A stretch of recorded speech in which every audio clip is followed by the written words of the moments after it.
남궁동생. 네, 교수님 지금 한 명이 안 들어왔고요.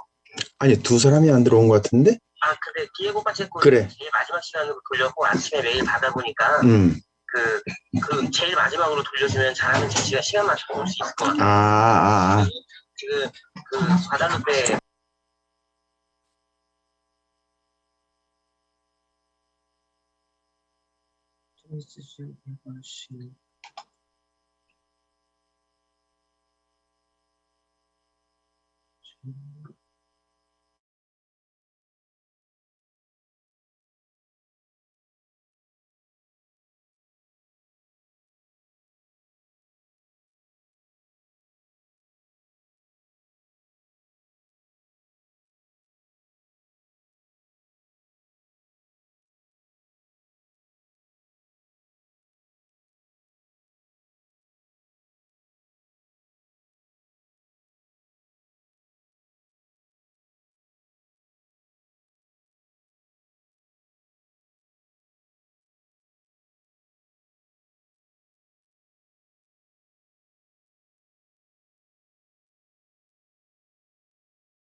Y será buenas tardes para el otro lado del planeta, ¿no? A ver, aquí ahora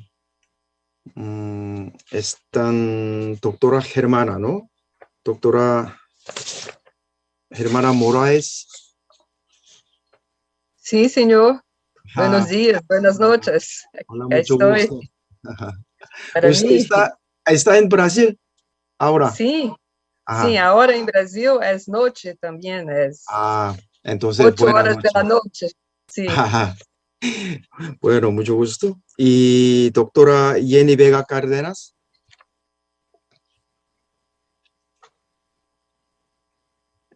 Jenny, creo que ella está aquí, ¿no?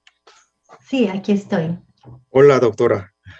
¿Qué ¿Qué tal? tal? Un saludo muy especial aquí desde Canadá. Usted está en Canadá. Sí, aquí son Mucho las gusto. 6 de la tarde y es el día de San Valentín. Verdad. Ya se ha pasado el día de San Valentín en Corea. En Corea ya estoy en día 15, el martes. Sí. Bueno, qué gusto saludarlos. Sí, igualmente. A ver, todavía entre los participantes, doctora Guadalupe Valencia García y doctor Diego Pacheco Balanza todavía no están. pero tenemos que empezar para el procedimiento regular. Y entonces, en lugar de la doctora Guadalupe Valencia García, creo que doctora Germana Moraes va a empezar la sesión. Bueno, ahora nos empezamos la sesión. Y soy Chonghan Shin y mi nombre cristiano es Tomás, soy católico. Mucho gusto de conocerlos a todos y en particular es una alegría y honor ser el moderador de esta sesión. Esta sesión especial es, de veras, es especial. ¿Por qué? Porque aquí tenemos aquí 4 expertos y académicos muy ilustres y más apropiados, creo, más apropiados para el tema de esta conferencia internacional. Si me permiten, nos vamos a dirigir esta sesión a lo mejor en español, ya que todos ustedes ya hablan bien esta lengua, pero ustedes los ponentes pueden leer sus ponencias como quieran, en español o en inglés. Y ahora son las 8:05 a la hora coreana. Y para el procedimiento de la conferencia tenemos que acabar esta sesión hasta las 2. Es decir, nosotros tenemos 2 horas y cada ponente tendrá el tiempo al máximo más o menos 25 minutos. Y lo que pasa es que doctor Diego Pacheco puede estar un poquito tarde para entrar y doctora Guadalupe Valencia García todavía no está y creo que va a entrar luego. Ahora comenzamos, entonces comenzamos con la ponencia de la doctora Valencia García. No. En primer lugar, tenemos que empezar con la ponencia de la doctora Germana Moraes. Por favor. Y doctora Germana Moraes es miembro y especialista del programa Armonía con la Naturaleza de las Naciones Unidas y profesora y jueza federal de Brasil. Su ponencia se tratará de la pandemia a la armonía. Bueno, por favor, doctora. Professor Thomas, Mr. Young Hwan Shin, pido permiso para hablar em inglês, é que he preparado minha ponência em la língua inglesa. Então, se não há problema para vosotros, me gostaria de falar em inglês. Pode ser? No hay problema. Muitas graças. Sim, senhor. Eu vou compartilhar a pantalla. ¿Ven la pantalla allá? Sí, ya está. Sí. Es que ya tenemos, ya compartimos Sí. la pantalla, sí. Perfecto. Bueno, now I'm going to begin in English. At first, I would like to say good morning to the Korean people and good night and good after. It depends on someone is. It's a great pleasure for me to be here, although virtually, at the second international conference hosted by the Institution of the Republic of Korea. It's so far from my country, Brazil, and it's so far from our beloved continent, Latin America. It's really a high honor to talk about the implementation of a new paradigm in the post-COVID-19 world, the paradigm of harmony. At first, I would like to address my congratulations to Professor Dr. Young Gab John, to Maria Mercedes Sanchez, to Dr. Joan, and to all the team. Many, many thanks for gathering people from around the world to share hope and thoughts on Earth jurisprudence and Latin American rights of nature.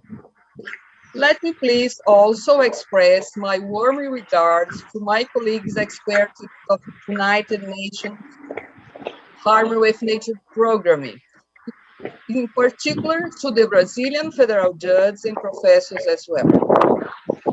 Dear friends, let's begin. As we know, March 11, 2020, Tedros Adhanom, Director General of the World Health Organization, announced the COVID-19 pandemic, a disease caused by the new coronavirus. 2 years later, yes, it's true, the pandemic is not over yet. The COVID-19 pandemic is showing us the urgent need to make our way back from common home to our Mother Earth. It reminds us the imperatives of reconciliation with Mother Nature and of a life in harmony as the most condition of humanity's survival. In fact, the message is very clear. The illness causes shortness of breath. It cuts the breath, the link between the human being and life. How can I pass the slides here? Can one help me, please?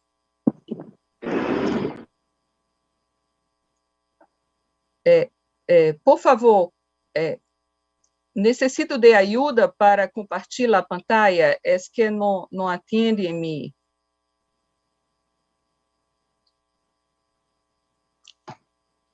La próxima. I'm trying to scare, but I can't do it. I don't know what happens.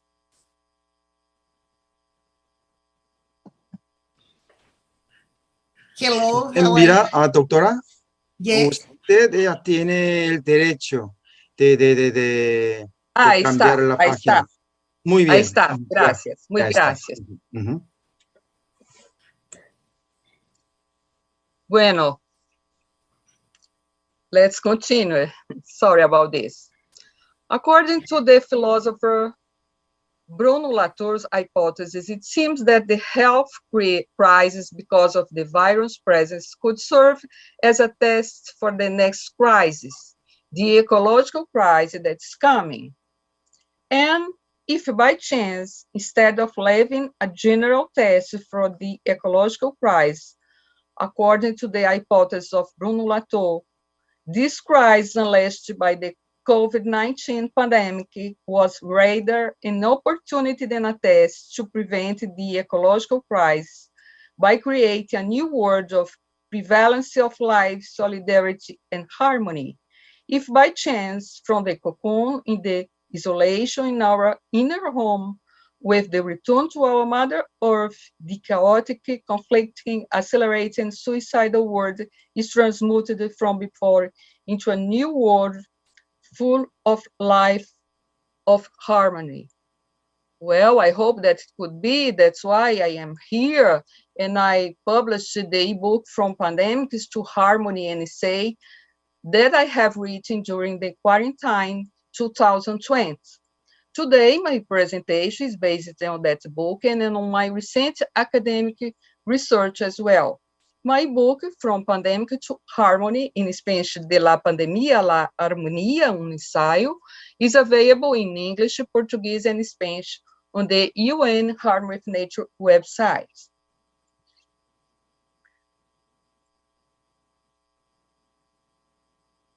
Please, before starting my explanation, let me tell you, I gave my first lecture on nature rights almost 12 years ago, precisely in your country, in Korea.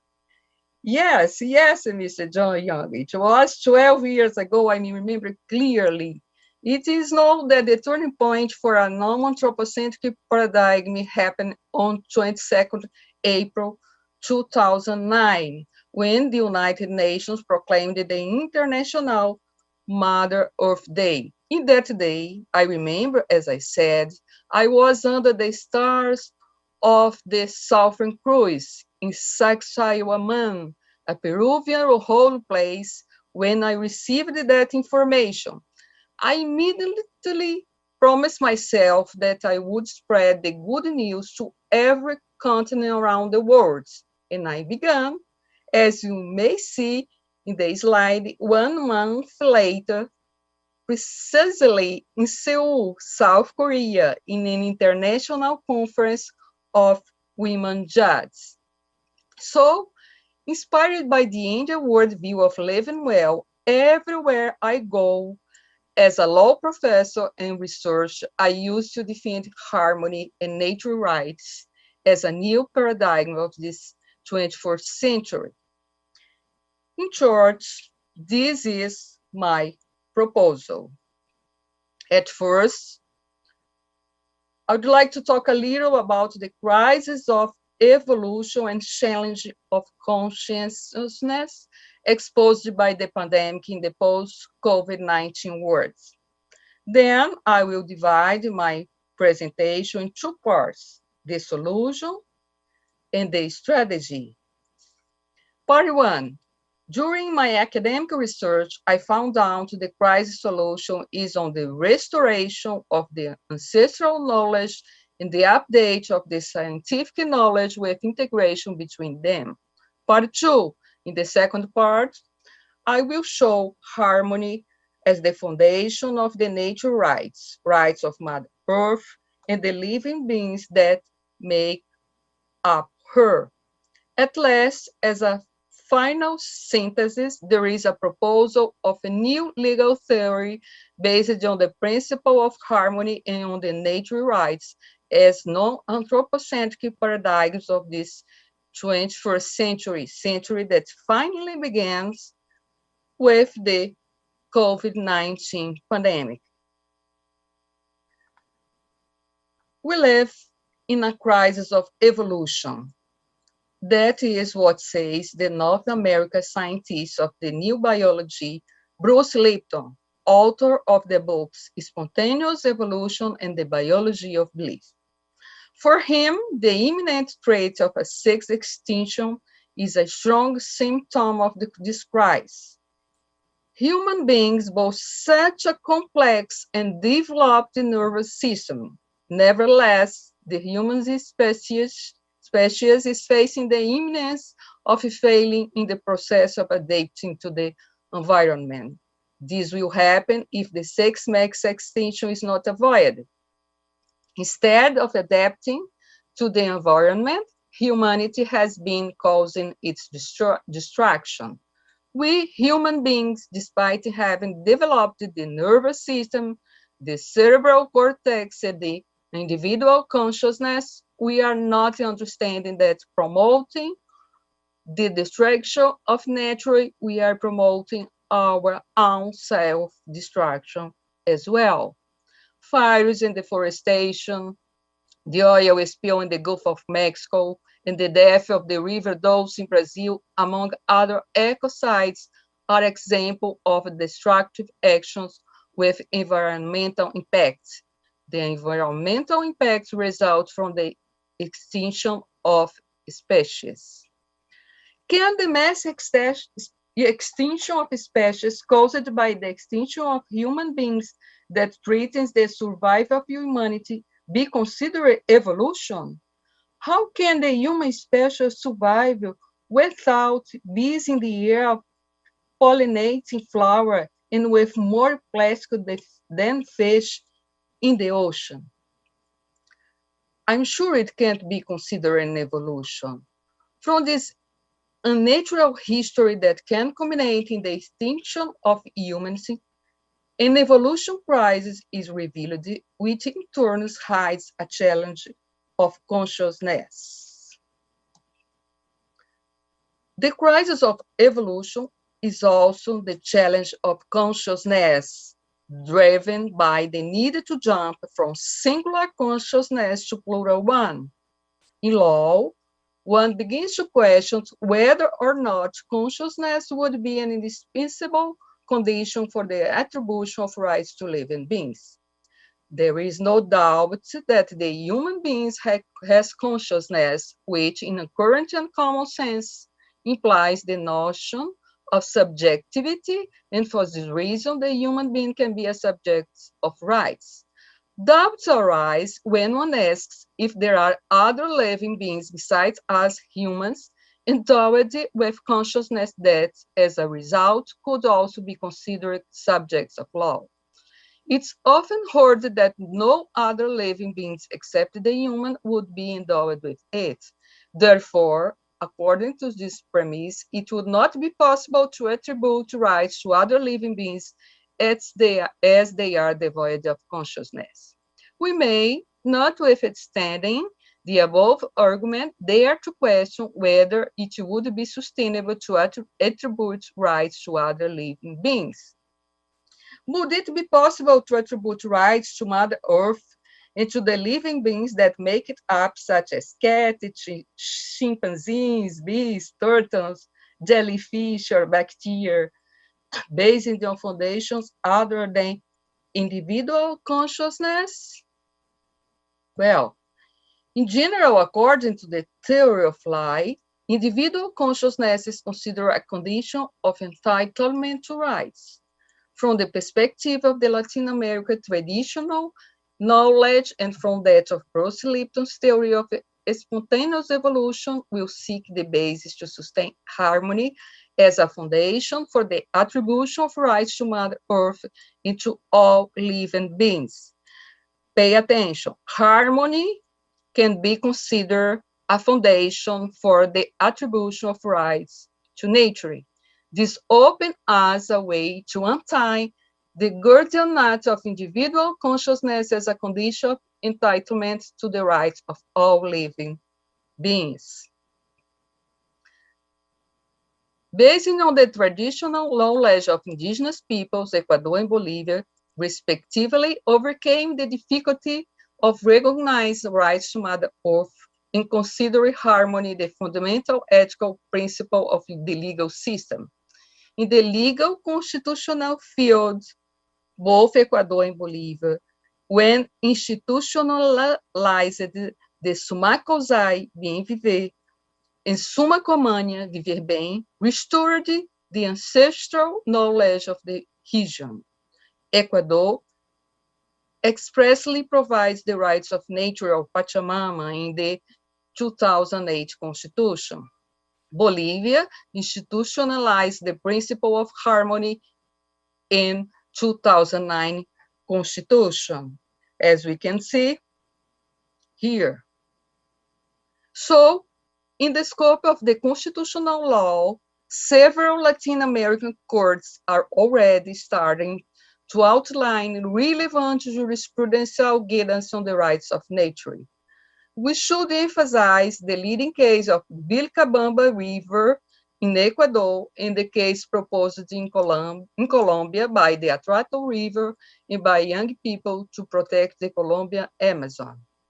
In Brazil, in my country, Brazil, here, in the scope of the infra-constitutional law, the rights and dignity of non-human animals in nature were granted during the judgment of a guardianship appeal for the green parity, the Verdinho parity, by the High Court of Justice. There are many books and articles with comments on this decision and other decisions that recognize the rights of nature as well.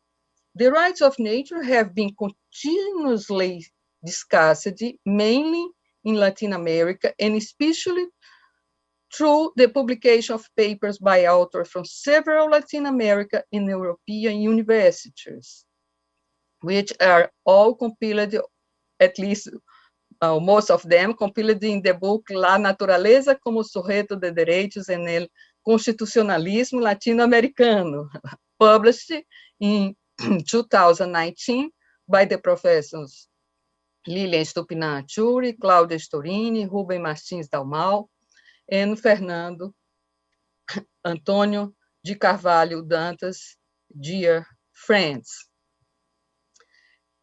Dear ladies and gentlemen,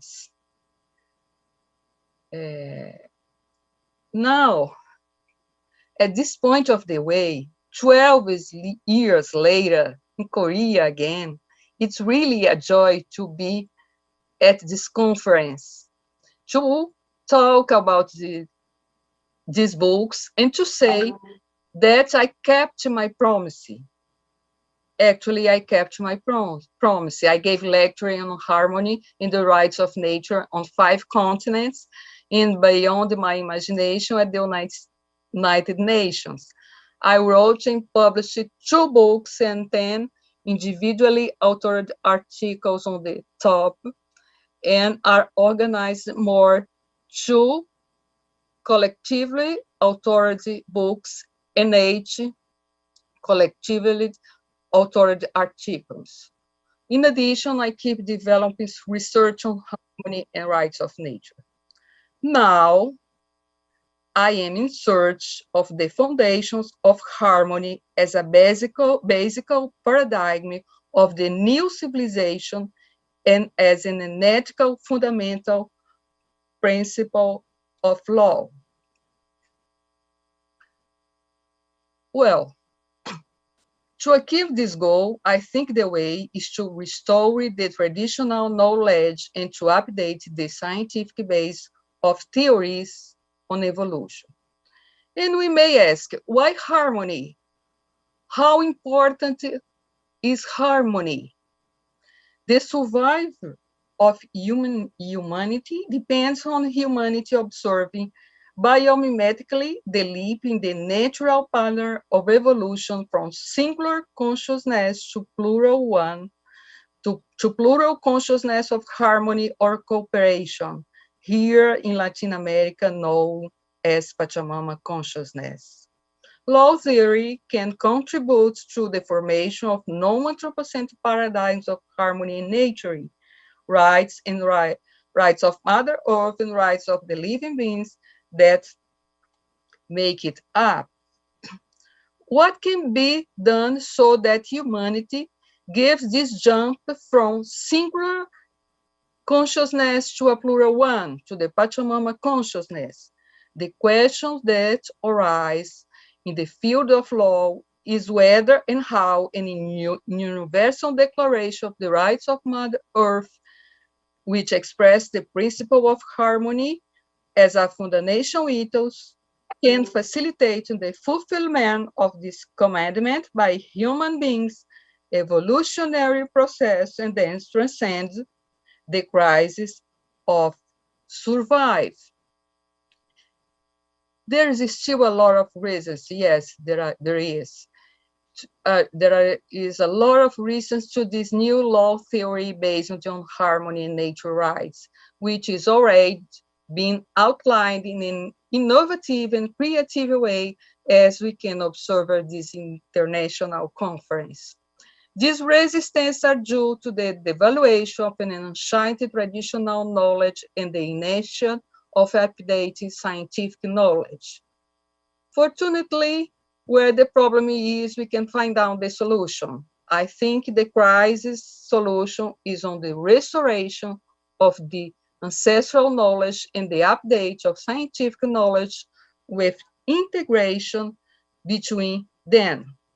Let's come back to the examples of the Indian tradition of living well, Vivir Bien or Pachamama consciousness, now incorporated in the constitutions of Ecuador and Bolivia, as we have seen before. The Indian tradition of well-living or Pachamama consciousness derives from biomimetic practice collected from the ancestral experience of the Indian peoples. From the observers of the sky, the Amaltas from the ends conceived the social organization of Ailu, a community, a structure of a cosmic house guided by the notion of Aini, the commandment of reciprocity or harmony, as you prefer. Architect Carlos Mila Villena, also known as Waira Katari, explained that in order to build a society in the image and likeness of the star cross of the constellation of Orion, the idea had observed the sky that inspired the law of ING. The law of ING is a different way of expressing the principle of harmony. On the other hand, in the field of biology, physics, and math, much of the knowledge adopted to guide our decision in our lifestyles is outdated. Therefore, perception is petrified, and the singular, the individual consciousness is fossilized. As a result, to reproduce theories and repeat old practices without updating the scientific grounds and without changing our decision, our actions, or our lifestyles. This also happens when we talk about evolution and consciousness, words that we continue to use with the meaning they had in the past millennium. Today, more than 150 years after the publication of the classical book, The Origin of Species, Charles Darwin's theory of evolution is not enough by itself to support the new theories of evolution. Neither are subsequent theories that correlate genes, natural selection, and competition. So we need to update the theory of evolution. Our decisions and our lifestyles remain growth stages to an outdated conception of evolution based on the competition and conflict. The law, through adversarial methods of conflict resolution, places excessive emphasis on competition without taking into account that harmony, cooperation, or symbiosis is an evolutionary mandate, a recurring pattern of behavior of a living beings that guarantees survival. Let's update the biology. Let's try at least. That is the sense of Bruce Lipton's spontaneous evolution thesis. According to him, the bacteria expanded their consciousness by trying to increase the area of the membrane. Encapsulated by their outer skeleton, they cannot move forwards. They came together in a community which generates a single-celled organism with its own membrane. Unicellular organisms also try to expand their outer membrane. Without success, they settled in a community which gave rise to multicellular organisms, plants, animals, until reaching the complex human organism. Bruce Lipton identifies throughout this evolutionary process from bacteria to human beings a recurring pattern of cooperation, symbiosis, or harmony. For him, the human species is being pressed by an evolution command. Either it evolves or it does not subsist. The commandment to evolve to ensure the survival of the human species is closely related to the emergence of the consciousness of Mother Earth as a living organism made up of other independent living beings. We need to change our perception too. So from biology, let's go to math, the fractal science, and to the art, asking a question. Is there any relationship between Pachamama consciousness and Pollock's drip painting? Please, ladies and gentlemen, take attention to this paint. This is by Jackson Pollock. The artworks of this North American painter, Jackson Pollock, are very, very expensive. Maybe they are among the most expensive around the world. So the neuroscientists decide to investigate why the Pollock's drip painting pleases so much everyone. Jackson Pollock, in his drip painting, intuited the importance of the presence of fractal, symmetrical patterns in which the part is equal to all in the natural worlds. Artists may have noticed the conscious needs for harmony when they reproduce the harmony of beauty and symmetry of the Fibonacci sequence revealed in the configuration of an spiral rows in the order of the galaxy as well, the galaxy in the sky. This is what the neuroscientists revealed in their research, which also showed that fractals, because they are harmonious, even if only unconsciously perceived, are highly appreciated by humans. Well, let's continue seeking the foundation of the harmony as the basal paradigm in the post-19 covered words. So from fractals and from arts, let's go to the spirituality and to the law, asking another question. Is there any relationship between Tao and Pachamama consciousness? In other words, we may ask, is there any relationship between Tao and harmony to solve the current problems due to the COVID? Sorry about this. To solve the current problems due to the COVID-19 health crisis, and to prevent the worsening of the ecological crisis, it seems that it's required for humans the creation of a theory and the implementation of practice in order to sustain, under an intercultural perspective, an international recognition of the nature rights, and also the proposal of living in harmony with nature as the basal principal ethos of the legal relationships, all supported by the United Nations, the Future Declaration of Mother Earth. It seems this is a positive strategy for everyone. We must change our behavior too. An universal declaration of the rights of Mother Earth is in mind with a dual objective. The first goal is to recognize the nature rights that are the rights of planet Earth, of Pachamama as a living superorganism, and the rights of all living beings that integrate it.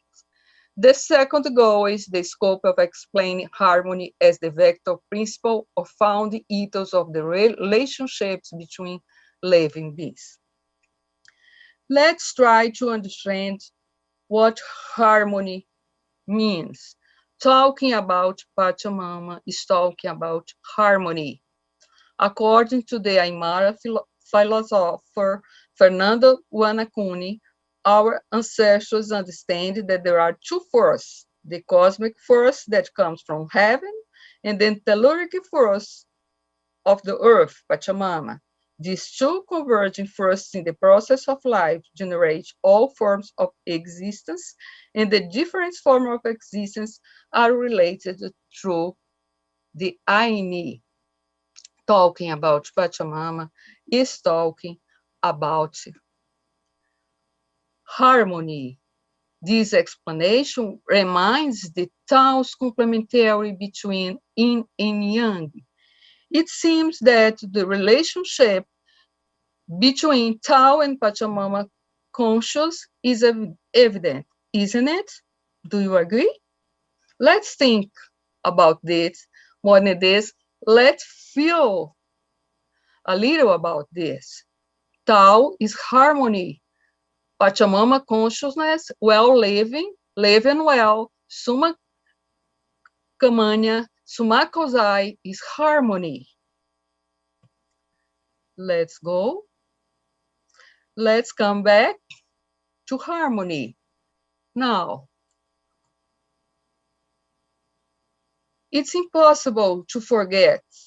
It's impossible to forget the pandemic. Maybe some of us, our relatives, or some of our friends are sick with COVID-19 today, perhaps, maybe. However, 2 years later, We can confirm that the pandemic highlights deep disruptions and shows the possibility of a reset in lifestyles, in the co-creation of a new world where all beings can live in harmony. A post-pandemic world where the conflicts uncovered by it can be overcome by humanity, where every being can reach life in fullness, and all beings, human and non-humans, are subjects of law. More than no conflicts, the semantic field of harmony evokes combination, consonance, balance, agreement, adjustment, complementarity, symmetry, reconciliation. Harmony is the art of gathering people, like we are doing here. We are gathering people to feel about nature rights, to think about nature rights, to talk about nature rights. And harmony is also the art of gathering things, like when children are playing with legal construction toys. The coronavirus pandemic, by provoking a sudden stop in the world, allows many people to establish it as a milestone for a life in harmony with nature, as advocated by the United Nations Harmony with Nature program. I guess that many of us are doing it at this international conference. My contribution, in summary, is the proposal to restore 2020. We invited you to firm it and also to watch the video about it available on the UN Harmony with Nature website.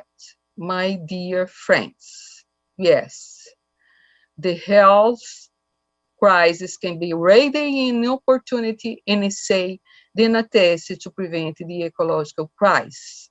Let's co-create together a new civilization in the post-COVID-19 world based on the fundamental paradigm of harmony, where the Mother Earth and the living... La naturaleza. Muy bien. Ahora vamos a tener la segunda ponencia de la doctora Guadalupe Valencia García. Guadalupe, ya está aquí, ¿no? Hola, buenas tardes. Es que no te oigo, por favor. Es que... Aquí estoy, hello. Muy bien, muy bien. Perfecto. Es que ya empezó la sesión, porque sí, usted sí estaba un poquito tarde, ¿no? Perdón, sí, me No pasa nada. Y perdón, disculpe. ahora usted va a tener la ponencia. Y gracias. Presento a la doctora Guadalupe Valencia García, es investigadora del Centro de Investigaciones Interdisciplinarias en Ciencias y Humanidades de la Universidad Nacional Autónoma de México. Bueno, doctora, por favor. Gracias. Adelante. Gracias. Thank you very much. I want to say sorry for being late and apologize to Professor Germana de Oliveira for interrupting her presentation. Sorry. No pasa nada. 안녕하세요. 안녕하세요. 안녕하세요. Bueno, yo voy a presentar una reflexión, una ponencia que titulé Reflexiones para un diálogo interdisciplinario, ciencias sociales, ciencias de la naturaleza en tiempos de post-COVID. Y quiero dedicar esta presentación porque me inspira con su pensamiento el doctor Pablo González Casanova, un gran intelectual mexicano, quien fuera rector de la UNAM en los años 70 y quien cumplió 100 años el pasado viernes y sigue siendo una guía no solo intelectual, sino moral para muchos de nosotros. Así es que comienzo con unas palabras de Pablo González Casanova que dicen: en las condiciones actuales del mundo, ¿cómo creamos espacios universitarios de reflexión y diálogo, de investigación y pedagogía que faciliten la actualización y la comunicación de los especialistas en ciencias naturales y sociales entre sí y con los humanistas? Como acontecimiento global, el COVID-19 vino a replantear las relaciones humanas en sus múltiples temporalidades.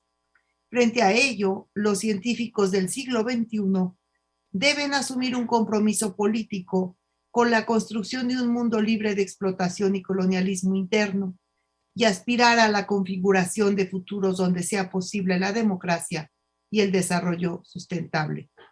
A partir del pensamiento del intelectual mexicano Pablo González Casanova, estas categorías pueden estimular el urgente diálogo entre científicos sociales y científicos de la naturaleza.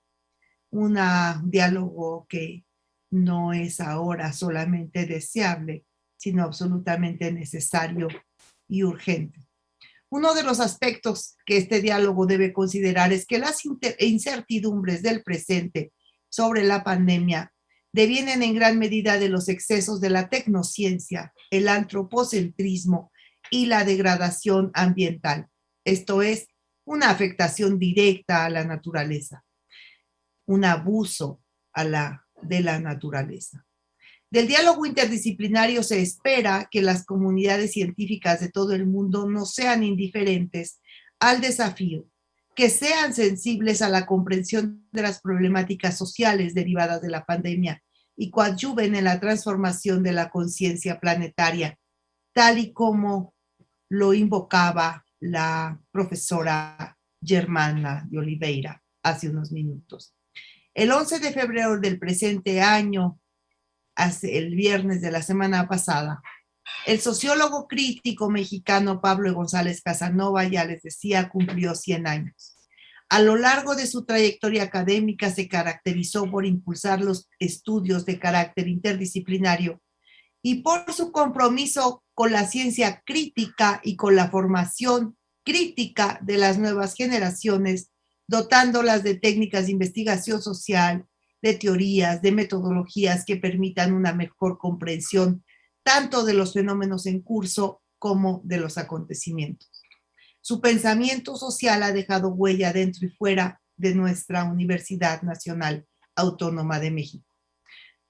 Los libros de don Pablo González Casanova son referente indispensable para la formación de científicos sociales en toda Latinoamérica y en varias partes del mundo, pues su militancia, su activismo, su compromiso ético-político han sido fuentes inagotables de esperanza en el mundo entero.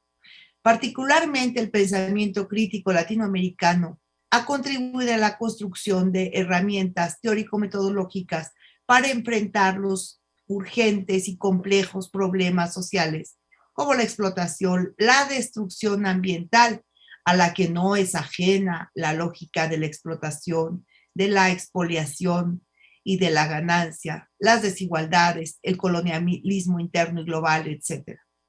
Don Pablo González Casanova considera que a través del diálogo interdisciplinario se puede favorecer la construcción de un mundo más justo y más incluyente. Por ello, estamos convencidos de que para repensar un mundo post-COVID, no podemos prescindir de las reflexiones de un pensador como él al respecto de los diversos escenarios futuros que nos ha planteado el mundo post-COVID.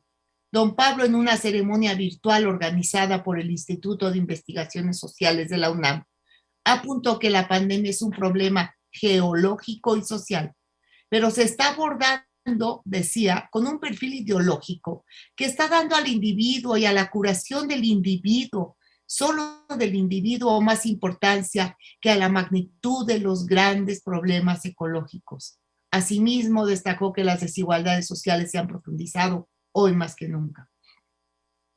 Al respecto, no podemos obviar que la propuesta del sociólogo se sustente en el conocimiento interdisciplinario, pues el mundo post-COVID nos plantea horizontes abiertos al diálogo entre las diversas ciencias que están implicadas en un problema que no es solo de carácter social, sino también ecológico, geológico, ético, político, médico, biológico, pedagógico. En los complejos escenarios de confinamiento y distanciamiento social que nos sigue planteando todavía hoy el mundo post-COVID, dentro de los hogares, las escuelas, las comunidades, las universidades, continúa imperando un discurso de desconfianza hacia el futuro, pues la salud de todos los habitantes del planeta aún sigue en riesgo. Y no solo eso, el futuro del mundo desde una perspectiva ecológica hoy está más que nunca amenazado. Sin duda seguimos frente a un acontecimiento global que aún nos resulta desconocido, pues lejos de avisorarse un posible fin a la incertidumbre causada por este virus, la aparición de nuevas variantes abre nuevos locus sociopolíticos para la expectación y a ello sumamos la necesidad de voltear la mirada a la naturaleza y a los inéditos problemas que nos plantea. Podemos decir además que las prolongadas desigualdad y desiguales jornadas de vacunación en países como México y otros de América Latina incentivaron la sensación de que en el mundo entero, o al menos en los países con mayor poder político y económico y que han patentado las inoculaciones para intentar mantener bajo control la situación sanitaria, se salvarían del estatismo causado por el virus. Sin embargo, la realidad fue otra. Para gobiernos tanto de izquierda como de derecha, la vacunación ha traído consigo expectativas de futuro que no siempre responden a las necesidades sociales más inmediatas, al mismo tiempo que se han desatado producciones desaforadas de materiales necesarios, ¿sí? Materiales manufacturados para el cuidado de la salud y para evitar el contagio, pero que al desecharse ya se están transformando en toneladas de residuos que van a influir considerablemente, de nuevo, en la degradación del medio ambiente, acentuando el problema ecológico que buscamos o que quisiéramos transitar en su solución, si no solucionar, por lo menos ir hacia allá. Los indicadores fundamentales en la producción de expectativas tras el acontecimiento global en muchas ocasiones se concentraron en la incertidumbre generalizada sobre el porvenir, es decir, lo que vendría en el mundo post-COVID, lo cual no es otra cosa que una preocupación por la preservación del escenario de la vida. Es así como a ciertas autoridades que se posicionaron como únicas voces autorizadas para expresar la verdad y definir los espacios públicos de deliberación sobre cómo lidiar con el distanciamiento social y el confinamiento sin detener la economía de un país, se sumaron las redes sociales, donde abundaron opiniones acríticas y poco responsables y muy individualistas ante lo acontecido, intensificando la incertidumbre, el individualismo y la desconfianza hacia el futuro. La multiplicación desbocada de fake news, esto es la otra pandemia, la pandemia de las mentiras en las redes y en los medios, y la desesperación de los gobiernos nacionales por controlar la información que circulaba en las redes sociales son dos vertientes del fenómeno antedicho.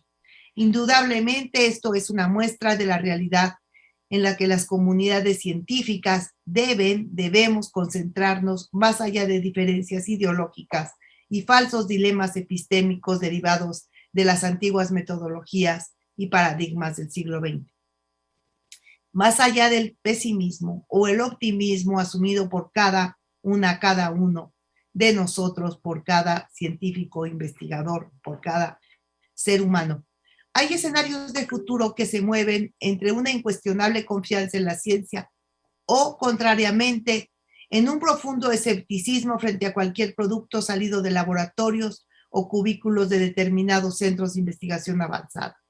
En este sentido, y en un ritmo muy paralelo al replanteamiento de las relaciones humanas con la naturaleza, la pandemia también nos obliga a repensar las relaciones intersubjetivas de las comunidades científicas. Pensar y actuar en un mundo post-COVID requiere del compromiso político de los investigadores frente a los complejos problemas planetarios, como ya lo apuntaba Pablo González Casanova. En cada latitud del globo hemos sido testigos de ataques injustificados al personal del sector salud que atiende a los más intrincados casos de contagio, mientras acaece el descrédito a su labor y la arbitrariedad en la toma de decisiones sobre cuál es la mejor estrategia para enfrentar la pandemia y continuar al mismo tiempo con el proyecto de paliar la debacle y tener cierto crecimiento económico que permita continuar. La justificada consternación ante las desigualdades incentivadas por la tecnociencia debe considerarse de suma relevancia social para las comunidades científicas ya que la indiferencia se pregona politicidad y neutralidad ideológica, únicamente han acondicionado al sustrato social más desigual para que las fuerzas de la derecha reformada y los autoritarismos se promocionen ante el mundo como celadores del progreso material, afectando la democracia y en el fondo afectando las posibilidades del futuro y de la vida y de la humanidad. En el ambiente académico, la tecnociencia se aferra a círculos excluyentes, en cuyas filas se encuentran políticos sin educación científica o científicos que aspiran a convertirse en intelectuales orgánicos. Desde diversos contextos se planea cada día la forma más efectiva de atraer un sinnúmero de reacciones en Twitter, Instagram y YouTube para inclinar la opinión pública hacia determinados proyectos benefactores de desigualdades e injusticias sociales. En este momento podemos puntear las dos caras políticas epistemológicas de las tecnociencias. Una es la explotación y otra el colonialismo interno. Para el sociólogo mexicano Pablo González Casanova, este último, el colonialismo interno, corresponde a una estructura de relaciones sociales de dominio y explotación entre grupos culturales heterogéneos distintos. Ambas caras, impuestos por el desarrollo civilizatorio, a su vez, su engañosa democracia como maquinaria que allana la legitimidad de cualquier reforma social o ajuste político propuesto. Por si fuera poco, en América Latina se sigue apostando por discursos antropocéntricos, gastados, en donde la noción de desarrollo solo reditúa de norte a sur y de sur a norte en la marginación de grandes contingentes humanos, los desplazamientos de migrantes y las vejaciones más descaradas a los derechos humanos y al medio ambiente. La explotación comprende la faceta más cruel de la razón neoliberal y su modus operandi. Lo peculiar del discurso neoliberal es que presenta las crisis contemporáneas como resultado de los desvíos respecto del modelo neoliberal y no como resultado de las estructuras económicas y sociales que dicen organizarse bajo sus principios, como es el caso del capitalismo. Estoy citando a Luis Tapia. El marco de las temporalidades neoliberales responde al ejercicio unilateral del poder contra los marginados, los desposeídos, los desconectados de la información de su propia realidad. Podemos así hablar de marginados en el acceso a la información, marginados que no cuentan con lo necesario para vestir o calzar, marginados que no tienen acceso a la educación, marginados que no cuentan con lo necesario para alimentarse, pero llenos de rabia contra aquellos que se presentan ante el mundo como sus redentores. Esa rabia generalizada entre los expoliados por grupos hegemónicos nace de una injusticia social y no de una falta de obediencia al proyecto de modernidad como la tecnociencia sostiene en sus centros de operación. Más allá de los marxistas que aplicaron dogmáticamente la lucha de clases como motor de la historia, pero la desplazaron del tiempo, los científicos sociales y de la naturaleza no podemos claudicar en la ardua misión de vigilar la politicidad y la eticidad de nuestros propios postulados, porque sería la negación misma de lo que se propone. Por ejemplo, la traslación de ciertas guerras comerciales a sutiles guerras culturales. La construcción crítica de la ciencia, que es necesariamente autocrítica, no impone los resultados de sus investigaciones como únicas alternativas. Más bien, procede comprendiendo que las lógicas de conocimiento no pueden configurarse a espaldas del pensamiento geopolítico, sociohistórico e interdisciplinar.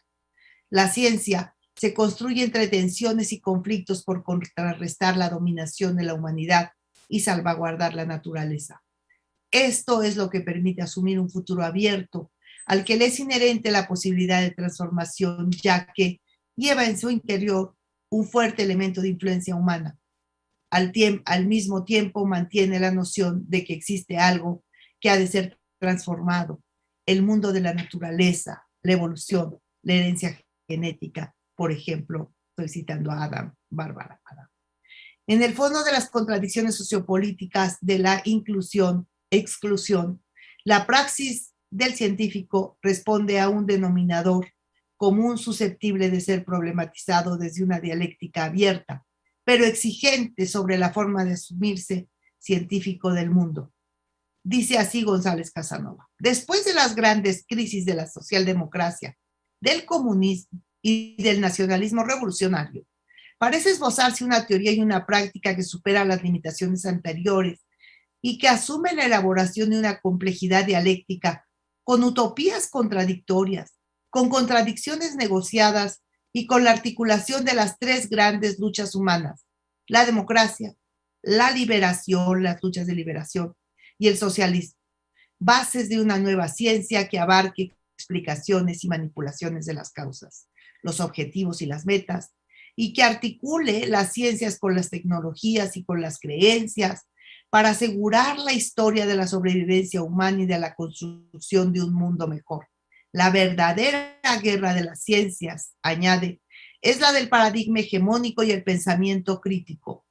En esa guerra, el pensamiento crítico tiene mayores posibilidades de triunfo si redefine la dialéctica de las tecnociencias y con las ciencias de la complejidad, siempre que fortalezca el pensar hacer de las relaciones contradictorias con la experiencia crítica de las clases, las naciones, las ciudadanías, y que las organice como complejos y redes para alcanzar objetivos. Conocer y redefinir las nuevas ciencias y las tecnociencias desde el pensamiento crítico y alternativo disminuirá la incertidumbre y aumentará las posibilidades de triunfo.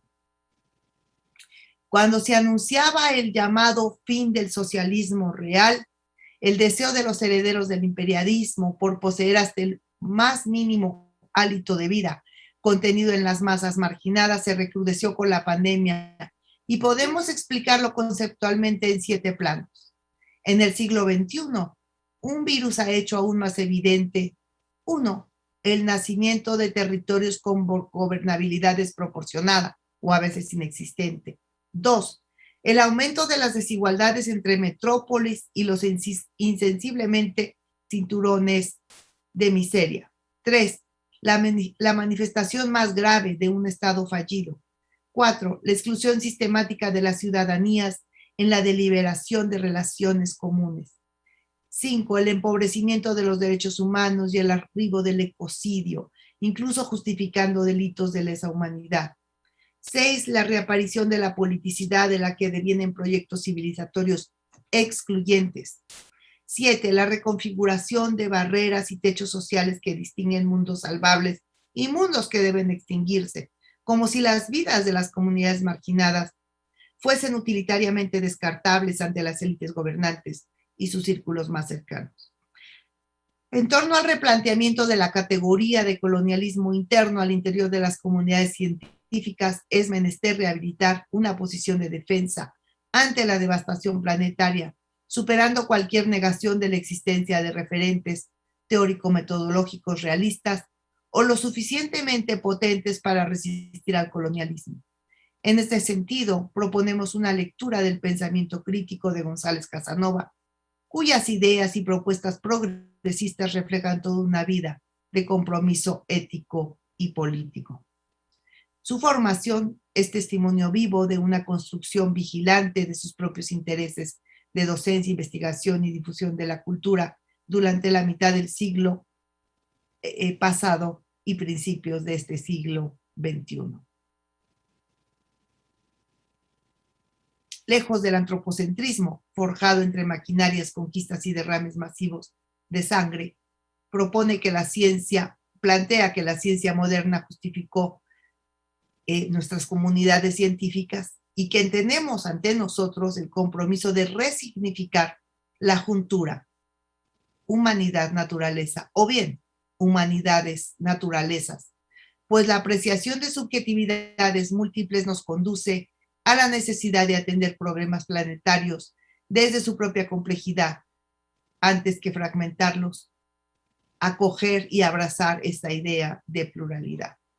Lejos del monismo metodológico, el pluralismo se concibe abiertamente a otras temporalidades, a otras formas de categorizar el pensamiento, a otras modalidades de conceptualizar los movimientos sociales, a otros modos de humanizarnos sin excluir a ninguna cultura.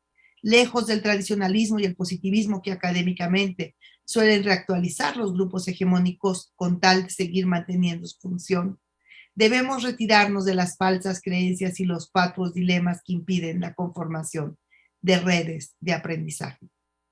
En un segundo plano, científicos sociales y de la naturaleza se perfilan al desarrollo de formas de pensamiento sociohistórico que destacan su función social de tal manera que sean la historicidad de los conceptos y el tiempo, las dimensiones ontoepistemológicas que den cuenta de los ejes transversales que toda investigación interdisciplinaria debiese integrar.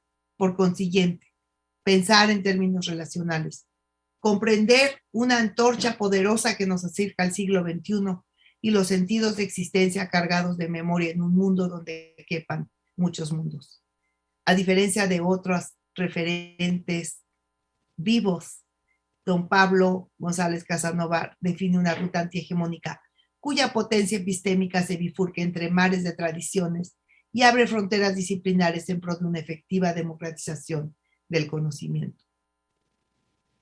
Como paraje inequívoco de la pluralidad ideológica, los científicos deben dejar las torres de marfil propias del siglo XX para ejercer una función política, ético-política, proyectada desde la academia a sus contemporaneidades constitutivas, hacia sus colegas, comunidades y estudiantes. En torno al reposicionamiento de los científicos del siglo XXI, Pablo González Casanova afirmó en una entrevista para el Instituto Cubano del Arte e Industrias Cinematográficos que existen tres tipos de intelectuales: los académicos, los difusores culturales y los militantes en los movimientos sociales o partidos políticos.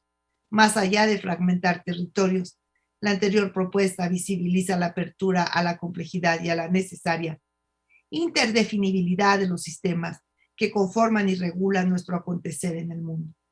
La tecnociencia se impuso en el siglo pasado por su concepción de saberes sobreespecializados, de redes únicas de conocimiento y de centros escépticos de investigación. Pero el desafío de la democracia social, sobre todo pensada desde el nuevo mundo post-COVID, debe asumir la responsabilidad de generar conocimientos basados en las ciencias sociales y la naturaleza y en su posibilidad de riqueza de articulación. De ahí que la labor del científico debe ir más allá del contexto meramente académico, cultural o sociopolítico, pues el pensamiento crítico se debate entre los intersticios políticos de la universidad, en las complejas realidades sociales de la cultura y en los horizontes de comprensión de la transformación social y de un futuro abierto. Así lo quisiéramos, así lo queremos. Un futuro abierto que pueda tender hacia no una vida mejor, sino hacia la buena vida para todas y para todos. Muchísimas gracias.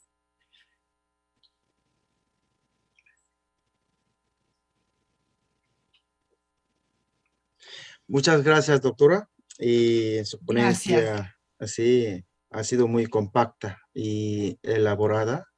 Y quiero aprovechar esta ocasión para brindar las felicidades al doctor González Casanova, ¿no? Sí. Que acaba de cumplir 100 años, justo 3 días antes, ¿no? Sí, sí, sí. Sí, saludos, por favor. Gracias. Al doctor, sí. De su parte, gracias. Sí, gracias. Y, a ver, ahora ya está entrado doctor Diego Pacheco Balanza, por favor. Ya está aquí. Ah, muy bien. ¿Qué tal? Es que, sí, su turno era el segundo, ¿no? Es que ahora nosotros tenemos un video de su ponencia, pero en su lugar usted va a leer directamente aquí, ¿no? Sí, bueno, exacto. Entonces, con el permiso de la doctora Jenny Vega Cárdenas, ahora le va a tocar al doctor Diego Pacheco Balanza para la ponencia. Y respecto al debate, es que yo pienso que aunque tenemos 2 horas de la sesión, es un derecho de los oyentes o cortesía a los oyentes tener la sugerencia o preguntas.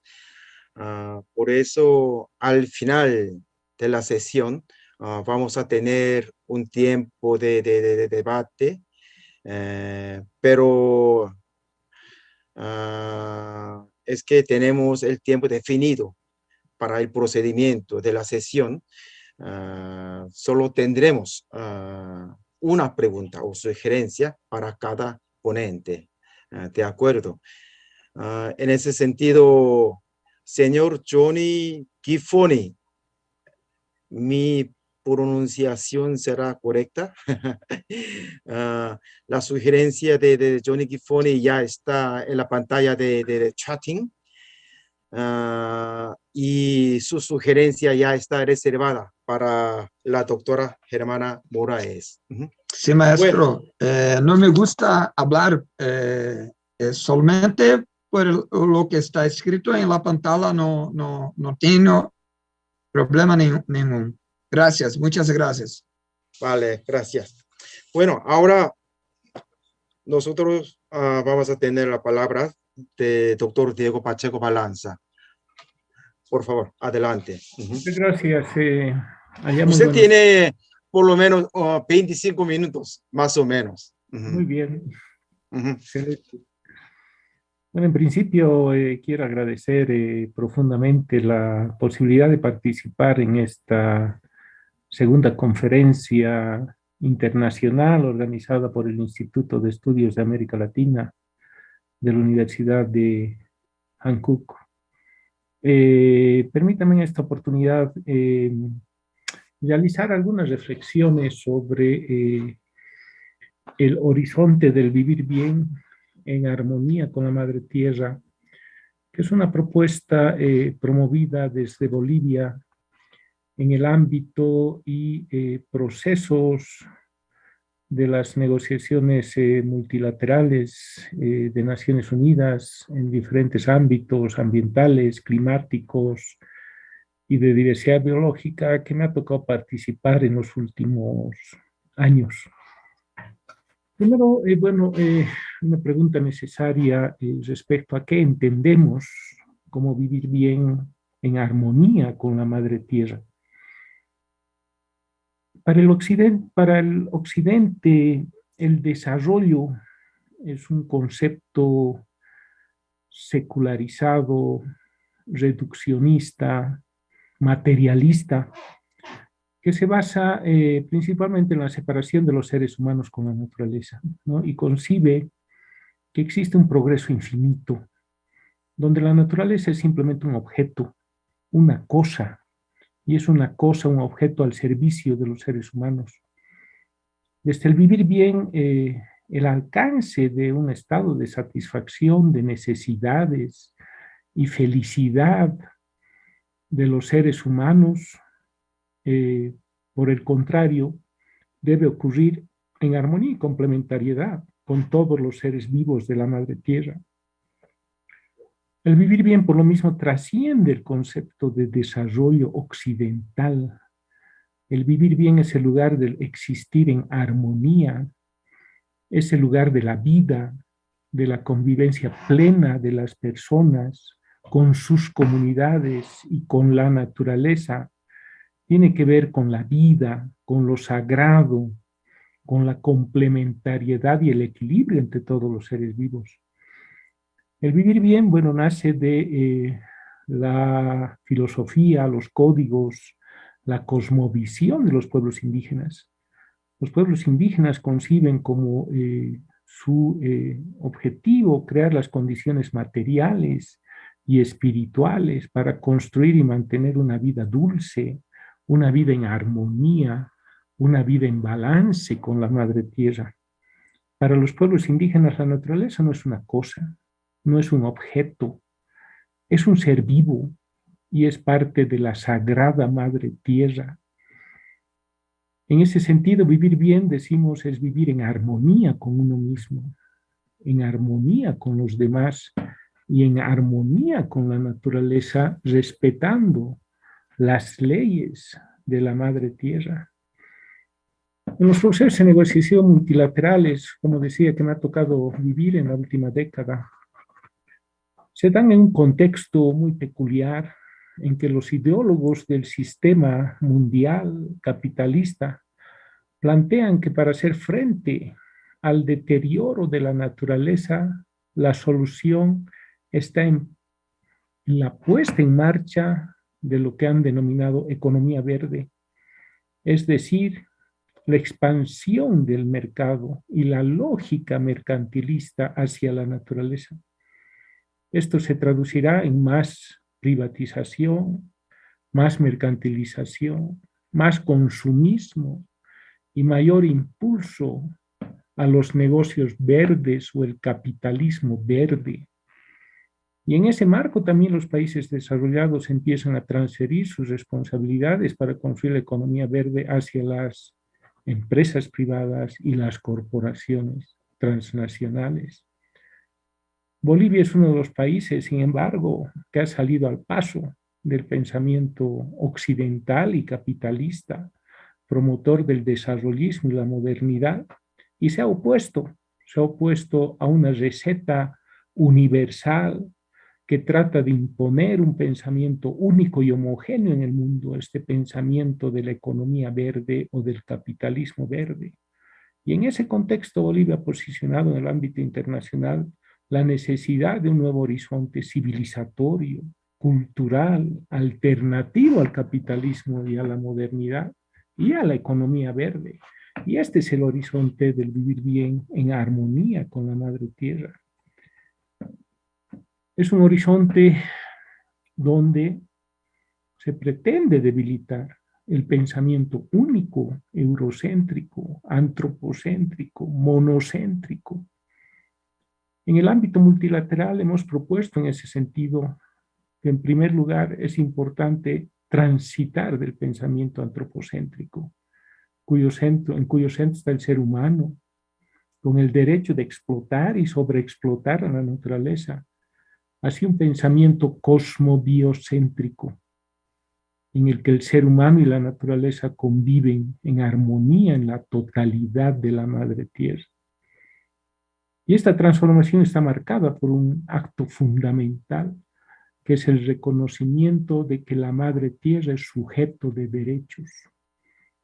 En segundo lugar, hemos propuesto la transición del modelo económico capitalista y moderno que impulsa la expansión de la economía verde o la bioeconomía al mundo entero, hacia una verdadera economía de la vida y de la madre tierra, una geaeconomía que se basa en la producción y reproducción de la vida, en la no mercantilización de las funciones ambientales, en la no acumulación y en procesos de generación de riqueza y distribución en el marco de un diálogo con la madre tierra. Y en tercer lugar, hemos propuesto la transición del pensamiento monocéntrico occidental, en el que solamente existe un centro de autoridad, que es el centro de los países desarrollados del norte. Existe un modelo económico dominante, el modelo capitalista. Y hemos propuesto una transición hacia un mundo policéntrico, donde hay muchos centros de autoridad, hay muchos enfoques para alcanzar la felicidad de la gente, y un mundo donde existe una paridad epistemológica entre las ciencias del norte y las ciencias de las naciones y pueblos indígenas. En ese contexto nos preguntamos y nos han preguntado también por qué es necesario transitar hacia el vivir bien en armonía y equilibrio con la madre tierra en el ámbito multilateral. Y respondemos que estamos en un tiempo en el que tenemos que escoger entre el vivir bien o el colapso catastrófico del planeta. En el mundo occidental continúa el consumismo desenfrenado, irracional e irresponsable de los cada vez más escasos recursos del planeta, en un marco de supremacía absoluta del mercado que conduce hacia el desequilibrio natural de la madre tierra. Pero esta inminente catástrofe tiene una alternativa, que es la alternativa de la cultura de la vida, es la alternativa del vivir bien en armonía con la madre tierra. Tenemos que enfrentar el actual antropocentrismo radical que se origina en los países del norte. Tenemos que reencaminar el escenario multilateral por la senda del respeto de las leyes de la naturaleza. No somos propietarios de la madre tierra, pertenecemos a ella, somos sus hijos, somos sus hijas, así como todos los seres vivos pertenecen a ella. Tenemos que empezar a construir en el ámbito multilateral una jurisprudencia de la tierra basada en una geopolítica, una política que garantice la vida de todas y todos en la madre tierra, una política internacional de la madre tierra. El primer paso, sin lugar a dudas, para hacer esto es reconocer a la madre tierra como sujeto de derechos, porque ella es la creadora de la vida y contiene en sí misma todo el universo de derechos que hace a la vida. La geopolítica tiene que sustituir a la actual, o la geopolítica tiene que sustituir a la actual geopolítica internacional, que está basada en el control de los seres humanos sobre la naturaleza, en el enfoque de expansión de los mercados hacia la naturaleza, en el dominio tecnológico para crear soluciones a la crisis ambiental y crisis climática, sustituyendo las leyes de la naturaleza, y en la esclavización de la naturaleza por parte de los estados modernos. Entonces decimos que la geopolítica y la geoeconomía, la política y la economía de la madre tierra, tienen que marcar un retorno a los valores esenciales de los seres humanos, como parte del universo de seres vivos que conviven en armonía con la madre tierra y el cosmos. En esa dirección, otra pregunta también es clave. ¿Qué avances hemos logrado en el ámbito internacional con relación al horizonte del vivir bien en armonía con la madre tierra?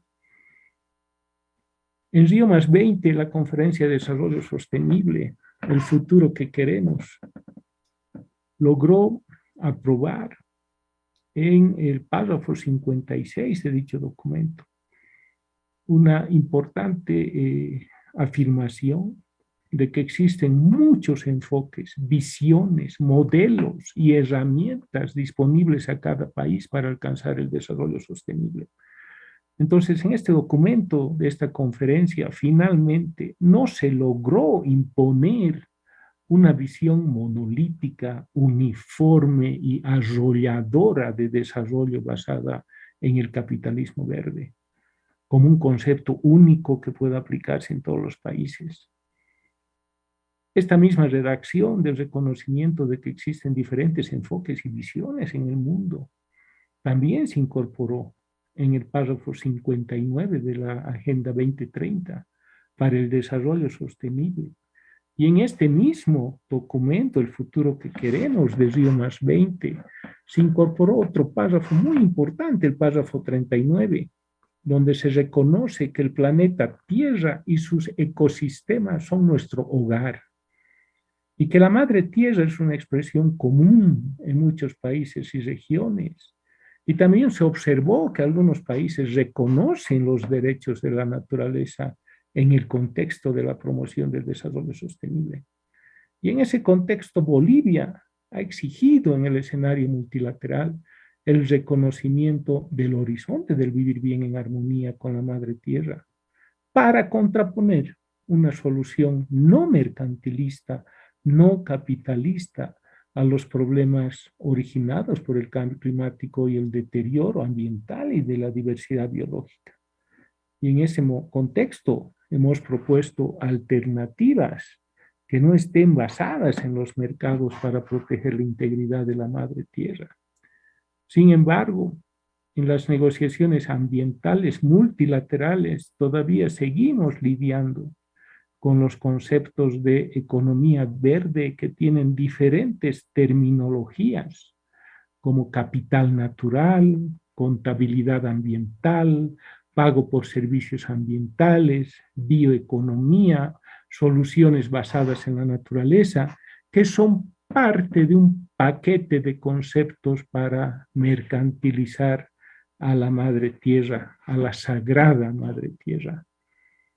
A su vez, muchos países bloquean en las convenciones de Naciones Unidas, en el ámbito multilateral, la operacionalización de que existen diferentes enfoques y visiones para alcanzar el desarrollo sostenible, y en ese marco bloquean también cualquier posibilidad que pueda reconocer la centralidad de la madre tierra como sujeto de derechos en la lucha contra la crisis climática y la conservación de la diversidad biológica.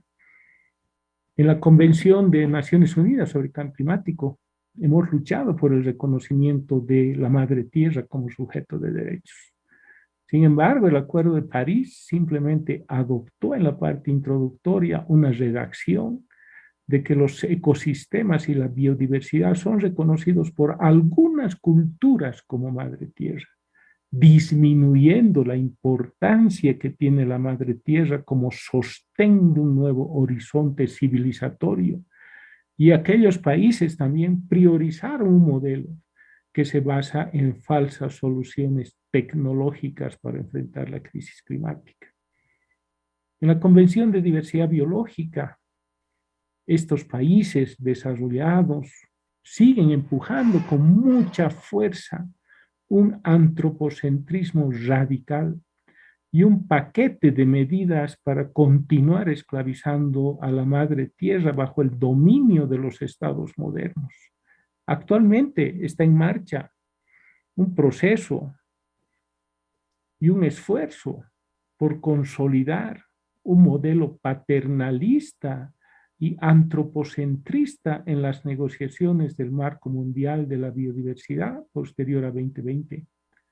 Y en ese contexto consideramos que es nuestro deber y el deber de los países y pueblos del sur, en alianza con gobiernos, entidades, universidades y pueblos del norte, para construir una visión alternativa para la conservación de la diversidad biológica, en el marco del vivir bien y el reconocimiento de los derechos de la madre tierra. En la plataforma sobre biodiversidad y servicios ecosistémicos, la IPBES, es donde mayores avances hemos logrado en el reconocimiento del horizonte del vivir bien en armonía con la madre tierra. Esta plataforma, se orienta a proveer información oportuna y científica sobre biodiversidad y servicios ecosistémicos a los tomadores de decisiones políticas. E inicialmente, para los países desarrollados, la IPBES tenía que ser la caja de resonancia también de estas ideas de economía verde y soluciones mercantilistas para la conservación de la diversidad biológica. Sin embargo, eso no sucedió gracias al esfuerzo de muchos países que se opusieron a que eso suceda. En el marco de la IPBES se logró el reconocimiento a la existencia de los sistemas de conocimiento de las naciones y pueblos indígenas y a la importancia que tiene para muchas sociedades y muchos pueblos el convivir en armonía con la madre tierra.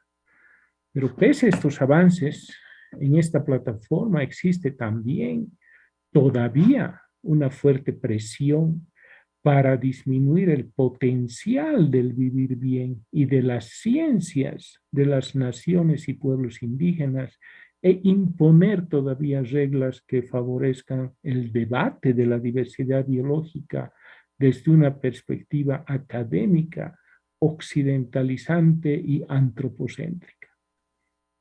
En ese contexto, los países en desarrollo seguimos discutiendo en Naciones Unidas una agenda que tiene control y dominio por parte de los países más desarrollados.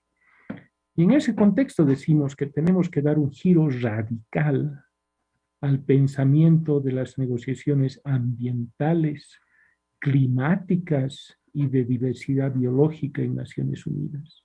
tenemos que empezar a sustituir los enfoques, modelos y herramientas desarrollados por una visión antropocéntrica y centrada en el capital para seguir sometiendo y mercantilizando a la madre tierra. Es nuestro deber abrir nuevos caminos y horizontes de conocimiento que puedan salvar a la madre tierra de una destrucción masiva.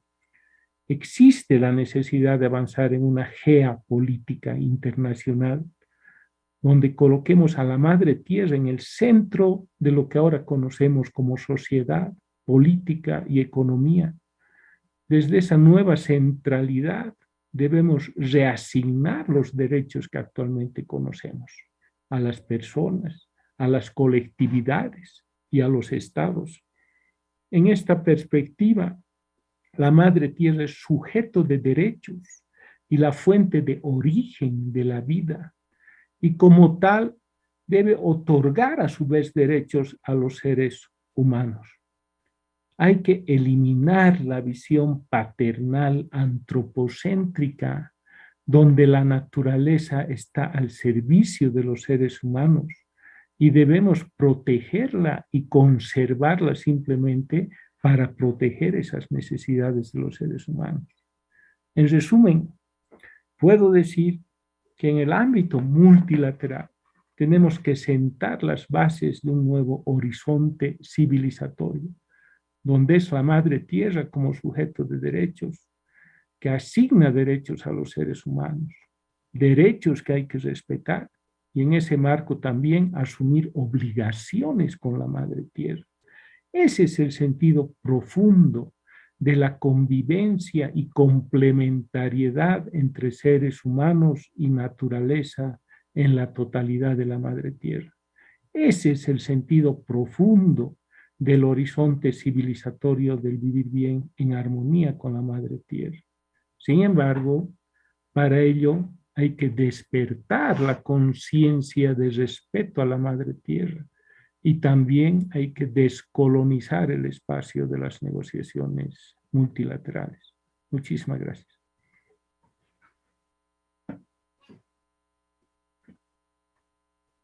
Muchas gracias, doctor. Es muy interesante, es que especialmente por parte de los asiáticos, es que nosotros hemos pensado que la idea de la madre tierra o de buen vivir fuera una idea exclusiva para los asiáticos o del pensamiento o de la filosofía taoísta, ¿no? Pero no era así. Es que en ese sentido creo que nosotros tenemos mucho trabajo que hacer en el futuro en términos de la investigación académica, ¿no? Es que espero tener en contacto para la futura colaboración. Y a ver, además, tengo una cosa que pedir permiso al doctor porque no he presentado bien al principio de la ponencia. Doctor Diego Pacheco Balanza es jefe de la delegación de Bolivia ante la Convención Marco de Naciones Unidas sobre el Cambio Climático. El Convenio sobre la Diversidad Biológica e Intergovernmental Science Policy Platform on Biodiversity and Ecosystem Services. Muchas gracias, doctor, por su ponencia. Bueno, ahora vamos a tener la última ponencia de la doctora Jenny Vega Cárdenas. Doctora, ha esperado tanto, ¿no? Doctora Jenny Vega Cárdenas es presidenta del Observatorio Internacional de los Derechos de la Naturaleza de Canadá. ¿Es correcto, no? Sí, muy bien. Muchas gracias. Bien, muchas gracias por participar y ya usted tiene las palabras, por favor. Perfecto. Ustedes me dicen sí. si ven bien mi presentación. Sí, bueno. Bueno, perfecto. Muchas gracias por la invitación. Para mí es un honor de estar con ustedes conectada desde Canadá, de haber escuchado las excelentes ponencias de mis colegas y de ver el buen español del profesor Shin, que la verdad estoy maravillada de ver esa fluidez y esa familiaridad con la que él habla, así que me da mucha alegría ver la gente que maneja esta lengua que para nosotros es nuestra lengua materna. Yo soy colombiana de nacimiento y llevo en Canadá más o menos 20 años. He estudiado el derecho de aguas desde hace 14 años, he dado muchas clases, he estado muy implicada en la academia, también durante varios años, más o menos 8 o 10 años. Y he podido analizar los diferentes modelos del manejo de aguas, entonces el manejo como cosa común, los mercados de agua, y me empecé a interesar en este tema de reconocimiento de los ríos como sujetos de derecho. Luego de haber analizado diferentes modelos y de haber constatado que precisamente en Colombia se reconocieron derechos al río a trato, empecé a indagar más sobre este nuevo paradigma. Tuve la oportunidad de ir a Ecuador, en donde se adoptó también el principio de summa causae y de summa caumaña, como hablaban mis colegas. Estuvimos muy inspirados y nos preguntamos cómo sería la posibilidad de que también este cambio de paradigma sucediera en Canadá. Fundamos el Observatorio Internacional de los Derechos de la Naturaleza, empezamos a comparar finalmente los modelos. Fundamos este observatorio como una organización no gubernamental y contábamos con una red muy grande, poco a poco ha crecido. Hemos venido asociando profesores de diversos países a que hagan parte de esta red para que nos apoyen en diferentes movimientos, reconocimientos de entidades naturales en Canadá y en otras partes del mundo. Hay muchos estudiantes, un equipo muy dinámico que trabaja conmigo en el observatorio y a quienes les estamos muy agradecidos por ese trabajo de terreno, puesto que no solamente la investigación y el análisis han sido unas herramientas útiles, sino que también estamos tratando de implementar el modelo, entonces proponiendo cuerpos legislativos, normas, para que sean adoptadas y se haga un cambio de paradigma por medio del derecho. Les voy a presentar los tres casos. Sé que el tiempo para el final de la sesión es muy corto, así que voy a tratar de ser muy sintética en mi presentación. Primero les voy a hablar sobre el primer río que tuvo personería jurídica y derechos en Canadá, que se llama el Amutejeko-Chipú, por una comunidad indígena de Canadá en asociación con un municipio regional. En segundo punto les hablaré sobre el río Fraser y otras iniciativas también de reconocimientos de derechos de la naturaleza. Y el tercer punto sobre el proyecto del río San Lorenzo, en el cual estamos trabajando directamente el observatorio con este proyecto que es muy grande. El río McPike, también conocido como Mutejiko-Chipú en Innu, obtuvo su personería jurídica, no solamente el río, sino toda la cuenca, por medio de 2 resoluciones que se elaboraron conjuntamente con los indígenas, con el municipio, y nosotros apoyamos en términos jurídicos y de redacción de estas resoluciones. Las resoluciones son gemelas, se parecen muchísimo, tienen casi el mismo contenido, pero tienen algunas diferencias. Y por medio de estas resoluciones se reconoce el río como un sujeto de derechos y se subrayan 9 derechos, como el derecho de existir, el derecho de vivir, el derecho de correr, el derecho de tener su biodiversidad natural, de estar libre de contaminantes, al derecho de ser regenerado, de restaurado y también de presentar una acción legal cuando alguno de estos derechos son comprometidos. Estas 2 resoluciones está dividido en 4 partes. La primera se identifica el río de manera geográfica.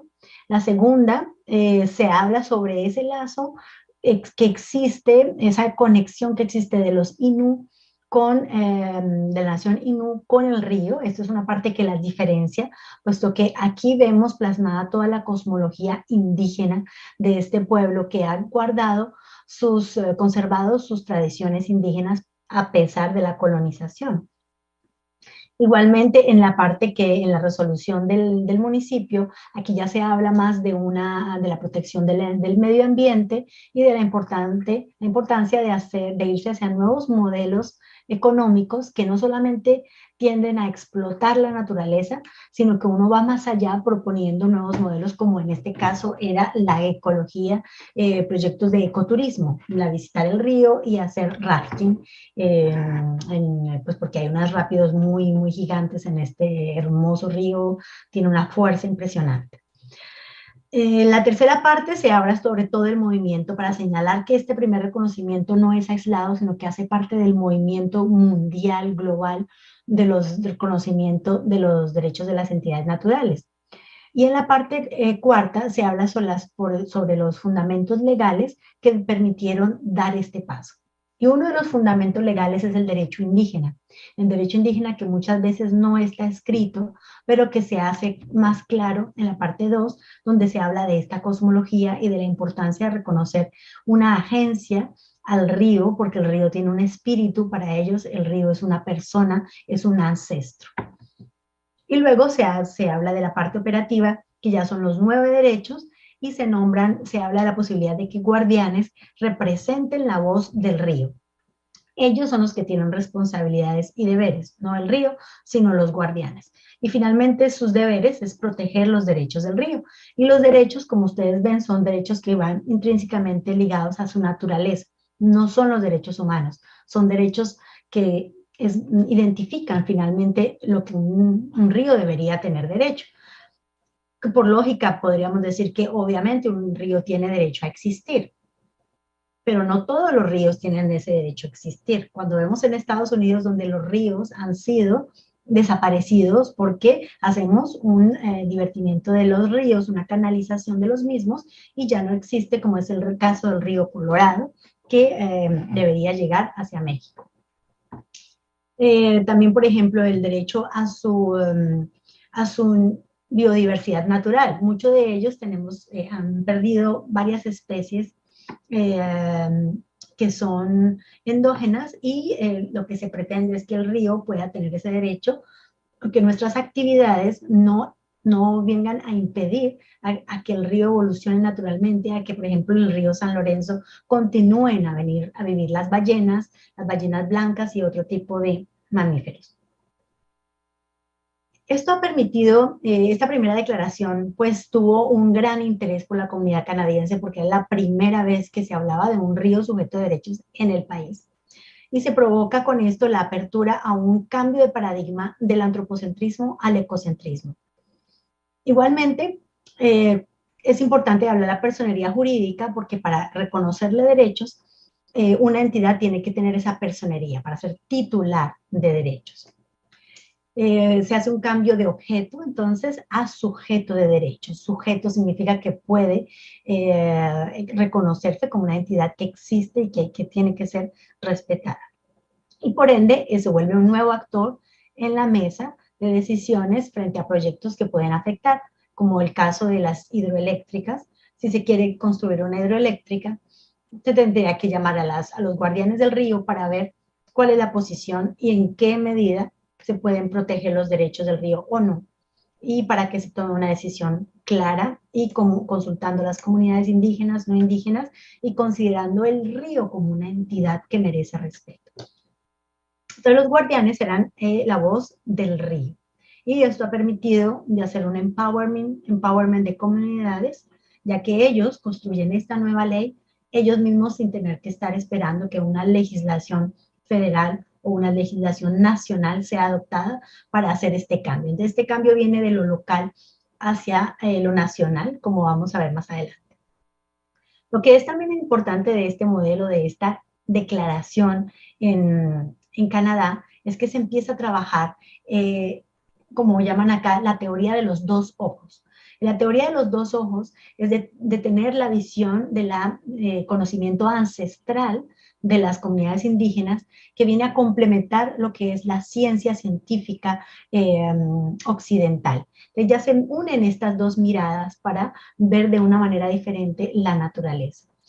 Por eso que, por ejemplo, una de lo que caracteriza la ciencia occidental es que es fragmentada, y aquí se propone un modelo holístico para comprender el río como un todo interdependiente y poderlo proteger, no de manera separada, como tenemos hoy en día el agua, protejamos el agua por un lado, las especies por otro, sino proteger el sistema de una manera única, holística.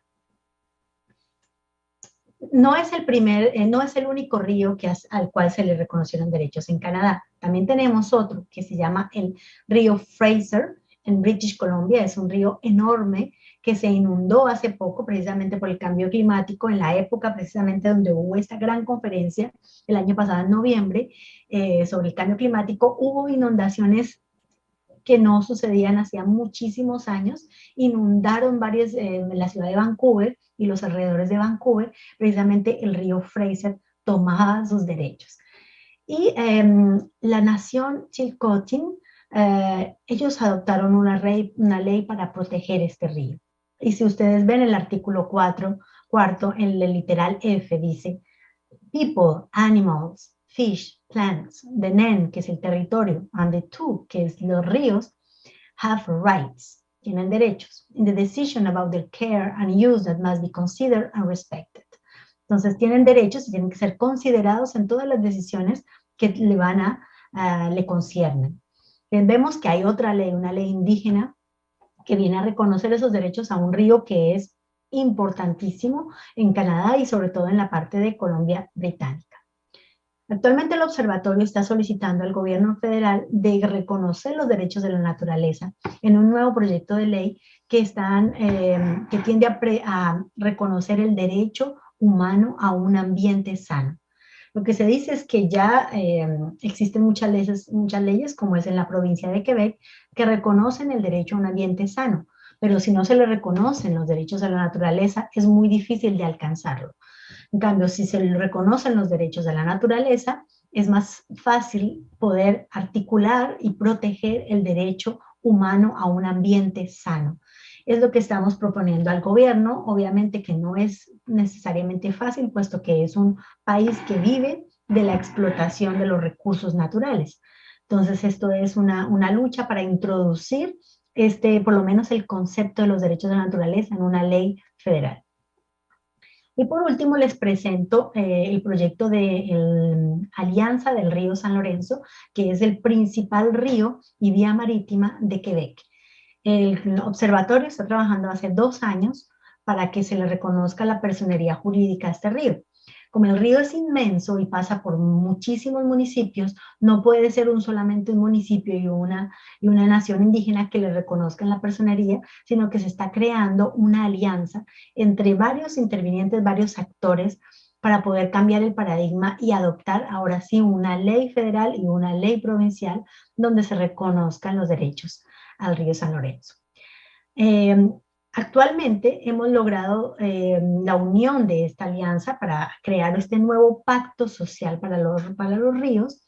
Se han logrado adicionar 8 municipios que son ribereños del río San Lorenzo. Actualmente, en el mismo momento en que les hablo, está la ciudad de Châteauguay discutiendo la posibilidad de adoptar la resolución para que podamos pedir la personería jurídica o el reconocimiento de la personería jurídica al río San Lorenzo, que se ha adoptado una ley por el federal y el provincial. Y es interesante porque se está precisamente discutiendo en este momento en otro municipio, y esperamos que ya no sean 8 sino 9 esta noche aquí en Canadá.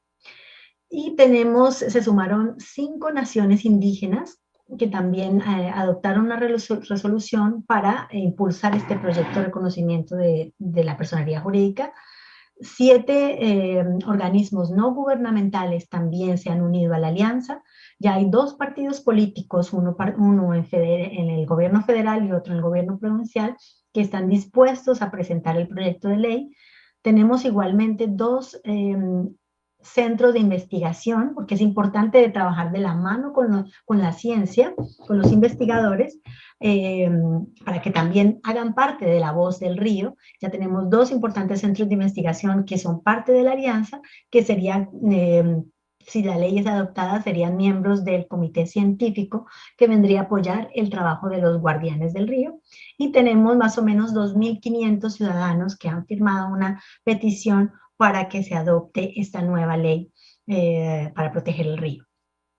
Entonces aquí lo que estamos es un ejemplo de movilización del conocimiento. Gracias a todos los libros, la lectura, las conferencias que hemos escuchado de colegas latinoamericanos, de colegas indígenas que nos hablan de la cosmología y de esta nueva visión de poder vivir en armonía con la naturaleza. Hemos publicado también un libro en el cual hemos analizado varios casos de reconocimientos de los derechos de la naturaleza en diferentes países, cuál ha sido el resultado, cuáles han sido los retos para poder proponer una ley. Igualmente aquí tenemos una propuesta de una ley en el libro, que les voy a copiar ahora en el chat, y el libro está en 3 idiomas, en español, en francés y en inglés. Entonces, lo que es más importante de esta presentación es para mostrarles a qué punto es importante de sacar la ciencia de la universidad, de llevarla a la práctica, de poder ayudar y darle, hacer un empowerment de las comunidades que están alejadas, que no tienen necesariamente las herramientas para proteger la naturaleza, y que es importante que la ciencia salga un poco de los libros, que salga de las universidades, y que podamos aplicar para avanzar hacia un mejor mundo en armonía con la naturaleza, que podamos estar conectados entre el sur, el norte, el oriente, el occidente, como es el caso precisamente en este panel tan hermoso que tenemos el día de hoy, y podamos encontrar soluciones innovadoras a la degradación de los ecosistemas. Esta es la foto del libro. Y bueno, como conclusión les dejo que la idea de que la ley es una creación social. Podemos crear un derecho nuevo. El derecho hasta la fecha ha sido creado por los intereses de las corporaciones que querían sacar provecho de los recursos naturales. Es el momento de que creemos una nueva ley en el cual podamos integrar un nuevo pacto social, incluyendo el paradigma ecocéntrico. Muchísimas gracias, y es un placer para mí estar con ustedes en esta noche.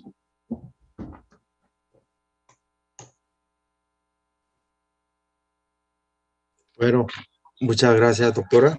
Y es que y ella ya puede entender mejor su esfuerzo pionero en este campo, sobre todo en Canadá. Y para el mejor entendimiento de los oyentes, quisiera presentar a la doctora. Ella es abogada de Canadá y de Colombia, y se ha comprometido en el reconocimiento del derecho del río Mekpai. ¿Es correcto? Sí, mi pronunciación, ¿no? Río Mekpai, por primera vez en Canadá. En ese sentido, es una verdadera pionera en este campo, y gracias por su excelente ponencia. Muchísimas gracias. Sí. Bueno, ya hemos acabado las 4 sesiones, 4 ponencias, y ahora, aunque tenemos un limitado tiempo, yo quisiera tener un tiempo de debate o sugerencia, ¿no? Y si entre oyentes, si tienen alguna sugerencia o preguntas, las pueden hacer, por favor. Pero en primer lugar, como he dicho antes, yo quisiera dar la oportunidad al señor Johnny para doctora Germana Moraes. Doctora Germana Moraes, es que ha leído la pregunta en la pantalla de chatting. No, todavía. Si podría repetir la pregunta, por favor. Johnny, está presente aquí, ¿no? Sí, estoy presente. Sí, buenas noches. sí, ¿Puedo puede... hacer la pregunta? Sí, sí. Bien, muy bien, por favor. Muchas gracias. Buenas noches, profesora Germana. Voy a hablar en portugués, si me permiso. Por favor. Bueno, entonces puede preguntar en portugués y doctora puede contestar en inglés o en español, por favor. Gracias. Muitas graças. Vou ser rápido para não tomar o tempo das demais pessoas, mas, professora Germana, eu gostaria de perguntar, conforme a senhora foi falando e colocando, principalmente a questão da necessidade, como os outros expositores também falaram, da necessidade da adequação do direito numa perspectiva ecocêntrica e principalmente se voltando aos modelos tradicionais de resolução dos conflitos e principalmente do modelo jurídico das comunidades ancestrais, dos povos indígenas, dos povos afro-brasileiros, que nós chamamos de quilombolas, povos tradicionais. A minha pergunta é: como a gente produzir um direito a partir dos modelos jurídicos que essas comunidades possuem, em especial no que vem acontecendo no Brasil, que os povos indígenas vêm construindo seus protocolos comunitários autônomos para dizerem a forma que querem que o Estado, que o governo, como a professora Iene Cardenas falou também, que esses povos tenham o seu direito de dizer como eles entendem os bens jurídicos, como eles entendem a relação da natureza, não como um bem passível de ser dominado ou mercantilizado, mas sim como uma parte da sua vida. E os protocolos, eles colocam... Essas comunidades dizem como elas entendem a natureza, definem a natureza, mas a gente não está vendo, a gente não percebe que o governo, que o mundo jurídico reconhece essa norma jurídica como passível de, como sendo uma norma jurídica. Então, a minha pergunta é como fazer, transformar o que a gente vem falando de filosofia, juntando com essa norma jurídica que as comunidades vêm produzindo. Era isso. E aí também acho que os outros também contemplaram também. Muito obrigado e permiso. Gracias. Muchas gracias. Profesor, ¿puedo hablar? Sí, sí, claro, cómo no. Es que puede abreviar. Claro, claro, intentaré. Espera, por favor. Sí. Johnny, muchísimas gracias por la pregunta, sobre todo por la hacer en mi lengua materna, que es la lengua portuguesa, nuestra lengua materna, que es la lengua portuguesa. Intentaré hacer lo mejor en español o en portuñol, como lo queiráis. Gracias. Bueno, Johnny ha preguntado como se puede transitar de la teoría a la práctica en el campo de la jurisdicción, de la resolución de los conflictos con base en la experiencia de los pueblos indígenas y de los pueblos quilombolas afrodescendentes. E na apretada síntese seria isto. Bueno, Johnny, vou tentar falar rapidamente. Há várias maneiras. Me parece que o exemplo de los bolivianos, del colega Diego Pacheco, sobretudo en el campo de la justicia indígena originária campesina, se pode mirar a este exemplo.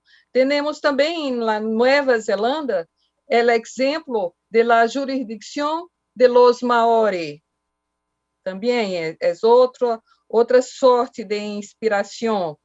Pero em Brasil, de modo muito particular, há uma tendência a la jurisdição voluntária, a utilizar os métodos alternativos de resoluções de conflitos, a jurisdição restaurativa. Não sei se se habla assim em espanhol, por favor, perdone-me se há algum erro, não é minha língua materna, pero en el campo de la justiça restaurativa se pode perfeitamente se mirar em los exemplos de las comunidades tradicionais. É caminho que se empieza a fazer aqui em Brasil e imagino que em outros cantos do mundo.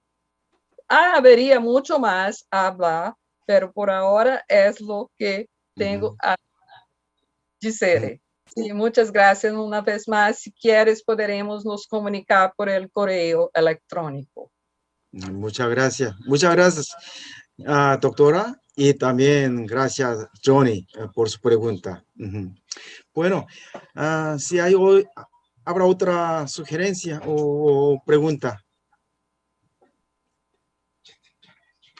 Buenas noches, profesor Jim. Ajá.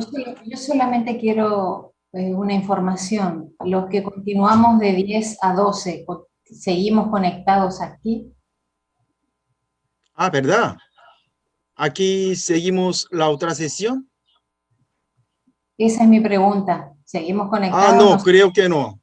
Para esta sesión creo que no seguirá la otra, pero para que los oyentes puedan participar en otra sesión ya organizada, es que a lo mejor tendríamos que terminar esta sesión. Pero yo creía que habría algunas sugerencias o preguntas inevitables para los oyentes. Por eso lo pregunto a los oyentes. Pero si no hay sugerencias, entonces podemos acabar la sesión cuando quiera. Yo una pregunta, profesor Shin. Bien. ¿Sería mejor que yo lo haga en español o en inglés? Porque entiendo que hay algunos que mejor entienden inglés más que el español, tal como la profesora Germana. Y no sé si el profesor Diego Pacheco pueda entender mi inglés. ¿Estaría bien, mejor hablar en inglés o en español? Sí. Ahora vamos a dirigir la sesión en inglés o en español. Sí, son dos lenguas oficiales de esta conferencia. Okay. All right, then allow me to ask a question. It's not directed to any particular participants, but it's based on something that I have observed throughout the sessions that has been held in this conference. It seems to me that there are different perspectives, even among those that try to promote Earth jurisprudence and rights of nature. For example, there are those that simply take this as another means to protect nature, apart from all the laws we have to protect the environment. And there are others that really believe that nature is a living organism or a big ecosystem that has to be respected. Now, despite all that, there are also differences in the way they think of realizing this. Some think that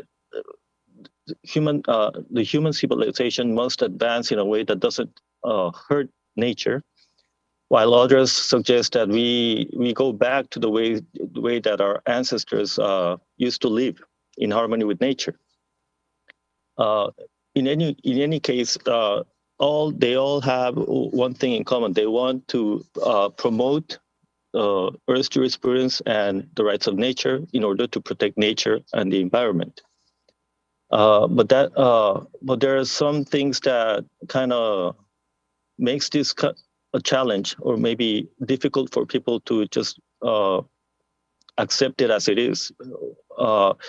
First of all, we live in a world that basically under a capitalist system where we try to where companies, corporations, and even individuals, they try to maximize production and therefore maximize profit, and maximizing profit or production inevitably leads to maximizing exploitation, which in the end leads to depleting resources and destroying ecosystems and nature itself. I think that's why we are all gathered here in this conference to think about how we start to change the mindset of people.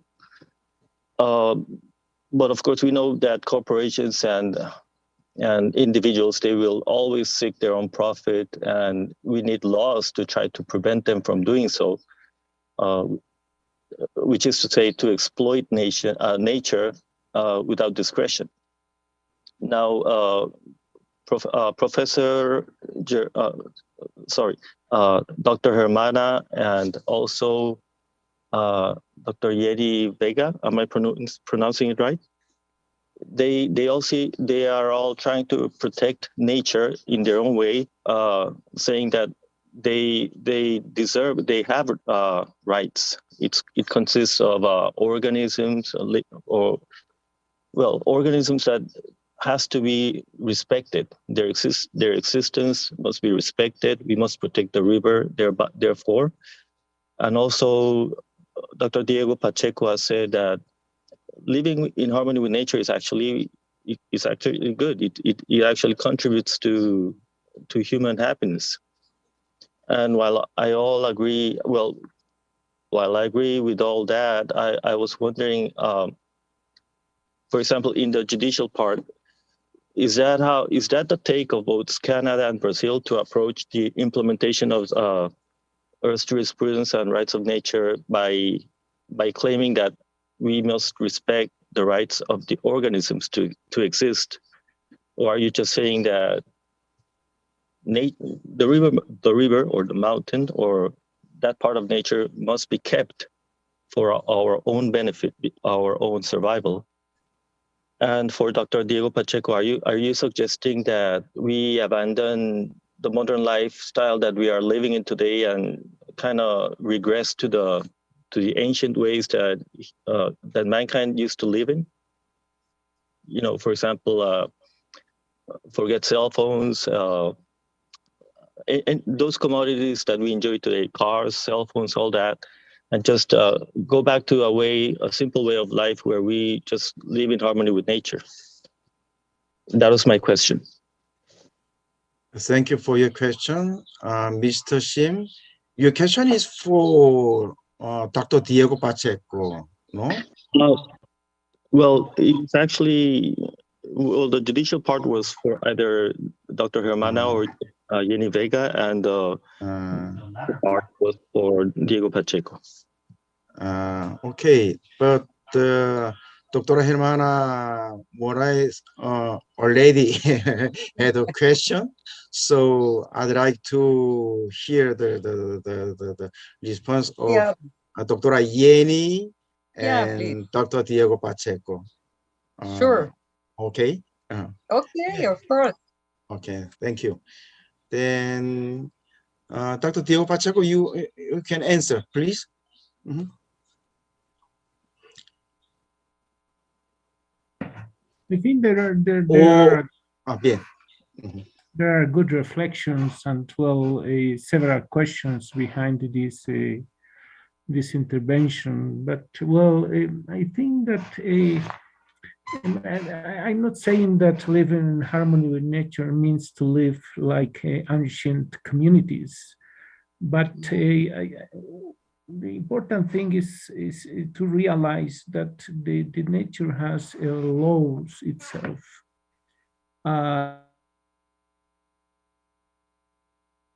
Life in the planet in all different forms. In the modern society, however, the technology is going against the laws of nature and the production of life, the natural life. We are not against a society taking the best advantage of the technology, but always if the technology is able to protect the natural life. Technology in modern societies is moving beyond the natural life. Life is going to be produced in laboratories, artificially.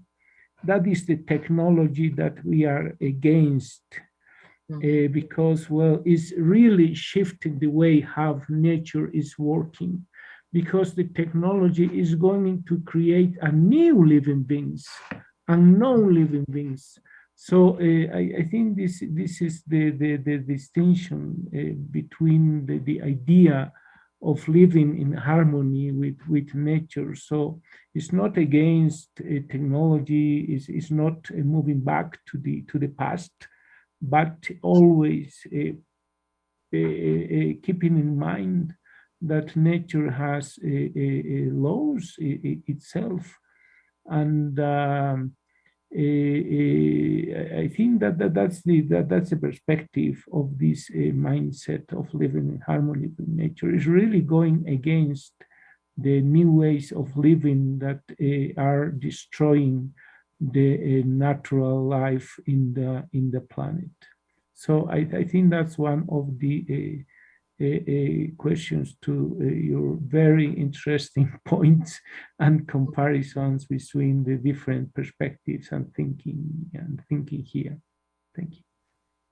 Muy bien. Y doctora Jenny Cárdenas, ¿usted también tendrá palabras a esta pregunta? No se oye, por favor. Ajá. Muchas gracias. Sí, yo también tengo algunas palabras en el mismo sentido que el doctor Pacheco.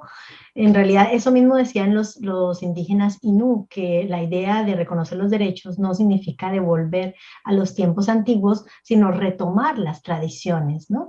De retomar y de generar una nueva economía, un nuevo modelo económico en el cual no estamos en contra de la naturaleza, sino que podemos progresar con ella, hacer un modelo que sea más sustentable. Y también, por ejemplo, cuando empezamos en el cambio energético, en todo lo que estamos haciendo un cambio hacia energías renovables, hacia otro tipo de energía, otros modelos, decir no solamente, o sea, el cambio que se está promoviendo no es de convertir todos los automóviles en eléctricos, porque esto no estamos haciendo un verdadero cambio planetario. Lo que es importante es reducir nuestro consumo, reducir nuestros desplazamientos necesarios como nos tocó finalmente en la pandemia. No es continuar con un tráfico, por ejemplo, con grandes ciudades de México, de Colombia, de Bogotá, donde ya va a ser una fila de carros ya no de gasolina, sino eléctricos, y con esto vamos a acabar los ríos. Entonces, finalmente es de podernos medir. Es decir, necesitamos menos, podemos hacer un desplazamiento compartido, medirnos un poco más en ese modelo de crecimiento que estábamos teniendo de manera planetaria, donde no habían límites, y esto nos lleva a concientizarnos, ¿no? Que podemos interactuar con el río y que cada conducta que hacemos tiene un impacto. ¿Y cuál es nuestro impacto para que seamos conscientes y podamos mejorar esa interacción con las diferentes entidades naturales? Y pues los ríos yo creo que es la fuente de vida, y yo aprendí mucho de lo del manejo de los ríos también en México cuando estuve haciendo mi tesis, donde aprendí muchísimo y me di cuenta, bueno, de los diferentes modelos que se estaban generando de mercados de agua. Y pues se ve que es una buena alternativa el cambiar ese paradigma, irnos hacia un modelo ecocéntrico. Yo creo que es la única solución con la cual podemos acabar con la crisis ecológica y con la crisis climática. Pero tenemos que hacer esa concientización de cada uno, y ese hecho de cambiar el río por una persona, de imaginarnos que tenemos ante nosotros una persona que también siente, que también tiene ese derecho a la vida, nos puede hacer cambiar de una manera en que nos estamos desarrollando, en que estamos viviendo, en que estamos convirtiendo un modelo económico en algo más sustentable y que el cambio sea global, que sea mundial. Y por eso me agrada mucho que hoy tengamos ese contacto también con Corea, ¿no? Que es yo creo que es una parte del planeta donde se puede también, tiene mucho potencial para seguir avanzando en los derechos de la naturaleza. Muchas gracias. Muchas gracias, doctora. Muchas gracias. Y a ver, había otra pregunta de Verónica en la pantalla de chatting. Verónica está presente ahora. Sí ha salido, creo.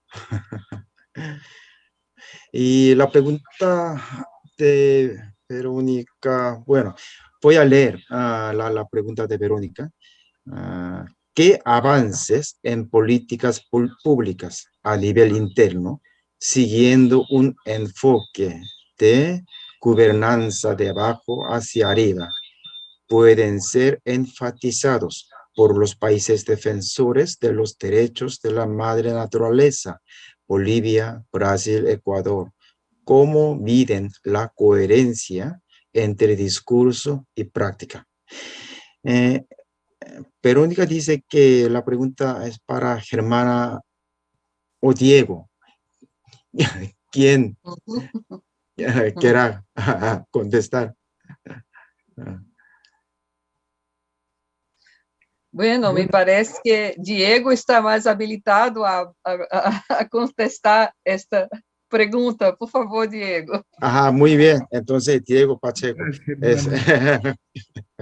Bueno, en Bolivia se han hecho muchos esfuerzos por ajustar las políticas públicas a esta visión, ¿no?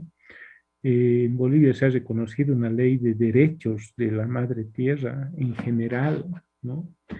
Nuestra ley 071, se ha hecho otra ley adicional que es la ley marco de la madre tierra, en el marco del desarrollo integral para vivir bien, donde también se reenfatiza el reconocimiento de los derechos en general a todos los seres vivos. En Bolivia se han hecho esfuerzos y es uno de los pocos países también que ha reconocido la Declaración Universal o la Declaración de Naciones Unidas sobre Derechos de los Pueblos Indígenas. En Bolivia se ha avanzado en el reconocimiento de las autonomías indígenas con el autogobierno de los pueblos indígenas. Se ha reconocido la jurisdicción indígena, que son el derecho de los pueblos indígenas. Entonces hay un conjunto de normas que se traducen en políticas públicas. El sistema de planificación en Bolivia transversalmente ha reconocido lo que llamamos la gestión de los sistemas de vida, precisamente para garantizar equilibrios y balances entre los escenarios sociales, económicos, ambientales, etc. Entonces hay un esfuerzo muy grande por traducir e incorporar esto a las políticas públicas. Sin embargo, no estamos exentos de tener tensiones y contradicciones también, de desfases entre la normativa y la práctica, ¿no? Los cambios, entendemos, no se van a hacer en un corto plazo, pero sí hay un esfuerzo muy sistemático, ¿no?, de parte del gobierno de poner en marcha esta visión, estos enfoques, ¿no? Y obviamente crear un escenario donde esto pueda ir profundizándose a nivel de la gestión pública, ¿no? Bien, muchas gracias. Bueno, pues, me gustaría de añadir en Brasil, es breve, ¿sí? En Brasil, en el dominio de las leyes municipales y en la academia hay avances. Escucharemos la ponencia de la profesora Vanessa, el próximo painel, que promueve las leyes municipales en Brasil.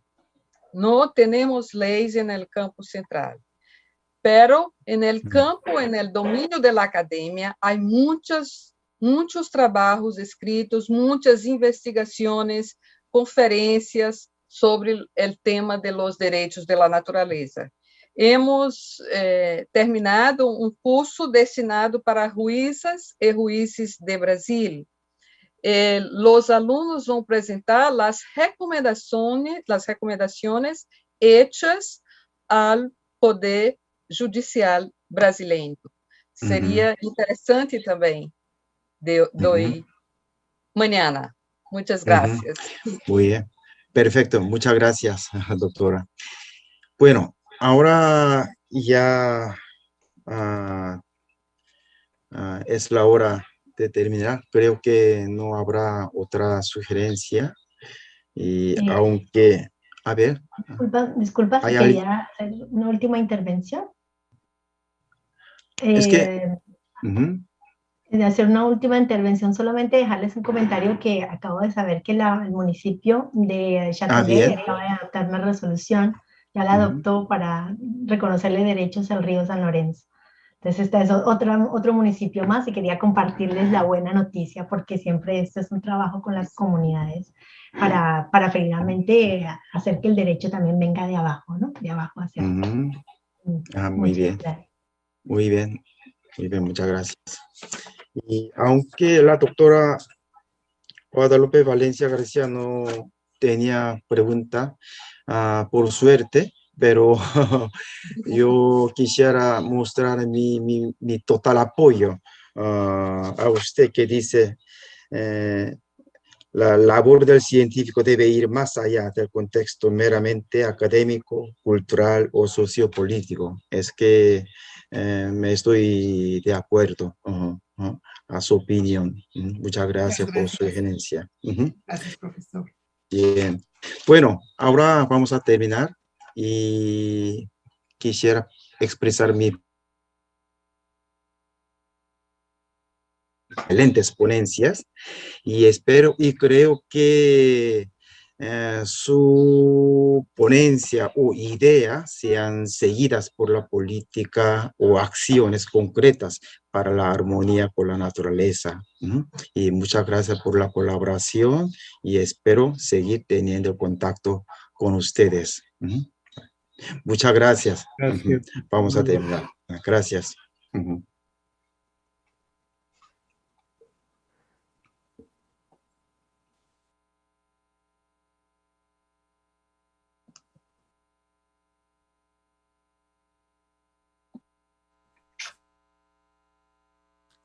Thank you so much for your introduction, Minhee, and it's a real pleasure to be with everyone here today, sharing this very interesting conversation.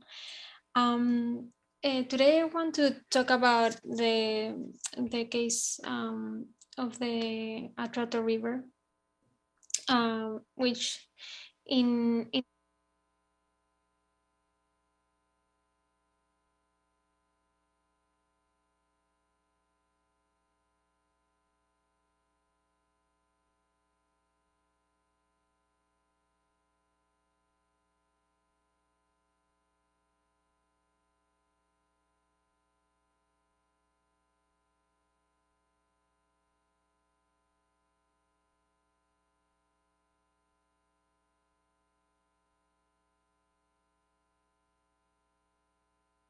of nature are considered by the courts in practical terms.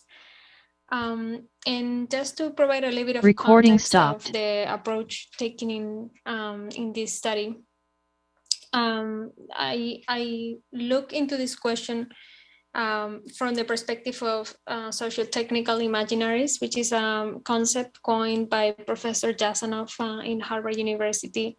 This concept, and it's what I consider, or a socio-technical imaginary is what I consider in this case the concept of the rights of nature.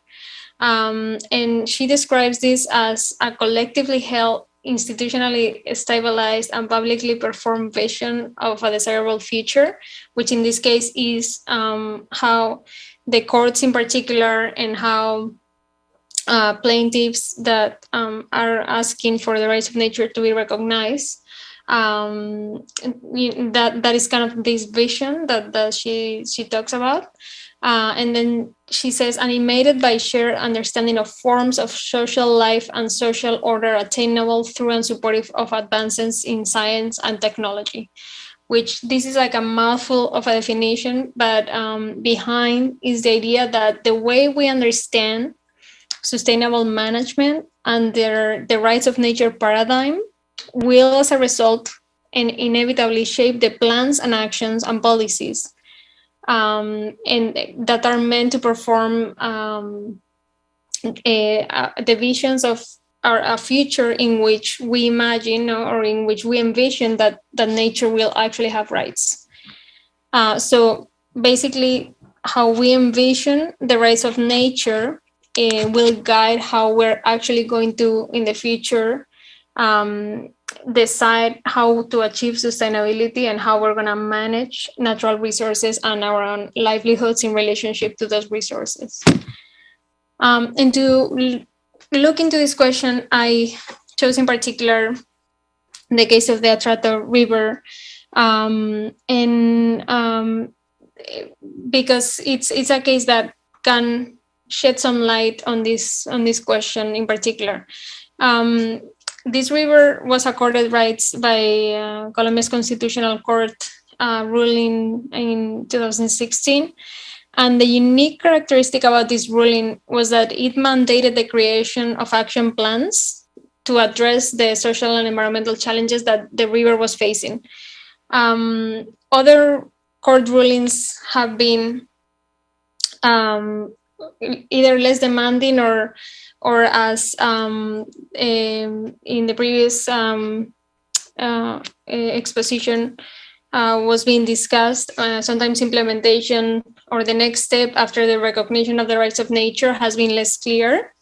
So what I wanted to do with this work is to take apart the action plans that actually derived from this ruling, and using content analysis, but also interviews, archival research from other legal documents and also other documents to kind of understand how the declaration of the rights of the Atrato River in particular have shaped planning in practice in the last 6 years in the riparian communities along the river. And the most relevant plans for discussion in this case are derived from Order 5 of the court ruling and Order 7. Order 5, just for give a little bit of context, is aimed at designing and implementing a plan in particular to decontaminate the Atrato River and also the tributaries, recover ecosystems, and also as a way of setting kind of like a plan to avoid additional damage to the river and the environment around the river. And then action plan derived from Order 7 focuses more on creating a plan that allows for the recovery of traditional forms of subsistence and food within what the court calls the concept of ethno-development to ensure food security in the area, which was absent or lacking due to the contamination of the waters of the river and due to intensive illegal mining in the area. So my intention then is to briefly touch upon 3 categories of findings of ways in which we have found that the rights of nature have shaped the planning process in the last few years for sustainable development and climate adaptation in the region. And the first set of findings show how the rights of nature shape the planning process bidirectionally in terms of how nature was, on one hand, given rights and a voice and a seat at the deciding table in a way, but at the same time how they gave rights, or the rights of nature provided rights to some sectors of the population. So on one hand, you could see in the court ruling that guardians were given a voice. This is very common, right, in different court rulings, to speak up for the river or on behalf of the river. What is interesting about this case is that, well, initially from the ruling emanated that 2 guardians would be appointed. In debating who would be or who would become those 2 guardians representing the river, actually, the community reinterpreted the court ruling to divide the responsibility of such representation into 14 guardians. And the idea is that these 14 guardians together would represent the river on behalf of the community. And I highlight their words because I think they're kind of representative of their reasoning, that a sole guardian would have not known the entirety of the river, as the river and its landscapes change from the place of birth of the river toward its end. So by giving rights to the river, also different representatives of the community are given the right to speak on its behalf and on behalf of their communities. And what is more, this court ruling introduces the concept of biocultural rights, which is shared with other court rulings as related to the rights of nature. And actually, these biocultural rights also give voice to riparian communities that in the past were not necessarily heard. And biocultural rights in this case are defined across different documents, not only in the court ruling, as ethnic communities' rights to manage their territories and to govern the natural resources in accordance with their own laws and also with their own traditions. And this and the understanding of the biocultural rights as understood to emanate from the community's deep and intrinsic connection with nature is which translates in the engagement of different stakeholders to contribute to the crafting of these plans that are derived from the court ruling. It cannot be understood that these plans can be made in any other way where these communities do not participate because of the concept of the biocultural rights. And for instance, in the process, you can see that some of the plans were collectively built by not only entities at the national level, but also community representatives, different stakeholders. Other plans were brought to what it was called mesas subregionales or sub-regional tables or workshops across the river basin for input and discussion. So again, it's the same theme that by giving rights to nature, actually riparian communities are also granted rights and are being heard while they were not being heard before. And the next theme, I would say, sorry, I'm trying to, okay. Or like set of findings point more to the fact that considering nature as a stakeholder with rights actually also partially shaped the knowledge production process about the river. So what I mean by that is that you can see throughout these plans and how they were crafted that the considering the rights of nature actually shape how do we measure, how do we assess, how do we decide what is the state of the river, and how do we define what should be the desirable state of the river that we are striving for when we're granting it rights. So when do we say, or when can we say that the river is healthy and which parts of the river are healthy, etc.? And just to provide with some background, the court ruling actually required the undertaking of a series of baseline studies.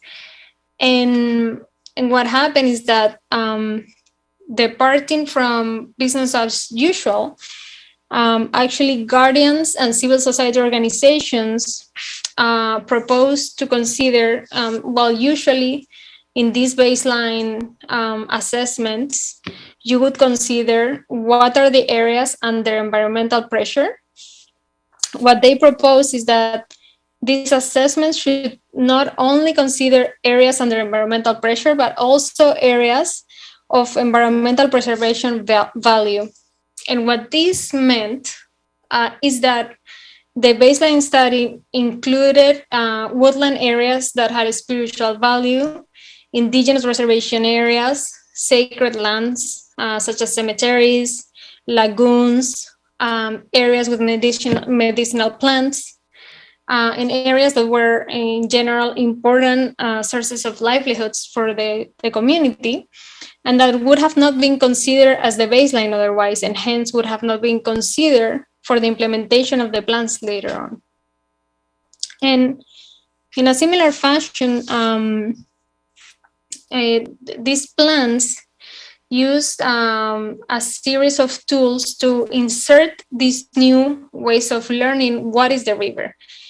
So they use participatory action research, they use social cartographic methodologies, they use other stakeholder engagement tools. And this allows to define throughout the process, not only of the plan crafting, but also implementation, more of a flexible vision of what should restoration and what should the vision of the restoration of the river look like.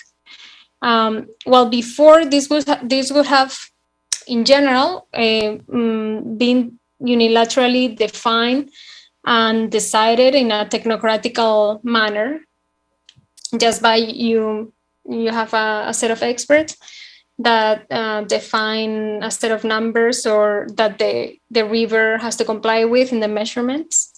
But in this case, they provide not only with these measurements, but also with the framework under which these measurements have to be taken, right?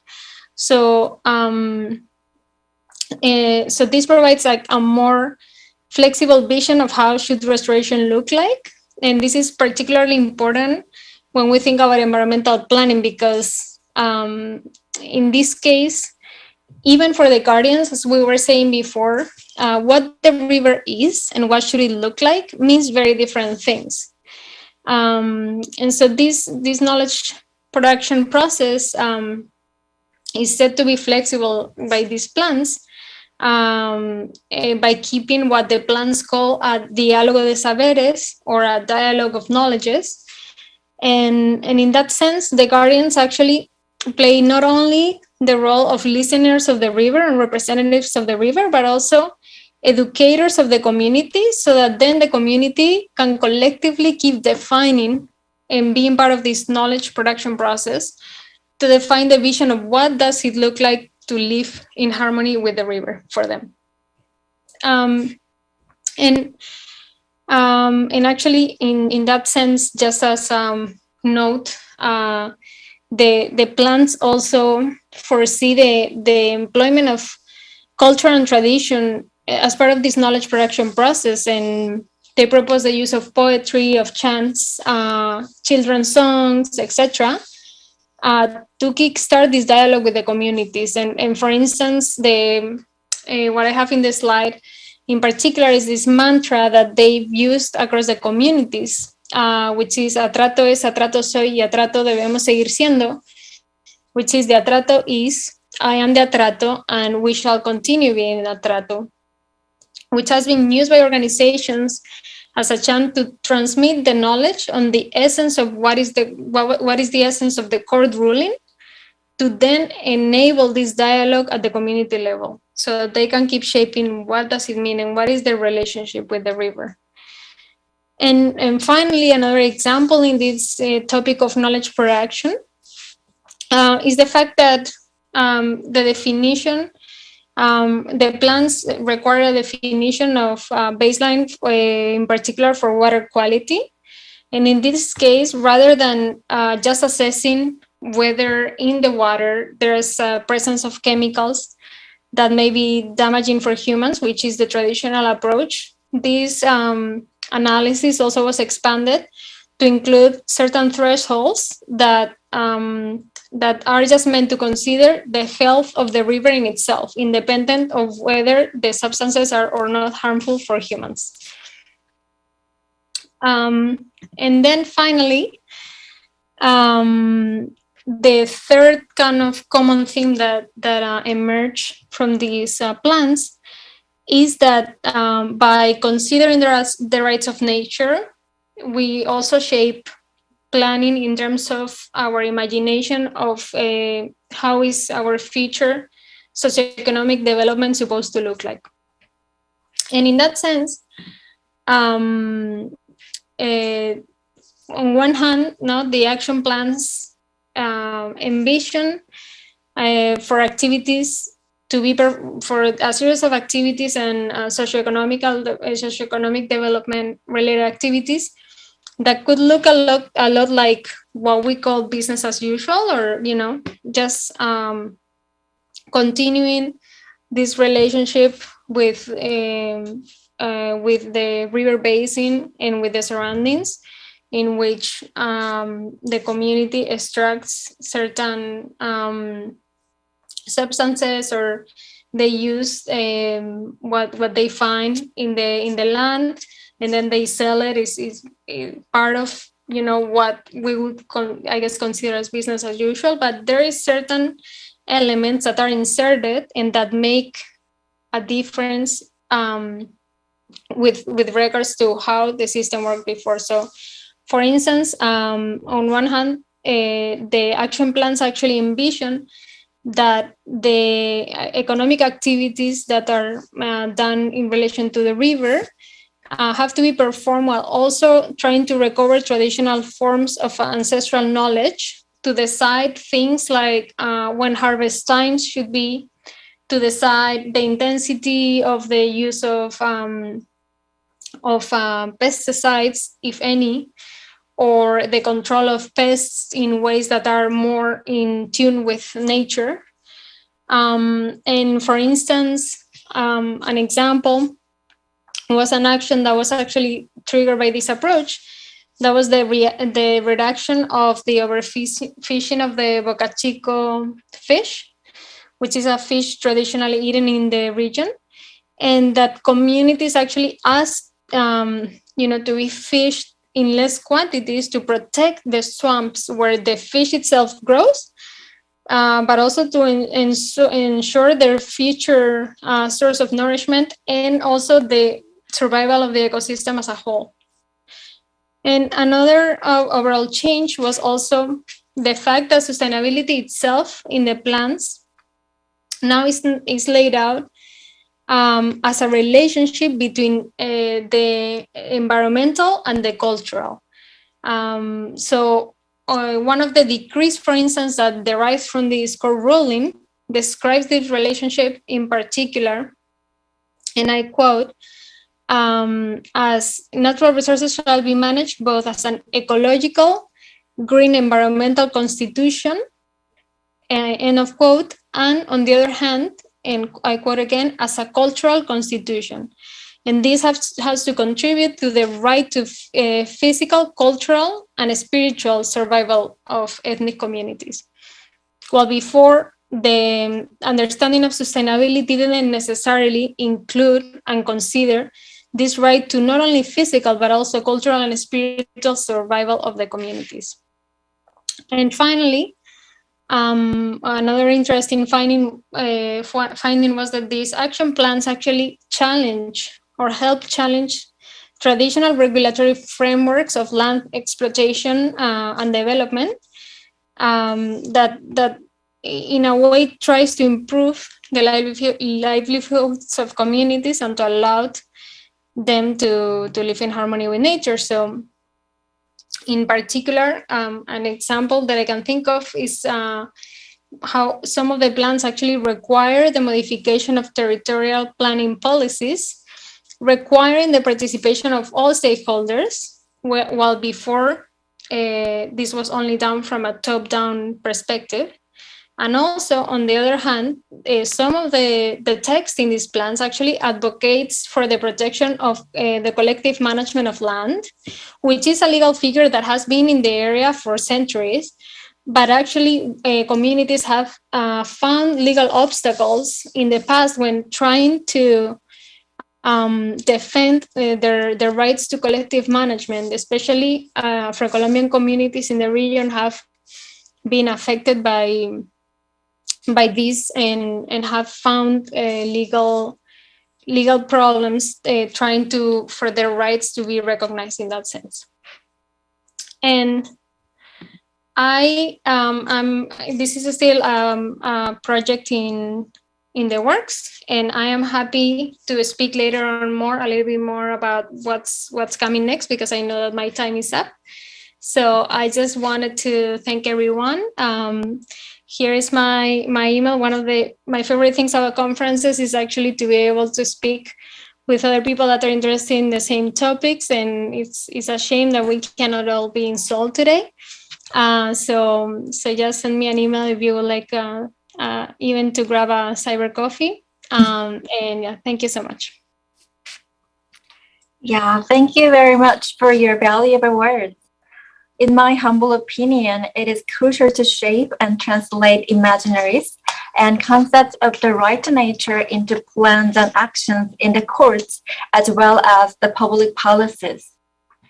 The case of Atrato Liver is iconic and exciting ruling for those who work in this field of study. This case also reminds us that humans, however, cannot exist without the Mother Nature.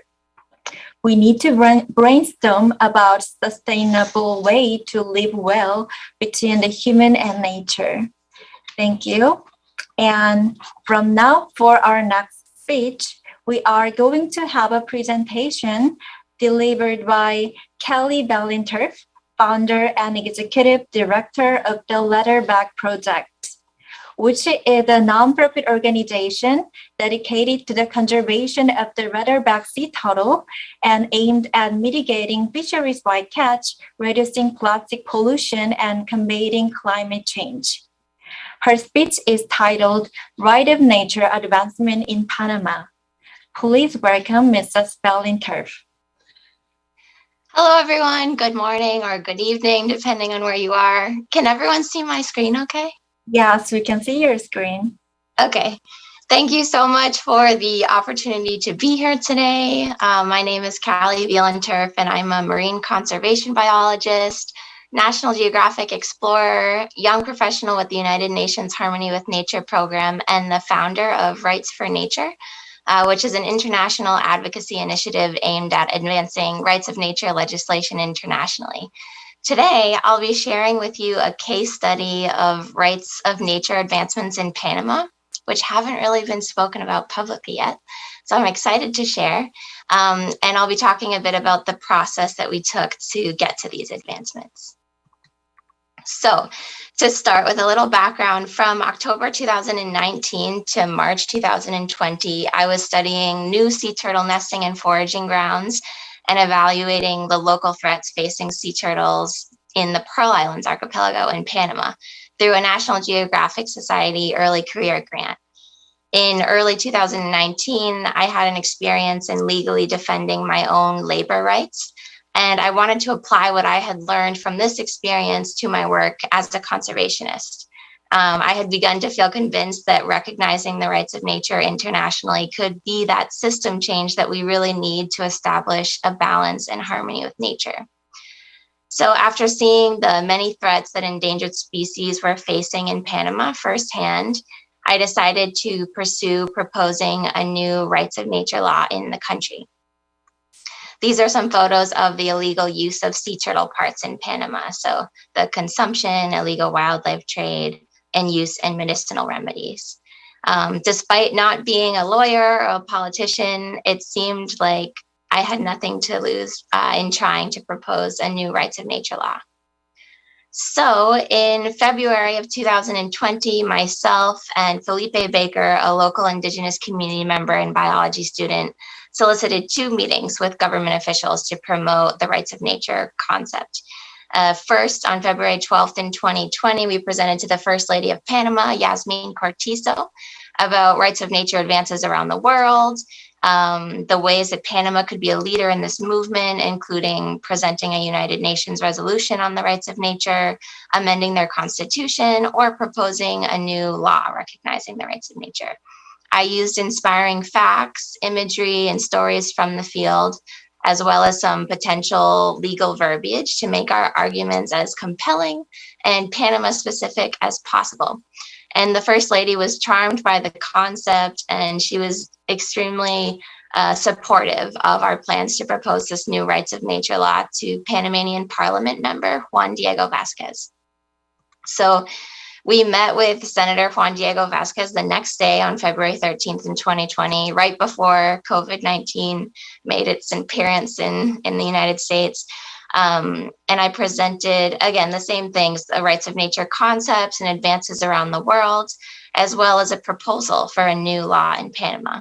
His legal team was extremely excited about this prospect of proposing such important nature conservation legislation in Panama. So I subsequently worked with Vasquez's legal team to draft this new law entitled por medio de la cual se reconocen los derechos de la naturaleza, las obligaciones de Estado relacionadas a estos derechos, y se dictan otras disposiciones, or in English, by means of which the rights of nature are recognized, the state obligations related to these rights, and other provisions that are dictated. And this new proposed law was presented to the Legislative Assembly on September 23rd in 2020. And the law was officially accepted by the Republic of Panama as an official proposed law on October 14th in 2020. And this law requires the state and all persons, whether natural or legal, like corporations, to respect and protect nature's rights. So some of nature's rights that are recognized in the law include nature's right to exist, persist, and regenerate her vital cycles, nature's right to timely and effective restoration, nature's right to the preservation of her water cycles. And the law also establishes an extensive list of ecocentric principles, such as in dubio pro natura, meaning that when in doubt, one must act in favor of protecting nature, which will help with the law implementation. Additional proposed principles include the higher interest of nature, in dubio pro aqua, and the restoration, prevention, and precaution principles. And to defend the rights of nature, the law authorizes all natural or legal persons to represent the interests of nature before the courts and authorities of Panama. And finally, the law establishes that the ancestral knowledge of indigenous peoples must be an integral part of interpreting and applying the rights of nature in the country. So in 2021, the law entered a debating stage with 3 different debate phases, including both public and private meetings. And before this debating phase, I connected with Michelle Bender from the Earth Law Center after seeing her present at the International Union for the Conservation of Nature's Youth Congress. In realizing that the Earth Law Center team are experts in the field of rights of nature, and recognizing the fact that myself and the legal team from Panama were embarking on this rights of nature mission for the first time, I reached out to Michelle to see if the Earth Law Center would be interested in reviewing the proposed law and assisting in making it even stronger. So Michelle, Constanza, Prieto Fichlis, Carla Cardenas, and Rachel Bustamante, and Grant Wilson all participated in further developing the articles and adding relevant concepts from other successful rights of nature legislation to make the law as strong and as enforceable as possible. The revisions were reviewed by Parliament member Vasquez and his legal team, and a majority of the changes were presented and accepted by him during the first public legal debate in August of this past year, 2021. So the law, the Proyecto de Ley number 471, it entered the first legal debate on August 12th this past year and successfully finished the first debating process with the public on September 23rd. On October 6th, it entered the second and third debates, during which other senators discussed the proposed law that had been approved by the public already. And then on October 25th, The proposed law passed the third debate and has since been sitting on the president's desk awaiting his signature. If passed, this law would be the first countrywide general, meaning all nature, legal action taken internationally since Bolivia added rights of nature to their constitution in 2010. Additionally, this law would only be the third countrywide general rights of nature law or action taken. So I'm hoping that this will inspire other rights of nature legislation around the world. In addition, I've solicited a meeting with the First Lady of Panama to discuss the potential of including the concept of the rights of nature in Panama's constitution if they do in fact pass the law, which we're hoping will be any day now. Panama is currently in a process of constitutional reform, so now is an opportune moment to discuss the incorporation of rights of nature in the Constitution. Additionally, Panamanian Parliament member Gabriel Silva presented a new law called Establishing the Conservation and Protection of Sea Turtles and Their Habitats in the Republic of Panama. And this proposed law is currently 7 debates into the first debating phase, which is the public debates. So in this new sea turtle conservation law, the Earth Law Center and the Leatherback Project, which is the organization I started, have submitted a law revision that actually includes the recognition of the rights of sea turtles as legal persons. And it's currently being evaluated and considered by the senator and his legal team. So experience has shown us that general rights of nature laws are most effective when parallel and subsequent laws include the same rights of nature rhetoric. So if accepted, this law will be the first of its kind, not only specific to ocean rights, but also as a comprehensive law to implement and enforce the rights of a non-human being species. Additionally, the Leatherback Project has identified just a few months ago a new foraging ground for endangered green sea turtles and critically endangered hawksbill sea turtles in front of Saboga Island in Isla del Rey in the Pearl Islands archipelago in Panama. So we're just beginning a mark and recapture study to better understand the size of the population of sea turtles that's occupying this reef habitat. This is a picture of a hawksbill sea turtle from the Pearl Islands. And this is a picture of one of the green sea turtles that we caught. We use red light when working with the turtles at night to disturb them as little as possible. So we've already tagged around 20 turtles in just a few weeks. And we've also deployed 2 satellite tags, which we can use to map the sea turtles' movements throughout the island archipelago. Our goal is to collect enough data to be able to propose the first community-managed national wildlife refuge in Pacific Panama, and to include the rights of this reef and its inhabitants, so sea turtles, the actual different coral reef species, fish, everything. So to include their rights in the legal refuge proposal. So hopefully this will be a second example of a subsequent conservation law, including parallel rights of nature rhetoric to enforce this ecocentric paradigm shift that we're seeing in the country. So just really quickly, I want to shift to the general law proposing process in Panama, just to give a quick overview. The law of Panama is based on civil law with influences from Spanish, legal tradition, and Roman laws. The National Assembly of Panama is the legislative branch of the government of the Republic of Panama. And Panama also has a delegation of 20 deputies to the supranational Central American Parliament. Proposals for new laws in the Republic of Panama can be initiated by both the government and the public, civil society. There are guides that exist to support public citizens in the development and presentation of new laws.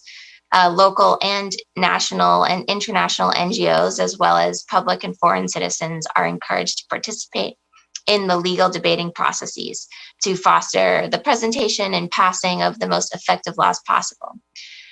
So civil society need not be intimidated by the legal process, as there are these types of guides available to support in the law proposal process, which is how I was able to do this, being a United States citizen, just spending time in Panama. And lastly, I just want to touch a little bit on the importance of scientists in the rights of nature movement, which I think isn't spoken about too much. I think scientists have unique firsthand perspectives when it comes to the conservation of nature. As scientists, we often are on the front lines of the ecological crises, observing threats to wildlife and declines of endangered species populations firsthand. Many rights of nature laws need to be data informed and also data inspired. And the destruction of a habitat or the decline of the species may be the catalyst needed to successfully propose a new rights of nature law. So for this reason, I hope to collaborate with and empower other scientists to enter the political space, to bring your data sets to the political table and make sure that all of those long hours in the field have a tangible impact for the species that were studied. The rights of nature movement is ever growing, and I can only imagine what we could accomplish if conservation scientists join the discussion on a large scale. So thanks so much for your time and for listening. I just wanted to leave my contact information in case anyone wants to reach out to chat about rights of nature. I also wish we could all be together today. And yeah, thank you. I'll turn it back over to you, Mindy. Yeah, thank you for a great session. As she explained well, I sincerely hope Panama's approach inspires a new wave of rights of nature legislation around the world. Furthermore, by collaborating with scientists, the legislation could be data-inspired and could have more impact on society as well as political space. Thank you again, Mrs. Ballantyre, for sharing your insight with us today. We appreciate it a lot. Moving on for our next speaker, I'd like to invite Amy P. Wilson, co-founder and director of Animal Law Reform South Africa, which is a non-government organization established in 2014 by a group of lawyers interested in animal protection. Her speech is titled Towards Inclusive Justice in South Africa, Interconnected and Transformative Approaches to Achieve Rights. Now I will hand over to Mrs. Wilson. Great, thank you so much. My screen will start sharing now. Okay, wonderful. Well, good morning, good evening, or good afternoon, everyone, wherever you are in the world. I'm very excited to be with you all virtually for this wonderful and very important event. And I just want to start off by saying thank you so much to the organizers and the sponsors of this amazing event. I'm really happy to be here with my co-panelists and moderator today. So today I'm going to be talking about towards inclusive justice in South Africa, interconnected and transformative approaches to achieve rights. And basically, given that the conference theme is centered around implementing a new paradigm, what I wanted to do today was look at some of the ways we could do that. And as a starting point, I think it's important to note that in South Africa, we don't have any rights of nature, nor do we have rights for non-human animals. So what I've been doing, and part of my work, is trying to piece together different ways we could do this and create a roadmap. There have been a number of very positive developments that we can build on, and there are a number of existing laws and policies that we can use. So this is broadly what I want to cover today. I'm going to do it very quickly because there's so many different things I'd like to do. So it's all going to be at a very high level and it's not exhaustive. But if any of you want to talk to me about it afterwards, I'd be very happy to touch base with you. So part one, status quo, where are we now? Well, here's our beautiful planet, Mother Earth, right? Zooming all the way out. We have a massive surface area full of large amounts of land and large amounts of water. We have millions of fungal species, hundreds of thousands of species of plants, millions of species of animals, right? Just to give a big picture, those are all estimated numbers because nobody actually knows how many there are. So who holds rights? Well, just one species, us, Homo sapiens, aka human animals. Right, doesn't seem very fair. So I put this down to a separateness or exclusionary approach, and this is between humans themselves, where we see our social crises manifesting in society and our isms and inequalities, between humans and our planet, Mother Nature. We see this in our environmental crises through climate change, pollution, and all the various other ways, and between humans and non-human animals, and we see this in our biodiversity crises and through other various cruel practices that we do. So it's very clear that this approach is not working for us, right? And we see this in many different ways that I'm not going to go through all of these. But importantly, what I wanted to emphasize in the South African context is that these manifest in an extremely tangible way. It's one of the most unequal societies in the entire world. There's massive amounts of unemployment. It has some of the highest violent rates, particularly among women, gender-based violence, femicide. There's large amounts of corruption, people living in poverty. So there's really some very tangible ways that this manifests in our society in particular. And all of that provides a very useful context as to why we need a more inclusive system of justice. So what does that mean? Well, it means that we explicitly recognize rights in law. And I mean that for human animals, for nature, and for non-human animals. And the reason that I've separated out non-human animals and nature is not because non-human animals do not form part of nature. Obviously, under that umbrella, particularly wild animals and all the species we encompass and think of under nature are included under that. But if you think of domesticated animals, companion animals, all of those other animals that might not be caught in that web, those animals also need a separate standing for themselves. And also there's possibilities that the rights of nature will conflict in some instances with non-human animals, such as in the case of invasive species. So that's why I've done this three-pronged approach. And then of course within that already juristic persons or corporations who have existing rights in many legal systems. And this is all within one single integrated system, and I call these inter-earth rights. So this approach is very holistic. It requires interconnected, intersectional, and integrative approaches and thoughts. It's a marriage of different rights, legislation, policies, customary law, indigenous laws. It definitely is going to require balancing and adjudication of rights. It's an incremental process. As I mentioned, in South Africa, we don't have these, so it's bit by bit, as and when we can. And we need to be creative and use different legal tools when we can. We absolutely need to look across different levels, work with other disciplines, particularly science. I'm very glad that was just emphasized. That's a massive one. But foundationally, we need to dismantle these systems of oppression and rethink our relationship, particularly in law. So the constitutional foundations, in our South African preamble, we explicitly recognize that we believe that South Africa belongs to all who live in it and that we are united in our diversity. And yes, the South African Constitution applies to humans and citizens, but if we take a broad interpretation, believing that South Africa applies to everyone, that should naturally include its environment and all of the non-human animals that form part of it.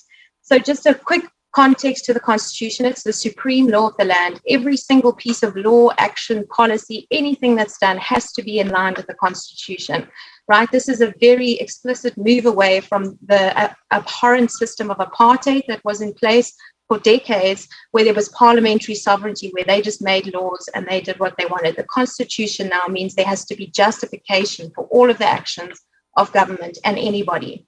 And the fundamental values are human dignity, equality, and freedom. And yes, human dignity, the word human is expressed there. But what I want to emphasize is that it binds all three separate powers of government, the legislature, the executive, the judiciary, and they have to respect, protect, promote, and fulfill these rights. So that level of accountability becomes very important when we start looking at this broad, inclusive system. And the Bill of Rights in Section 2 is the cornerstone of democracy, and that's where the human rights are all contained. And those rights are limited by other rights, and they're also limited by other interactions specifically in the bill. So again, this interpretation of all law in line with the Constitution becomes important for what I'm going to get to next. So the right to environment, this beautiful right we have in Section 24, is that everybody has the right to a healthy environment. It applies to current and future generations. And also, importantly, it talks about that any sustainable development and use must be justifiable for economic and social development. So there's that justification, again, that's happening.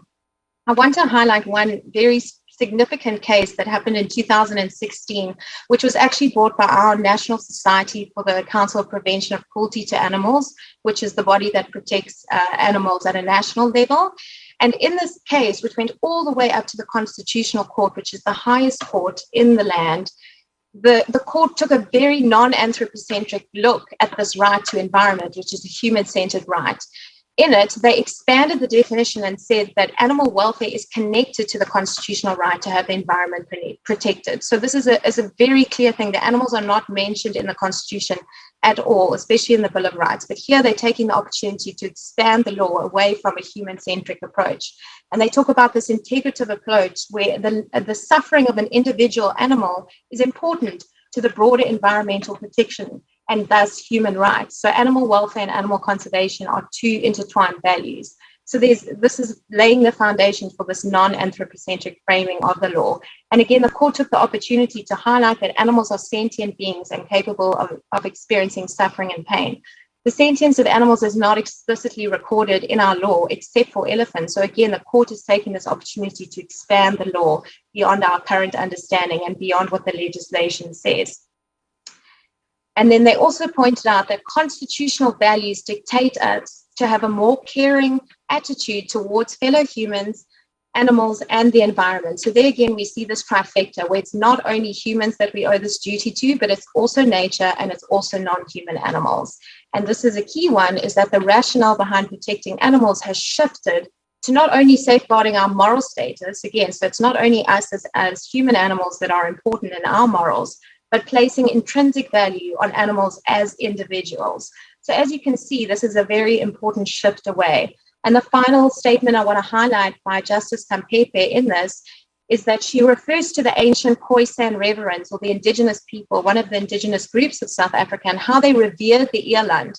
And then she talks about how our relationship is a part of our fabric of a society, and how now animals are to be considered as companions, friends, and brothers. And this very much is reflective of many indigenous cultures and belief systems where animals are considered as brothers and not only considered for us to have dominion or exploit them.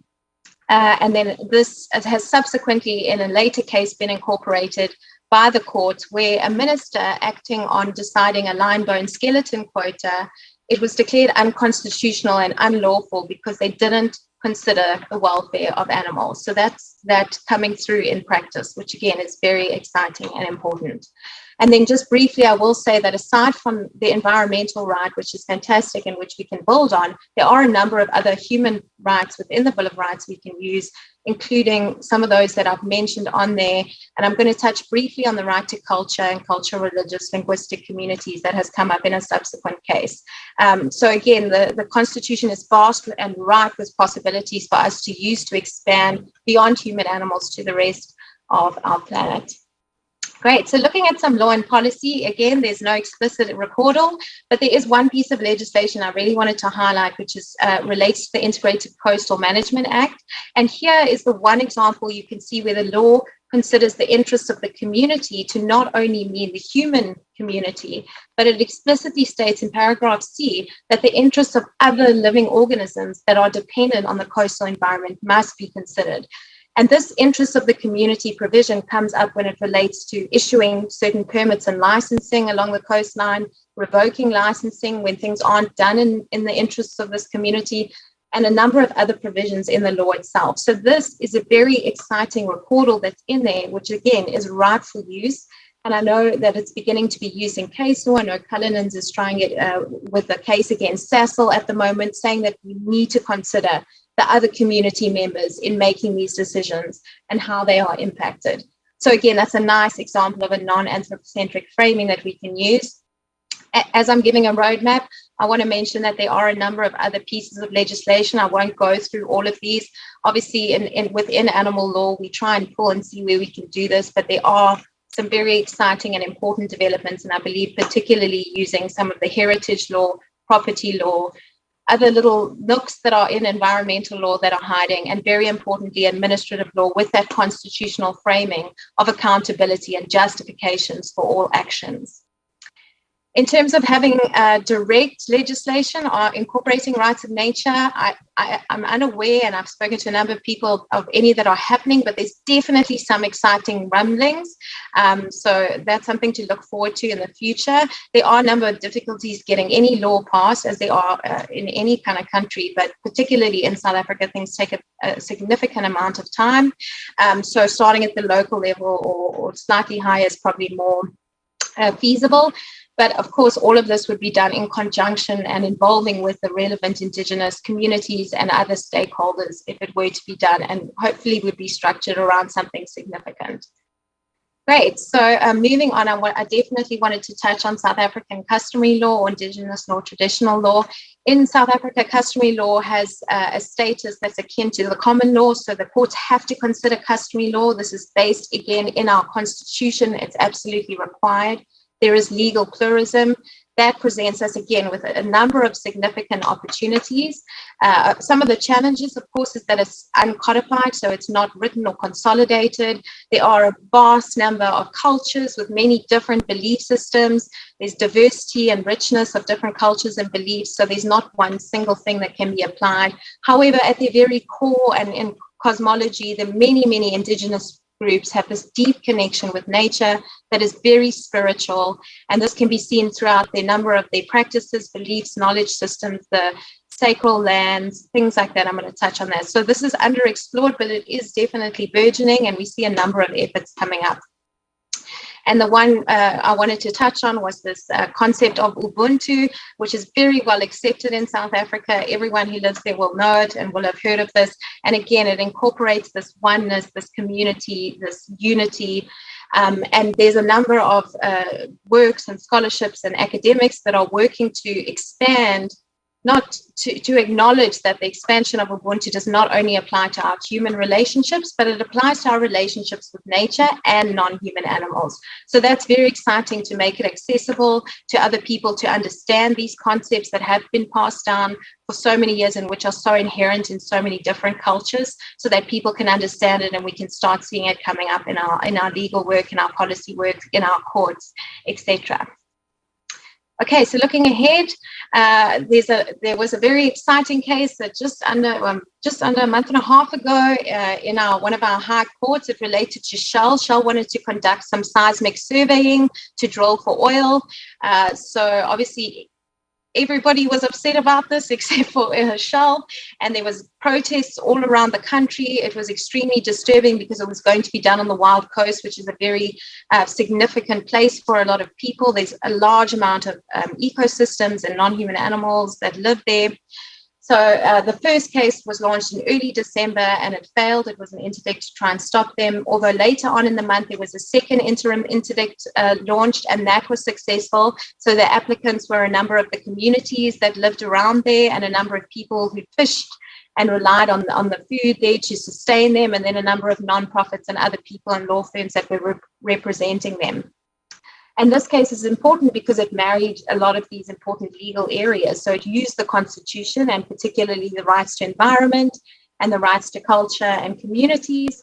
It used environmental law, and specifically our Mineral and Petroleum Resources Development Act, which requires consultation. And then NEMA is another environmental act. It's the umbrella one. And then again, it brought in the customary law and rights, belief systems, etc. And I'm going to highlight those in the next slide. And again, importantly, it also brought in modern day science, right? So that was another key example of this marriage between the old and the new. And the court considered the interests of these and rights of these communities versus the rights of this corporation. Okay, so all these different communities, again, I won't go through all of these, but they all expressed a very inherent connection to the sea in different ways. And either it was because their ancestors were there and they believed that they lived there, or they had other cultural and spiritual relationships. They used the sea for healing, they used it for rituals, for ceremonies, etc. It was very integral to their identity and their customary beliefs. And the applicants raised all of this within their founding affidavits and to make the argument of it. And then in addition to this spiritual and cultural beliefs, there was also a massive body of expert science which spoke about the harm to the marine ecosystems and all of the marine life. And fortunately, Shell didn't actually properly refute that evidence, and that was very significant in the ruling that the court came to.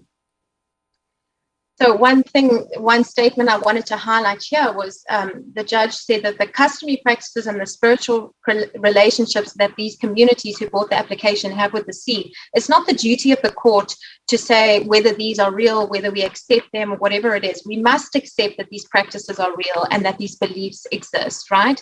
And if they do exist in terms of the Constitution, and especially when the environment is being negatively impacted, the court has a duty to step in and do this. So, of course, the court granted that interim interdict, and Shell was not allowed to use that exploration right, and their ship, which was called the Amazon Warrior, I'm not sure how they named them, actually left. So it was seen as a very big success, and this is very significant for those communities and also for everyone to see how we can take on these corporations in South Africa and how we can use the courts and interpret these provisions and expand the law. So I just quickly wanted to touch on the fact that outside of direct legal systems, what's going on is there's a number of other efforts, community efforts.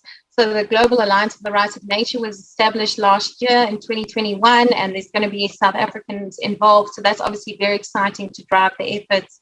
There's an increasingly conscientious public. So people are becoming more and more aware of these things, of their rights, of the way they can use the courts, signing petitions, protesting. There's a lot of action happening in a very organized way. There's more organizations, there's legal organizations working directly with communities to enforce their customary rights against these corporations and against exploitation and against government. And then there's some exciting policy documents coming up. Cormac Cullinan has been drafting that, and I'm sure he'll speak a bit about that with his talk. And then finally, just to touch on the fact that there's education, which I think is one of the most critical tools. Nelson Mandela said it's one of the most powerful weapons you can use to change the world. And I'm grateful to say that we will have the first animal law course in tertiary education in the country and on the continent of Africa. I will be teaching animal law, and we're going to be including rights of nature within that. So that's all very exciting to get lawyers excited about the subject and knowledgeable so they can go out in the world and do these efforts. And then there's some judicial training to sensitize the judiciary to this. The Gaia Foundation has an amazing course, and then there's stuff happening at school level as well. So with that, I just wanted to leave on a positive note to say, despite the fact that we don't have an explicit recognition with all of these different pieces, as you can see, rumbling around, I think it's a matter of time before we see some very positive things, and that South Africa is finally able to move towards this more inclusive system of justice. Thank you.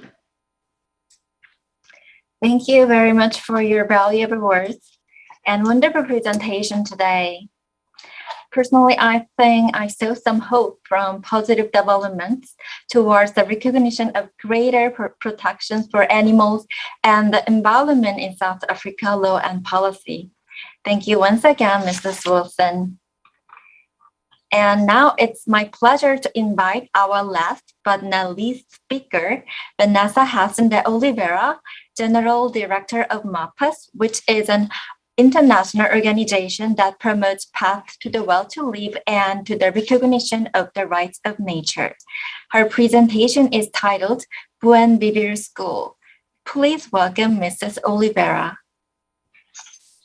Thank you very much, Minye. Right. It's my pleasure to be here. I want to thank you the opportunity to be here and speak a little bit about this project, the Buen Vivir School. But first of all, I want to thank you the presence of my colleagues, my Brazilian colleagues, and especially Johnny Grifoni, that he with us, and most of all, my dear friend Doris Hagetli, and especially Maria Mercedes Sanchez. I want to take this opportunity to thank you, Maria Mercedes, because you are a great facilitator, a great coordinator of our platform, the Harmony with Nature platform. So I have some screen to share as well, and this is it. I want to thank you also, my colleagues, the first presentations, the previous presentations, because I learned much more and I had much more teachers, and also because some of them, especially the Lydia's presentation, and and now with Amy, I have some connection to present this project, the Buen Vivir School. I'm not supposed to be here in this session. I'm supposed to be at Portuguese session because I'm more comfortable to speak in Portuguese, but Maybe my Brazilian colleagues could help me if I could not explain very well some values here. Well, at MAPAS, before we start to speak about Buen Vivir School, I want to talk about Brazilian advances. MAPAS is an organization who is working with advocacy in Brazil, and we got some laws in Brazil in municipality level. One of the city is the city of Florianópolis, which I suppose Fernanda lives. I don't know if also Valeriana. Yeah, Fernanda lives for sure.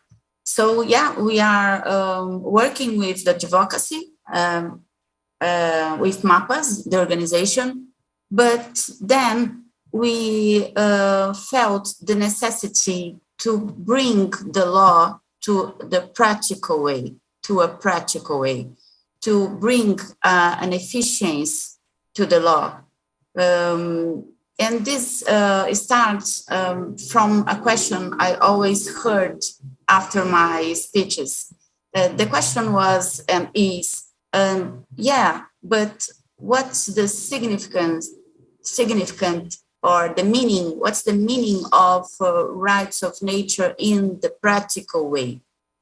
So I started to develop my post degree, my postdoctoral, my post PhD, and investigating about the public policies around the rights of nature to bring the rights of nature to a practical way, to bring the rights of nature to the community with laws that could be could bring more opportunity to approve some programs and projects to take action in the matter of rights of nature. So that's the first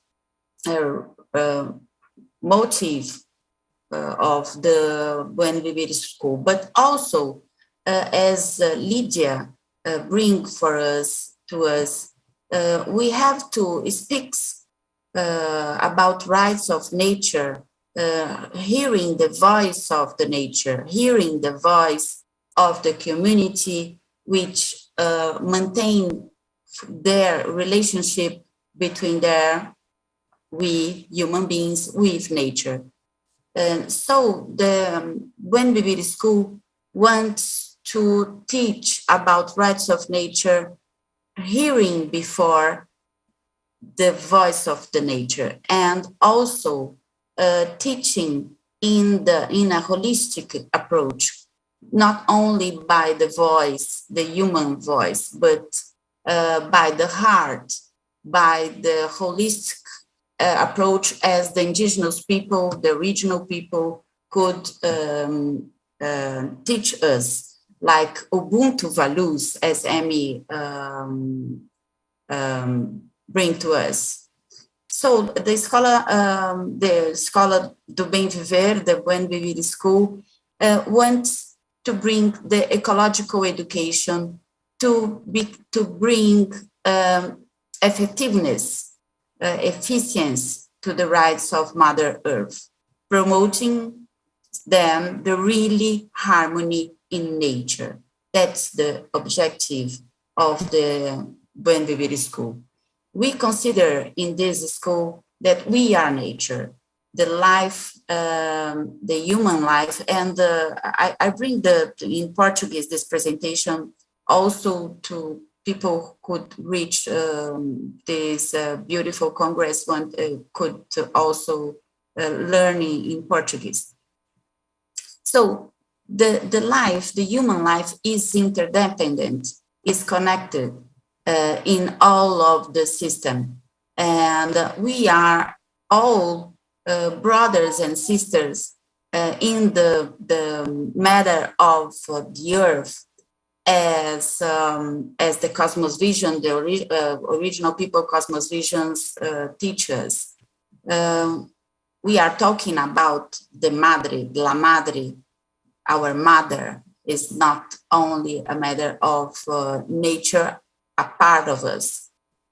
When we talk about rights of nature, we are talking about relationship within us and between us and other beings in the earth.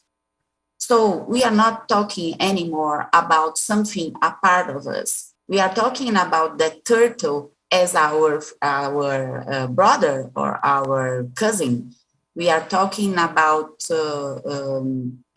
any plant or any tree as our relative. So this school is part of this great movement, which is one of the promoters of this meeting, this event, that is the movement of rights of nature in the world, promoting by Harmony with Nature platform inside of United Nations, in which I and some of our colleagues here in this table are part of it. Which is our values, our reason to be, our reason to bring this knowledge. We want to collaborate with the nature sacred sites. We want to promote ecological education at the formal education and informal education. We want to promote trainings and holistic capacity to the people. We want also to stimulate the solidarity economy, the new economy that the rights of nature needs to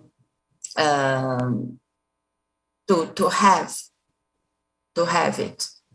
And in this matter of economic and of education, and we start the methodology of this school from the report that we, like 127 specialists developed in 2016, I think.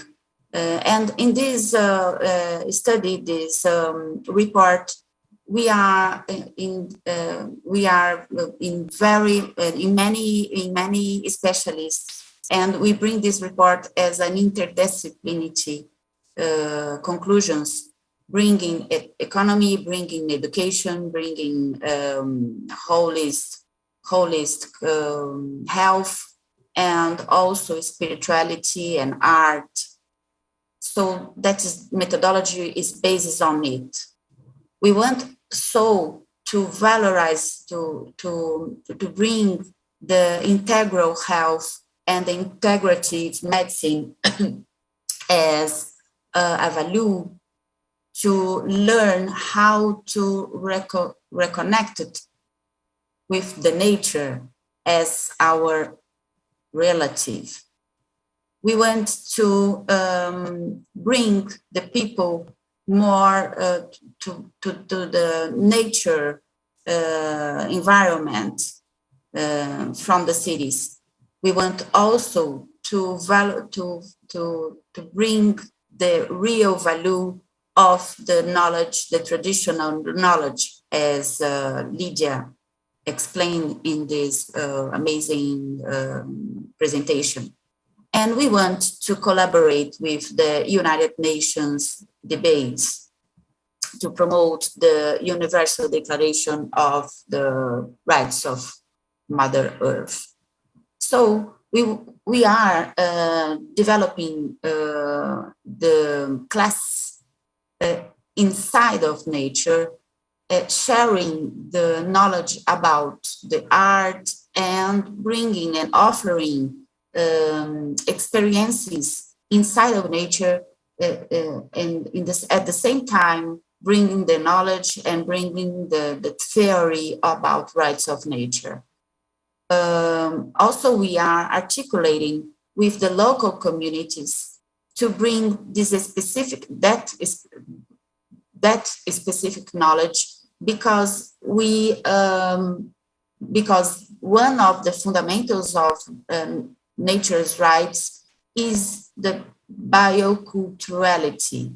So every edition of the Buen Vivir School is in respect of this territoriality, culture, knowledge of the community.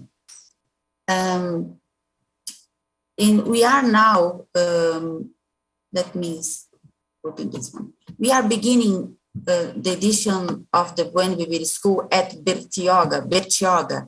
Bertioga is a municipality, a city that have more than 90% of reserves of Atlantic rainforest and Restinga and Manguel and other environment, other elements of nature. And also Bertioga have two huge communities with her originality knowledge. The indigenous community of the Guaranis, and also a community with a special culture coming from the northeast of Brazil. So we have rich culture, local culture in this territory. And we are working with three different programs. The first of these programs is we are calling Semear. It's like seeding, because we are working with young people between 10-year-old to 15, 16 years old.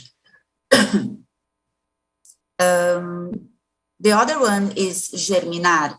It's like when the seeds become to growing up. The Germinar program wants to work with university students and researchers, offering the experiences of the theory with this holistic approach, promoting or facilitated by the art. And the third program is Enraizar. Enraizar is like when the plant become to growing up to the soil. So this program is to bring this knowledge of nature's rights as the regional people, teachers, to the professional people, and the people who is already vinculated at some organizations like the NGOs, or like the organizations with profit objective. So this is the Buen Vivir School.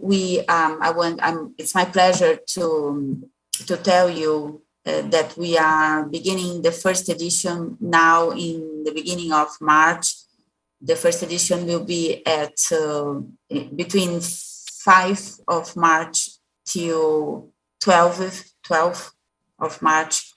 And we are bringing all the facilitators to experience and conclude the co-creation of this methodology. We are bringing this value to build the methodology, the value of the co-creation, because we are all nature and we are all interdependent. So with the Buen Vivir School, we want to bring other way to teach about rights of nature. As well, we want to promote the reconnection, the people reconnection with nature, to recovery the relationship in harmony with nature. So thank you very much again for the opportunity to reschedule my time to this table. I appreciate, and sorry if it's not so understandable. Thank you. Yeah, thank you for a great presentation. With growing action for the recognition of rights to nature, the projects such as When Beaver School will have a bigger role around the world for sure. Educating the community is crucial to have better understanding of relationship with nature. I think, thankfully, we have 20 more minutes to have Q&A session. So if you have any questions, you are more than welcome to turn on your microphone and ask questions to the speaker.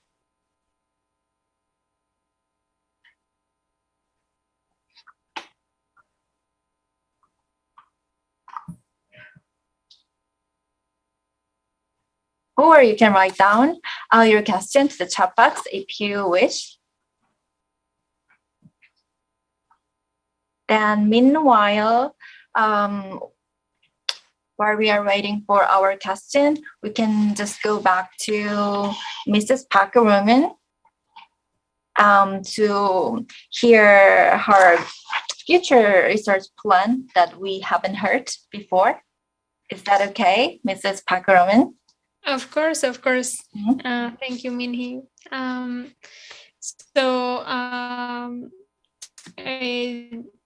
Just as a refresher, my project looks into what are the how the rights of nature and the legal concept of the rights of nature translates into planning, and how is planning and policymaking shaped by the rights of nature. And in the case of the Atrato River, there are certain next steps that we'll take to complete our understanding of this topic. And on one hand, this is going to be by working with the communities on a photo voice methodology project, where we're hoping to see how the community experiences the rights of nature concept or its implementation on a daily basis. So kind of speaking to what Vanessa was just alluding to, which is kind of like answering this question of what does it mean to live in harmony with nature in practice? What are the implications in practice of declaring the rights of nature, not providing rights to nature? And within this context, the idea is also to explore how and whether Afro-Colombian communities are actually benefiting in a particular way from this Declaration of the Rights of Nature. So again, going back to this concept of how we are providing rights to certain sectors of the population that traditionally have been disenfranchised by providing rights to nature. And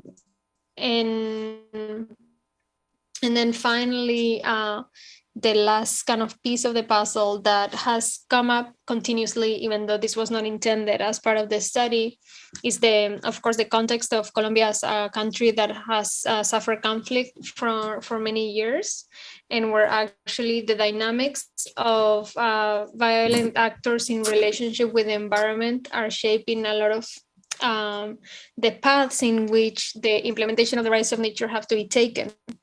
On one hand, there are examples in which actually by providing and protecting the river and giving back the river like its life actually has kept these violent actors away. So, for instance, some riparian communities talk about how they used to be afraid of being next to the river because these actors would come and would terrorize the village. But now that the river has regained this kind of life and strength, they are not afraid anymore because there's more people around.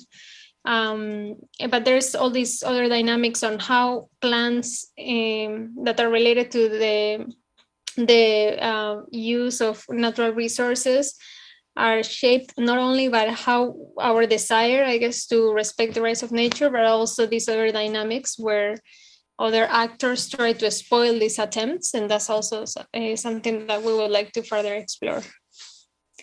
So these are kind of the topics.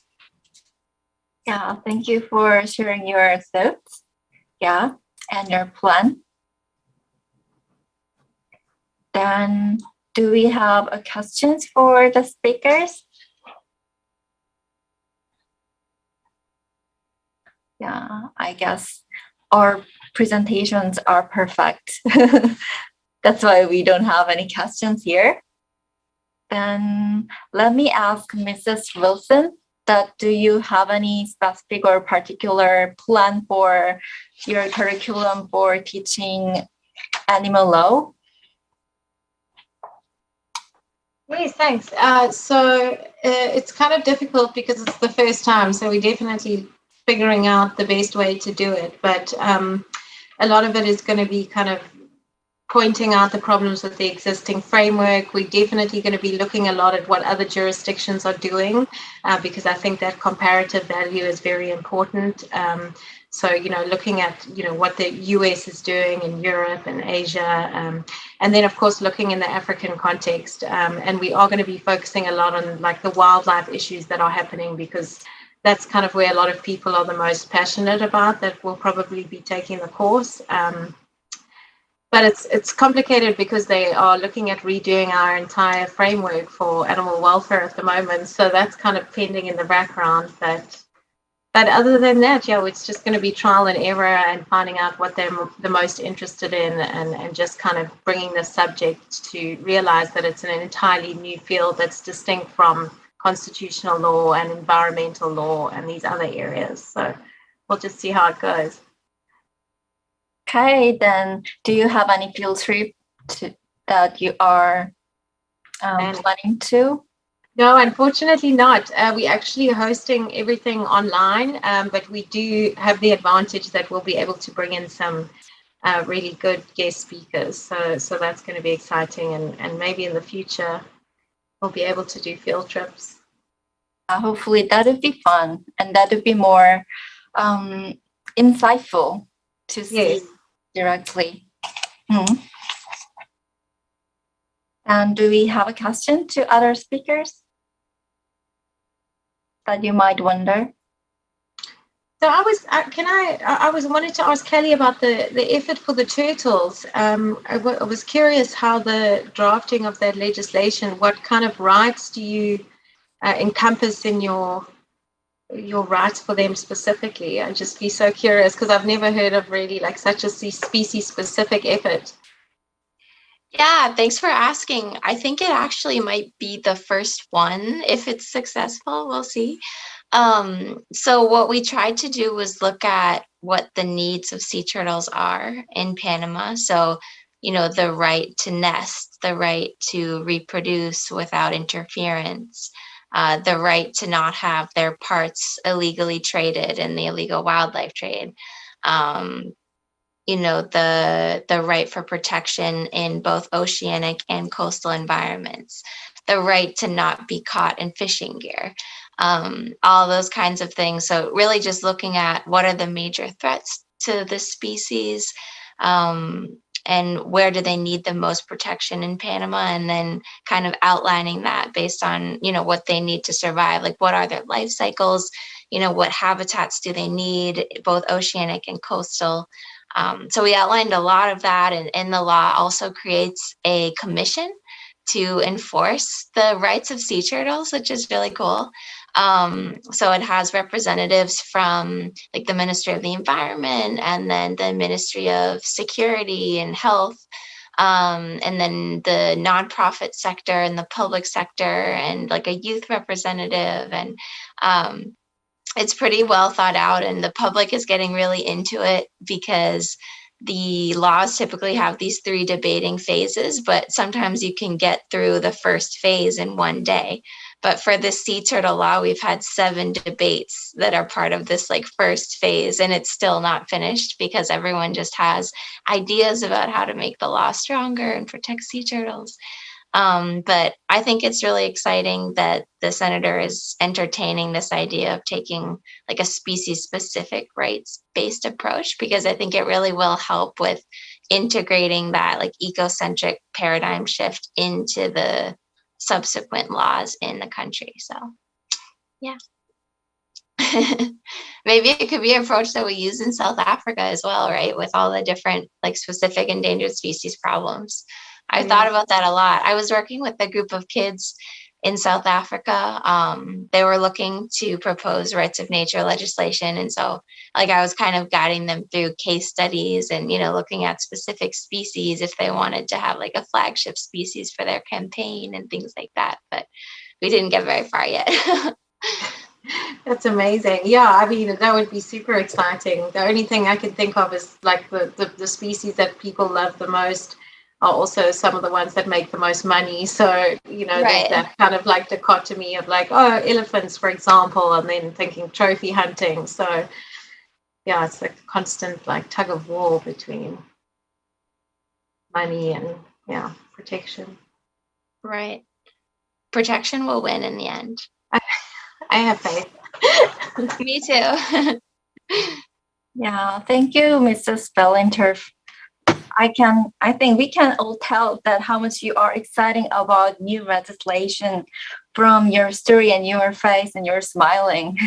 Oh, yeah, thank you for sharing. No, thank you. I'm really just excited to enter this space because I think as a scientist, I didn't think I could propose new laws, and then just to have this like whimsical thing go so well in Panama with the First Lady and the Senator. And I just feel inspired and like, I just want to repeat it in all of the other countries in the world and support other people in their missions. And yeah, I feel just this rights of nature concept is so tangible. It's so simple, but obviously yet so complicated to implement. But I think that its simplicity is powerful. So yeah, I'm grateful to be here with all of you and inspired by everyone's interest and passion in furthering this concept internationally. Thank you. Thank you so much. And do we have another question to other speakers? Then let me ask Mrs. Oliveira. Could you briefly explain how can we join or enter the Van Beaver School if people would like to? Thank you very much for this question, Minha. We now have already 3 partnerships to bring the school to outside of Brazil. We have a partner at Colombia, and in Colombia we are with also with Global Alliance for Rights of Nature, and this partner are developing a master degree about this methodology, about this holistic methodology, the rights of nature methodology, as we explained. And he will participate of our project in Brazil, but online, because now we have this facility, and we are participate of his school. His name of this researcher is Juan Sebastian. Juan was the coordinator of the 3rd International Forum for Rights of Nature. I was the coordinator of the 2nd, held in São Paulo, Brazil. And the first one occurred at Mexico, coordinated by Veronica Sacta. The other partnership we have right now is with the Thomas Egli, who organize a meeting every year in December. Is the Geneva Forum, with a huge meeting about rights of nature. It's a bigger meeting, and include Doris Hagetli, who is here with us, is one of this the coordinator of this meeting. And Thomas has the OSI, Objective International NGO, and he used to work with youth people. The methodology is the camp, or the camp scientific camps. And so we are bringing this methodology with one of the camps. There we are calling the Buen Vivir School as deep in the forest in Brazil, because we want to promote this deep in the forest in Brazil, to know the relationship, to remember the relationship with nature. And maybe Kelly could receive us, could teach us through the relationship with turtles, amazing turtles. And the third partnership is with a training program, European training program called Grampus Heritage. And I had the opportunity to be there in Cyprus, learning this, the methodology there. And they use a lot of art. The art in our report in the Harmony with Nature has the proper, I think it's the proper, no, it's not the proper, is has the characteristics that to open the heart, to open the soul, to perceive, to understood the metaphysics things.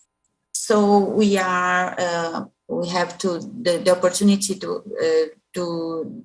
work with this Grampus Heritage, that they have this specialist in bringing art inside the forest to learn about rights of nature and harmony with nature. So to participate, we could do 2 ways. One of them is to promote one school of the Buen Vivir, or the Escola do Bem Viver in your country. So we could to stimulate or co-coordinate with you in your countries an edition of the Buen Vivir School. And the other way is coming to Brazil, and we will appreciate all of you, each of you in Brazil. Doris is inscripted. Doris applied to be here. Doris is always here with us. And we have now this edition in Bertioga, and we have another one scheduled to September. So schedule yourself to September to be in Brazil with us. Thank you very much. Yes, thank you for sharing your thoughts. I saw in the chat box that 2 actions that we can take from Doris Lagatieli. Yeah, hi Doris. Could you tell us about your actions that we had to do? Can you talk a little bit? Thank you for this.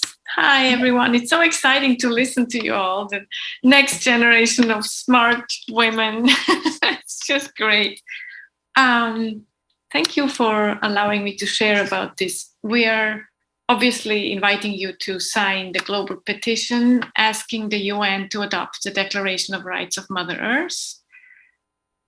We handed over the first 117,000 signatures to Mr. Ban Ki-moon at the Earth Summit in Rio, and we are going to hand over 1 million signatures next year at the UN in New York. That's the first action you can take. We want your heart and love for Mother Earth, so please sign that petition. And the other one is very, at the moment, very poignant topic. We are working with the Earth Law Center to include rights of nature in the Biodiversity Convention. And they are meeting in Geneva in March. So we want as many organizations on that letter. There's a form on our website. I don't see the chat anymore. Where did it go? Oh, here we go. We have a letter, a form you can fill out for that on our website, Rights of Mother Earth /biodiversity. And also, if you have time to send a letter to your focal points or vice presidents or environmental ministers, there is also a letter that you can find on our website, which you could use to forward to either the focal points or government. So as many countries that we can find to put it forward, to have it included in the Biodiversity Convention, the better it is. Thanks. Yeah, thank you for your explanation, and thank you very much. Now, everyone, this brings us to the end of our session today. Thank you to all our empowering presenters, and thank you for attending this session. I was so amazed by how fast 2 hours went by. I also hope our discussion today served as an opportunity to take us one step closer towards incorporating our Mother Nature into the system of law and public policies. Thank you once again, and enjoy the rest of the conference. 감사합니다. Ciao. Thank you, Minhee. 감사합니다. Thank you, everyone. Thank you. 시간을 하라고요. 이제 뭐 거의 2시간 하고는 끝내야 될 텐데 좀 늦게 들어오는 분도 있으니 종료를 미리 하지 말라 이러는데 뭐 한 15분 전에는 괜찮지 않을까요? 네, 괜찮아요. 지금 쉬는 시간이 있으니까. 네. 그렇죠. 하고 연결해서 3개를 하니까 하고 좀 쉬는 시간 있고 그 다음에 스페셜 세션 2 들어가는 게 좋을 것 같습니다. 그리고 뒤에 오시는 분들은 뭐 발표가 세션이 끝나고 난 뒤에 오시는 거라 따로 그렇죠. 따로 우리가 대기를 하고 있을 필요는 없죠. 내용이 없으니까요. 그죠? 그러면 저는 좀 발표문을 천천히 딱 20분에 맡았는데. 네, 천천히 하셔도 될 것 같아요. 토론을 따로 지정 토론도 없으니까. 네, 아주 천천히 읽어야지. 그냥 편하게 그냥 천천히 공부시킨다 생각하고 해 주셔야 될 것 같아요. 왜냐하면 내용이 어려워서. 네. 아니 그러니까 이게 녹음만 안 되면은 그냥 편하게 자유롭게 스캐너로 할 텐데 녹음이 전체 이제 녹화가 되어서 나가니까요. 그렇죠. 네. 그러니까 딱 저는 읽을 겁니다. 세션에 따라서 달라지거나 그런 거는 아니었던가요? 네. 녹화가 되는 세션이 있고 아닌 게 있고 그런 줄 알았는데 그건 아니었던가요? 여기 들어올 때 보니까는 녹화를 동의한다는 걸 전제로 보라고. 네네. 네. 그래도 뭐 다 올리지는 않겠, 다 올릴 거예요 아마. 뭐 그거는 이제 알아서 해 주실 것 같습니다만은. 수연 선생님께서 화면 속에서 수연 선생님께서 아직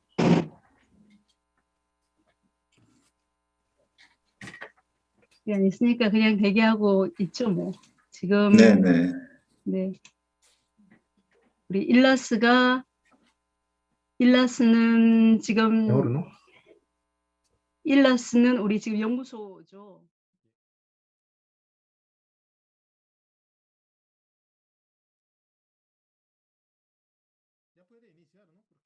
다른 분들 들어왔군요. 예. 그런데 이제 발표자분 네. 예.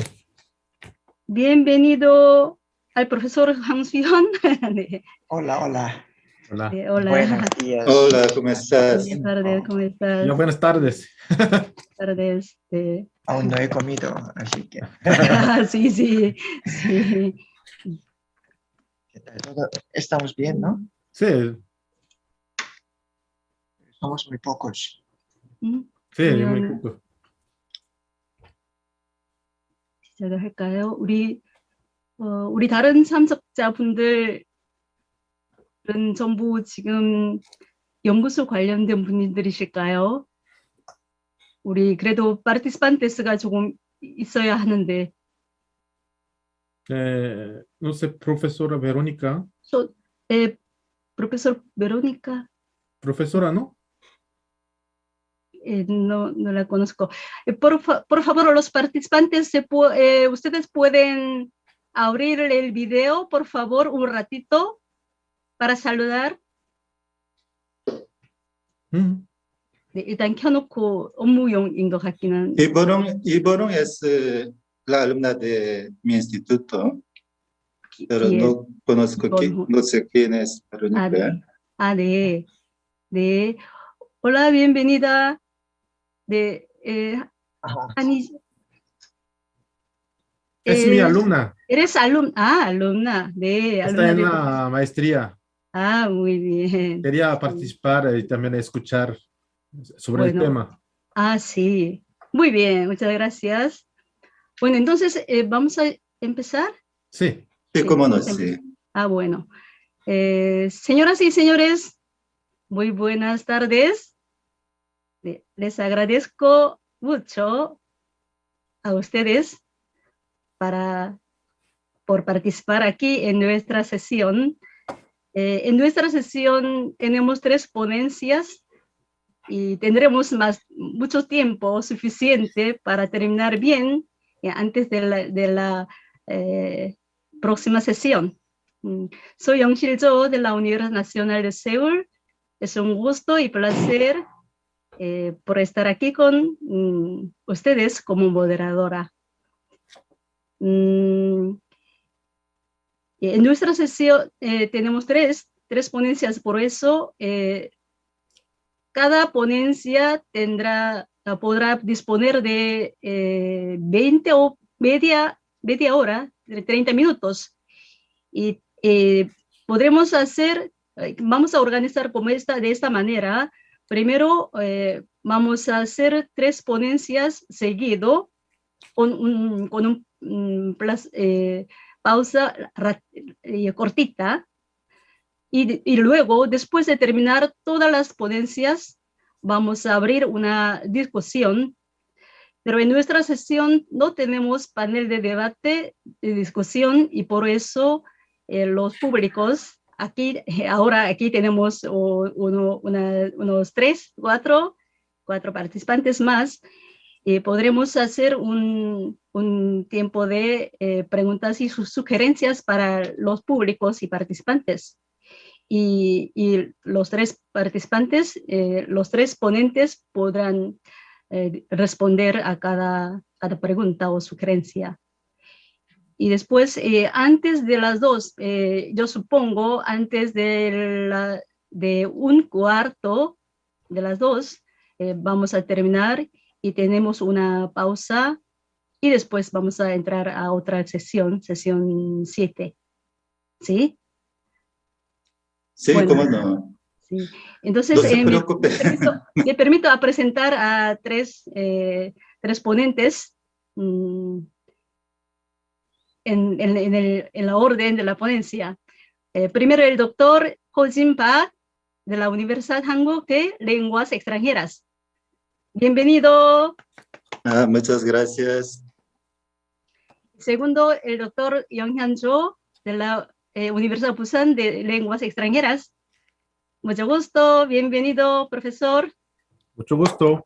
Mucho gusto. Por último, el doctor Suyeon Hwang, de la Universidad Kyunghee. Bienvenido. Bueno, mucho gusto, encantado. Mucho gusto. Y tenemos otros participantes más. Muchas gracias. Les agradezco a los participantes, los públicos. Y entonces me permito a presentar a la primera ponencia para el doctor Ho-Jin Park. Los dejo con el doctor, por favor. Sí, gracias, profesora. Muy buenas tardes. Es un gran honor presentar mi ponencia ante todo el mundo a través de Internet. Yo soy Ho-Jin Park, profesor de la Universidad Hanguk de Estudios Extranjeros que está en Corea. Hoy yo voy a comparar la filosofía andina con la teoría de Bruno Latour. Pero si no conocen la teoría de Bruno Latour, sería un poco difícil entender mi ponencia. Entonces, yo voy a hablar, yo voy a leer lentamente mi ponencia. Y aguárdenme mientras yo comparto mi documento.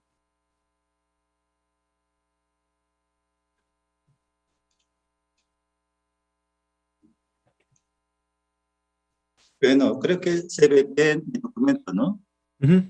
Sí, se ve muy bien. Entonces, yo voy a leer despacio. En Corea, he sido la primera persona que ha usado el término filosofía andina. En el mundo académico, aún algunos se muestran escépticos ante este término, como también el de filosofía africana. Sin embargo, recientemente, con la pandemia de COVID-19, las crisis generadas por esta, se ha aumentado el interés por la filosofía andina, el pensamiento tradicional andino, mientras que se pone en duda el valor del pensamiento occidental. He citado varias veces a Joseph Esterman, un estudioso sueco, investigador del pensamiento tradicional andino, puesto que creo que sus libros son excelentes para aclarar el valor del pensamiento tradicional andino en los términos de la filosofía occidental. En esta ponencia pretendo analizar la filosofía andina desde la perspectiva del nuevo materialismo, que está recibiendo una atención renovada debido a la crisis del COVID-19. Aunque el término nuevo materialismo es ampliamente difundido por Manuel de Landa y Luigi Priototti, su origen se encuentra en Gilles Deleuze y también se debe a Donald Rowe y a Bruno Latour. El nuevo materialismo es un término que sugiere fuertemente la tradición filosófica occidental, puesto que cualquier estudioso puede asociarlo fácilmente con el materialismo de Karl Marx. Es indudable que el nuevo materialismo critica la dicotomía entre la mente y la materia de la filosofía occidental. Pero el término nuevo materialismo en sí mismo asegura que se derivó de la tradición filosófica occidental. En esta ponencia no voy a hablar de la teoría no voy a comparar una filosofía andina con la teoría de Bruno Latour, por ejemplo, la teoría de la política de las cosas o la política de las naturaleza. En alemán, Denkpolitik. De hecho, yo he escrito sobre la comparación entre la filosofía andina con la filosofía, con la política de las cosas, pero en esta ponencia no voy a hablar de eso, sino solamente en esta ponencia yo voy a hablar de la ontología, yo voy a comparar la ontología relacional de Bruno Latour con la de Joseph Esterman. Bruno Latour estableció un nuevo marco teórico antes de que el término nuevo materialismo, antes de que el nuevo materialismo atrajera la atención del público. Además, es un erudito muy conocido también en Corea. Considero que su teoría de actor red es una de las teorías más concretas y sistematizadas en el nuevo materialismo.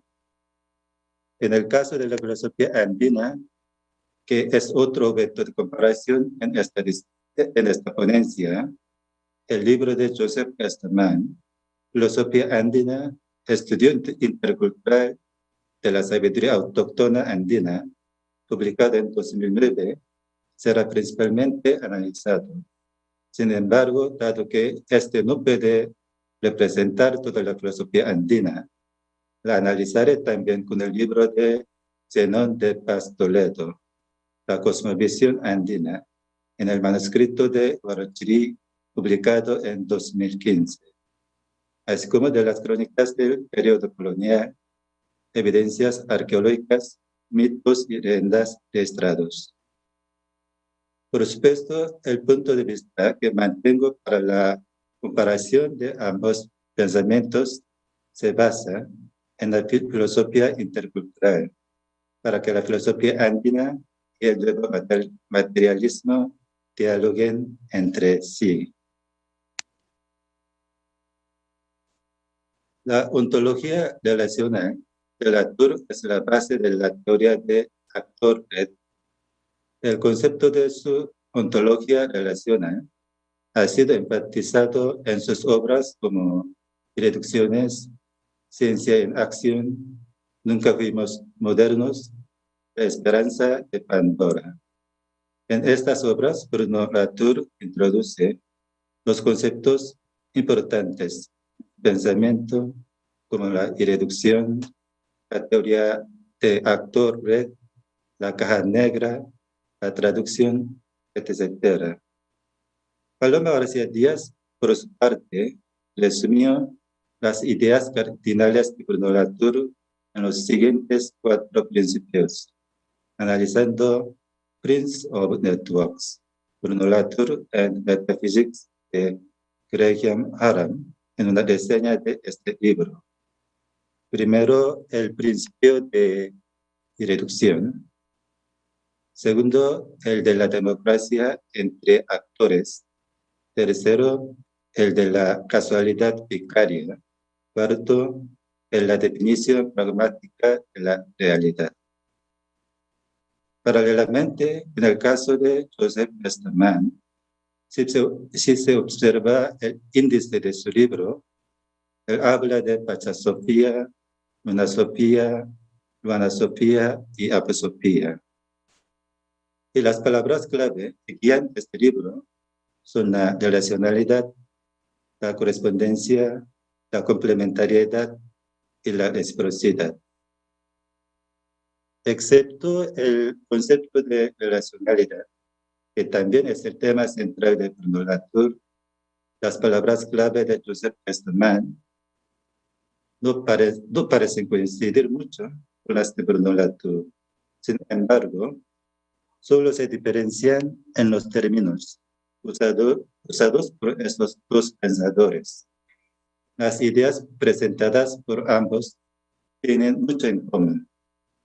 Voy a compararlas a continuación. Seguramente en esta ponencia solo voy a hablar de 2 puntos comunes: la ontología relacional, la crítica al principio de la casualidad estricta o casualidad reduccionista de la filosofía occidental. Pero hay otros 2 puntos comunes: la crítica al principio del tercero excluido, la igualdad entre objetos, sin mencionar la crítica a la dicotomía entre la mente y la materia, a la dicotomía entre el sujeto y el objeto. Pero estos 2 puntos comunes algún día voy a escribir en una disertación, pero en esta ponencia no voy a comentarlas. El término teoría actor-red suena como si fuera un término de las ciencias sociales o naturales, por lo que este concepto parece alejado del campo de las humanidades. Pero Bruno Latour presenta este concepto como una ciencia que integra todas las disciplinas académicas. Por supuesto, la teoría de actor-red es un concepto que se puede aplicar también al campo filosófico. Es un concepto que sugiere una ontología, que está en contra de la filosofía occidental tradicional. Bruno Latour está tratando de derivar los cimientos de la racionalidad moderna a través del concepto de la teoría de actor-red, como sugiere su libro Nunca Fuimos Modernos. Por lo tanto, es natural que él mismo haya declarado su pensamiento como anticopernicano. En otras palabras, derivar la ontología, que es la base de la racionalidad moderna, es intentar cambiar el paradigma, la episteme de nuestra época, más allá de los límites de las disciplinas académicas. Los estudiosos de las humanidades han criticado la modernidad occidental. A través de las teorías de la posmodernidad, han intentado demoler la filosofía moderna occidental a través de la filosofía de la deconstrucción. Resultó que el deconstruccionismo de Jacques Derrida tuvo influencia solo en el campo de las humanidades. El pensamiento postmoderno de Deleuze no ha cambiado la modalidad de las ciencias sociales, las naturales, más allá de las humanidades. Aunque Deleuze, Félix Guattari criticaron con vehemencia el sistema capitalista, sigue vigente la estructura política y económica del capitalismo.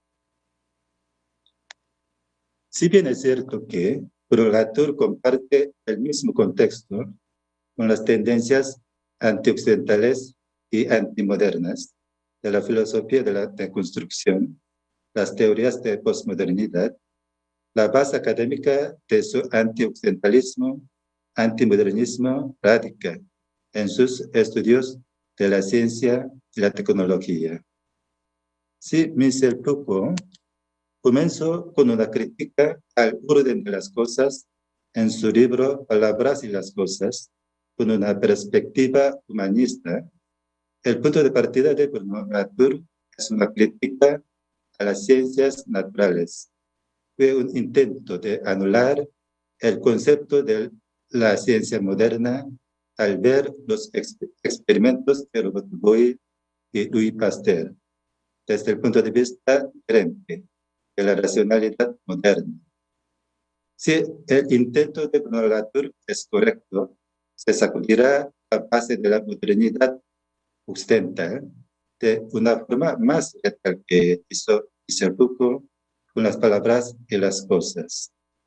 Esto se debe a que, si no hubiera logros en el campo de las ciencias naturales modernas en Occidente, la modernidad en Occidente no existiría.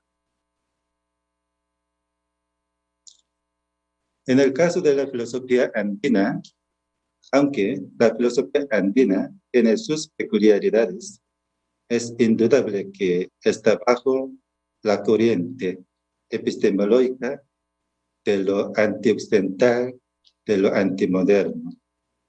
En este contexto, Walter Minolo usa el término indígena Pachacuti en lugar del término anticopernicano. Si se considera que el término Pachacuti significa la transformación del todo, un cambio general del orden, una inversión, la filosofía andina se encuentra en el mismo contexto en que Pollock intentó derivar la modernidad occidental en nombre de la revolución anticopernicana. Pollock propone una ontología relacional en lugar de la ontología tradicional. Para Pollock, lo real es relacional. Eso no quiere decir que las entidades reales no existan, sino que estas entidades se manifiestan a través de sus relaciones. Cada entidad parece una caja negra. La realidad se compone de las relaciones de estas cajas negras. Por otro lado, Joseph Esterman define la filosofía andina como la relacionalidad. La imagen de Chacana, que los estudiosos del pensamiento tradicional andino creen que contiene los principios de la filosofía andina, no es más que una forma de cruz. Sin embargo, ellos encuentran la relacionalidad en esta forma de cruz. El símbolo Chacana es una palabra aborigen que significa escalera o puente. Mario Mejía Huamán lo entiende como un objeto para trancar la puerta, es decir, Sacan es una imagen de la mediación que conectan los objetos. Joseph Esterman sostiene que los andinos no tienen un concepto absoluto. Por ejemplo, no hay un Dios omnipotente, omnisciente, que trasciende nuestra realidad. En la filosofía andina, incluso los dioses existen solo en relación con los seres humanos. Asimismo, cualquier ser o cualquier ente no existe por sí mismo, sino que existe solo en relación. La ontología relacional de la región andina, revelada por Joseph Esterman, no se difiere mucho de la ontología relacional de la de Bruno Latour frente a la ontología de la filosofía occidental moderna. Si la ontología relacional de Bruno Latour, que ve el universo como un conjunto de relaciones en lugar del mundo real, su concepto de la tradición, su concepto de traducción expresa una crítica de la casualidad estricta, del cientificismo moderno o del positivismo. Bruno Latour entiende que el experimento de bomba de aire de Boyle no nos ofreció una ley universal inherente a las cosas en el laboratorio cerrado, sino un resultado producido por varias condiciones o actores, en la terminología de Bruno Latour, vinculadas entre sí, dentro y fuera del laboratorio. Y estos actores forman una alianza para producir el resultado deseado. La teoría de Bruno Latour repasa la teoría del caos. Sí, la teoría del caos afirma que los estudios de laboratorio cerrado no pueden controlar por completo las variables físicas que ocurren con poca ocurrencia en la naturaleza, a pesar del estricto control metodológico. Bruno Latour argumenta que, además de estas variables físicas, las variables políticas, económicas o culturales que se desarrollan en torno al experimento influyen en el resultado del experimento. Por tanto, no existe tal cosa como una ley intrínseca que solo se aplica en las ciencias naturales. Bruno Latour está diciendo que las leyes de las ciencias naturales, tales como las conocemos, no son leyes universales o leyes causales inherentes a las cosas, sino más bien una interpretación reduccionista, o para tomar prestada su expresión, traducción. Joseph Esterman también critica las ciencias naturales positivistas de la casualidad estricta, citando la correspondencia como otra cualidad de la filosofía andina.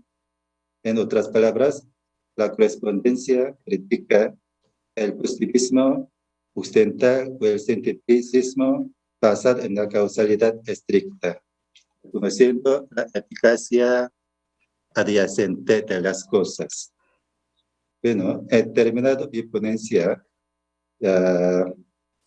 Muchas gracias. Sí, gracias, doctor Pak. Su ponencia no es fácil, pero es una ponencia muy sugestiva para reflexionar los fenómenos actuales del globo, y él relaciona dos teorías, una, la filosofía andina, y la teoría occidental, muy occidental, y también actual. Sí. Sí. Latour tampoco conozco bien. Bueno, entonces las preguntas son para después de terminar todo. Y entonces a continuación, segunda ponencia, vamos a escuchar el título del doctor Yang Hyun-jo. El título es Un estudio comparativo de la encíclica Laudato Si y el discurso de buen vivir en América Latina. Buen vivir es de Ecuador, ¿verdad? Sí, sí. Sí. Ecuador Bueno, vamos y Bolivia. a escuchar su ponencia. Con aplauso, por favor. Yo también quiero compartir la pantalla, por favor. Así se voy a entrar mi Sí, por favor. momento, perdón.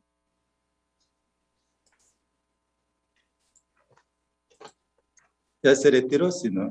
Sí, ya se retiró. ¿Cómo ve? ¿Ya puede ver? Sí, se ve muy bien. Se ve muy bien. Así. Buenas tardes. Ya puede ver la pantalla, ¿no? Ya voy a iniciar. El título de ponencia es Un estudio comparativo de la encíclica Laudato Si y el discurso del buen vivir en América Latina. El subtítulo es Dos perspectivas sobre la crisis ecológica y los problemas de desigualdad.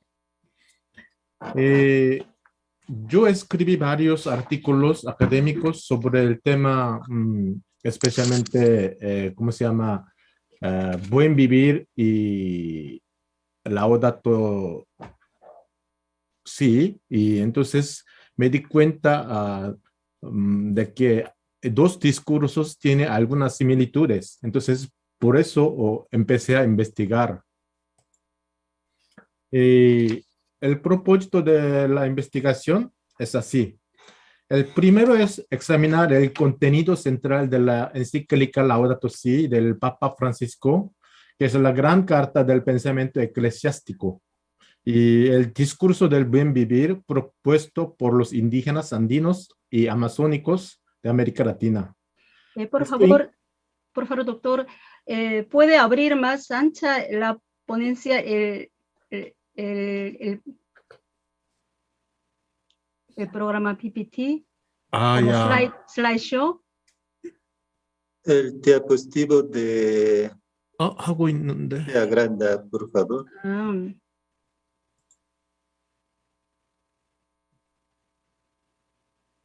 ¿Cómo puedo hacerlo así,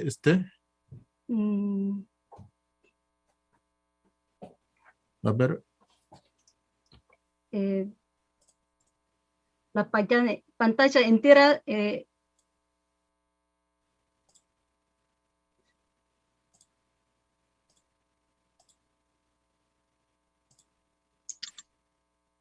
¿No se ve bien? Yo bien. puedo verlos bien, sí. Sí, se ve bien, mejor que la otra, sí. Pero si puedes agrandarlos, sería mejor para todo el público, pero está bien, sí. Bien, está bien. Sí, siga así. Sí. Disculpe, porque ahorita no puedo hacerlo porque falta de conocimiento sobre Zoom, pero sí puede ver, entonces voy a seguir, ¿sí? Sí. Sí, disculpe.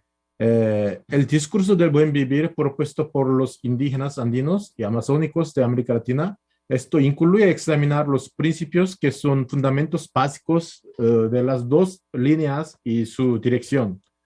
El segundo es buscar las similitudes entre los dos discursos y aclarar cuáles son las diferencias.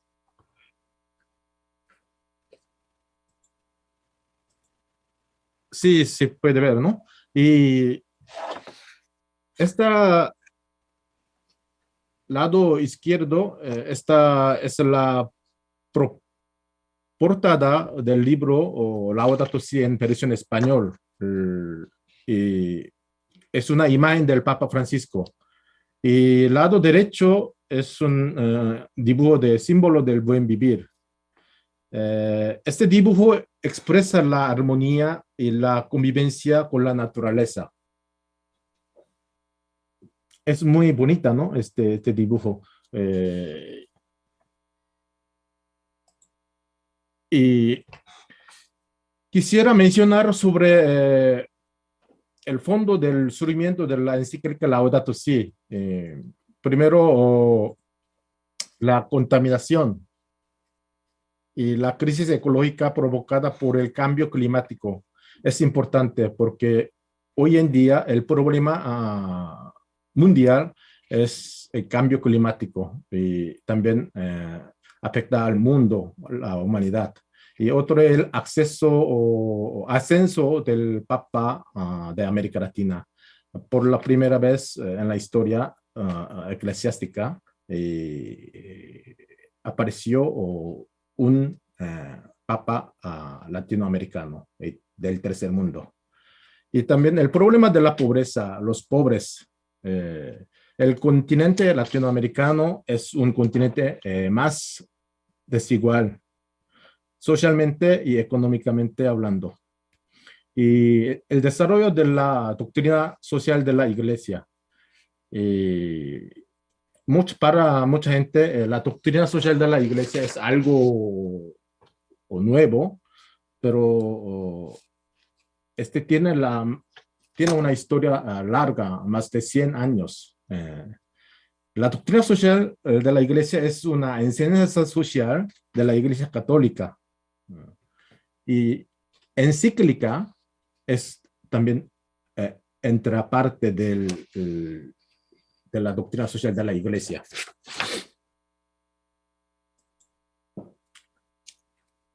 La encíclica y también doctrina social de la Iglesia tiene una metodología.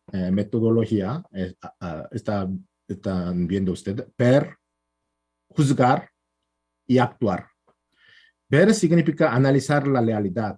Juzgar significa reflexionar eclesiásticamente el problema social. Y luego actuar es una práctica concreta. Entonces, ver, juzgar y actuar es importante, una metodología de la Iglesia Católica. Y también quisiera mencionar aquí el contenido de la encíclica. El título es así en español: Alabado seas, sobre el cuidado de la casa común. Entonces, aquí casa común, como está mencionando, la tierra. Aquí voy a hacer un resumen breve. El Papa enfatiza que el clima es un bien común de todos y para todos. Subraya que el cambio climático es un problema global con gravedad, dimensiones ambientales, sociales, económicas, distributivas y políticas. Pero él no menciona solo la ecología social, sino propone una ecología integral. Sobre ecología integral voy a hablar más tarde. Él reconoce que existe una deuda ecológica entre los países, pero especialmente entre los países del norte y del sur. Los países avanzados tienen más responsabilidad ante el problema de efecto de invernadero. Especialmente el Papa también habla sobre la contaminación y basura y la cultura de descarte. El Papa critica al capitalismo consumista salvaje neoliberal. Según él, un crimen contra la naturaleza es un crimen contra nosotros mismos y pecado contra Dios. Él habla pecado porque antes no existía el pecado ambiental. Siempre existía pecado personal, social, pero no ambiental. Pero él ahorita está diciendo pecado ambiental, porque afecta a la naturaleza, finalmente afecta a la criatura, lo creado de Dios. Entonces, en ese sentido, es importante, él está diciendo nuevo concepto de pecado ambiental. Y adentro de encíclica, nosotros podemos encontrar dos elementos importantes teológicamente hablando. Una es teología de la creación y otra es teología de la liberación ecológica.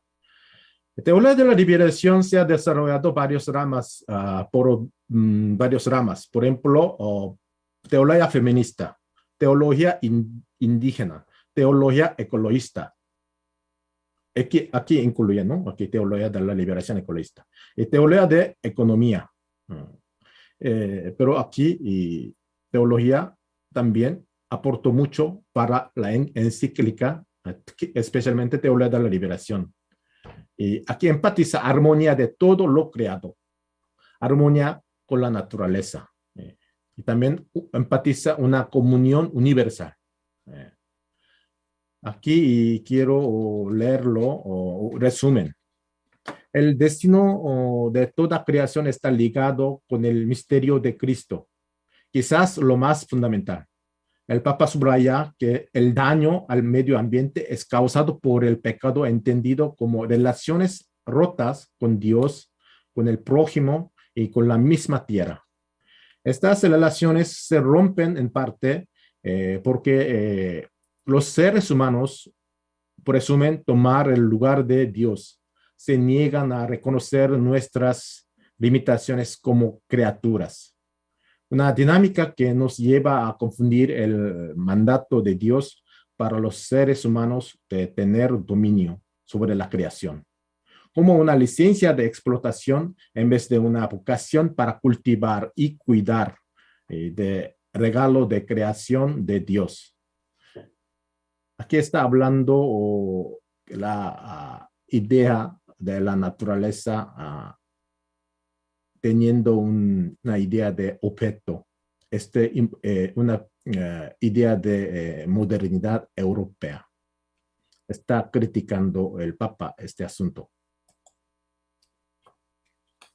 Y también el Papa está hablando destino común de los bienes. El derecho a la propiedad privada no es absoluta ni inviolable, pero subordinado a la destinación universal de bienes.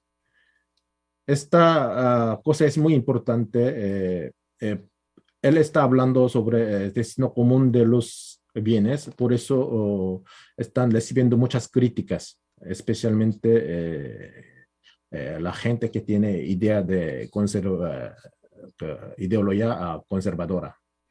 Y él enfatiza los siguientes elementos: la raíz humana de la crisis ecológica, la tecnología, la globalización de paradigma tecnocrático, la consecuencia del antropocentrismo moderno.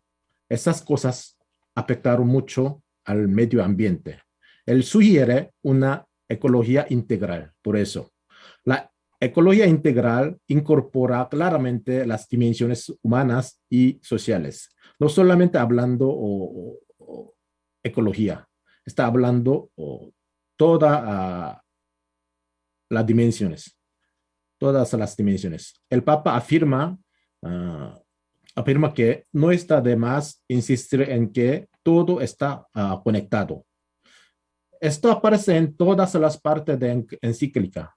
Él dijo así: nosotros mismos somos tierra, somos naturaleza, una parte de naturaleza, no es dueño de naturaleza.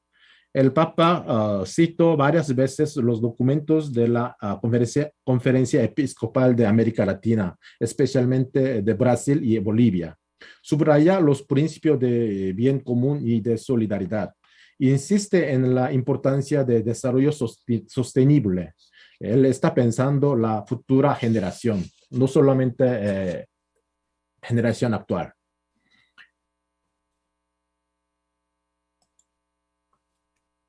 Él dice, muchas cosas tienen que reorientar su rumbo, pero ante todo, la humanidad necesita cambiar. Él propone los siguientes: la espiritualidad ecológica, la conversión ecológica. Él exhorta el cambio de estilo de vida y también propone la educación ecológica y la recuperación de la comunidad. la visión comunitaria, no individual. Y el entendimiento del misterio de la creación. Este significa respetar la naturaleza. Y el problema ecológico es un problema de ética y de valores, no solamente algo de material.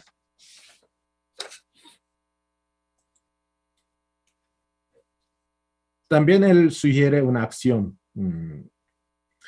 El diálogo sobre el medio ambiente en la política internacional.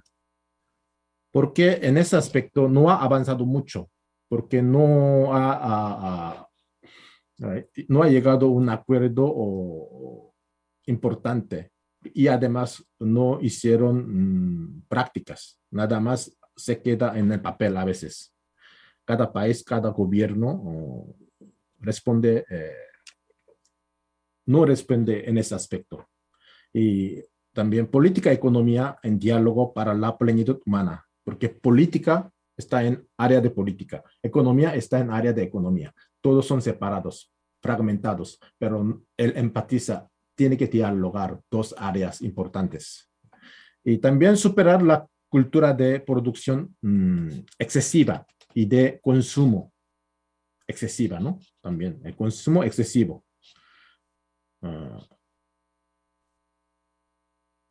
Y también existen varias sugerencias, pero aquí no voy a hablar de todo.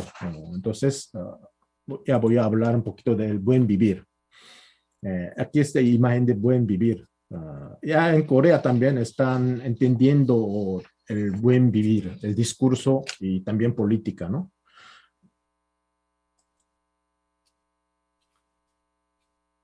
También voy a hablar el trasfondo del surgimiento del buen vivir. Este es la crisis ecológica provocada por el cambio climático. También el problema del desarrollo sostenible. Al principio, el buen vivir se ha iniciado reflexionando la idea del desarrollo sostenible desde la perspectiva del summa causai y de la visión indígena. Y también los problemas de pobreza, los pobres, ¿no? También problemas de desigualdad. Es casi igual como cuando yo hablé de Laudato Si, ¿no? Pero es una cosa muy diferente, es el movimiento indígena. El movimiento indígena dio gran influencia para difundir este discurso. En la década de los años, especialmente 90, ¿no? La gente indígena se ha transformado como un sujeto político en América Latina. También utopía y asunto de la felicidad. El discurso del buen vivir se ubica en la larga tradición del pensamiento crítico y utópico latinoamericano. Y esta idea de teoría de la liberación, filosofía de la liberación y también teoría de la desigualdad, teoría de descolonialidad, todos son un pensamiento crítico, ¿no? Latinoamericano. El concepto de buen vivir, ¿no? Voy a hablar sobre este. Y el buen vivir o el vivir bien es una reivindicación y propuesta de los pueblos indígenas de Sudamérica que plantea la posibilidad de vivir de una manera armónica con la naturaleza entre las personas y llevando una vida en plenitud y en comunidad. El buen vivir es una palabra traducida del summa causai, la palabra quechua.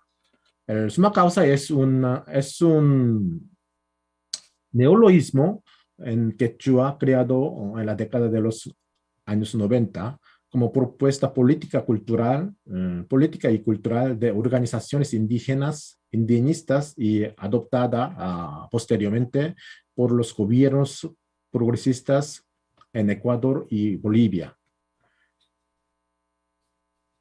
El summa causai es un pensamiento y estilo de vida comunitario y ancestral de la etnia quechua.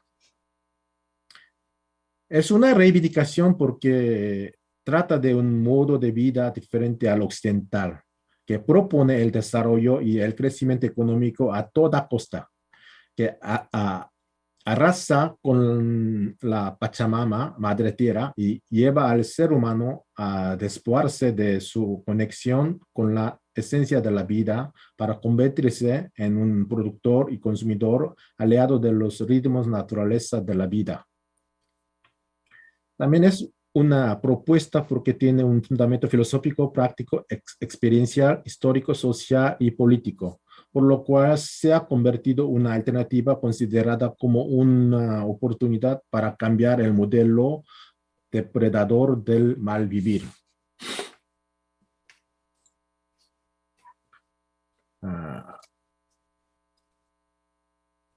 Aquí voy a citar Joseph Stoman, que habló hace un rato, profesor Baab, una cosmovisión andina, ¿no? La relacionalidad andina se revela en el principio de la relacionalidad, de todo con el todo. Aquí una cosmovisión andina, como la esencia es relacionalidad y reciprocidad. La comunidad como una unidad está enfatizando, ¿no? El Papa dijo también, el ecosistema es nuestra casa. Aquí también dice casa, el buen vivir también dice, la concepción andina del universo como casa. Y los ancestros andinos vivían en armonía tanto con la naturaleza y la comunidad. Y para sobrevivir en zona andina no es tan fácil, entonces necesita ayuda mutua para sobrevivir. Yo voy a enfatizar los 4 principios: relacionalidad, correspondencia, reciprocidad, complementariedad. Estos 4 elementos también Joseph Stoman enfatizó mucho. Pero todos los elementos mencionados se basan en la colectividad, comunidad. Especialmente tiene una larga tradición de Ayllu, Minga en zona andina. También quiero mencionar Pachamama y los derechos de la naturaleza. Aquí ya los derechos de la naturaleza también. La Constitución de 2008 en Ecuador incluye los derechos de la naturaleza por primera vez en la historia constitucional. Hoy en día es una referencia muy importante.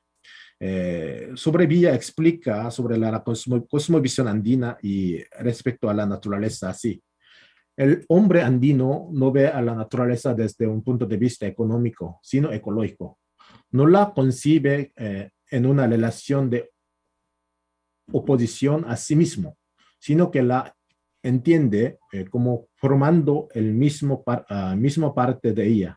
La ecosopía se muestra también como una ética. El ser humano no puede abusar de la naturaleza, sino que tiene que obedecer a la relacionalidad ordenada en ella. El discurso del buen vivir está en la línea del descrecimiento. El descrecimiento es una mega tendencia actual de pensamiento económico, político y social que busca una relación equilibrada entre los seres humanos y la naturaleza. Bajo la idea principal de la disminución controlada y progresiva de la producción, propuestas opuestas a las aplicadas por el modelo capitalista. Por eso niega capitalismo o salvaje. Tiene esa idea antidesarrollismo, anticapitalismo, el discurso de buen vivir, ¿no? Tiene crítica también mercadocentrismo y anti-extractivismo y anti-monocultivo. Y superación del desarrollo sostenible. También la superación de obsesión del desarrollo, porque no solamente está hablando la idea de desarrollo sostenible, está en moda en el mundo ahorita, pero el discurso o buen vivir quiere superar porque también tenemos que superar la obsesión de crecimiento. Reconocimiento del límite de la capacidad de la tierra. También superar la fe ciega en la ciencia y la tecnología, porque nosotros, la gente moderna, creen demasiado la tecnología y ciencia. El desarrollo no garantiza la felicidad. La importancia de la calidad de vida. Y el buen vivir apunta a un mundo de ecosofía y de pachasofía. Ya habló el doctor Bach, ¿no? No busca el desarrollo alternativo, sino una alternativa al desarrollo. Es muy importante esta. También habla plurinacionalidad e interculturalidad. Boaventura Sosa Santos también enfatizó mucho la necesidad de la fundación del Estado, porque hoy en día nosotros tenemos una idea de Estado como basando en la idea de Estado-nación, pero no respeta a otras naciones, por ejemplo, o especialmente en el caso de América Latina, indígenas afro también descendientes, ¿no? De África. Entonces, también empatiza mucho por eso el Estado plurinacional, propone, ¿no?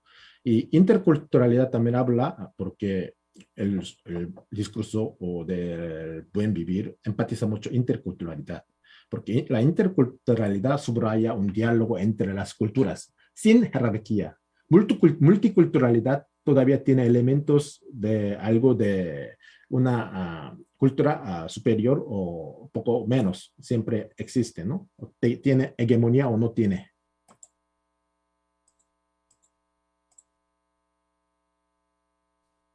Ya voy a concluir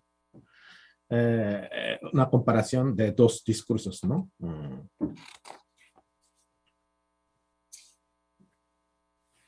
Primero, similitudes, ¿no?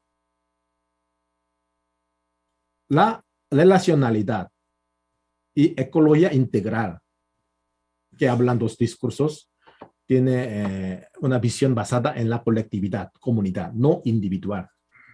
Y casa común, madre tierra. Y ser humano es una parte de la naturaleza.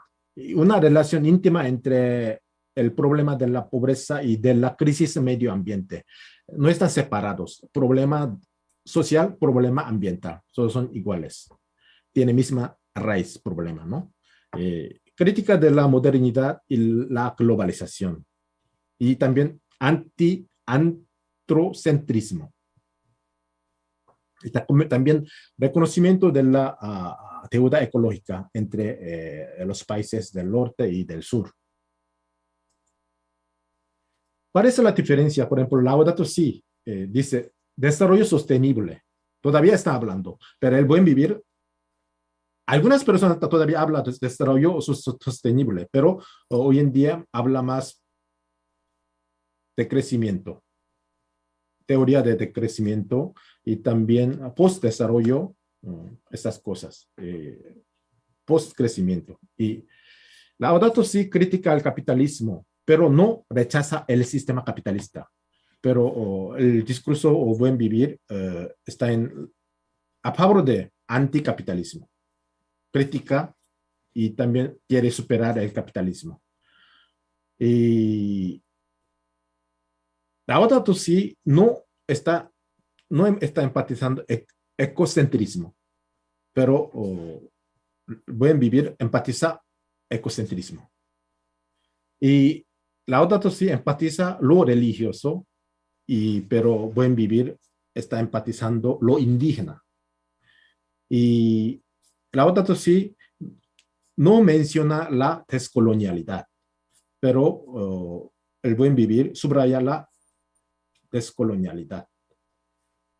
Y esto es mi ponencia de todo. Muchas gracias. Muchas gracias, doctor Joe. Las dos ponencias, su esencia de las dos ponencias serán relación, si se ve así, ¿no? Bueno, entonces a continuación, vamos a ver la hora. Muy bien. Vamos a continuar a la tercera ponencia del doctor Hwang Soo-hyun. Su ponencia se trata de la obra literaria de los pasos perdidos de Alejo Carpentier de Cuba. Su título es Una perspectiva ecológica de los pasos perdidos. Por favor, profesor Juan. Sí, vamos a hacer... Muy buenas tardes. Tengo hambre. Por favor, ¿puede abrir la ponencia? Por favor. Ya. A ver. ¿Se ve bien? Sí, bien. ¿Sí? A ver. Sí, muy bien. ¿Ya? ¿Mejor? Gracias. Ya, sí, ¿puede agrandar más? Ya, yo creo que ya no. lo he hecho. Sí. Ya lo he hecho. ¿Está bien? Está bien. Sí, está bien. Sí. ¿Sí? Bueno, muchas gracias. Soy Suhyun y Juan es mi apellido. Y para mí es un honor estar aquí compartiendo el tiempo con ustedes. Como estamos en la época del COVID, ¿no? En la época del COVID-19, la expansión del virus dio lugar al temor y pánico, o mejor dicho, temor al hombre, ¿no? En este momento, bueno, desde ayer, desde anteayer justamente, tengo la garganta hinchada, así que estoy un poco preocupado. Tengo un poco de miedo. Pero si ustedes me dan un aplauso, me sentiría mucho mejor. Muchas gracias. ¿Cómo no? Sí. Gracias. Bueno, ahora estoy muy bien. Muchas gracias. El mundo que sueña un humanista, un mundo de relaciones afectuosas, se ve cada día más alejado. Sueño con un mundo donde un hombre abraza a otro para sentir el calor humano.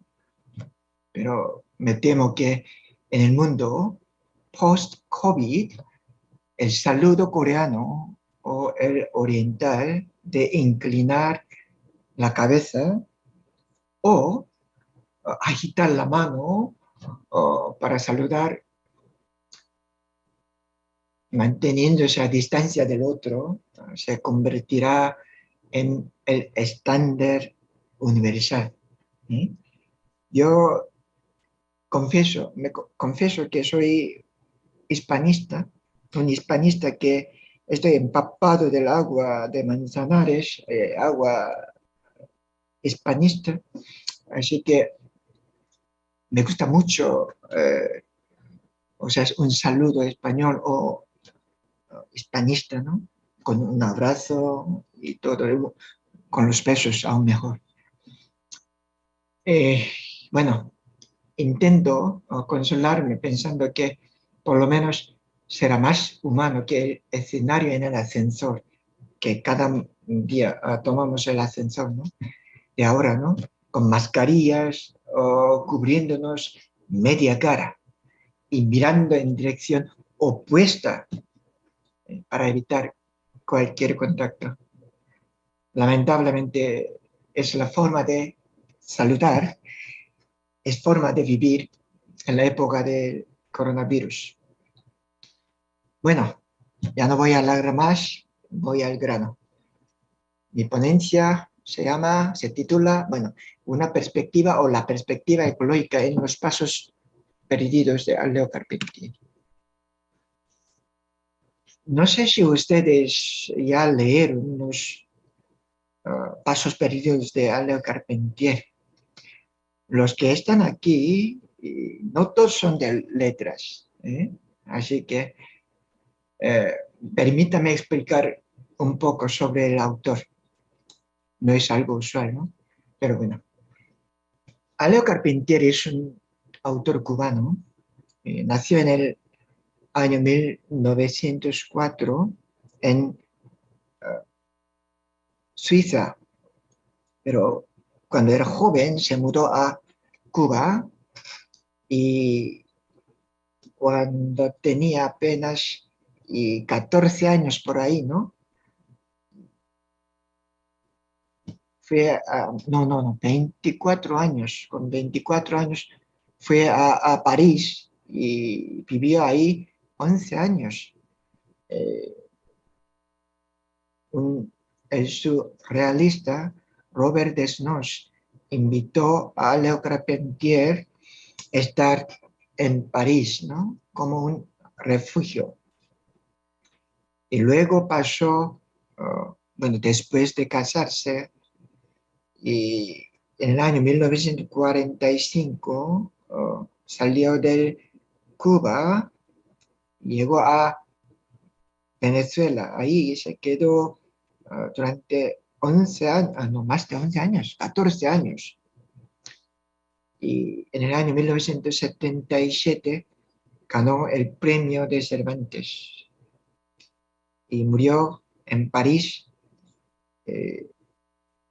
y luego se trasladó su cadáver a Cuba. Los cubanos tratan a él como un héroe nacional, aunque bueno, no es meramente un autor novelista, sino un revolucionista, considera. Bueno, sus obras más destacadas son estos: El reino de este mundo, Los pasos perdidos, Guerra del tiempo, Concierto barroco. Bueno, y los que no han leído Los pasos perdidos, entonces no entenderán cuando, o sea, digo yo algo de la obra, así que mejor, soy tan gentil, ¿no? Voy a explicar un poco del argumento de la obra. El protagonista, mejor dicho, el protagonista es, bueno, es un muscólogo, un muscólogo asentado en una ciudad metropolitana. En la obra no aparece su nombre, di una ciudad específica. No sale el nombre de la ciudad, pero suponiendo, fue Nueva York, porque salen, o sea, un bar que se llama Venusberg, otra librería que se llama Brentano, o las cosas que estaban en Nueva York en aquella época, ¿no? Y este protagonista acepta la propuesta de un antiguo profesor para buscar los primitivos instrumentos musicales en un lugar de selva. El protagonista lleva una vida disoluta que lo ha alejado del arte, pero en esta búsqueda que emprende adentrándose en la selva, poco a poco irá encontrándose con una realidad nueva y reveladora que le ayudará a encontrarse a sí mismo. Bueno, para llevar a cabo su empresa, o sea, viaja en una compañía de una mujer francesa, bueno, mejor dicho, su amante, ¿no? Tiene su, o sea, mujer que se llama, se me ha olvidado, Luz, claro, Luz. Pero este tipo es la amante, ¿no? Que es una astróloga, es una mujer corrompida, diría yo, por la sociedad. Ahí va a encontrar a una mujer natural de selva, que se llama Rosario, completamente pura, como la misma selva, y va a haber contraste entre las dos mujeres. Y al final va a optar a Rosario. Sin embargo, no puede renunciar a la tentación de la civilización, es decir, la tentación del lápiz y el papel, porque es un musicólogo y para componer su obra se necesitaba, o sea, papel y lápiz, ¿no? Pero claro, en la selva no puede conseguir fácilmente. Y regresa a su país, pero siente nostalgia y echa de menos a la selva y a Rosario, lógicamente.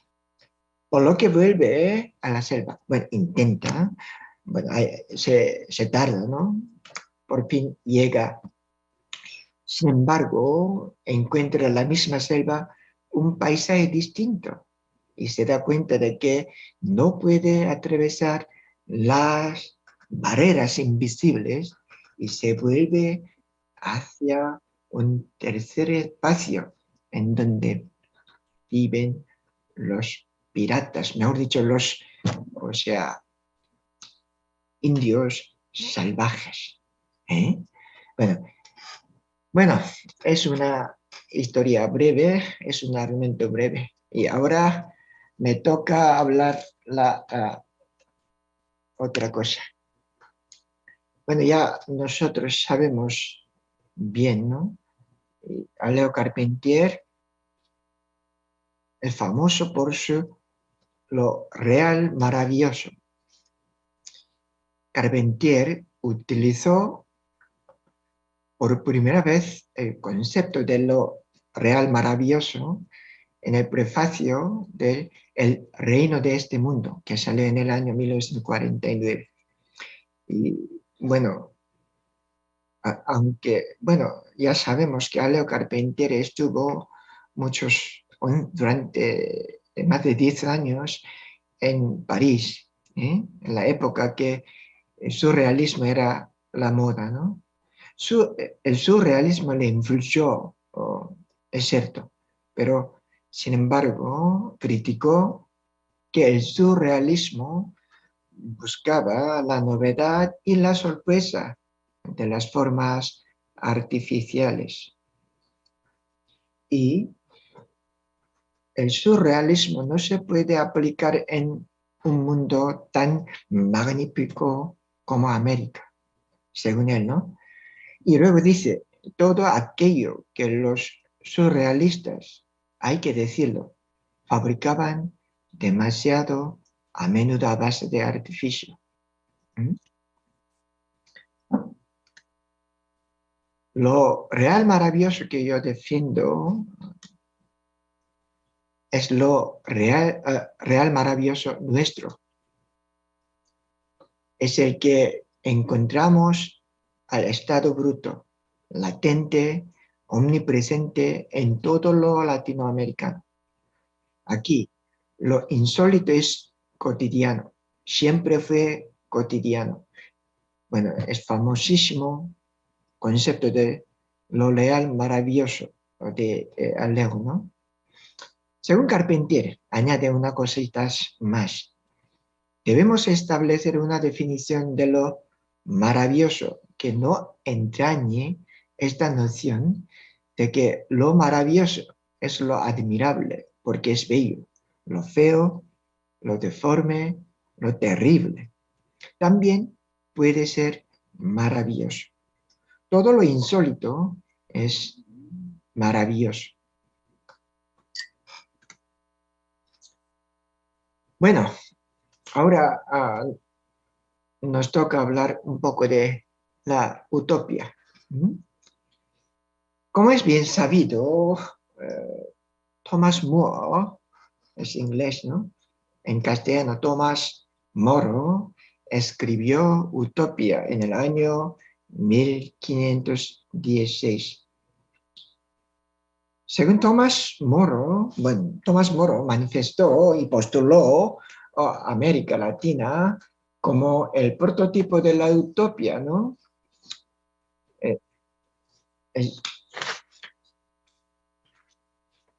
Claro, es que Thomas More quizá había leído los libros de Cristóbal Colón o los libros de Amerigo Vespucci. Ya sabemos que Amerigo Vespucci escribió Mundos Novos y los 4 viajes, y estos libros influyeron en la redacción de Utopía de Tomás Moro, ¿no? Tomás Moro puede haberse inspirado en la sociedad documentada en Mundos Novos, en la que las personas viven de acuerdo con su naturaleza sin rey ni gobierno, viviendo en común, compartiendo todo y sin poseer propiedad privada. Y de los 4 viajes debe haber dibujado un boceto del paisaje utópico en el que no había hierro y todos compartían las casas por igual y despreciaban las joyas.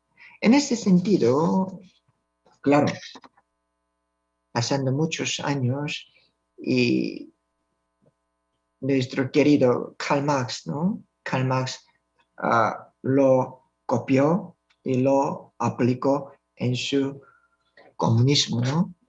Bueno.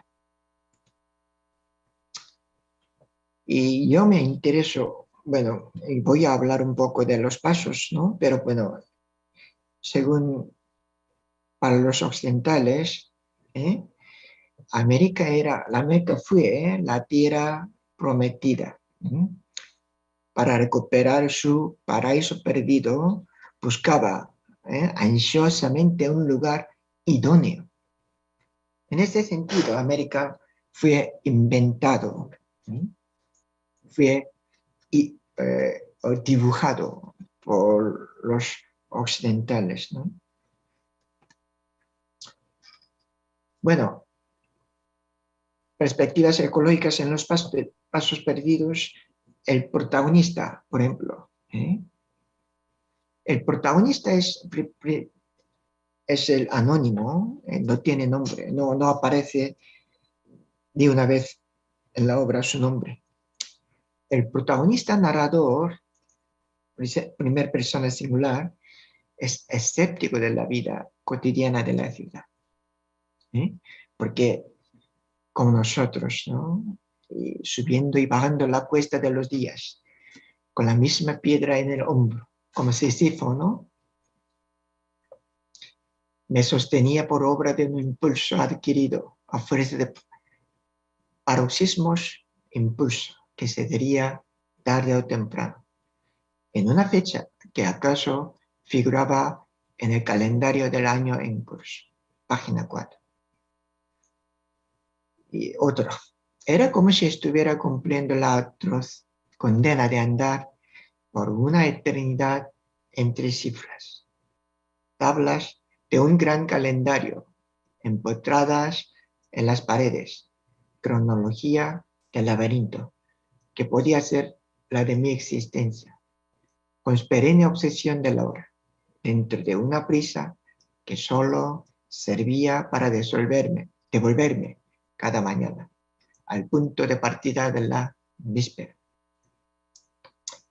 Carpentier cita a Sísifo varias veces en los pasos perdidos, porque Sísifo, como nuestro aspecto, ¿no? Que estamos viviendo en un mundo tan agitado, tan acelerado, tan tensa, ¿no? Y al darse cuenta de que abandonar la ciudad es la única manera de escaparse de la vida cotidiana, el narrador protagonista acepta, como he dicho yo, una propuesta para coleccionar instrumentos relacionados con la música primitiva y emprende el camino. Emprende el camino es curioso, es muy interesante. el protagonista narrador inicia un viaje a un país hispanoamericano. Bueno, nosotros, todo el mundo sabemos, este lugar es un lugar de Venezuela, o sea, mejor dicho, la selva venezolana, ¿no? Que durará 1 mes y medio. El itinerario lo forman diversos parajes, cada vez más recónditos de dicho país. El viaje inicia desde la capital, bueno, puede ser Caracas, ¿no? Y luego Los Altos. Y luego llega un lugar escondido, un lugar perdido, en un lugar de selva que se llama Santa Mónica de los Venados. Es un lugar ficticio, como Macondo, de 100 años de soledad, o Yokona Fatopá, de William Faulkner. También se puede comparar Mujin, de Kim Seung-ho. Bueno, allí se encuentra, ¿no? Se vive de forma diferente y todo eso, ¿no? Y allí, bueno,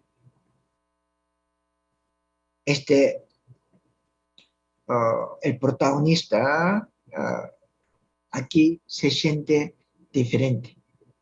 En un lugar tan diferente, entonces el protagonista compara entre 2 lugares, en una ciudad allá y aquí en una selva. No estoy aquí para pensar, no debo pensar, ante todo sentir y ver. Cuando de ver se pasa a mirar, se encienden raras luces y todo cobra una voz.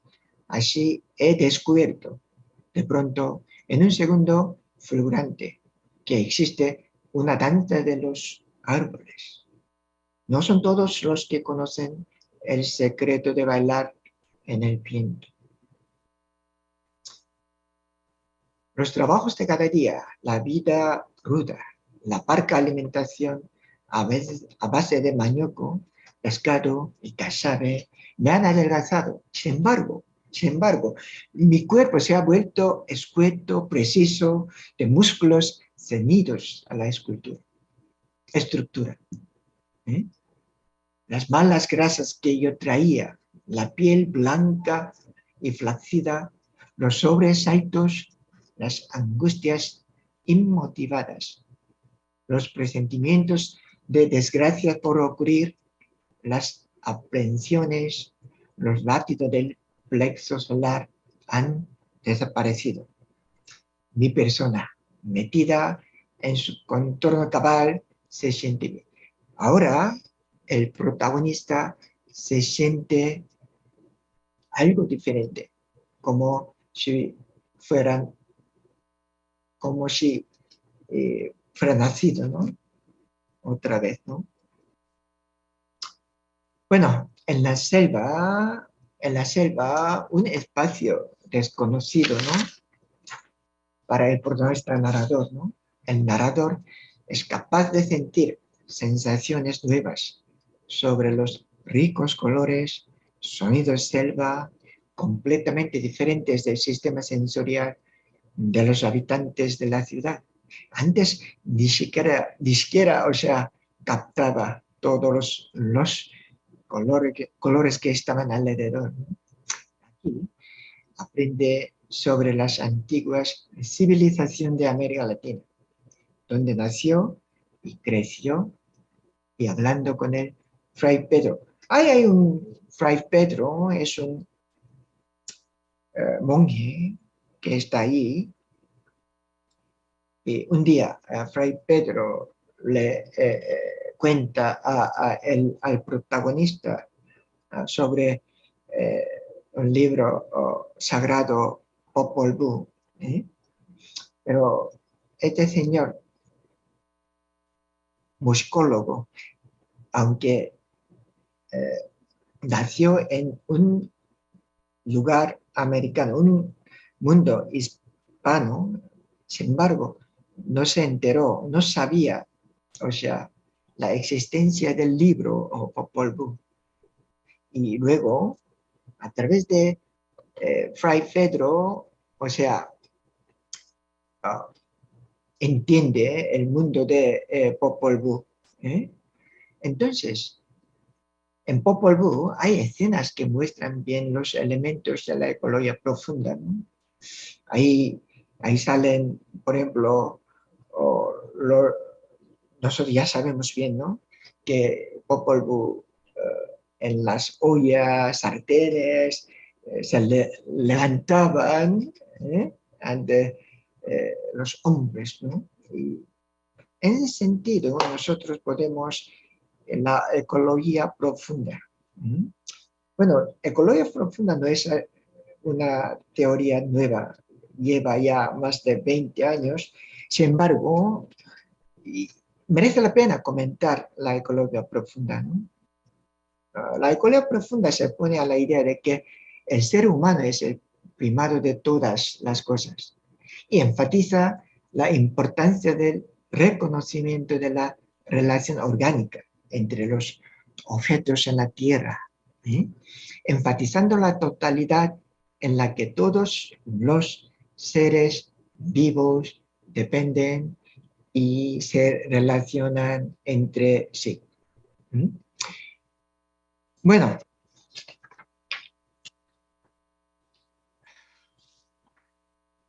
en la escena, o sea, en la Popol Vuh, nosotros ya sabemos, en la escena donde los espíritus viven en el bosque. Y también en la obra, Viles ojos, ¿no? Ahí en la obra salen los flores, se sienten, los árboles entre ellos se comunican, ¿no? Y incluso los animales, aquí dicen Viles ojos, observan nuestros actos. Nosotros siempre observaban a los materiales, a los animales. Pero sin embargo, en este caso, al contrario, ellos nos miran, manteniendo una relación de respeto mutuo. Se puede ver el arraigo profundo de elementos del animismo que afirman que las almas residen en humanos, animales y plantas, así como en la tierra y las piedras.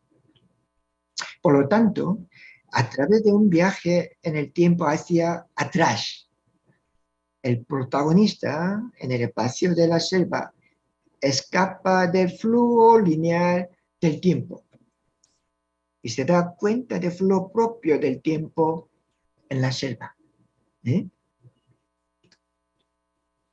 El tiempo en la selva es un tiempo mítico. 100 años de soledad, Gabriel García Márquez cuenta también un tiempo mítico. Yo considero que Gabriel García Márquez lo copió en algunos sentidos. Los pasos perdidos, creo yo. Puede ser un polémico, ¿no? Perdón. Según, es una cosa interesante, ¿no? América es el único continente, según Aleo Carpentier, donde distintas edades coexisten, donde un hombre del siglo XX puede darse la mano con otro de cuartenario o con otro de poblados sin periódicos, ni comunicación que se asemeje al de la Edad Media, o existir contemporáneamente con otro de provincia más cerca del romanticismo de 1850, que de esta época.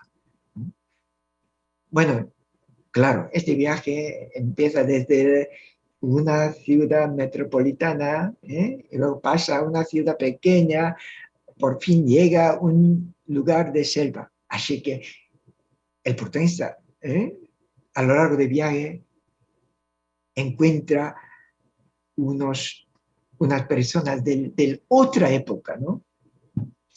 En este sentido, remontar el Orinoco es como remontar el tiempo. Bueno, interesante, ¿no? Entrando ya en la zona amazónica, me di cuenta de que América es uno de los pocos lugares del mundo donde el hombre del siglo XX puede convivir con el hombre que corresponde a la era, diríamos, del paleolítico o del neolítico en la historia humana. Allí puede el hombre de hoy dar la mano a un hombre no menos inteligente que él, porque la noción de salvaje es completamente falsa. Puede convivir, digo, con el hombre que él mismo fue sobre la tierra hace 20, 30 o 40.000 años. Bueno, y antes de concluir, y ya nosotros ya sabemos cómo es bien sabido, ¿no? Lévi-Strauss se pone al esquema dicotómico que distingue mecánicamente entre civilización y barbarie, entre el pensamiento científico y el pensamiento mítico, y sostiene que la forma humana original del pensamiento es el pensamiento salvaje. El famoso obra ya hacen esa, ¿no? Pensamiento salvaje. Asimismo, señala la no temporalidad como una característica, atemporalidad sería idóneo, como una característica del pensamiento salvaje. No existe el tiempo. Y Carlos Fuentes también una vez dijo, ¿no? Utopía es imaginada. Entonces, en un lugar utópico no existe el tiempo. Bueno, no sé si digo correctamente la palabra de Carlos Fuentes. En ese sentido, bueno, claro, Carlos Fuentes que dice que los lugares inexistentes no pueden tener territorio, ¿no? Y por lo tanto, las utopías solo pueden tener tiempo. Claro, claro, solo pueden tener. Si no hay utopias, si no hay utopía en ninguna parte y no hay tal lugar, ¿dónde soñó el autor con la manifestación de la utopía? En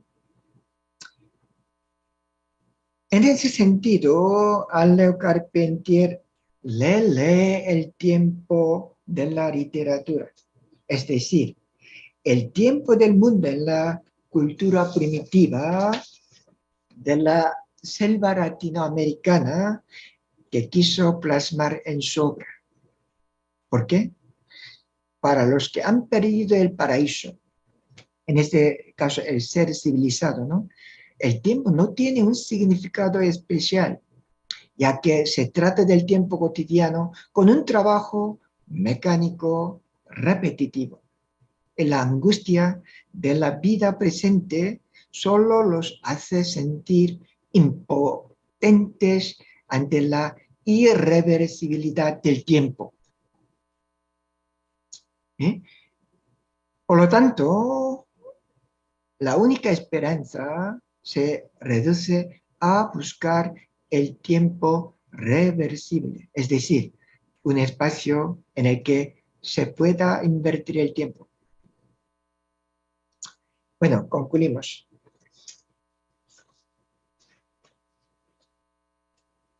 En los pasos perdidos, las acciones del protagonista, quien regresa a la gran ciudad en busca de papel y tinta,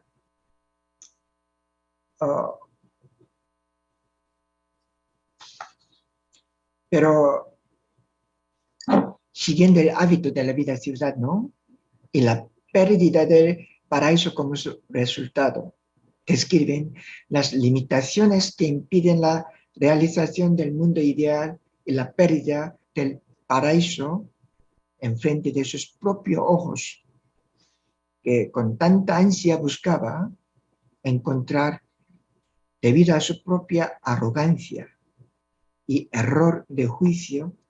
Al final, igual que Utopía, describe una sociedad ideal, pero en última instancia no brinda soluciones concretas a los problemas sociales. En los pasos perdidos se presenta la posibilidad de un mundo diferente que rechaza la distinción esquemática entre la civilización y la barbarie y niega la superioridad compartida de las sociedades civilizadas. Pero al final, al representar a una intelectual que no puede incorporarse a una sociedad utópica, describe los límites del hombre marginal de Nusqua en ninguna parte, que no puede pertenecer a ninguna parte. En ese sentido, estamos en el año 2022, ¿no? Y hace un poco se realizó una encuesta sobre cuáles fueron los temas más importantes del año en el mercado de lectura coreano, y la respuesta fue el género y la ecología. Las dos cosas son, ¿cómo diría? Bodas, ¿no? El advenimiento reciente de la era pandémica de COVID-19 dio lugar a una reevaluación de los problemas ecológicos del medio ambiente y de la tierra mientras se contemplaba el origen de esta epidemia y cómo resolver la situación. La gravedad del conflicto ecológico ya comenzó a perfilarse como un dilema de contaminación ambiental debido a la industrialización y urbanización a finales del siglo XX. A medida que eventos como el incidente de la planta de energía nuclear de Chernobyl, el incidente de la India ocurrieron en una cadena, los problemas ambientales surgieron como un atolladero global y provocaron una amplia discusión sobre soluciones fundamentales a las dificultades ecológicas. Bueno, no voy a contar muchas cosas. Yo quisiera destacar la humanidad que apareció hace como 200.000 años, se ha convertido en el principal culpable de la destrucción de nuestro planeta, con una historia de 4.600 millones de años, y nos exige reconciencia y praxis de las acciones destructivas humanas en la era del antropoceno. Será deber y misión del investigador examinar qué conciencia crítica contiene la literatura en el contexto de esta crisis. Este trabajo se propone examinar la visión utópica que el autor pretende realizar a través de la perspectiva ecológica presente en los pasos perdidos de Alegramiento. En fin, en la práctica metodológica de la utopía sugiere que la sociedad humana debe verse de manera integral y que se deben considerar las interrelaciones y enfatizar la armonía orgánica. En ese sentido, los pasos perdidos, que contienen elementos ecológicos profundos que armonizan y relacionan orgánicamente con animales, plantas y objetos, que son los componentes de la naturaleza. Puede explicarse como un ejemplo de novela que enfatiza la relación orgánica de la sociedad. Muchas gracias. Fue muy largo, ¿no? Lo siento. Muchas gracias, profesor Juan. Su ponencia ha releído la obra clásica desde el punto de vista ecológico en la época de la pandemia como un arrepentimiento y una reflexión y también como una manera de tratar de iniciar de nuevo. Así su ponencia es más enriquecedora para nuestra edad. Bueno, recién el director del instituto nos ha dicho que el profesor Juan también ha traducido esta obra, Los Pasos Perdidos, al coreano. Le felicitamos con Muchas aplauso, gracias. por favor. Sí. Muchas gracias. Gracias. Por favor, que compren muchos. Sí, sí, cómo no. Bueno, entonces tenemos 20 minutos para la discusión libre. Primero, si tienen algún comentario, alguna pregunta o alguna sugerencia que hagan a cada ponente, por favor. Pueden hacer cualquier cosa.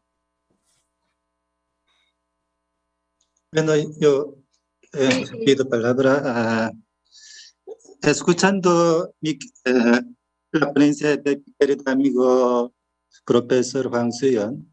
Siempre estoy conmovido cuando yo escucho su ponencia con sus palabras retóricas.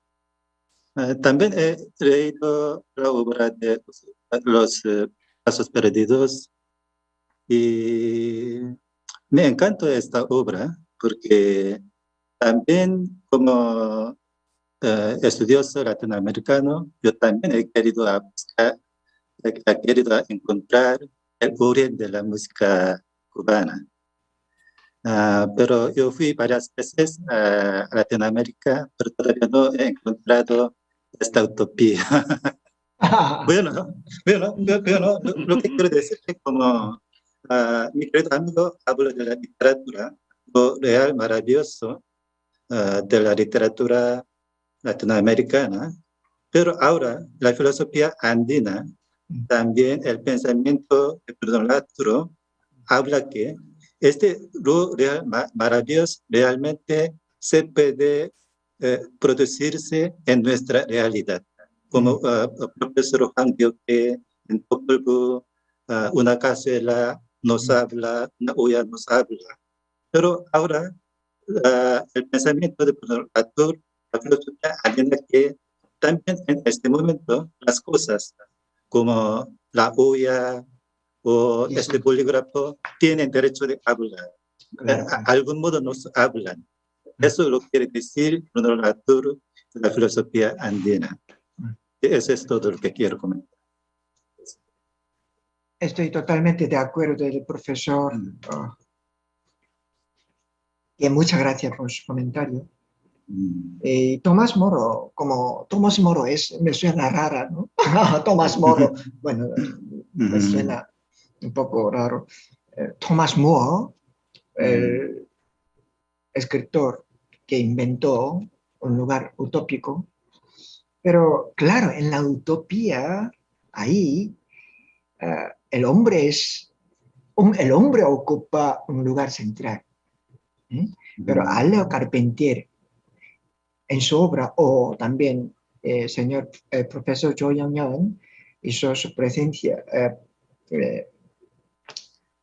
hizo su presentación, y el señor Pak Ho-jin también, las dos presentaciones, y hablaban algo común, porque es andina y Pachamama, buen vivir.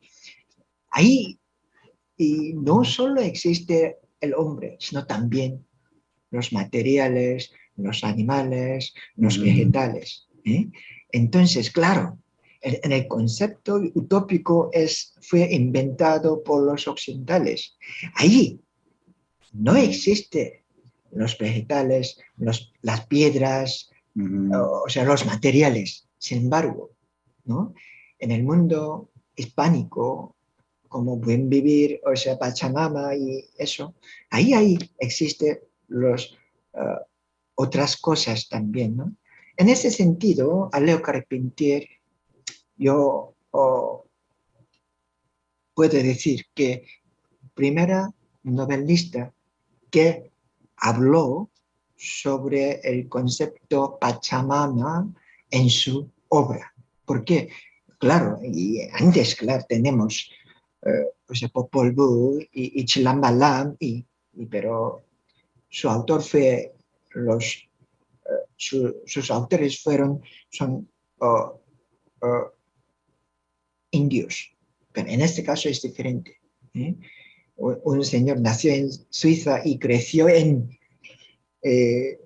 Cuba y se entera en un lugar selvático y ahí descubre un mundo propio con sus propios ojos, ¿no? En ese sentido, Los Pasos Perdidos puede ser una obra más destacada en el sentido ecológico, diría yo. Bueno, muchas gracias. Y otra pregunta, otro comentario, por favor. Bienvenido el profesor Lim Hyo-sang. Sí, mucho gusto. Si usted, micrófono.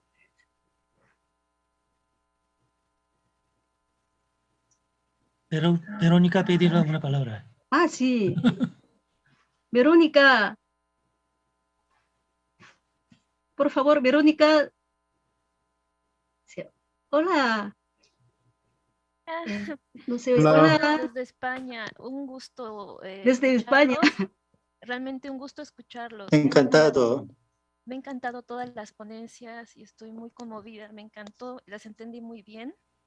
Quería hacerle una pregunta a cada uno de ustedes y también agradecer a la moderadora. La primera pregunta es para el profesor Park Hyuk-jin, que quisiera que por favor, sobre los principios de la filosofía andina, no sé si me puede aclarar a qué se refiere el principio de reciprocidad, porque el principio de reciprocidad lo entiendo desde el punto de vista del derecho internacional. No puedo escuchar su voz de hablar en voz alta. Sí. Lo siento. Quisiera que por favor me explique el principio de reciprocidad, porque el principio de reciprocidad lo entiendo desde el punto de vista del derecho internacional. Entonces, no sé si me puede aclarar el principio de reciprocidad desde la filosofía andina, por favor. Ah, sí, cómo no, sí. Es un punto muy importante porque también los coreanos, también los estudiosos coreanos, también los estudiosos extranjeros hablan de los principios de la relacionalidad, la correspondencia, la complementariedad y la reciprocidad. También mi querido amigo profesor, yo digo que ¿qué diferencia habrá entre estas dos 4 palabras? Todos son parecidos, ¿no? Todos indican la relacionalidad. Por eso cada estudioso andino a su modo define el concepto de reciprocidad, el concepto de complementariedad, el concepto de correspondencia. Eso es un poco confuso, pero yo creo que en el caso de Joseph Westermann, en su libro Filosofía Andina, claramente aclaró en este punto. Pero su pensamiento solamente se aplica en su teoría. Otros estudios quizá le conocerían o no, pero lo que yo entiendo que la diferencia entre la relacionalidad es seguramente que abarca esos 3 conceptos: la correspondencia, la complementariedad, la reciprocidad. Por eso, entonces, ¿qué diferencia habrá entre la correspondencia, la complementariedad, la reciprocidad? Por eso, según su libro, La filosofía andina, él clasificó así como la correspondencia es como en la chacana, el concepto de vertical, como lo grande se corresponde al pequeño, así. Y en el caso de la complementariedad se habla algo vertical, hombre y mujer. Y cada quien define la reciprocidad, pero en el libro de Filosofía Andina de Joseph Esterman, él enfatiza reciprocidad como la realización, la praxis de del concepto de complementariedad, una ética. La reciprocidad enfatiza la ética, el principio de racionalidad. Así yo entiendo. Pero yo digo que cada estudioso puede definir su modo de reciprocidad, pero lo que yo he entendido a través del libro de Joseph Esterman, la reciprocidad es un aspecto ético de la relacionalidad, que uno debe ayudar a otra persona. Así yo la entendí. Muchas gracias.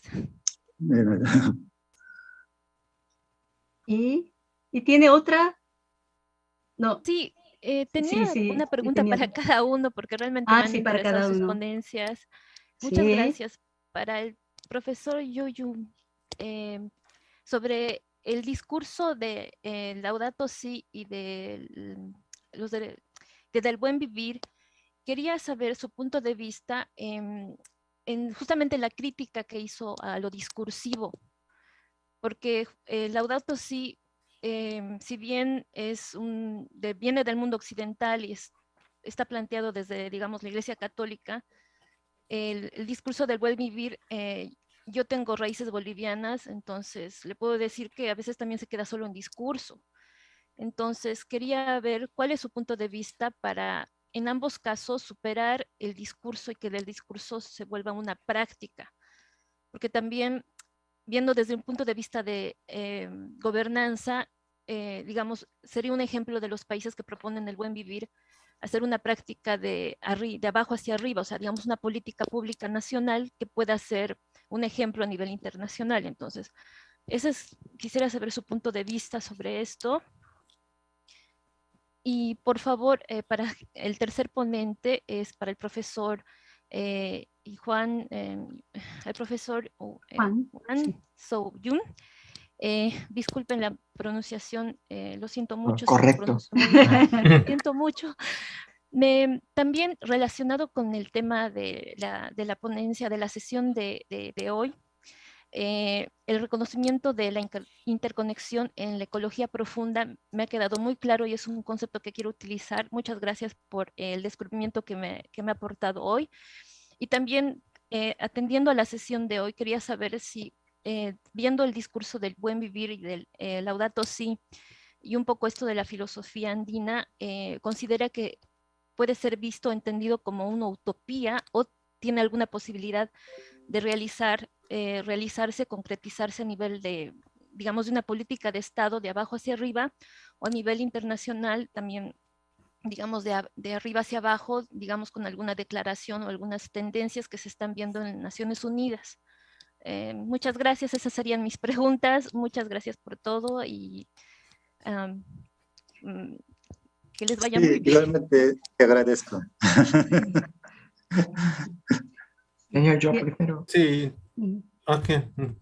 Primero, usted. ¿Yo hablo primero? Sí, claro. El profesor yo. Sí. Usted es boliviana, entonces, nacida en Bolivia, entonces yo entiendo porque hay gran brecha entre el discurso y la práctica. Siempre existe, hay un abismo profundo.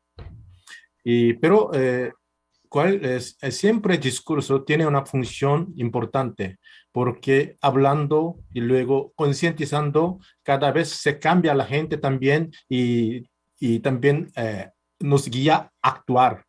Decirlo, hacerlo una teoría, un discurso, entonces es una etapa para ir a la práctica. Por ejemplo, una teoría guía siempre a práctica y también práctica nos ayuda para formar discurso.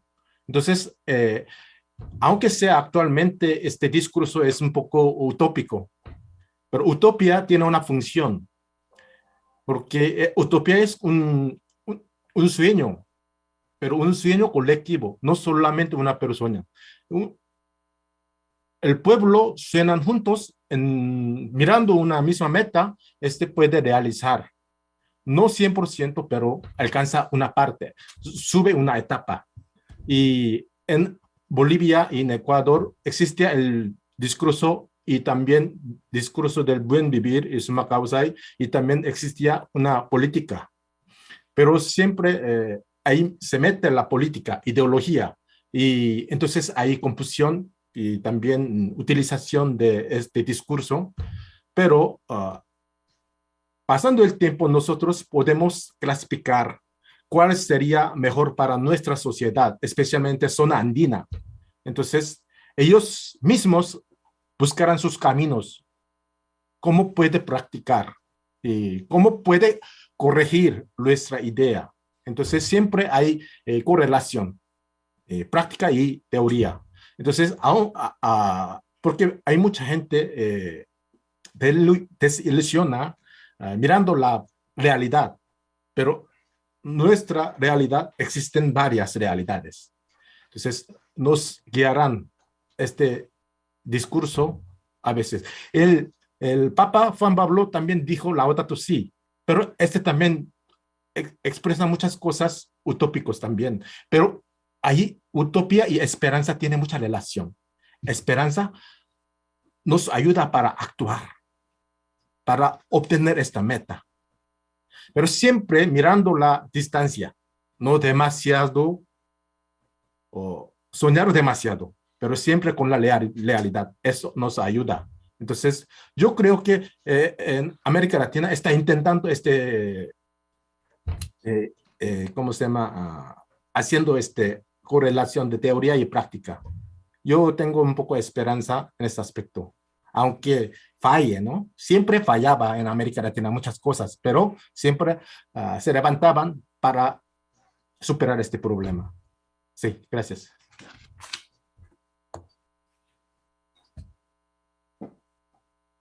Profesor Juan, es su turno. Muchas gracias. Gracias por su pregunta tan sensata. Y bueno, también tan profunda, ¿no? Como les he dicho yo, como el concepto utópico inventado por los occidentales o por los europeos, porque según la Biblia, ellos perdieron el paraíso, ¿no? Para recuperar el paraíso perdido, necesitaba un lugar ficticio o un lugar idóneo. Entonces, Europa necesitaba una restauración en la cual el hombre ocuparía un lugar central en el mundo. Sin embargo, el concepto de buen vivir,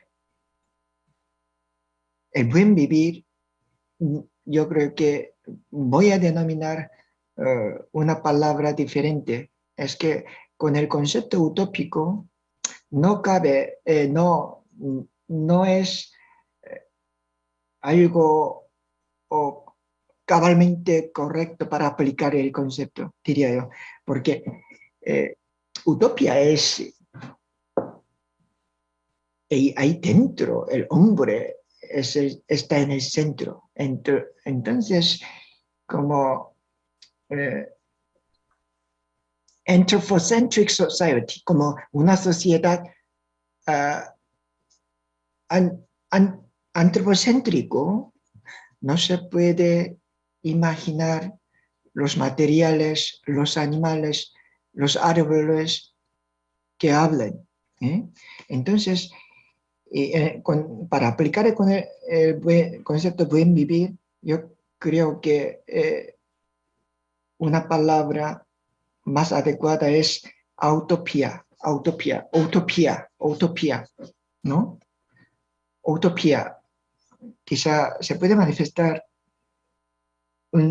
su propio utopía con el concepto de buen vivir, porque ver la cara de América desnuda, ver la cara desnuda de América con sus propios ojos, ¿no? Porque hay miles de novelas utópicas, hay miles de novelas que tienen el tema, hablan del tema de utopía.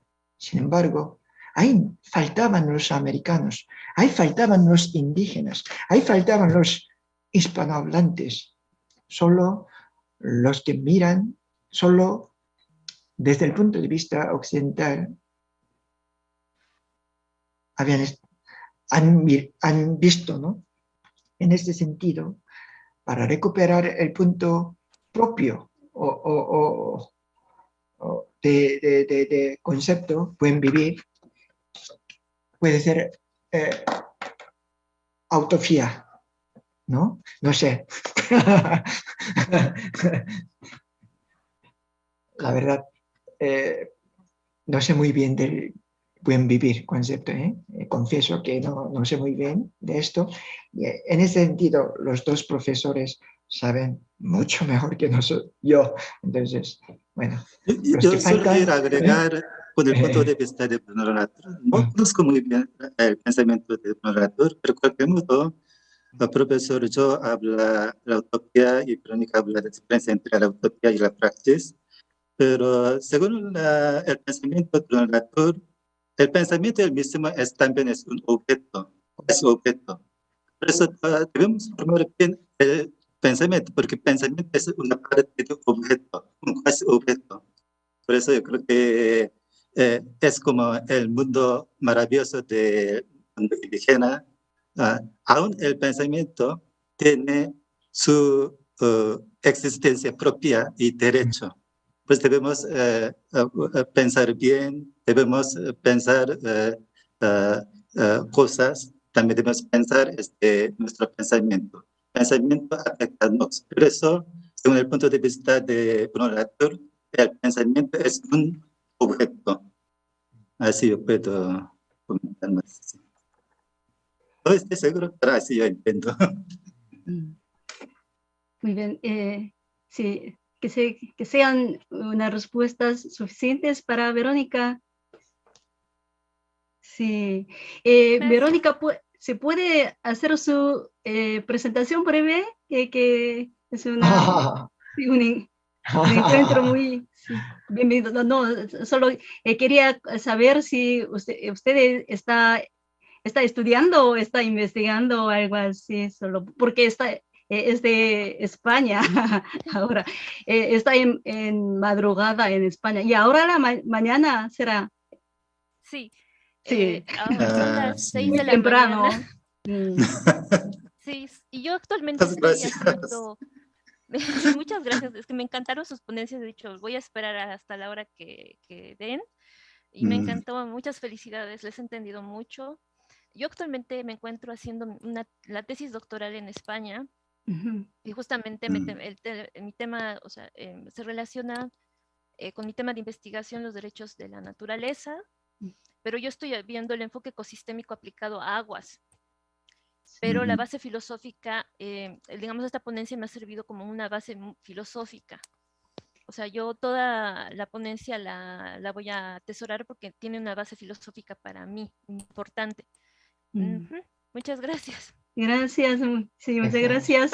Muchas gracias. Bien. Y ahora estamos llegando a la hora definida, pero si tienen alguna pregunta o algún comentario más, podríamos disponer de un ratito, ¿no? En el chatting. Sí. ¿Y hay alguien más? Yo quiero también recibir email de Verónica. Quiero tener contacto con ella a través de email. Sí, por favor, ¿no? Me ofrece luego a través de, no sé, ¿a quién? No sé. Sí, al instituto. Oh, Al muy buena instituto, idea. ¿no? Sí. Al instituto, sí, a través del instituto, ¿no? Gracias. Sí. O también podrían dar aquí en el chat el correo, sí. ¿no? Sí, para sí, ella. claro. Sí, en el arriba. Ok. Y... por último, yo diría una cosa como, cuando yo comencé a hacer ponencia, me sentía muy tenso, pero ahora me siento muy relajado, escuchando las palabras de mi querido amigo profesor Juan, también escuchando las preguntas de Verónica. Ahora me siento bien. Gracias. También, muchas gracias, profesora Jo, y también profesor Jo, y estimado profesor Rin, muchas gracias. Está muy generoso. Sí. Para tomar. Y entonces vamos a cerrar la sesión. Bueno, les agradezco mucho a todos los participantes y a los ponentes y a los otros investigadores, y también para sus comentarios que tengamos otra oportunidad como esta un encuentro muy fructífero y muy enriquecedor, lo veo, ¿no? Sí. Bueno, muchas gracias. Hasta luego. Gracias. Sí, adiós. Muchas gracias. Hasta luego. Adiós. Adiós, gracias. Sí. Si quieren Adiós. entregar algún de su presentación o correo, sí, en el chat pueden escribir, ¿no? Sí. Bueno, sí, gracias. ahora, Gracias, yo la escribí. sí, sí. Bueno, antes de cerrar la pantalla, el Zoom, si pueden anotar. Ya lo anoté. Ya, Gracias. sí, muy bien. Gracias. Sí, gracias. Adiós. Adiós. Sí, adiós, Adiós. profesores y amigos, hasta luego. Hasta luego. Hasta luego.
Entendido, no, pero bueno, hay otro agregado comercial aquí ya más de 5 años, 4 años, que es Jorge Luis Gallegos. Sí, así es, así es. Pero bueno, el señor Pasos no es de carrera, entonces, digamos, él en cualquier momento tendrá otro cambio también. Muy bien.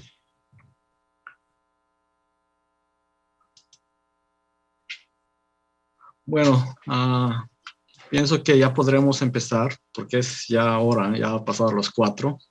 Esta es la sesión especial número 2 y va a ser una sesión bilingüe. Empezaremos la sesión en español, pero cuando llegue el señor Ashish Kotari, a lo mejor su presentación va a ser en inglés. Así que en esta sesión tendremos 3 presentaciones. El señor Pedro Pérez Herrero, de la Universidad de Alcalá, Instituto de Estudios Latinoamericanos. Él hablará del mundo post-COVID, una visión global panóptica. Y después, el señor Johnny Dagoberto Reynoso Vázquez, de la Embajada de Ecuador en Corea, va a hablar de Rights of Nature in Ecuador. Y después, en la tercera presentación, el señor Ashish Kotari,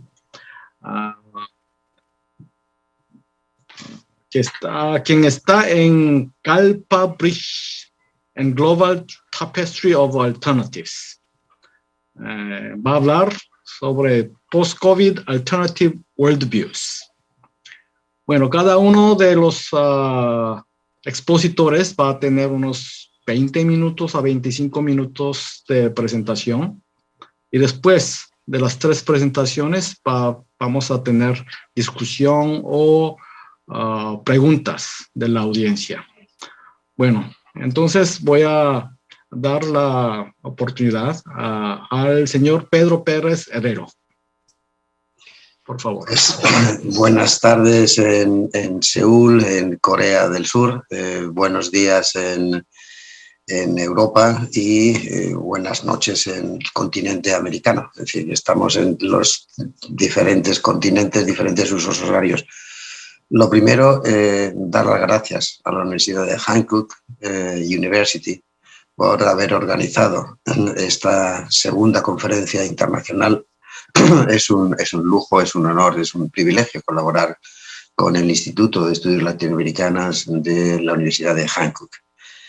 Doy las gracias a sus organizadores, al rector, al presidente, al decano y muy especialmente al director del Instituto de Estudios Latinoamericanos por haber tenido la deferencia de invitarnos como coorganizadores de esta segunda conferencia internacional.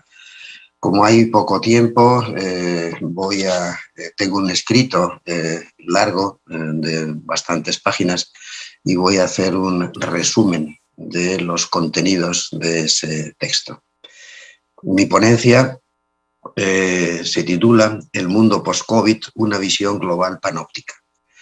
Lo que trato de plasmar en ese texto y en los minutos que voy a utilizar ahora mismo es plantear que el COVID, la pandemia, no ha generado por sí sola los efectos que estamos viendo en el mundo, sino que la pandemia ha sido lo que llamamos en economía un efecto gatillo, es decir, ha sido el elemento desencadenante que ha promovido, que ha acelerado las consecuencias de tensiones que existían ya previamente en el mundo y que se habían venido formando al menos en las 3 décadas anteriores. Es decir, que el mundo que estamos viviendo es consecuencia de las tensiones no resueltas desde 1990.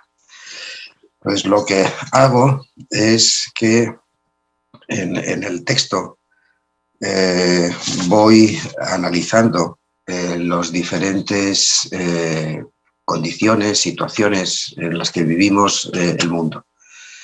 Hago evidentemente una generalización. El texto tengo muchos datos concretos que no voy a resumir aquí porque no tenemos tiempo. pero hago una interpretación global. Es decir, que no voy a hacer ahora diferencias entre el mundo asiático y dentro del mundo asiático entre China, Japón, India, Australia, Rusia, y dentro de Europa los diferentes países, y dentro de América o dentro de África. Voy a hacer una interpretación global. Entonces, en términos generales, lo que vemos es que a febrero de 2022 el mundo tiene problemas económicos. Los problemas económicos que tiene es que las tasas de crecimiento a nivel global, insisto, a nivel de media, se están desacelerando en 2022, y la previsión del Banco Mundial, del Fondo Monetario Internacional, del Banco Interamericano de Desarrollo y de todos los organismos multilaterales de análisis económico indican que 2023 será el escenario será de un decrecimiento con respecto a las tasas anteriores. Y al mismo tiempo vemos que existen fuertes diferencias regionales. Lo que nos ocupa ahora mismo y lo que yo me voy a concentrar en América Latina es que, de acuerdo también con datos ya de la CEPAL, de la Comisión Económica para América Latina, lo que vemos es que 22 y 23 van a ser años muy duros para América Latina. Tremendamente duros, porque va a crecer a tasas de 2.6 en 2022 y 2.7 en 2023, y a esas tasas evidente que no se van a recuperar los volúmenes de crecimiento de 2019. Quizá América Latina va a ser la región del mundo que más va a ser afectada por la pandemia y por las tensiones mal resueltas de las décadas anteriores.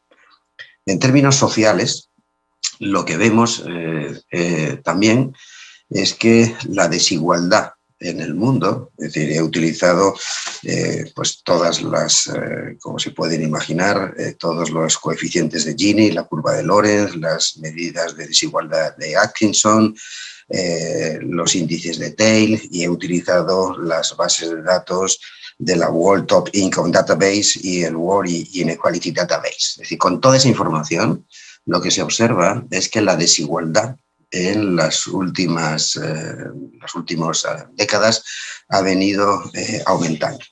Eso quiere decir que esa desigualdad, evidentemente con intensidades distintas en cada uno de los países, pero esa desigualdad está generando tensiones sociales y desigualdades.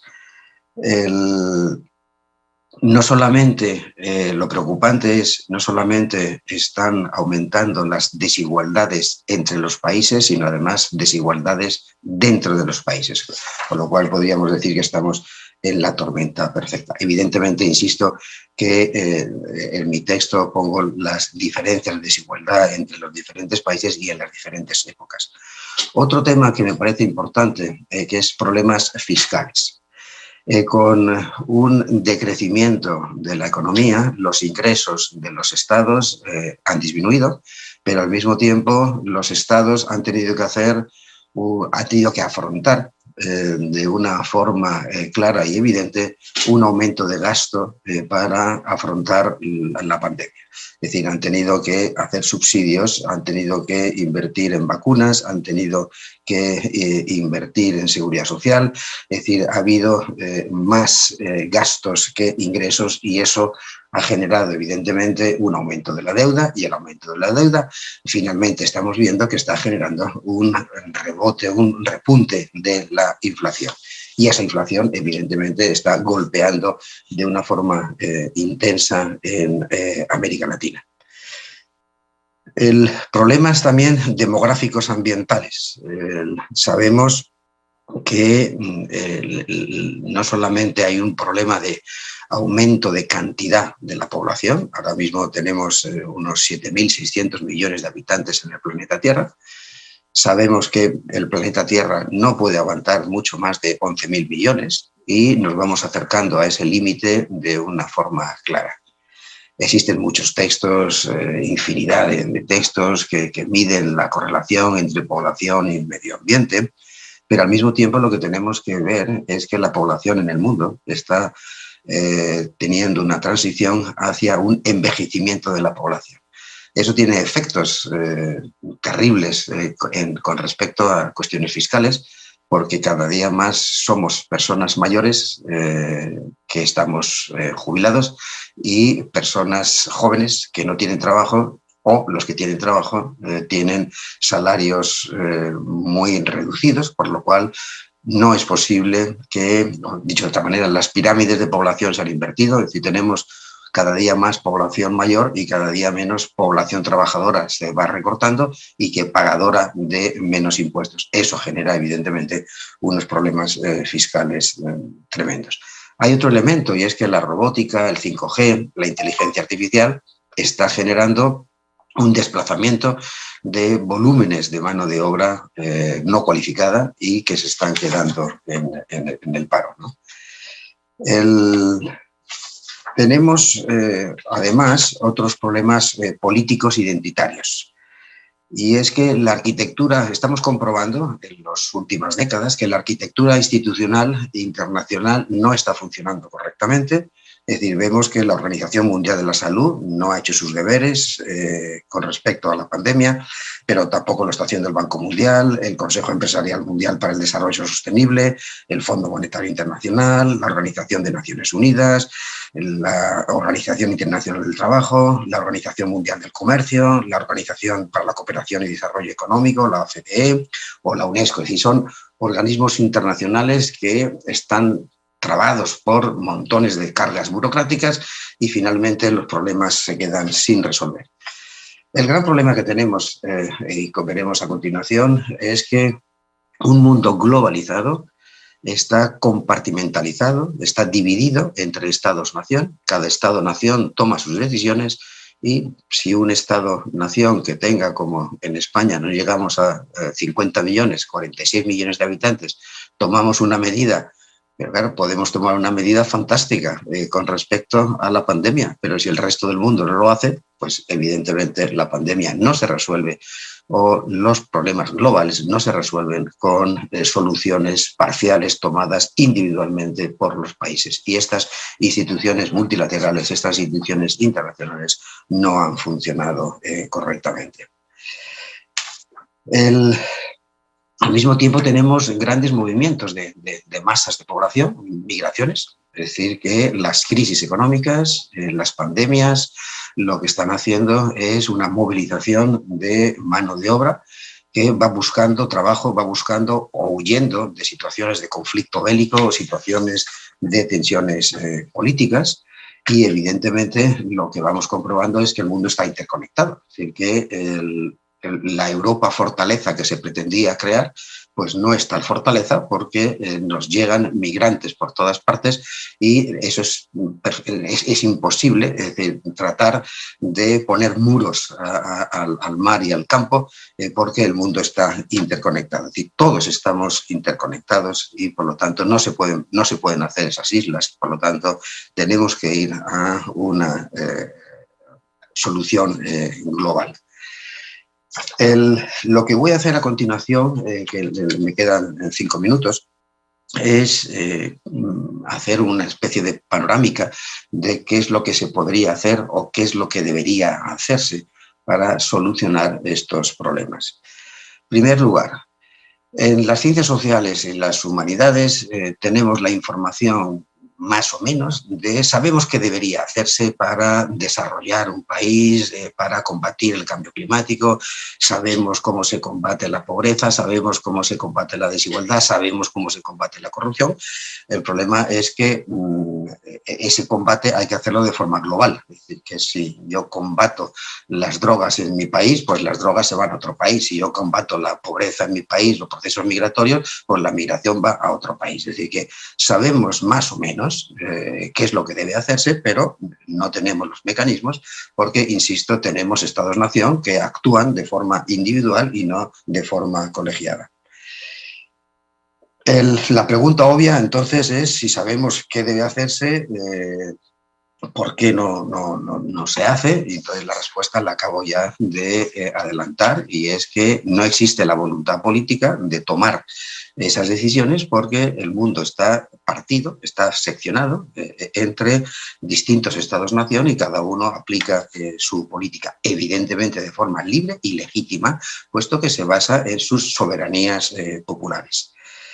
El problema que tenemos también con la política, con el sistema de representación, es que los gobiernos cada día son más incapaces de resolver los problemas sociales porque están enredados en solucionar los problemas electorales, los problemas clientelares, los problemas de sus organizaciones, y por lo tanto los partidos políticos y los gobiernos se alejan de la solución de la sociedad, y la sociedad, por lo tanto, lo que ve es que si los partidos políticos o los gobiernos o el sistema, las elecciones, no arreglan o no ayudan a arreglar los problemas, finalmente los partidos políticos se están convirtiendo en el problema, puesto que la sociedad sigue requiere soluciones que no le llegan. Evidentemente eso lo que hace es que está abriendo la puerta, como estamos viendo en todo el mundo, a regímenes populistas o regímenes autocráticos. Es decir, si la democracia no funciona, pues veamos a ver si un régimen más dictatorial, más autoritario, es capaz de resolver los problemas, puesto que elimina los problemas, las trabas de las democracias y de los sistemas clientelares. Imaginemos por un momento, como si estuviéramos en un laboratorio, que fuéramos capaces de cambiar el sistema económico capitalista, que fuéramos capaces de cambiar los valores políticos liberales y los éticos del mundo occidental actual. El resultado sería que seguiríamos sin alcanzar una gobernanza mundial, ya que el mundo globalizado actual está repleto de fronteras artificiales políticas difíciles de sobrepasar, que es lo que planteaba anteriormente. Llegamos así a poder formular la tesis de que uno de los problemas medulares actuales radica en la existencia de estados con valores identitarios nacionales, no solo diferentes entre sí, sino además enfrentados. Hay que aclarar que el problema no es el Estado, sino el tipo de Estado existente. No se trata de eliminar el Estado o de crear un Estado único en el mundo, lo cual se requeriría de una ciudadanía universal, y estamos muy lejos de poder hacerlo, sino de crear un tipo de Estado que permita la existencia de sociedades plurales y mutantes sobre las bases de nuevas reglas de convivencia aceptadas por todos. Por lo tanto, planteo que tiene que dejar de visualizarse a los diferentes como desiguales y comenzar a conceptualizar a las sociedades como un conjunto armonioso compuesto por distintas culturas y tradiciones. Cada Estado debe dejar, además de considerarse el centro del mundo, un único actor supremacista y aceptar que forma parte de un todo plural y diverso en el que existen otros Estados con otros valores. Se necesita imaginar una arquitectura confederada en la que se integren adecuadamente lo local, lo regional, lo nacional y lo universal. Evidentemente es una tarea muy difícil, es una tarea ardua, pero hay que intentarlo, puesto que no hay otra opción. Supongamos finalmente, y con esto voy acabando para ajustarme al tiempo, que fuéramos capaces de borrar las fronteras. Supongamos que somos capaces de hacer un nuevo paradigma económico, un nuevo paradigma social, un nuevo paradigma político, y que somos capaces de borrar las fronteras para acercarnos a esa gobernanza mundial. Nos encontraríamos entonces con el verdadero problema que afecta al mundo en el siglo XXI, y es que básicamente no disponemos de un proyecto de futuro, no disponemos de ese paradigma, no sabemos qué hacer. Y como no sabemos qué hacer, tratamos de repetir el pasado, esa retrotopía de Bauman. Es decir, nos refugiamos, Make America Great Again, es decir, nos refugiamos en el pasado porque nos hemos quedado sin futuro. Yo planteo en este escrito que se necesita ya un nuevo paradigma para organizar el mundo globalizado, plural, diverso, mutante del siglo XXI. No bastan recetas de corto plazo, hay que pensar en grande para poder diseñar un futuro de largo plazo. El problema no es económico, demográfico, sanitario, científico, laboral, jurídico, medioambiental, bélico, de comunicaciones, educativo, político, sino que el problema es que es necesario imaginar un nuevo Estado, una nueva nación, y lo cual requiere partir de principios teóricos y conceptuales nuevos. Es decir, la modernidad y el progreso, el liberalismo económico, el liberalismo político han dado los frutos, han funcionado bien durante 200 años, pero no pueden seguir dando los frutos en los próximos 2 siglos, que es lo que estoy planteando. Se necesita idear un nuevo paradigma económico, político, social, identitario para gestionar las diferencias y las diversidades en vez de seguir obsesionados en seguir manteniendo la unidad nacional anclada en valores únicos, invariables y considerar que cualquier mudanza es una traición al Estado y a la patria. Tampoco es posible entender que todo es un problema de clases. Las nuevas identidades muestran que vivimos en un mundo mucho más complejo, lleno de grises. Pero hay que recordar además que este nuevo paradigma que se necesita no puede crearse siguiendo únicamente los criterios occidentales. Lo que estamos viendo precisamente ahora en Ucrania es el enfrentamiento en dos modelos de visión del mundo, el modelo asiático y el modelo occidental. Ucrania es una pieza únicamente, es una excusa. China tiene la ruta de la seda. China sí ha comenzado a pergeñar un futuro y un proyecto de largo plazo. La pandemia de la COVID, mostró de forma descarnada el mundo en el que vivimos con sus éxitos, debilidades y fracasos. Y creo que debemos aprender de sus enseñanzas. El COVID nos ha mostrado que se necesita dibujar una ruta clara, tomo la ruta de la seda, es decir, se necesita dibujar una ruta clara en un buen mapa y contar con buenos pilotos que sepan navegar en las procelosas aguas del futuro. Un mundo globalizado necesita pensarse globalmente con nuevos esquemas. Se requiere construir una nueva utopía a escala global. Los liberales, que decía antes, de comienzos del siglo XIX, soñaron con la creación de un mundo nuevo basado en 3 ideas básicas: libertad, igualdad y solidaridad, para superar la opresión, las injusticias y la inmovilidad de las sociedades estamentales del antiguo régimen. Lucharon con ahínco para alcanzar la meta que se propusieron, tuvieron avances y retrocesos, aciertos y equivocaciones. Nada fue fácil. Pero la existencia de un proyecto mantuvo vivo a Occidente durante 2 siglos, el siglo XIX y el siglo XX. Se lograron avances indiscutibles. Ahora toca imaginar un nuevo paradigma que alimente la llama de la ilusión por otros 2 siglos, pero hay que aclarar que esta ilusión ya no debe ser solo de Occidente. Tiene que ser una antorcha compartida por las sociedades y culturas de todo el mundo con la misión de construir un mundo de justicia y dignidad respetuoso con el medio ambiente. No podemos perder mucho tiempo con discusiones bizantinas. Se debe actuar ya y para ello se necesita potenciar los análisis académicos de historia y perspectiva. Muchas gracias. Muchas gracias. El señor Pedro Pérez ha hablado de los problemas que el mundo ya tenía desde antes de la pandemia y que ha sido más grave con la pandemia. Y también ha sugerido algunas de las soluciones para este problema. Creo que fue una gran solución para todos los problemas que tiene el mundo. Pero después discutiremos más de este asunto. Bueno, a continuación el señor Johnny Reynoso va a hablar sobre Rights of Nature in Ecuador. Su presentación puede ser en español o inglés, en lo que prefiera. Adelante, por favor. No sé, tiene que prender la voz. Lo siento. Buenas tardes.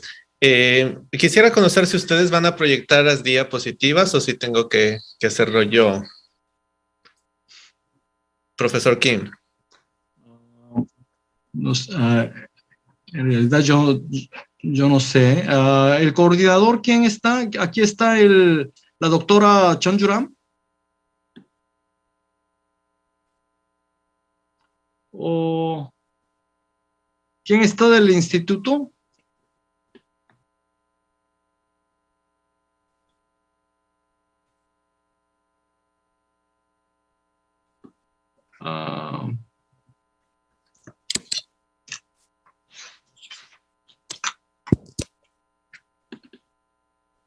No sé quién esté del instituto que esté coordinando esta sesión.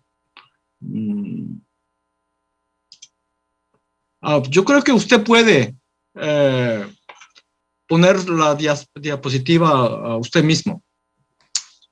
Ok, un momento entonces.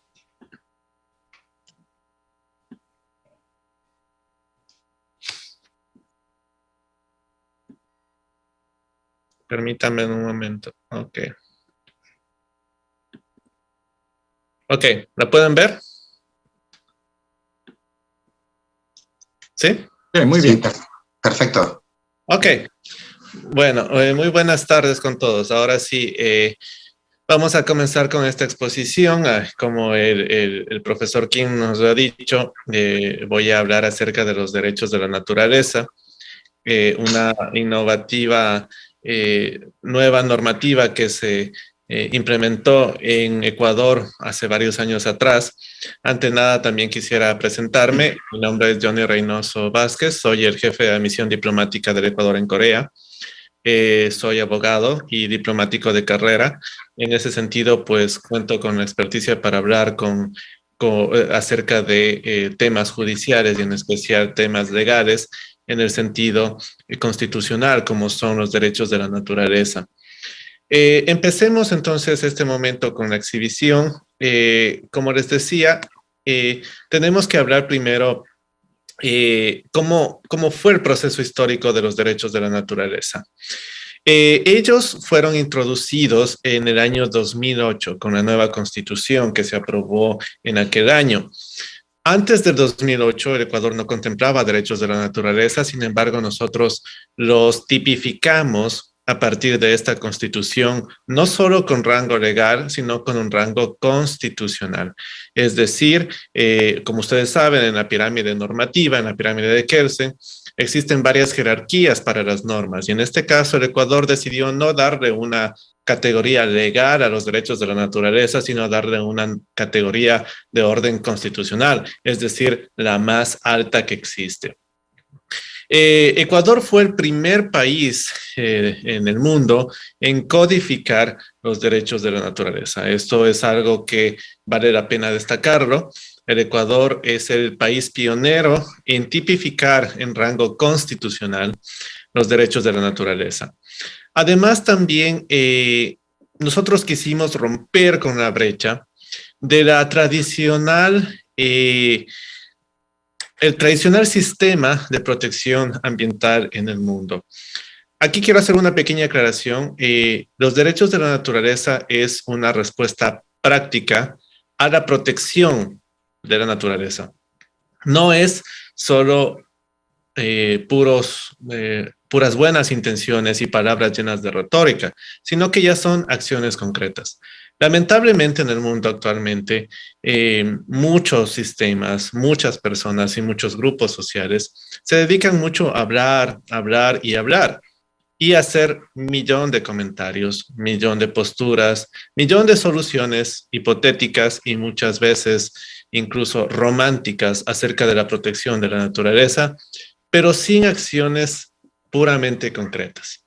En ese sentido, Ecuador dio un paso un poco más allá para pasar simplemente de la retórica, los discursos y las buenas intenciones llenas de romanticismo a pasar ya a algo un poco más concreto, que es una tipificación legal de un ordenamiento jurídico de derechos. En este caso, los derechos de la naturaleza. Permítame pasar a la siguiente diapositiva. Veamos un poco del background, del por qué nosotros tipificamos los derechos de la naturaleza en su época. Como saben, Ecuador es uno de los países más ricos en especies, tanto silvestres como especies animales en el mundo. Nosotros somos el país con más biodiversidad del planeta. Si ponemos por un ejemplo de ello, nosotros tenemos el Parque Nacional Yasuní, que exactamente en un kilómetro cuadrado de este parque nacional existe más biodiversidad que en todo el continente americano, por poner un ejemplo. También tenemos el área norte del Ecuador, en donde existe, donde según las universidades más prestigiosas del mundo, nos catalogan como la zona más biodiversa del planeta.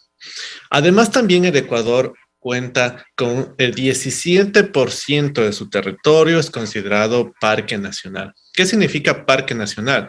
De que en ese territorio, en ese espacio de tierra, no se puede tocar los recursos naturales. Es decir, que no se puede efectuar ningún tipo de violación, alteración o modificación de algún tipo de especies, ya sea animales o especies vegetales o cualquier tipo de ecosistema. Entonces, Ecuador es famoso por tener este 17% de áreas protegidas y de ser un parque nacional. Nosotros tenemos varios grandes parques nacionales, entre ellos el Parque Nacional Galápagos. Como ustedes saben, las Islas Galápagos es uno de los tesoros de la humanidad, es un territorio donde Charles Darwin desarrolló su teoría y pues además también nosotros podemos ver especies únicas en el mundo. En ese sentido, al ser declarado Parque Nacional, es un área que es protegida por el Estado a fin de que no pueda ser modificada en ningún tipo. Otro ejemplo de ello es el Parque Nacional Cotopaxi, un área donde se encuentra el volcán Cotopaxi, que es uno de los volcanes más hermosos del mundo, donde se encuentran muchos minerales que pues el mundo y en este caso varios sistemas quisieran aprovecharlos, explotarlos, pero en este sentido, dado que es un parque nacional, nosotros no podemos alterar de ninguna manera el ecosistema de esa zona. Además, quiero explicarles un poco de qué es el Ecuador en ámbitos de biodiversidad, en ámbitos geológicos y también en ámbitos de naturaleza. Ecuador es conocido como el país de los 4 mundos. ¿Qué significa 4 mundos? De que tenemos 4 ambientes, los cuales han sido distribuidos por la distribución geográfica y por la distribución climática. Empezamos por el área de las Islas Galápagos, es decir, el área de este pequeño archipiélago que tiene su propio clima, tiene su propio ambiente. De hecho, la gente incluso es diferente de la gente que está en la parte continental y pues las tradiciones, costumbres, comida. Luego pasamos, después de las Islas Galápagos, como ustedes pueden ver aquí las fotografías, por ejemplo, aquí vemos las tortugas Galápagos, que son las características de esta zona. También vemos alta presencia de fauna marina, como en este caso los tiburones, únicas especies en el mundo. Y también tenemos, pues, como les decía, muchos territorios que dependen de un delicado ecosistema y que simplemente existen en esta parte del mundo. Ahora pasemos a la parte costera. La parte costera del Ecuador es la parte cálida, donde estamos nosotros, tenemos las playas con el Océano Pacífico. En este sentido, nosotros también tenemos una de las playas más bellas del mundo, en donde nosotros tenemos varios ambientes, áreas calmadas, de mar muy calmado, muy suave, y también áreas muy turbulentas, donde, por ejemplo, se puede practicar surf. Después vamos a la parte del highlands, es decir, de las montañas. Nosotros tenemos, como saben, el Ecuador es atravesado por la cadena montañosa, por una cadena montañosa la más grande de América Latina, que es la cadena montañosa de los Andes. Esta cadena montañosa de los Andes hace que nosotros tengamos la presencia de las montañas y volcanes más altos del mundo en Ecuador. De hecho, Quito, la capital, está ubicada en el Highlands, está ubicada a cerca de 2.300 metros sobre el nivel del mar, y eso hace que la combinación de la posición del Ecuador, que debería ser un país cálido, con la presencia de la altura de estas montañas y de este sistema montañoso, hace que siempre tengamos una estación que es primavera. En Quito, todo el año es spring, es decir, es primavera, debido al sistema montañoso de los Andes. Dado que la combinación del clima cálido de la posición del Ecuador más la altitud de estas montañas hace que en ciudades como Quito, Riobamba, Ambato, Cuenca, tengamos un clima de primavera durante todo el año. Además, aquí, por ejemplo, podemos ver el volcán Cotopaxi en las fotografías que les estoy mostrando, que es uno de los volcanes más hermosos del mundo y uno de los más altos. Y quiero mostrarles, esta es la avenida de los volcanes, es un lugar que nosotros podemos ver cercano a Quito, a la capital, donde se puede presenciar cerca de 6 a 8 volcanes, que en lo que llamamos la avenida de los volcanes. Y este es el Nevado Chimborazo, o el volcán Chimborazo, que es la montaña más alta del mundo. Hay un error al considerar al Everest como la montaña más alta del mundo, porque el Everest está considerado desde el nivel del mar, pero el Nevado Chimborazo es considerado desde el centro de la Tierra. Y si tomamos en cuenta desde el centro de la Tierra hasta la cima del volcán Chimborazo, este volcán es el más alto del mundo y el punto más cercano al Sol. Y finalmente tenemos la parte selvática, es decir, la parte de la selva amazónica, que nosotros en Ecuador la conocemos como el Oriente. El Oriente es una zona selvática donde existe gran presencia de vegetación, ríos y montañas, y pues también especies exóticas, como ustedes podrán ver en las imágenes que les presento. Está bien, entonces, una vez que les he explicado cómo está distribuido Ecuador en ámbitos de geografía y también de estos 4 mundos que tiene el Ecuador, porque Ecuador se caracteriza por tener 4 mundos, esto nos invitó a que tengamos que proteger la naturaleza, no solo de la explotación normal que existe dentro de los países, sino también de la explotación que existe en ámbitos internacionales. En ese sentido, ¿cuál fue el propósito de darle estos derechos de la naturaleza? Tuvo un propósito de darle personalidad legal y derechos a la naturaleza como tal. Es decir, nosotros aquí, como les he puesto en la pregunta, ¿qué son los derechos de la naturaleza? El objetivo principal es que se pasó de considerar a la naturaleza como objeto a sujeto de derechos. Esto es algo muy importante porque antes la naturaleza tenía derechos, no tenía derechos, perdón, pero era considerada como un objeto de derechos sobre otros ámbitos legales. Por ejemplo, si es que existía una afectación a una zona protegida, por ejemplo, y en esa zona protegida había un grupo de personas, alguna comunidad, un grupo pequeño de grupos originarios, por ejemplo, las contiendas legales se daban a fin de proteger a los grupos humanos que existían ahí, pero únicamente a los grupos humanos, pero no a la naturaleza per se. Es decir, no importaba si la naturaleza estaba dañada o no, lo que importaba era la afectación que ese daño de la naturaleza daba a, en este caso, los humanos que vivían ahí. Entonces, la naturaleza era un simple objeto, nada más de sujetos, de derechos, perdón, un objeto de derechos. Sin embargo, con el reconocimiento constitucional de los derechos de la naturaleza pasa a ser un sujeto de derechos. Es decir, que la naturaleza tiene sus propios derechos como persona, per se. Entonces, les quiero poner, por ejemplo, aquí como he puesto en la diapositiva un ejemplo muy importante, es que nosotros, así como mucha gente decía, ¿cómo es posible que la naturaleza tenga derechos? La naturaleza es un ser inerte que no puede ir ante un tribunal, no puede hablar, no puede contratar un abogado, no puede hacer eso. Entonces, la respuesta a ello es que, bueno, las corporaciones tampoco están vivas. El Estado tampoco está vivo. Los infantes en edad pequeña tampoco pueden acudir a un tribunal y aún así son sujetos de derecho. Una corporación es sujeto de derechos, un Estado es sujeto de derechos y un niño de 2 años es también sujeto de derechos. Entonces, ellos, para algo existen los procuradores judiciales, es decir, los procuradores que justamente claman por los derechos de estos sujetos de derechos, como podría ser una corporación, un Estado o un infante. Lo mismo se pasó a la naturaleza, es decir, que ahora la naturaleza tiene sus derechos per se.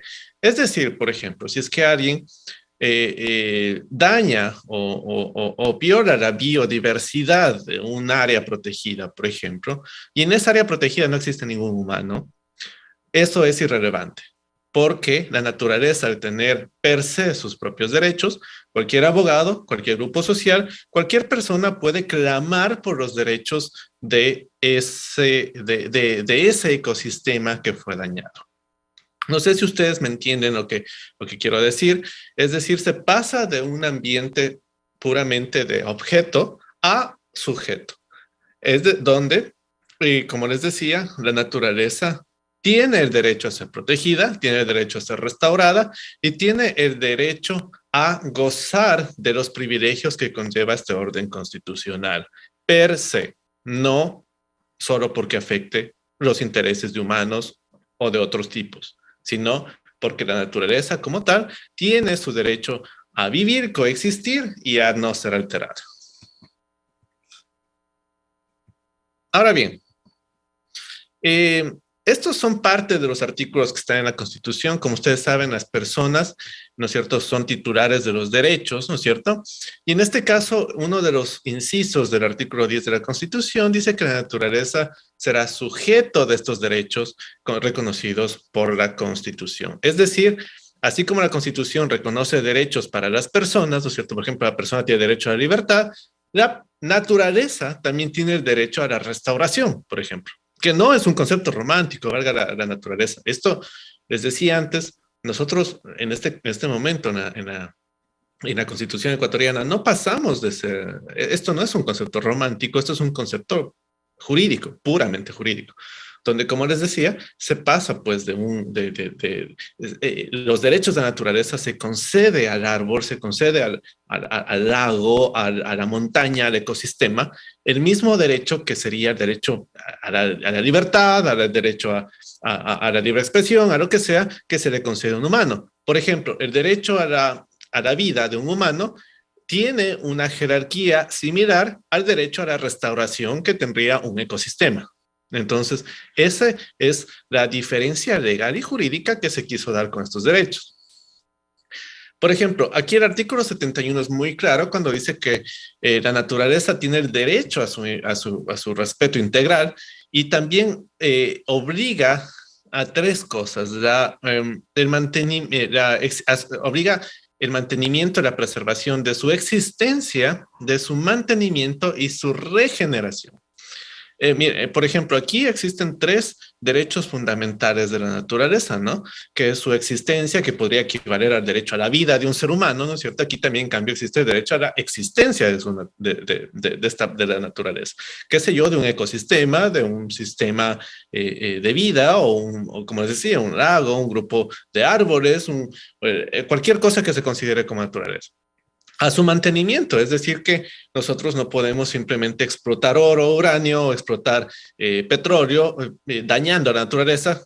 Es decir, eso no podemos hacerlo porque tenemos la obligación constitucional de mantenimiento. Y tenemos la regeneración. La regeneración, obviamente, es algo propio de la naturaleza y nosotros tenemos que respetar esta regeneración intrínseca de su naturaleza.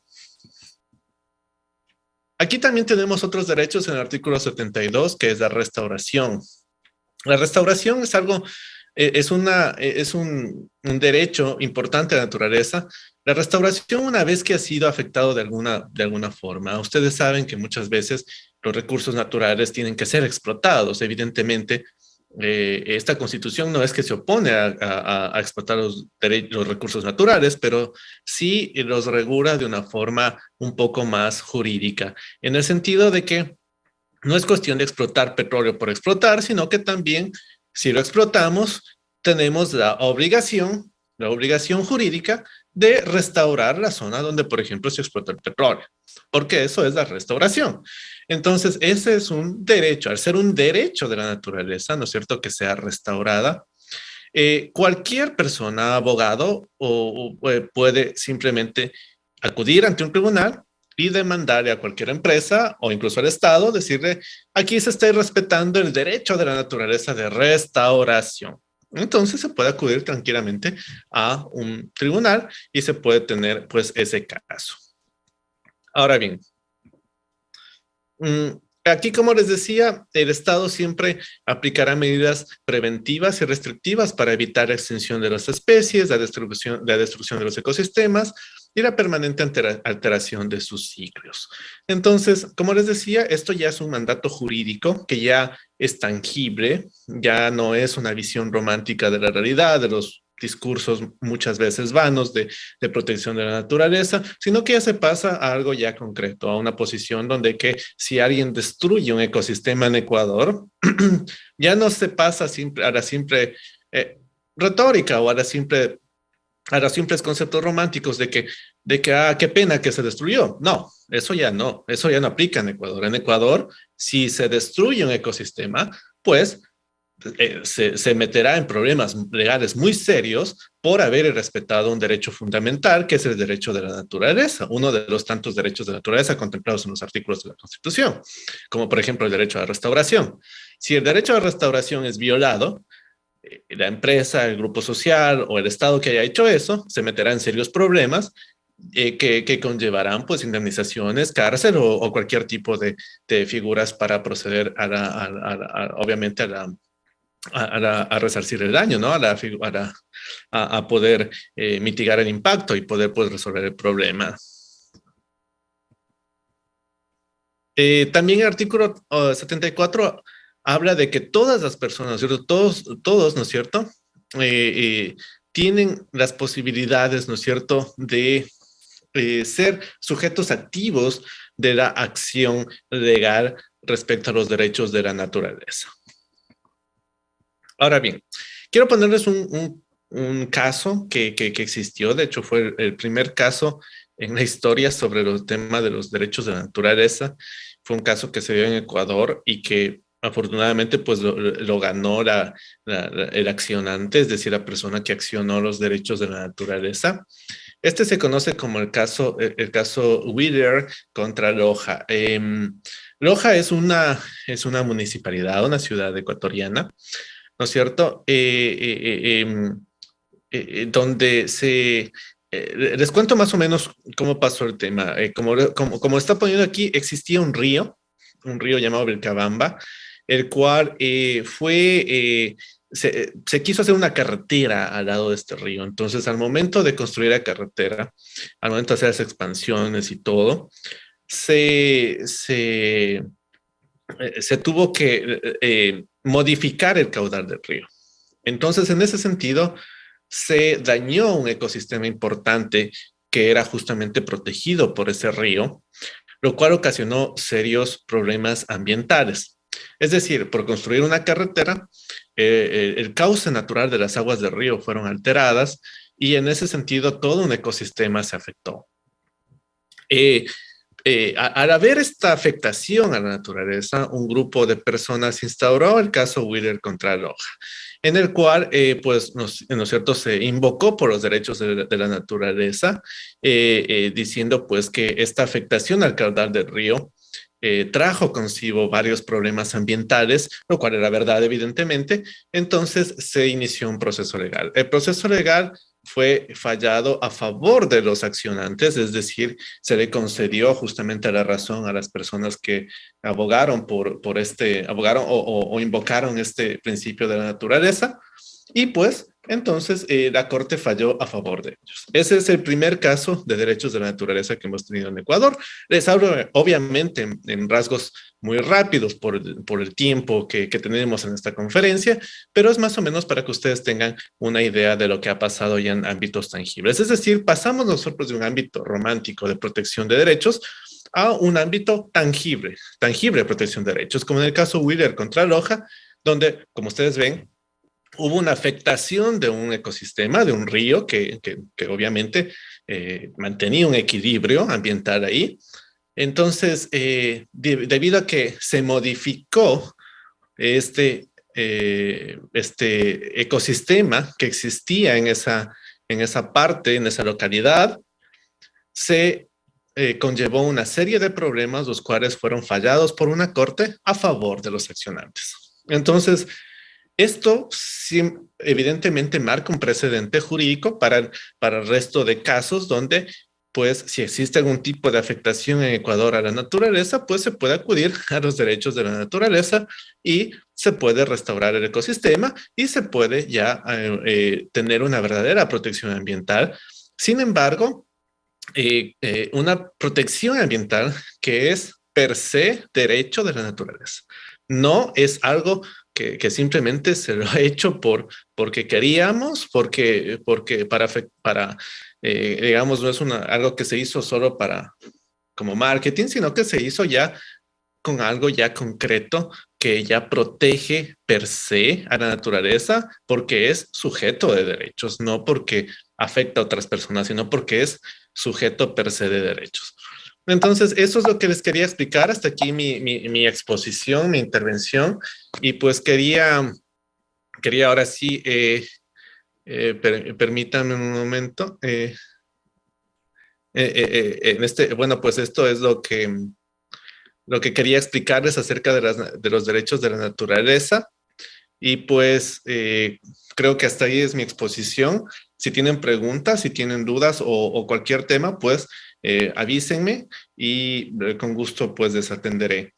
Hasta aquí mi exposición y espero que pues hayan comprendido un poco más acerca de los derechos de la naturaleza y por qué fue que Ecuador lo implementó y cuál es la consecuencia jurídica que tiene este tema. Les agradezco mucho. Bueno, muy interesante la presentación. Muy interesante que los derechos de la naturaleza haya sido codificado e incluido dentro de la Constitución.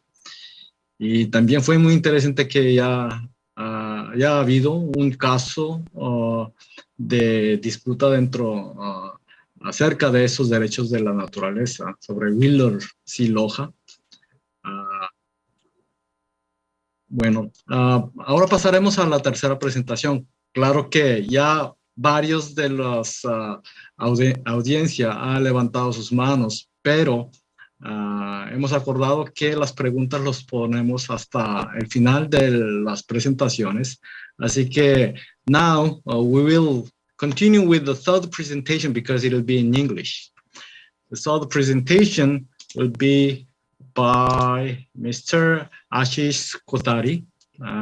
He is in the Kalpa-Rich Global Tapestry of Alternatives, and he will present about the post-COVID alternative worldviews. Okay, please. Thank you, Professor Kim. Can I be heard? My voice okay? Yes. Okay, thank you very much. I'm sorry I follow only a little bit of Spanish, so I could not fully understand the first two presentations, but I think I got a broad sense of what's being said. And hopefully my presentation will build on that. So I will speak about a particular notion of well-being that emerges from Indian experiences, but also bring in views and worldviews and practices from other parts of the world. Now, we are also, of course, all here familiar with the way in which a certain notion of development, which is based exclusively on economic growth and trying to maximize economic growth, the kind of impacts that it has had on the rest of nature and on communities, especially communities most dependent on nature and natural resources. And I call this a move from livelihoods, which were occupations that were encompassed within ecological, social, cultural contexts, to what we now have, where those are being destroyed rapidly around the world, and we create jobs in the new modern sectors, many of which are uncreative. They are part of mass production systems and they are soul deadening. So I call it a move from livelihoods to deadlihoods. And we've also seen during the COVID pandemic how one part of the story of the response to the COVID pandemic has been increasing profit making by corporations and also increasing authoritarian tendencies amongst many governments. But on the other hand, we're also seeing how people have gone out of their comfort zones to help other people, young people helping the elderly, people trying to reach across food and livelihood security to those who have been badly affected by the pandemic and the economic lockdowns. And so the expressions of human solidarity, which to my mind is a very important component of looking at alternatives to the currently dominant system of violent development. So when we think of alternatives, I can think of basically two kinds of ways in which we should be trying to emerge from the pandemic and also other related global crises. One of these is resistance to the currently dominant system.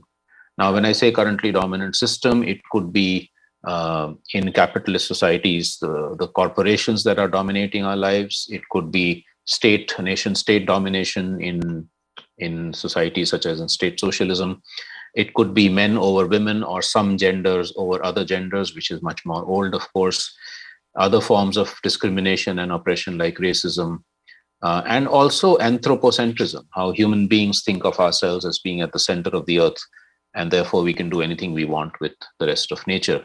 And as the previous speaker spoke, bringing in the issue of respect for and rights of nature becomes then very important. So what we see in these resistance movements is not just people saying no, people saying we've had enough, we don't want this kind of a destructive system, but also expressing their different worldviews. So this picture is from about 30 years back, a movement by indigenous people in central India against two very large hydroelectricity projects that were being proposed by the government. And they said, no, we don't want these projects here because for us, this river is not about electricity. It's our mother. And we will protect our mother from this kind of destructive development that you're bringing. So you see other worldviews emerging from these sorts of resistance movements. The same with movements of anti-racism in North America, the movement for peace in Burma, Myanmar, the fantastic farmers movement that we've just had in India, the movement for a new constitution in Chile, the climate justice movements, youth movements in different parts of the world, all expressing not just no, but also saying there are other alternative worldviews by which the world can be constructed. And this is very important because what is also happening is that the same system that is creating the problems is giving us what it considers to be solutions. Most of them are based on on sort of sophisticated technologies or on market mechanisms or managerial fixes, and don't really address the root causes of the problem, which is, as I was saying, in the structures of oppression, such as capitalism, statism, and patriarchy. But they kind of deal with these at a very superficial level, including, for instance, the latest buzzword of net zero. So people are saying by 2050, or in India's case, 2070, we will be net zero, which doesn't really address the fundamental problem of should we really be actually emitting so much greenhouse gases and other pollutants into the atmosphere in the first place? How do we change the production systems themselves rather than say, keep emitting and then capture it somewhere else? Now, what we're also seeing is other kinds of alternatives. So here is resistance. And then the second is constructive alternatives, ways by which people are able to meet their basic needs and their aspirations and their dreams without causing the kind of ecological destruction that the current model of development does. I'm going to just give a glimpse of some of these because we don't have the time to go into too many, just to be able to illustrate the kinds of solutions people are coming up with. This is one of the most inspiring for me. This is from India, of the movement of 5,000 women farmers belonging to the so-called outcasts, the Dalits, the so-called untouchables of Hindu society. So they are disprivileged because of casteism, they are disprivileged because of patriarchy, and they're also mostly very small farmers without irrigation.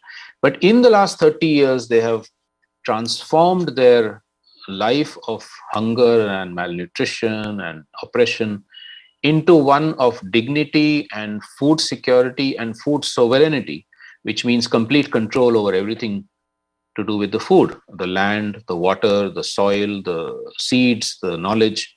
By saying that we will be independent of corporations, we will be independent of the government as far as our basic needs are concerned, food, water, etc.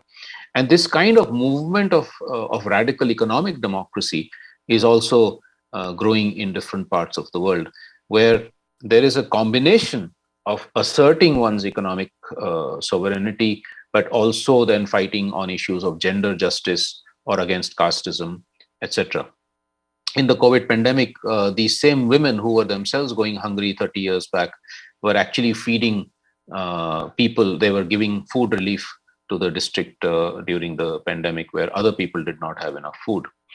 Go across to the other side of the world, a similar story from the Quechua indigenous people of the Peruvian highlands, where because they have been controlling a very large, what they call a biocultural territory, which is incidentally where one of the areas where the potato originated, and they conserve a very large diversity of potato and other crops. They have full food security and sovereignty. They also, during the COVID pandemic, were able to feed people in Cusco town who did not have enough food, such as in the orphanage there, or people who were homeless. And again, the assertion of direct economic democracy on the ground and also political democracy by saying that in our territories, many parts of the world now, they call them different things, but we think of them as territories of life, where people are asserting that we will protect our livelihoods, the nature and natural areas around us, and enhance our livelihoods through this kind of local political, economic, democratic control. This is another very interesting example of this, where during in the middle of the very conflict-prone area between Turkey, Iran, Iraq, and Syria, from where millions of people have fled as refugees, where the Kurdish ethnic community, along with others who live within them, have created a region of relative peace, and based on their own eco-feminist ideology called genealogy, which asserts that we have to live in peace with the earth, but also that everywhere where we are, our own local communities will take our own decisions. We don't have any nation state or corporations taking decisions for us. We will be the ones, and we will then federate over a larger area to be able to create that kind of direct radical democracy. Then we have examples in capitalist societies, such as many of the European and American cities, where people are trying to create non-capitalist forms of economy, such as, for instance, local worker-run factories. You have where the slogan in this factory in Greece is, the big slogan on the factory is, "We have no boss." All the workers there take decisions collectively as a democratic principle, and every worker gets the same wage, the same pay for a 1 hour of work, regardless of what kind of work is happening. So you can imagine the kind of economic, the sort of democratization that is being attempted here.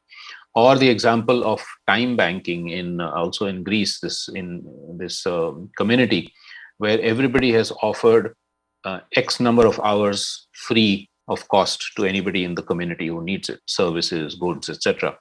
Which then means that a lot more social relationships get built. The economy is built around not just money, but around relationships of caring and sharing. Similarly, then you have social and solidarity centers, especially meant to reach out to people who are homeless, people who don't have enough food, to refugees, to people with disabilities, attempt at trying to create a little bit of independence from centralized monetary systems by having local currencies that at least enable and stimulate local economic exchange. And also in some cities, an attempt to try and create what they call feminist municipalism, where you run the city by constantly having the ear to the ground, listening to neighborhood assemblies, trying to democratize space, urban governance, and also work with other parties rather than always in hostile competition. In the last couple of years, we have put together lots of stories of this kind, where because of this kind of mobilization, collective working, etc., communities were able to survive much better in the COVID pandemic. These are volumes from India, but we've also started putting together volumes from other parts of the world.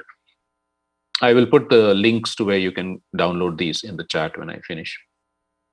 Okay, I'll take the last 5-6 minutes to explain what I think emerges in terms of the overall frameworks of a different kind of society that we have to try and work towards in this post-pandemic period. And the way we look at it is there are transformations that are taking place or need to take place in 5 spheres of life: political, the economic, the social, the cultural, the ecological. And of course, they're all closely interrelated and intersecting. And just to give a clip, I'm not going to go into detail in any of these, we don't have the time, but to give a quick glimpse of this, to go back to the example I gave earlier of radical political democracy, of where people are saying that we will be the decision makers wherever we are. We don't leave it to governments, we don't leave it to corporations. We are at the core of decision making, as a village, as a urban neighborhood, as an educational institution, whatever collective we are in. Power lies with us.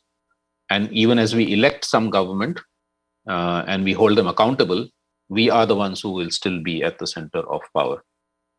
And then that also then means that we actually begin to look at the current political boundaries. How relevant are they? If we want the world to be ecologically and culturally sustainable and sensitive, then a lot of the current political boundaries also don't make much sense. In South Asia, we know that the boundary between India and Bangladesh, and India and Pakistan, India and China, it has cut ecosystems, it has cut peoples. How do we actually start thinking of, in some senses, even borderlessness, so that we can be ecologically and culturally much more sustainable? Along with this, of course, the attempts at trying to democratize the economy, such as the examples that I gave, which also then means that the economic development cannot be measured as GDP, as percentage growth. That is a ridiculous, absolutely ridiculous way of looking at the economy and well-being. We have to think of much more, a more robust set of both qualitative and quantitative indicators. Do people have clean drinking water? Do people have access to decision making? Do people have clean air? Do people have adequate nutritious food? Are social relations being enhanced? Do we have access to nature to enjoy ourselves, etc.? Those are the sorts of things we need to look at if we really want an economy that is about care and share and well-being, and not just about money and profits.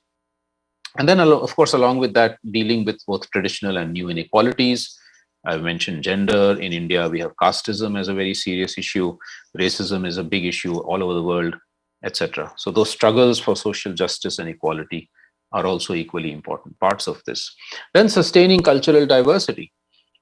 We have such an incredible range of languages, of foods, of cuisines, of ways of expression, of cultural things, of music, of art, of literature, etc. And unfortunately, through all the colonial period, and even now in many countries, there is an attempt to try and impose a singular model of society, a single kind of language, a single way of, what is good to eat, what is good to wear, what is fashion, etc. So how do we break out of that kind of colonial or neo-colonial way of trying to homogenize society to assert that, no, it is diversity, both in the ecological sense and in the cultural sense, that is so very important. And finally, and this is, of course, one of the main subjects of your workshop, is how do we re-establish a relationship of harmony with the rest of nature? So I love these two figures. The one on the bottom left-hand side is the one that I was taught in modern biology, which is that human beings are at the top of the pyramid and everything is below it, including women, as you see here. So man is on top. But what indigenous peoples have said all through thousands of years is that we are one out of many species. It's a circle of life, not a pyramid with a hierarchy. And so how do we bring back that sense of us being part of nature, therefore respecting nature, having the humility that human beings need rather than the pride that we are the most intelligent species on Earth?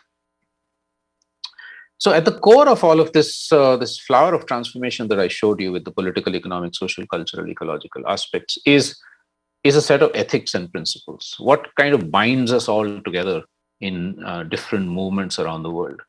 And I'm just going to put this up there and pause for a few seconds. I don't want to go into detail in these. We don't have the time for that.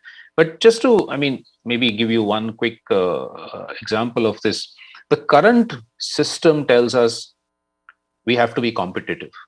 We have to be individualistic. We have to be selfish. We have to make money. We have to become powerful. We have to become more and more famous. And as many shortcuts as possible to reach there would be good. But these alternative initiatives, and especially, in fact, you saw in the COVID resilience stories, were about cooperation, were about the collective, were about not privatization, but the commons, whether it's property or knowledge or whatever. They were about expressing solidarity rather than just being selfish individuals. Similarly, of course, not just human rights, but also the rights of the rest of nature, as the previous speaker also mentioned. How does one live lives of non-violence? Non-violence is not just about not hitting somebody. It's also about how we speak, what our pathways of development are. Are we empathetic to all life forms or not?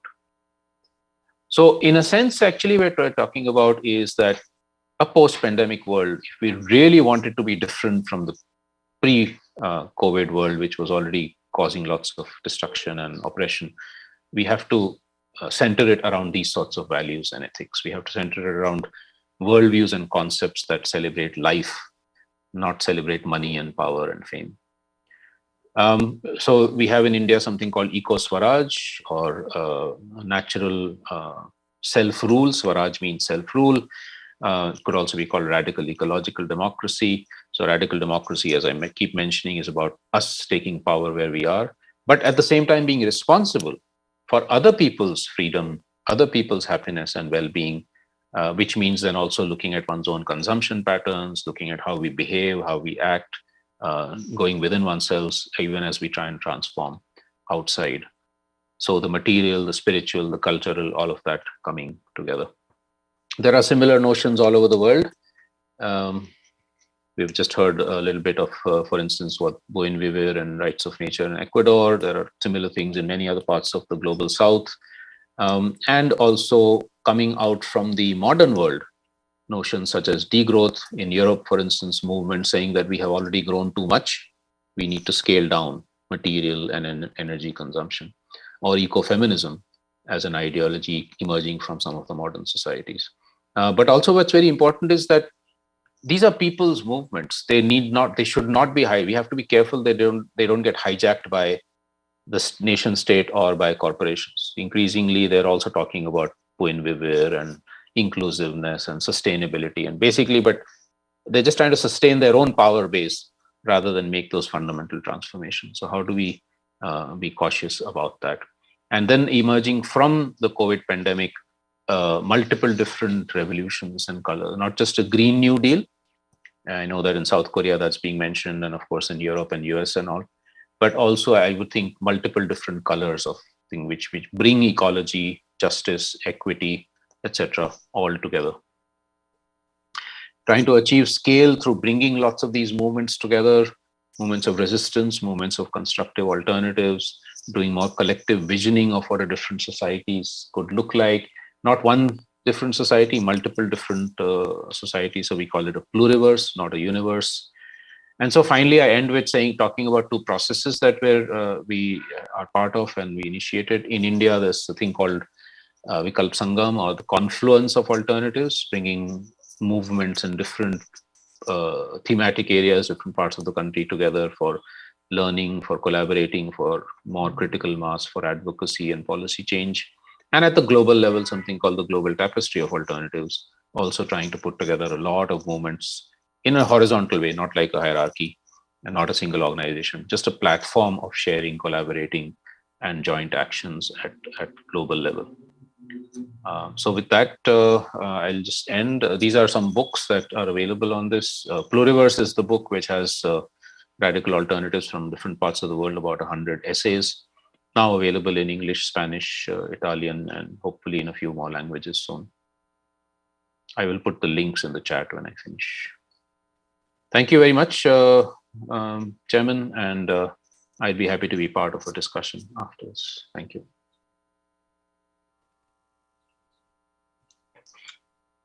Okay, thank you very much for a very interesting presentation. Mr. Ashish Kotari presented about the alternative worldviews, including many new concepts. And I'm sure he can talk hours about each of these topics, but because of the limited time, he just reviewed many of these concepts, including commons economy, time banking, radical ecology, democracy, knowledge diversity. Wow, so many concepts. Okay, so if you are interested in some of them, you can ask questions. But anyway, as we have already 2 hands raised, I will give the first chance to Ms. Van Dorin. Do you have a question? Yes. Okay. I will do it in English and turn on my video. I'm a diplomat from the Netherlands, but I'm also a researcher on alternative worldviews. So I have a question to the ambassador of Ecuador and a remark to the last speaker. So to start with the last speaker, I did my thesis on Ubuntu philosophy from Africa, which you mentioned. Buen Vivir from Ecuador, as the ambassador presented, and gross national happiness from Bhutan as related to our paradigm in the Sustainable Development Goals. And I also looked at the rights of nature angle of those theories. So I would really like to be in touch with you because I don't know as much about India. I did live in Sri Lanka for 3 years, so I'm really interested to know more about the Eco-Varash movement. That's my first remark, and my question to the ambassador of Ecuador is the following. Other than that, I also would like to be in touch. You mentioned that 17% of Ecuador is a conservation park. Yet at the same time, when we constitute conservation areas, we often forbid indigenous people to live in those areas and to interact with those areas. And that is in a sense also contradictory to the harmony with nature principle, because that is about how we humans can be part of biodiversity and part of nature. So how we can find livelihoods which are actually harmonious with nature so that we don't need to fence it off, make it a conservation park and say to all the humans, you can only come and visit as a tourist, but you cannot really hunt or gather or live in those conservation parks. I hope you understand my English, or do I need to say something in Spanish? Hello. Thank you for your question. It's I like that you are very interested about my country and also the rights of nature. Really, thank you. No, regarding your question, I just have to say that the 70% of the protected areas that we call national parks, it's it has two types. One type is that it's a certain protected area which nobody lives there, like in Cotopaxi National Park, for example, is an area which due to the system and the weather there, it's very cold. So for this reason, no people live there, but it's a very rich area in natural resources. So for this reason, it's protected. And in this case, it's considered as a national park. Nobody lives there. In the case of Galapagos Islands, for example, or other national parks where there are some people there, we don't find any contradiction between people who live in the national park or not. The declaration of national park doesn't mean that nobody can live there, or the people can go there only as a tourist or visit just for a few hours. No, it means that the people who live in that national park have to respect these principles of the Constitution. What does it mean? Conservation, existence, and also restoration of the nature into several more. So in this case, as I say, the people can live there, can develop their community there. For example, there is an area in the north of Ecuador, which is Otavalo. In there are groups of indigenous people, and there are many protected areas there, but the people are living normally there. They are in harmony with the nature. This is the purpose that we are looking for with the declaration of national parks, that the people who live there live in harmony with that part of environment. So when we talk about these issues, sometimes as I say in my presentation, I was talking only by the point of view of the legal part. I mean, from the point of view of the jurisprudence and also from law. I am not talking about from the romantic point of view, and also from the point of view of this contradictory or not, who people live there or go by tourists or whatever. No, it's not the thing. The thing is pure law here.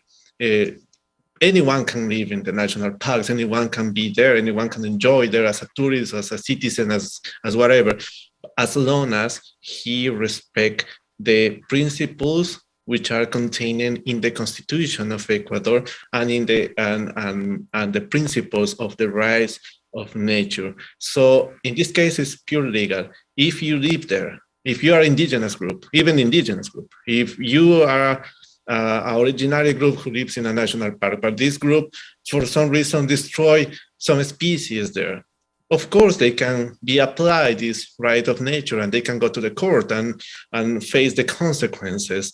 But this is the point of the rights of nature. I'm talking about just simply law here. It's law. If someone has different opinion regarding if it's correct or not, application or not, this is other topic. But in the case, I'm talking exclusively about law. Yes, you may have an international mission then, because there's a lot of wildlife organizations who promote conservation without humans. So I think it's very important, the point that you're bringing across. Thank you. Thank you. Thank you so much for your question. Okay, thank you for the question and answer. Our next question will be given by Mayra Antonieta Sandoval. Sí, ¿qué tal? Buenos días, buenas tardes o buenas noches, depende del lugar. Bueno, quería comentar con respecto, o más bien hacer dos preguntas. Una para el doctor Pedro, con respecto a él da algunas propuestas de cómo podría ser cambiar ese paradigma, ¿no? Para ir respondiendo a las necesidades tanto del planeta como de las personas. Y él también mencionó con respecto a todas estas personas que se les ha dejado de lado, por ejemplo, las personas mayores de edad, las personas que tienen ya cierta edad y que realmente ya no son productivas para un mundo capitalista como en el que vivimos. Entonces, dentro de estas propuestas que el doctor ha hecho, ¿cómo podría ser el contemplar a estas personas, no solamente los adultos mayores, sino también los niños, que no son productivos en este proceso? Ahora, la otra pregunta que yo tengo es hacia el canciller que es de Ecuador. No recuerdo su nombre, pero bueno, comentar también que en este caso, ya que se han hecho los derechos de los recursos naturales, ¿cómo asegurarnos que no es a favor del hombre? Es decir, que sí estamos velando por los derechos y las cualidades que tienen que tener los recursos naturales y no está respondiendo esos derechos que están en esa constitución, no están respondiendo a las necesidades y hasta cierto punto el que el hombre diga como un capricho, ¿no? De qué es lo que está pasando, de qué es lo que quiere, de cuál es su necesidad. Gracias. Muchas gracias. Primero, señor Pedro Pérez. Muchas gracias a profesora Mayra Sandoval por la pregunta. Y tomo la palabra y lo primero, agradecer las palabras y el discurso, el relato que ha hecho el embajador Johnny Reynoso, y la excelente intervención de Asif Kotari. I don't know if Kotari understand Spanish or you prefer the English. You understand Spanish? Poco, muy poco. Pues sigo en castellano. La respuesta a Mayra voy a conectarlo con la presentación del embajador Johnny Reynoso, the excellent intervention of the Asif Kotari, ¿no? Voy a hacer un comentario global para dar explicación a la pregunta de Mayra. Imaginemos que se elimina el ser humano del planeta Tierra. La naturaleza revive. Imaginemos que quitamos la naturaleza. El mundo acaba, junto con el ser humano. Es que el ser humano es parte de la naturaleza, como ha dicho Ashiko Tai. Por lo tanto, frente a ese problema, yo soy historiador y lo que vemos es que el ser humano es un ser muy agresivo con la naturaleza. Si tenemos 1 millón de habitantes en el planeta, la Tierra es capaz de resistir, tiene lo que ahora se llama resiliencia. La Tierra es capaz de recuperarse de las barbaridades que hace el ser humano. El problema es que también sabemos que la Tierra, el planeta, no aguanta más de 11.000 millones de habitantes de ese ser humano agresivo. Pues el problema es que es un ser humano tremendamente agresivo. Y por lo tanto, en respuesta a Mayra, no tenemos que ocuparnos de los adultos o de los menores de edad, sino tenemos que ocuparnos de que el planeta acaba dentro de pocos años.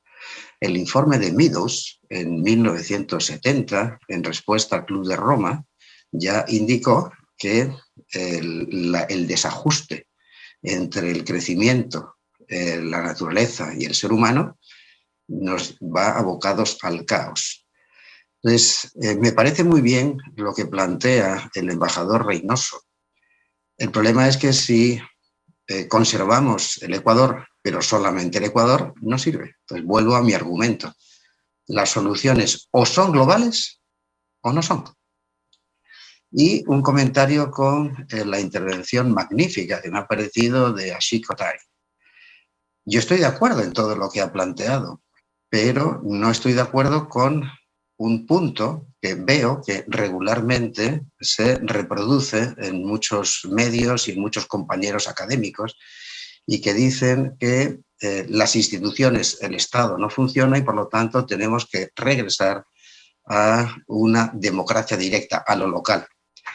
Pero se comete ahí otro problema y es que si yo dejo a una región una democracia directa y la democracia directa decide que hay que cortar los árboles, es que hay decisiones que no se pueden dejar en democracia directa porque la democracia directa puede tomar una decisión errónea. Insisto, mi argumento central es que problemas globales se tienen que resolver de forma global y los instrumentos que tenemos actualmente no sirven. Necesitamos cambiar de paradigma, necesitamos resetear al ser humano, porque el ser humano se está destruyendo a sí mismo porque no es suficientemente inteligente. El ser humano necesita tener otra imaginación para construir un mundo en que todos quepamos la naturaleza y quepamos los seres humanos. Y el problema es que no hay tiempo. Sí, el reloj ya nos está indicando que el cambio climático está aquí y que está gestionando ya desastres. Con lo cual tenemos que aprender que el COVID nos ha enseñado que ya estamos en tiempo de descuento, pero que no se puede tomar una decisión por un país o por un municipio, sino que tiene que tomarse una decisión a nivel global. Eso hay que denunciarlo. ¿Es posible hacerlo? Sí, pero hay que tener la valentía de decir que necesitamos un cambio de paradigma en todo. Vuelvo otra vez a mi argumento central, que tenemos que pensar en grande. Pensar en chiquito está muy bien. Yo puedo tener mucha ternura en defender una comunidad, pero es que debemos defender la naturaleza, el globo terráqueo y el ser humano. Es mucho más importante. Perdón, a lo mejor soy demasiado exagerado, pero bueno, mi planteamiento es que tenemos que ir a unas soluciones globales, no a unas soluciones parciales. Ok. A continuación, señor Johnny Reynoso, ¿puede responder a las preguntas? Sí, le agradezco a la participante por haber hecho su pregunta. En ese sentido, como inicié en mi presentación, la respuesta a su pregunta está en el cambio de la concepción jurídica de la naturaleza como tal. Antes era un objeto de derechos y ahora es un sujeto de derechos. Permítanme explicar esto desde el punto de vista jurídico y ahí explicaré su pregunta sobre cómo evitar que el hombre se aproveche de esto, ¿no? Para poder utilizarlo a su conveniencia. Es porque antes, si existía un daño ambiental, únicamente se iniciaba una acción legal si es que este daño ambiental afectaba a alguna comunidad, alguna persona o algún grupo de personas que vivan cerca de esa área. Por ejemplo, digamos un caso de que existió una explotación de petróleo, de uranio en alguna parte del Ecuador. Y eso ocasionó de que no sé, no exista ningún tipo qué sé yo, los cultivos se estén dañando o algunas especies estén muriendo. Y como eso afectaba a las comunidades que se encontraban al lado del pozo petrolero, obviamente ahí se iniciaba el tema. Es decir, era por conveniencia, conveniencia en el buen sentido de la palabra, obviamente, o era por la necesidad de la comunidad que se veía afectada por ese daño ambiental que ocurrió cerca de ellos. Pero si es que no había daño a esa comunidad, simplemente no se iniciaba ningún proceso. Es decir, si por ejemplo alguna empresa, alguna persona o quien sea ocasionaba un daño ambiental en un parque nacional donde nadie vivía, donde el poblado más cercano estaba a cientos de kilómetros de distancia, pues no existía ninguna acción legal y el tema quedaba en la nada, en la impunidad.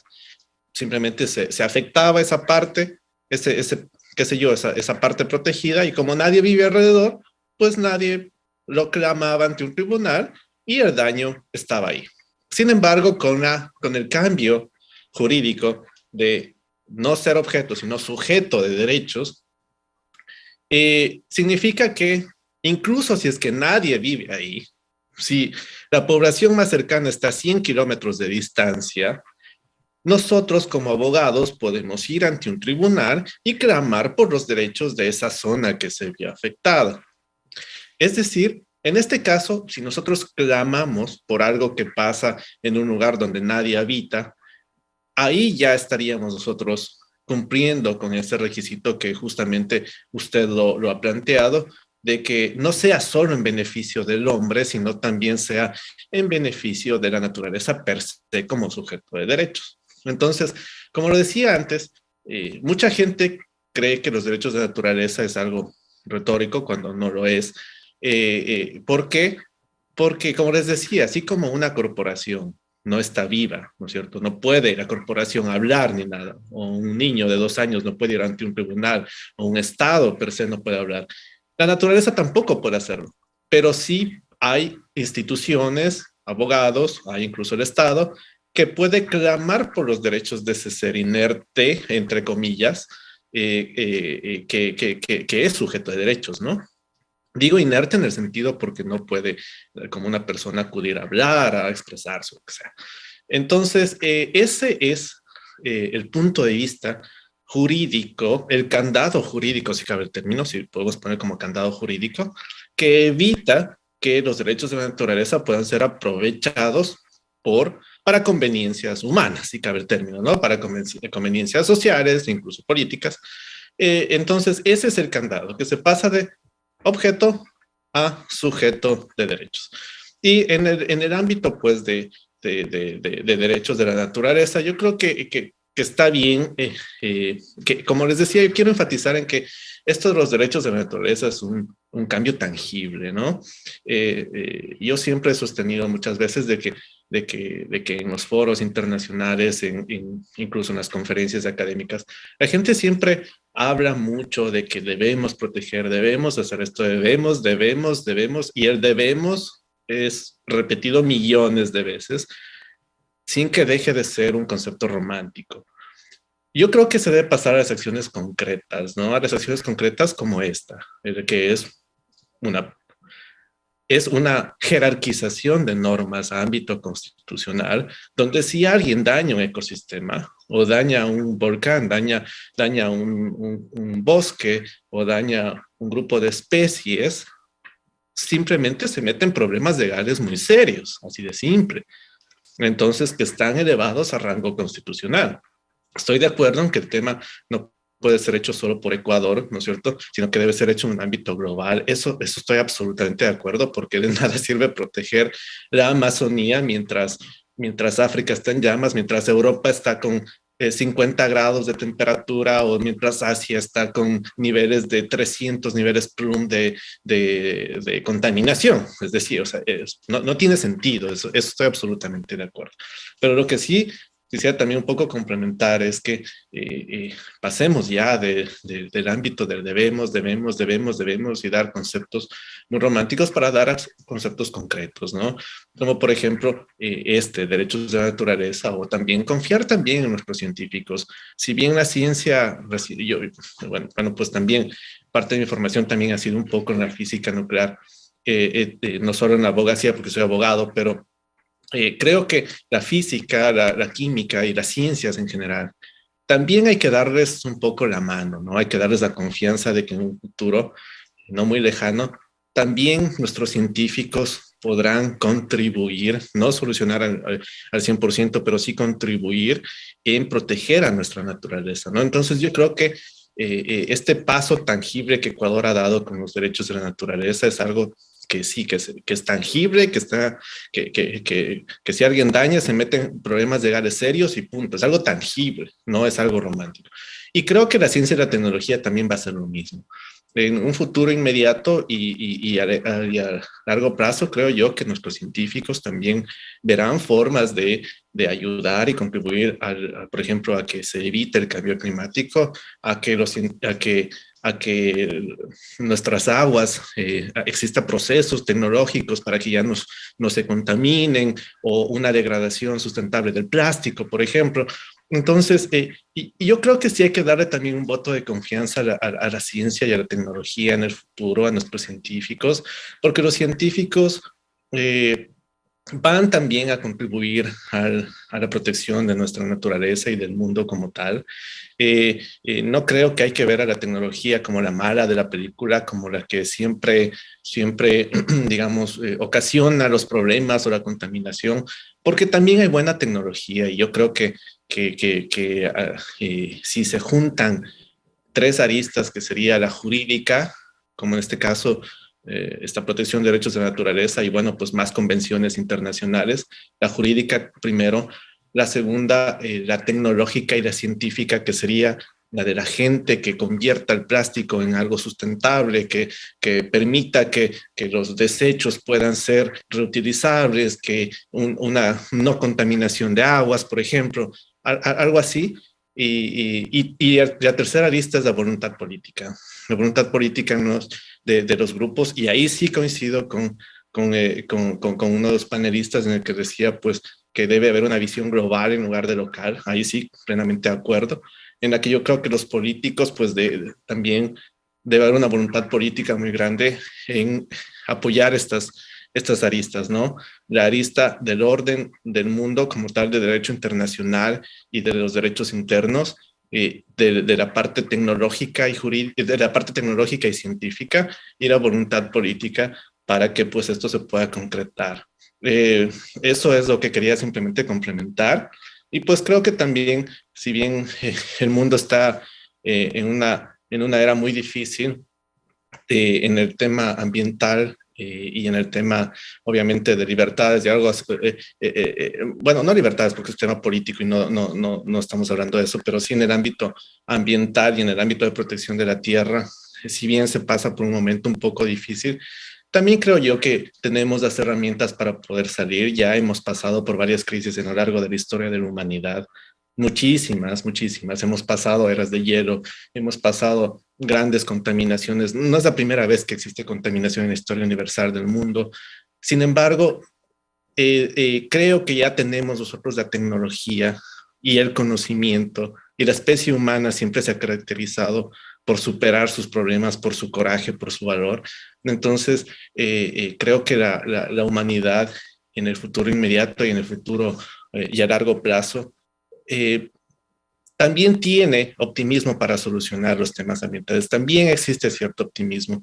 Yo creo que ver el escenario con mucho pesimismo también es malo, porque también la humanidad ha demostrado que supera sus problemas. La humanidad es muy violenta, la humanidad, sé que ha habido guerras, ha habido muchas controversias a lo largo de la historia universal, pero también tenemos mucha historia buena en la historia de la humanidad. También tenemos mucha historia de sacrificios, de valentía, de conocimiento, de amplísima ciencia, de grandes logros. Y creo que nuestro gran logro en el futuro va a ser ese, proteger la única casa que tenemos, que es el planeta Tierra. Entonces, esa es la visión que también quería complementar un poco, y pues les agradezco mucho por la postura, y como siempre en el mundo académico, ¿no? Aquí estoy hablando también como académico. El mundo académico tiene siempre sus controversias, ¿no? Hay gente que piensa de un lado y que piensa del otro, y es así. Entonces, qué bueno tener estos espacios, y pues coincido con algunos, no coincido con otros, pero creo que esto es el mundo académico, ¿no? Gente que piensa de una manera y de otra, y hay que respetarla. Entonces, les agradezco a todos por esta intervención. Muchas gracias. Okay. I don't know whether Mr. Ashish Kothari understood the questions asked by Mr. Pedro Perez, or do you need a short explanation about that? Yes, I would. I was going to respond to something that was asked of Doreen when Noren also said about conservation protected areas, but it would be nice to have some translation of everything that is happening. I think as you missed the presentation by Mr. Pedro Perez, you have to explain about his presentation a little bit, and that was that because the most serious problems after the COVID-19 is kind of global problems, right? Therefore, the solution must be at global level, right? So he questioned about the direct democracy, as you mentioned, because most of the problems must be solved at global level, but the direct democracy is more of a local level. For example, if the local democracy decides to use the forest as a firewood, that could be optimal for the local level, but that will not be at the global level. Therefore, he's questioned the local democracy or the direct democracy. Yes, thank you. I think that's a very important question. Before I get there, just a quick comment on the issue of conservation that was raised earlier. What we have seen, I think, in many parts of the world is there is, and this is what I think Doreen was trying to also ask, is a certain colonial form of conservation which is very top-down, which is imposed by governments. And certainly across the global south, we have seen millions of people being displaced, dispossessed, thrown out of national parks and wildlife sanctuaries in the colonial period, but also after colonialism. In fact, in India, it is even now still taking place in the name of tiger conservation. Instead of moving towards what Mr. Reynoso was talking about, which is to encourage coexistence, where in fact people are in harmony with nature. And even the current, what is being talked about at international levels, the half Earth or the 30 by 30 solutions that is coming up under the Convention on Biological Diversity and other platforms. One big fear is that if this is imposed in the way it has been done through top-down conservation models, then it will mean further displacement and dispossession of indigenous peoples and other communities. So what we need to do is that the whole conservation paradigm, the model needs to shift towards community-led conservation, where people are in fact leading the conservation. So I mentioned territories of life. There are thousands of examples of this where indigenous people or other local communities, including sometimes urban communities, are taking a lead in protecting nature but not by separating nature from human beings, but by actually more integrated, more coexistence methods, which also includes, of course, certain changes in lifestyle and in behavior, so that we are all respecting nature. Because otherwise what happens is that you say, in that national park, that indigenous people can continue to live, but they have to respect nature. Fine. But in my city, in New Delhi or Quito or wherever I am, I can do whatever I want. Because I'm in a city, I'm not in a national park. So I can consume all of the earth's resources, which means some destruction somewhere else. But those indigenous people, they must live in harmony with nature. I think we have to get out of that mindset, because you cannot protect nature by simply saying, okay, 20% or 30% of the earth is protected, and the other 70% does business as usual, which is totally unsustainable. Because we know with climate crisis, there are no borders. The climate change will affect even the most heavily protected national park. Frogs are disappearing from areas where there are no human beings. Why is that happening? It's because I run a car in my city and you run your cars in your cities, and we don't care about the implications of that. So I think conservation has to be looked at very differently. If we don't think of the whole earth as a conservation unit, we are not going to be able to protect only the islands of national parks and wildlife sanctuaries and so on. I just wanted to add that as an additional thought there. In terms of this question that Pedro has asked, I think, as I said, I think it's a very important question. The way I put it is this: global problems originate locally.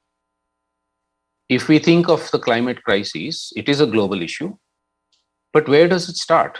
It starts in where there are thermal power stations, where there's coal mining, where there are too many cars, where, these are all local things. I am reminded of an article that came out 3-4 months back, very interesting, which said 20 movements by indigenous peoples to stop mining, coal mining or other kinds of mining or thermal power stations, has saved the earth an equivalent amount of carbon emissions that the United States puts out. Now that's a local solution to a global problem, right? So I don't think we should ever underestimate the local, and in fact, I don't think we should separate the local from the global. For instance, another example, organic farming or natural farming, right? Now we know that another big problem with greenhouse gases is chemical farming, fertilizers and all the sort of, or industrial livestock herding, methane, because climate is not just carbon, it's also methane and other gases. Now, when farmers' movements and groups around the world revive local, natural, organic, free-range agriculture and pastoralism, they're actually solving or helping to solve a global problem. And if that spreads locally, but it spreads over thousands and millions of farmers, then it becomes a global solution. Because you can't find the global solution in the conference room in Paris or Geneva or New Delhi or wherever. Though you can have your discussions and debates and dialogues, and you can set into motion policies which will support these local actions. So for instance, with the FAO, when they had that food conference just a few months back, the movements were saying, instead of going towards big corporations coming into agriculture, which is unfortunately what's happening, put all your support behind the local small farmer and the small pastoralist and the small fishing communities. 70% of the fishing farming communities are made up of these smallholders, right? Put all the support there, you will actually find much better solutions to the climate crisis with regard to food. Plus, you will incentivize local food production, you will create food security and sovereignty, all of that. But if you move towards so-called climate smart agriculture, which the corporations are controlling through all the genetic engineering and everything that is being put in, that's not the solution we're looking for. So in that sense, the local is the global and the global is the local. That's how I would say it. But I mean, of course, I can go into that in more detail. And so therefore, radical democracy is really this.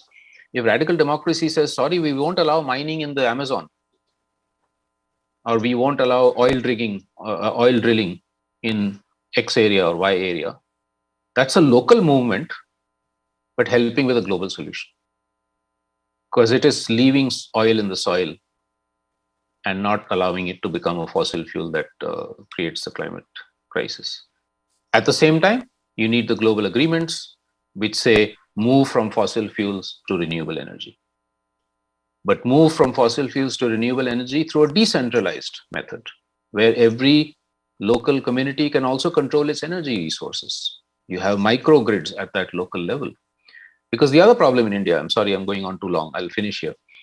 In India, our government has announced that by 2030, we will have 50% of our energy from non-fossil fuels.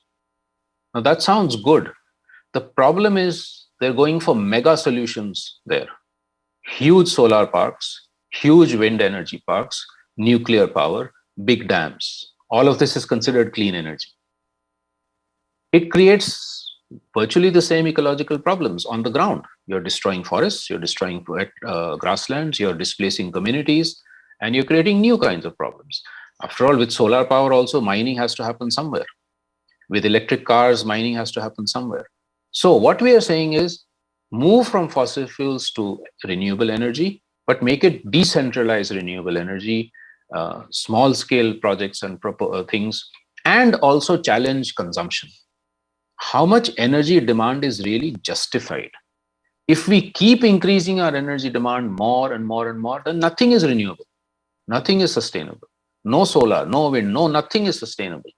It has to be also within limits, which is why the notion of Swaraj or Bhuin Vivir, etc. is so important, because it's about living in harmony with the rest of nature also. We can't keep demanding more and more and more and more and more. Those who don't have enough energy should be getting more. The poorest communities, people in the world. Those who have too much energy should be giving it up. Europe needs to descale by a factor of 10, material and energy consumption.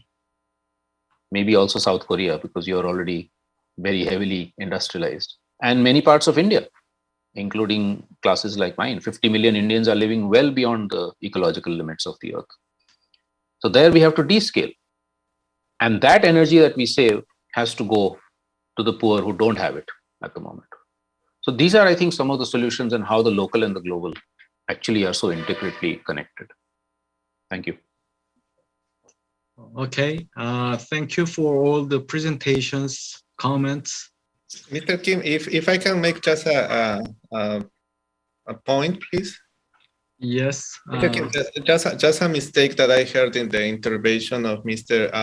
Ashik. Mr. Ashik, there is a mistake. I never say that we only protect the national parks and only the people from the national park have to live in harmony with the nature. I never say that. I say that this 70% is the current national park, because in these national parks, there is a very delicate ecosystem and species that you cannot find in other parts. So we cannot find the same species in the National Park of Galapagos. In Quito is different thing, but then the rights of the nature applies in all the territory. It doesn't matter if it's national park or no. It's applied for everyone in anywhere. This is the only clarification I want to make, because there is a small mistake there. And also, if we consider certain areas as a national park, it's because of the natural species that exist in that national park. Because, of course, in Quito, there is no dedicated species, as well as in Galapagos. In Galapagos, of course, there are kind of sharks or kind of turtles that there is not, I mean, we cannot even touch, because if not, we affect and we can lose and we can damage very big part of that species. So it's just a small confusion that I wanted to clarify, so that the rights of nature are applied in anywhere and for everyone. And the national parks is just because there are certain species there that we need to protect, or certain environment that we need to protect a little in different way than the rest of the territory. But the rights of the nature applies for in all the territory or for anyone. This is the only clarification that I wanted to make, and this is the only point that I wanted to say. Thank you, Mr. King. Thank you to everyone. Okay, thank you, Mr. Reynoso. I think maybe there was a misunderstanding. I was not talking about creating a national park in Quito.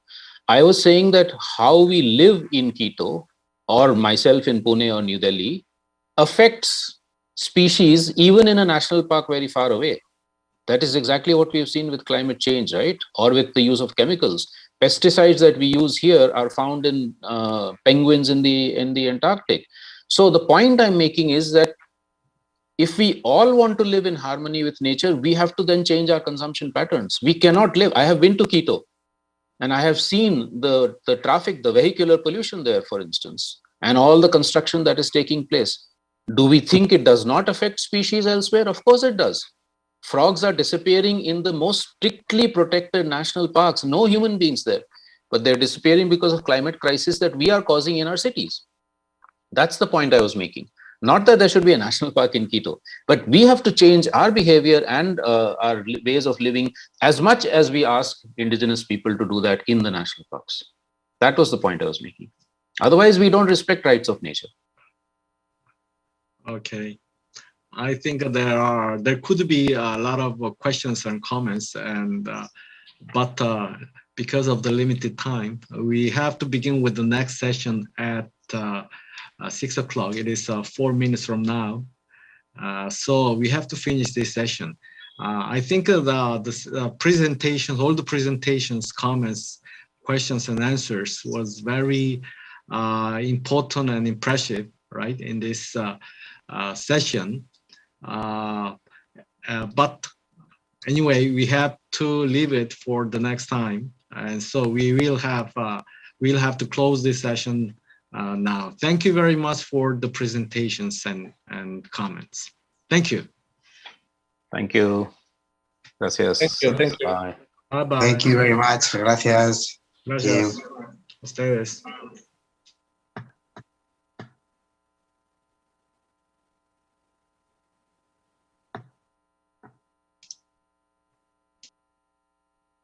Recording stopped.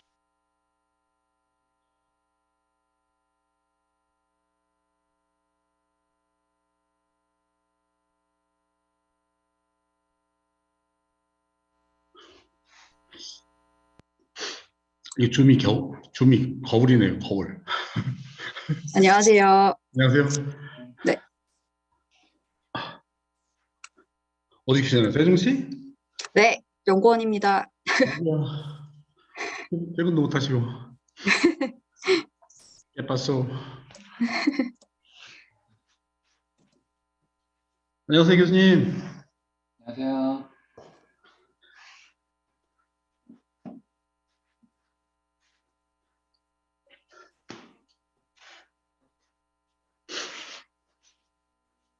Hello, everyone. Dr. Giacomi is there?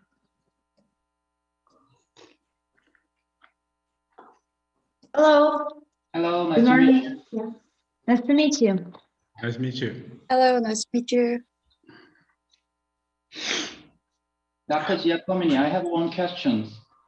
Yeah, sure. When I introduce you, can I call you just only Dr. Giacomi or professor or researcher? No, I'm doctor actually, so it's fine. And my surname is Giacomini. So my name is Giada, but if with the surname is okay. Yeah, thanks. Okay, so I will call you Dr. Giacomi. Okay, thank you. Sure. I have a question. Am I sharing my slides or will someone do it for me? I have them on my desktop. You have presentation wrong, right? Yes, yes. Yes, it's up to you. If you prepare for the presentation, you can share it. Yeah. Okay, great. Thank you.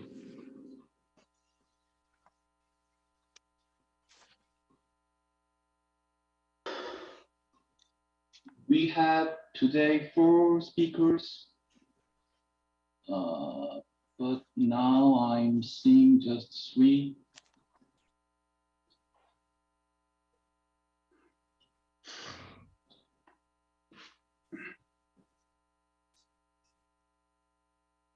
Okay.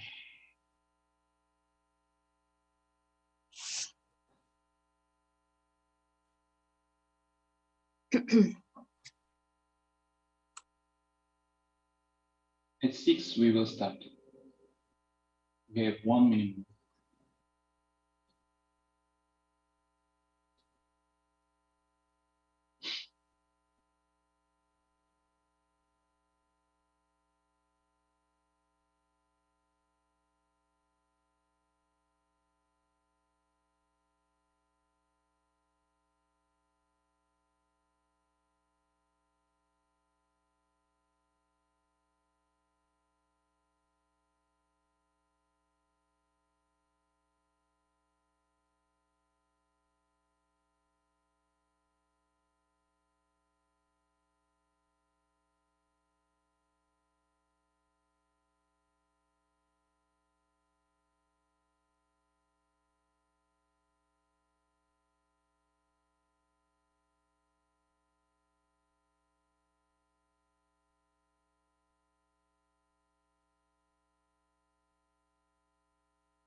Now I'm sending a message to Professor Chogu. Yes.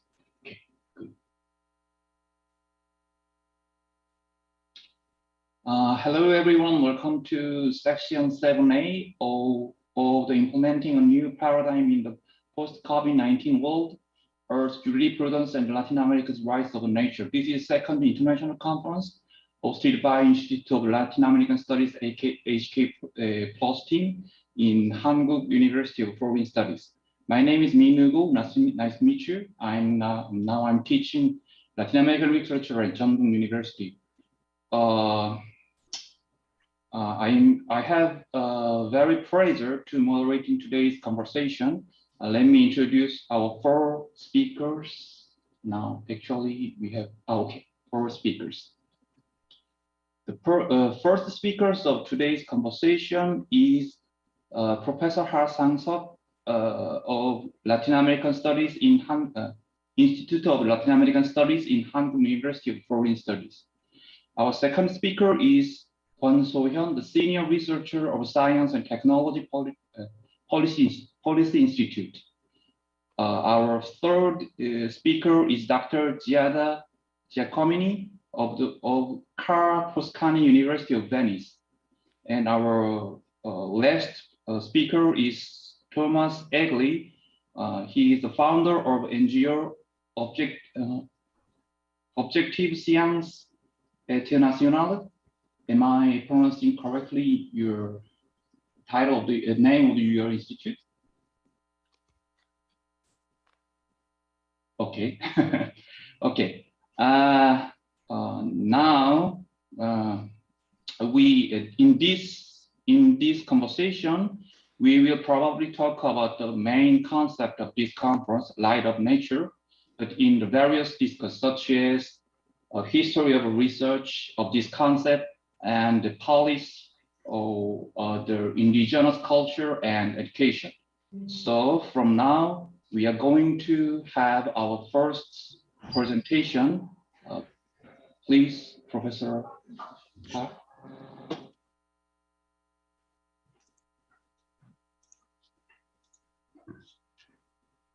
Thank you.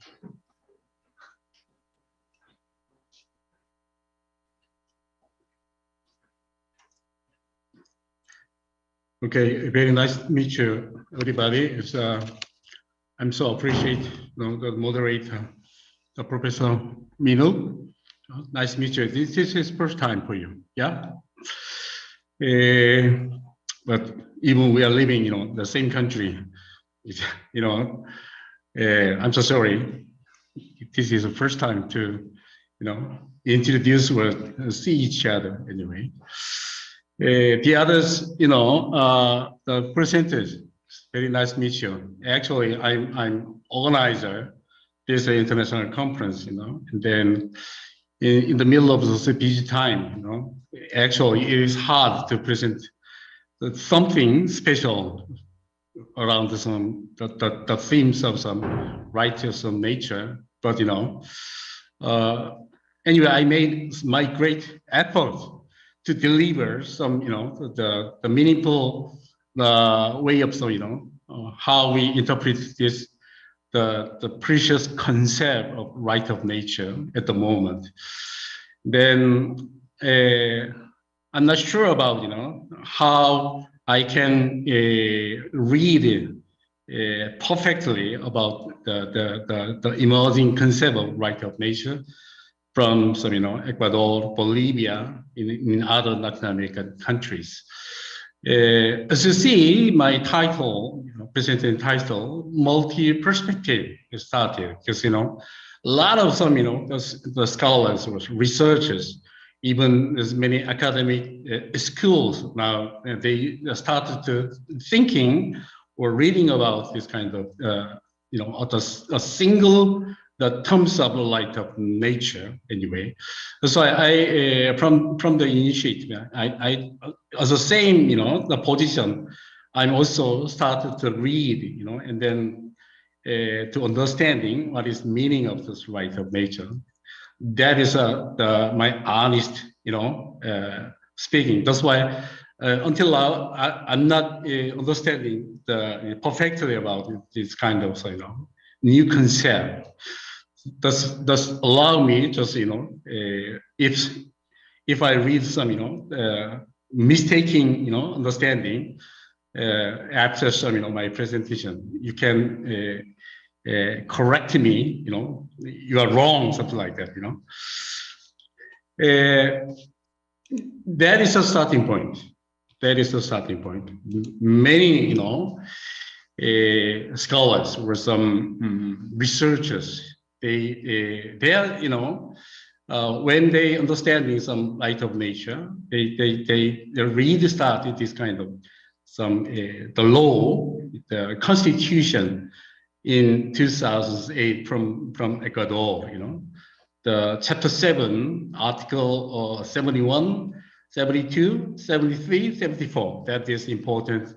Some sentences, I believe, Then as you see, from the 71, you can read something like nature, Pachamama, the 72, restore, 73, the state, and then restrictive measures, and the 74, the person, community, people, and nation, and the benefit, a good way of living, something like that. That is, I think, is a key terms to understanding the light of nature. So it depends on some, the major, I mean the academic major, they deal with this kind of, the terms with a kind of some different way. Anyway, from the starting, what right of nature is a matter. Many scholars, right of nature stipulated in chapter 7 I mentioned already. Then arguing about the terminological definition of naturaleza and Pachamama, but different way they try to understanding these kind of terms. Anyway. And from the law school, they start arguing about the legal subject or holder of light. That is true, I believe. And then from the social science or some natural scientists, they arguing also the the possibilities for real policy I mean, this kind of concept, it is possible to implement as a real, policy or some, for their everyday life anyway. Then, as mentioned already, the academic debate now is increasingly among philosophy, for example, what kind of the cosmovision about some, the Pachamama, for example, from the Andean region or in the Inca civilization, something like that. Even the further, there's some, the other, some kind of anthropologist was talking about some, kind of some, this is some the cosmovision from some, the indigenous community, something like that, The other school, the humanities school also, strongly involved to, discussing about this kind of concept. Political ecologists or economic ecologists also bring this kind of concept, also their main, some, the arguing point. Then finally, the US jurisprudential school, mainly they study some, the law, and then because this is a kind of some real right for for human being anyway. Then something like that. So my presentation, a lot of this kind of, from the different school or academy with some, some major, got some different voice and different viewpoint, it's quite confusing anyway. So from the starting point, I already talking about some, this is kind of the process for my understanding what is real meaning of light of nature. That's why I briefly, reviewing about this kind of, terms, where it's come from, what kind of some, school or some scholars they talking about this kind of, right of nature. So my research question is just quite simple, literature review, about establishing right of nature in Ecuador and Latin America is rare, not just about Latin America. Already, the other country also starting, or discussing about this kind of new concept anyway. Many academic researchers also have debated to find out its real meaning. It's a legal entity, new economic concept, and political ideology. Then the environmental governance model, many kind of some, the barometer, based on this kind of, academic background, that they started to talking a lot, huge, And then my second question is, this is a real or some, just a rhetoric, something like that. We must find out, through some many scholars' argument here. From the starting point, many also from this kind of international conference, many those presenter also arguing about based on some this is a real entity and what kind of subject we must accept, not object or subject, something like that. The text used the terms of la naturaleza. In English, we can say nature, and the La Pachamama, in English, we can translate this as Mother Earth, From the sentence, Article 71, we already, know about this kind of, the Constitution, in 2008, from the Article 71, two terms is quite confusing anyway, because the terms, the both meaning still confusing.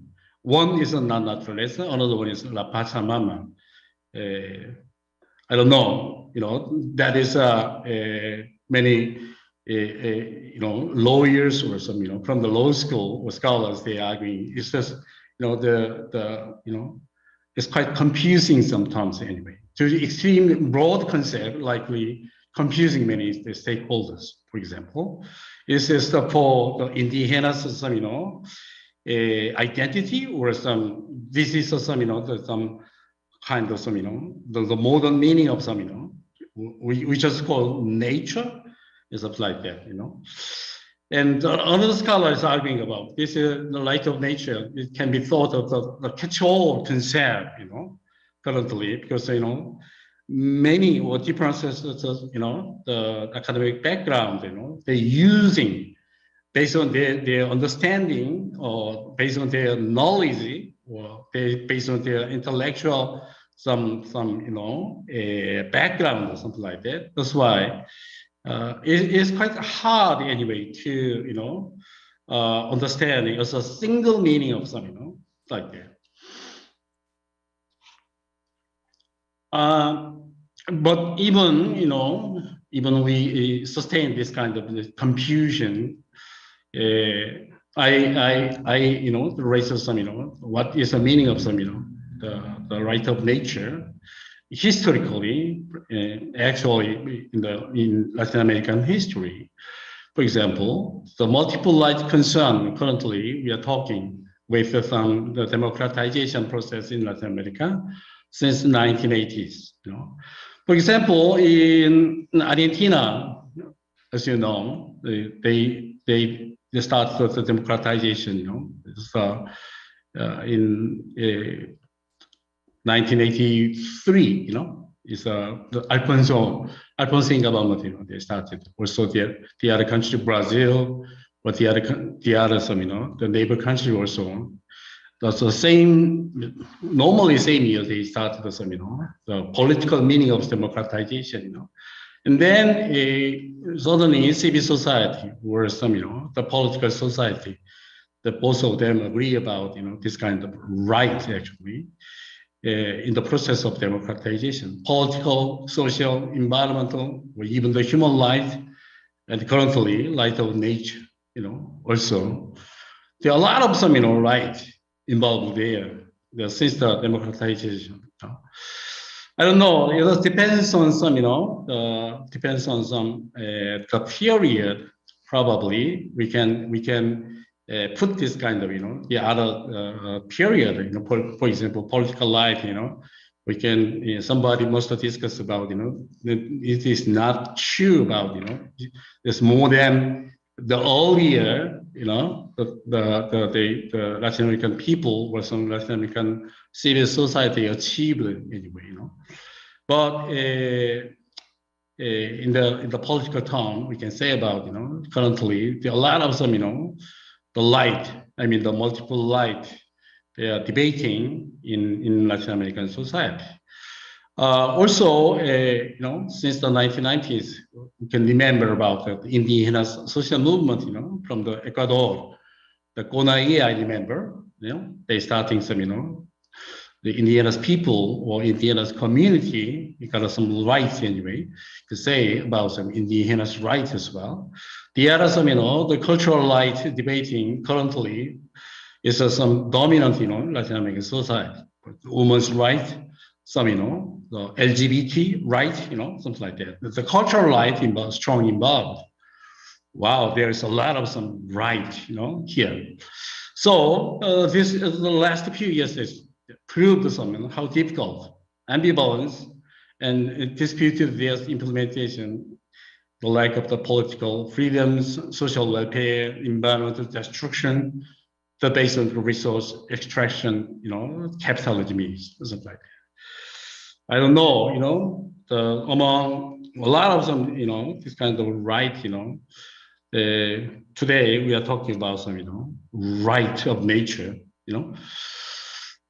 So based on some, the academic background from the School of Political Ecology, also, they brought this kind of, right of nature, and then they want to interpret or discussing about, they strongly arguing this is a controversial issue of the extractive capitalism, and then the buen vivir, smoke outside, and such principle, also living well, precisely do not imply an extractive relationship with nature.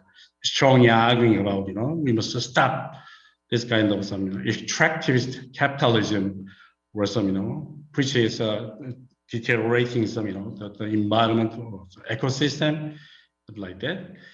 The other scholars also arguing this is some, we need some, radical democracy to stop this kind of, kind of some, I don't know, just focusing on economic development based on some, this extractive, this capitalism way. And then the other scholar also arguing the way of the defending territory and then repoliticizing socio-environmental debate, arguing about something like that. Probably, the indigenous community, not just about repoliticizing, this is a decolonizing process, something like that. That is a viewpoint from some, political ecology. The other, the social scientists also arguing this is a kind of some transition process from some environmental right to right of nature. This is a transforming process, and the understanding about as a good single example from Ecuador, this kind of the right-based approach is the breakaway from the traditional environmental regulatory system. It's like that. And then from some exclusively anthropocentric view of the environmental light to more ecocentric view. Yeah. And then the Ecuador case is quite, the most progressive some, case in the world, they are agreeing. Actually, the court decision, based on the Ecuadorian constitution, this is some, a low case anyway. There are a lot of some, the based on the right of nature, the court, the sentences, some, and then gave some rise to the nature. From the 2011, you can see the below line is the first right of nature, court victory, you can say. That's the starting point, and then the step by step were some year, 2 years, we can see a lot of some, the low case anyway, against some, the violation of light of nature, like that. I cannot, read every kind of, the low case anyway. The other school from the Postal development school, they suggest that this is a kind of some alternative development model, For example, reconceptualization of the well-being and the quality of life, or some human relationship nature, deep critiques of the Linus models of the history and development, the value of the original, indigenous culture and knowledge, and the national and regional sovereignty, such as some Andean region, because there's many indigenous community, they live there, and then there are a lot of, community they made actually, The other school, international political economy, they are arguing some, this is not just about Latin America. It's kind of the concept must move into some international, the boundary beyond some Latin America.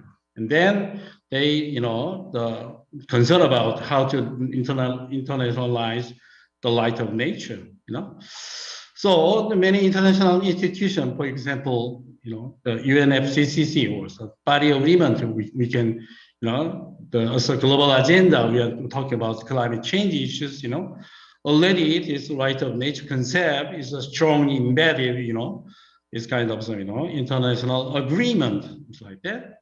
Also some legal entity, also we can find out some, universal declaration of the right of nature, Every kind of some international institution, For example, UNEP, and then the other some, international institution, they started some observing this kind of concept, And then even though, now slightly this kind of thing is spread over or spill over to international, community or international level, still it has to remain within the individual countries. For example, Ecuador and Bolivia, with just some kind of, the debating discourse because of dilemma between some, it's too ideal, it's not good enough at the moment to achieving or absorbing, because it depends on some countries, some economic situation. For example, currently we are gonna some, the huge some, hardship, this coronavirus anyway. And in this kind of hard time, it is possible to accept this kind of the light of nature in the economic policy, or some in their some constitution, so the brand new right. I think it's it's even it depends on country situation, but it is hard anyway. But there are some the anthropologists or ecologists arguing about this is good time, because we are now recognize some the coronavirus. Probably we are disregard this kind of nature. That's why this kind of things happens, something like that. But it depends on some how the people or some scholars accept this kind of the current situation. And then the other some dilemmas between some development and protection, like that. So critical approach, who govern, that is quite important. The Franklin strongly arguing the problem of development in Ecuador in itself. Even Ecuador, the build was some Ecuador became the first country to adapt this the right of nature. But the problem is from Ecuador. Ecuador arises not from this market failure, but from institutional failure. From dysfunctional institution, ill-conceived law they have. For example, the Franklin, comparing about the Constitution itself, between some 1998 Constitution and 2008 Constitution, is a very short time. The Constitution is hugely changing, and then there are some law scholar also arguing about some the Ecuador the changing very frequently their Constitution in their history. That's why it's not believable anyway. It depends on some the political ideology, or some depends on some the situation. It is possible to change easily. That's why it's hard to to believe, because Ecuador started this kind of law process. That's why David also strongly criticized about the conflict with other light. We already mentioned about Latin American situation. There are a lot of light, multiple way of light, cultural, social, human light, or even the property light here, the corporate light, a lot of light. Now they got some conflict anyway. Even we insist, if somebody insists just one single right of nature, it is impossible, because at the moment, especially in particular in case of this, Ecuador, like that. There are some young scholars also, they start reading with some, start to find out what kind of meaning of some, the right of nature. And then they made the brilliant category here. The three category we have, the one is indigenous. The second category is the ecologist, the viewpoint. The third category is the sociologist, or the eco-Marxism, idea. The ideologically separated to read this kind of right of nature. And also the other some, young scholar also, he lives some separate way, eco-socialist, the transformative some, idea. There are some categories, some still, even though accept ideologically, but still in Ecuador case, he lives on this is anthropocentric development model also, I cannot read every kind of some category, the actors, main pictures, or the main niches like that. But I can show you just still the right of nature when we read the ideologically or some based on some category is quietly separated. the critical point, in between rhetoric and reality, the other scholar, also Louis, also, the conflict also materialized in practice when the right of nature is threatened by the government-sanctioned economic development effort. Sometimes Ecuador government, they use this kind of some right of nature as the political tool to sanction, for example, multinational company, like that. And then the other scholar also, Ecuadorian environment protected is just just a paper by elaborating constitutional right of nature. Even they are arguing where some strongly suggested this kind of right of nature. Still, the Ecuador government is using the right of nature. That's why this kind of we can read just a paper, not action, something like that. Then greenwashing problem, the provision, for example, right of nature, effectively is as greenwashing a government is effort, something like that.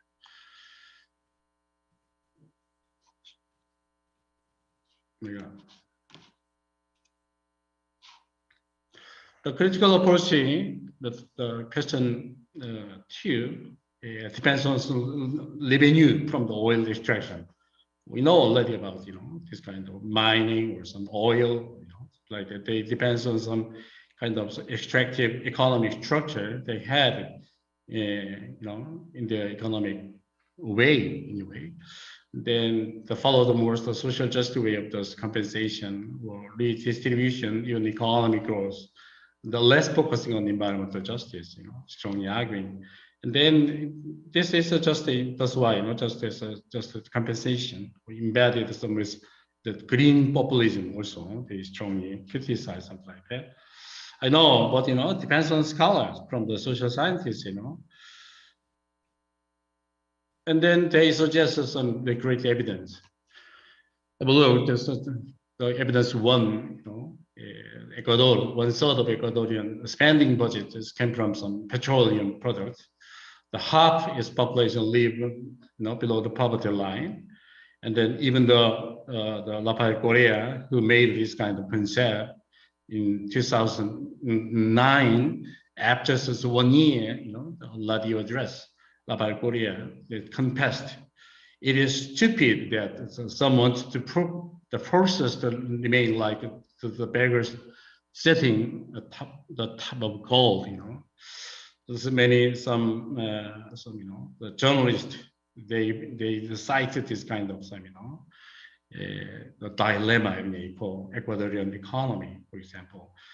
The constitution in 2008 cannot survive with those economic reality, This basic is completely lays a question whether it's kind of nature can truly have life in a country whose economy survives when nature's exploitation, resource extraction, etc. Strongly criticized, it's not look like some, not reality, it look like some, rhetoric. Like evidence 2, Lu, he published the extent of the recent mining concession in Ecuador.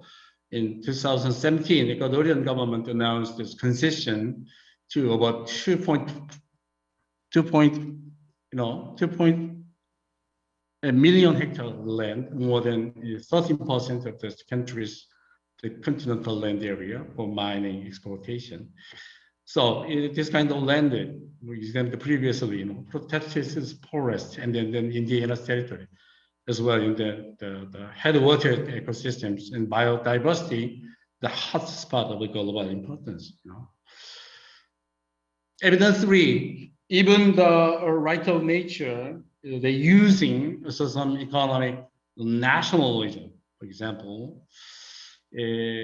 By Korea in this ruling political coalition applied the concept of smart outside in such a way the link is the state sovereignty and the management of natural resource, something like that. And then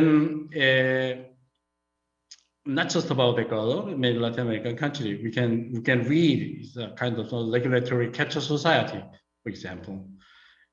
Many political corruption, the lack of some, the governance, for example, the Ecuador has been totally complicated by rampant government corruption.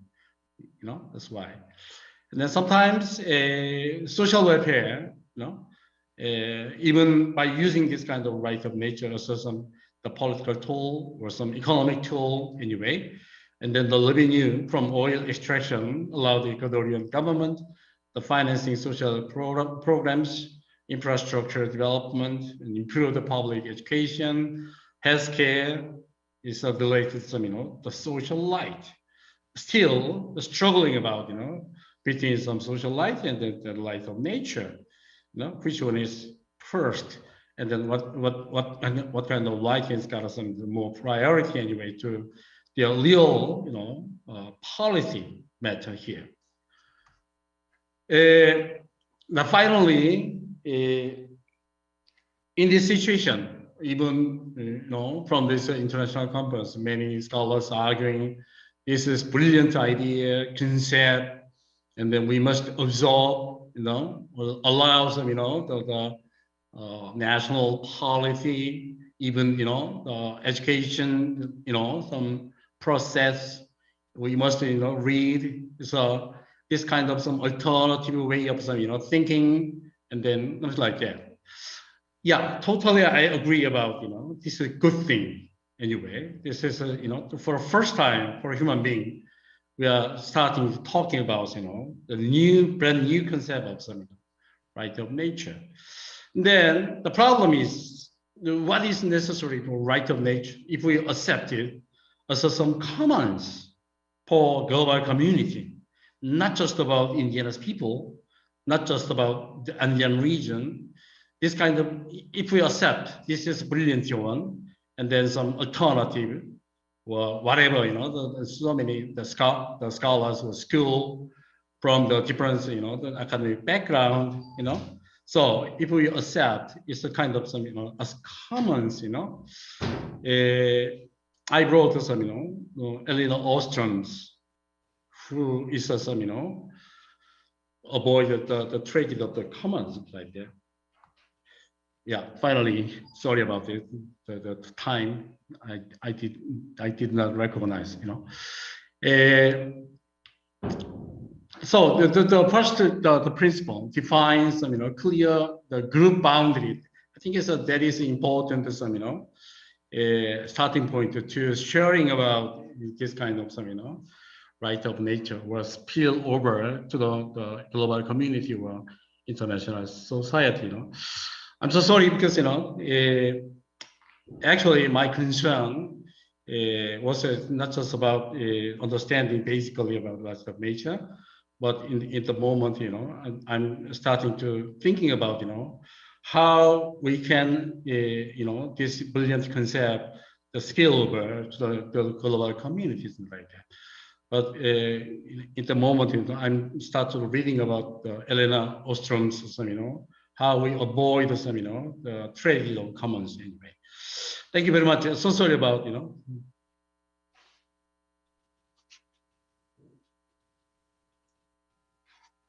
Thank you for your interesting presentation, Professor. It was great opportunity to understand how this concept has developed and dynamic of the academic discourse is processing. I'm sorry, I'm sorry, I forgot to explain the procedure of our today's conversation. Today we have 4 speakers, and so each speakers has about 25 minutes for their conversation. After all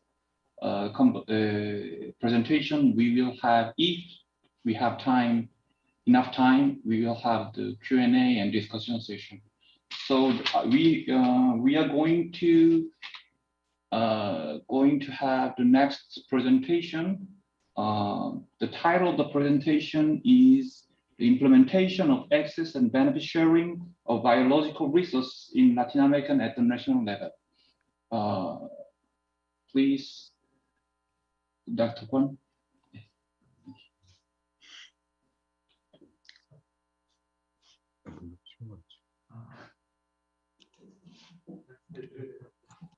Yes. Okay. Good morning, good afternoon, good evening. Thank you for this opportunity. What I'm going to talk about today is to look at the implementation of access and benefit sharing of biological resources in Latin America at the national level.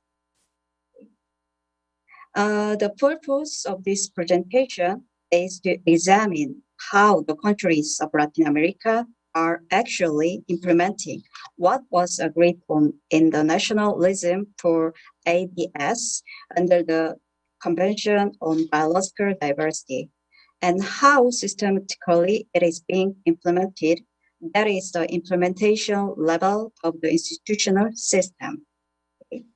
My presentation consists of the main four parts. First, the access and benefit sharing at the global level.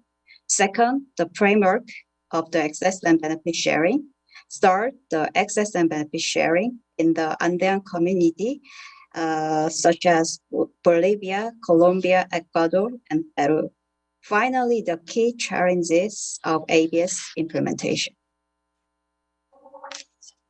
For understanding the access and the benefit sharing, I'd like to mention CBD and the Nagoya Protocol.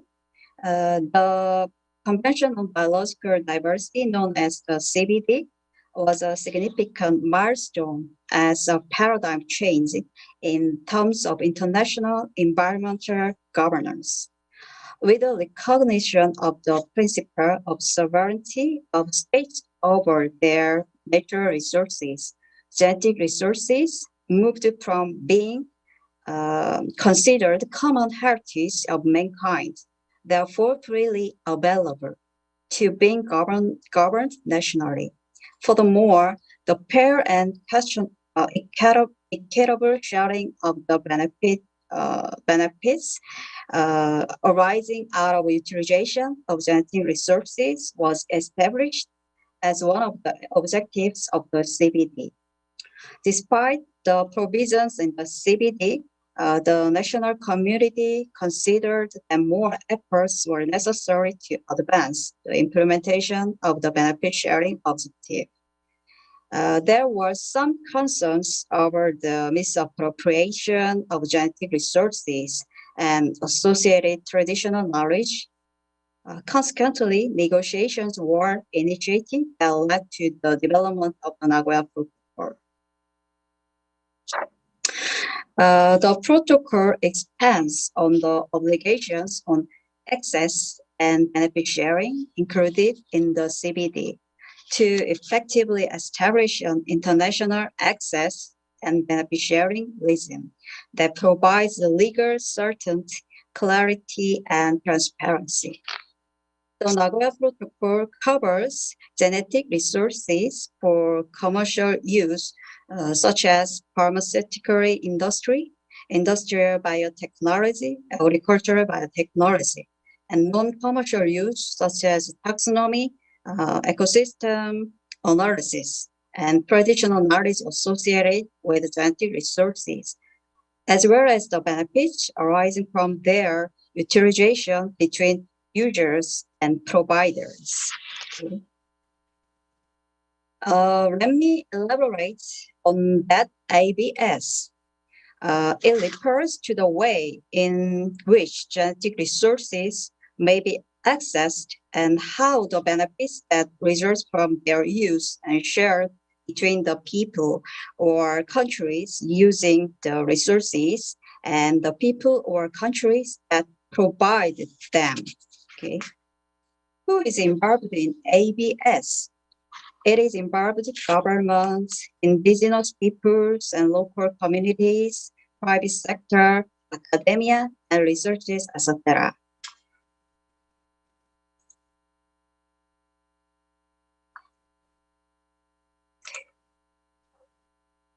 The core elements of ABS are access, benefit sharing, and compliance obligations. Users seeking access to genetic resources must get permission from the provider country, known as prior informed consent, or PIC, competent national authorities, CNAs, are responsible for granting access to users of their genetic resources and representing providers on a local or national level. National focal points, known as NFP, are responsible for providing users with information on the requirements and process in provider countries in order to gain access. Provider and user must negotiate an agreement to share benefit resulting from the use of genetic resources known as mutually agreed terms or MAT. Okay. Nagoya Protocol creates obligations to comply with the national ABS legislation and mutual agreed terms and to monitor the utilization of genetic resources. Official checkpoints have to be designated in countries where genetic resources are being utilized. Checkpoints will have to verify whether PIC has been obtained and MAT have been established. Okay. In brief, the protocol requires that parties take legislative, administrative, or policy measures to ensure that benefits arising from the utilization of genetic resources and associated traditional knowledge are shared in a fair and equitable way based on mutually agreed terms known as MAT. Furthermore, parties need to take measures to ensure that a prior informed consent known as PIC or approval and involvement of indigenous and local communities is obtained for access to genetic resources where they have the established right to the grant access to such resources. Okay. So, okay, the key issues in Latin America are related to the uses of genetic resources or associated traditional knowledge and traditional knowledge of indigenous people, and PIC and MAT for access and benefit sharing, and ABS various stakeholders, such as users, providers, government, indigenous people, local communities, and private sector, and academia and researchers, and undertaking consultation with all relevant stakeholders and efforts on national ABS implementation.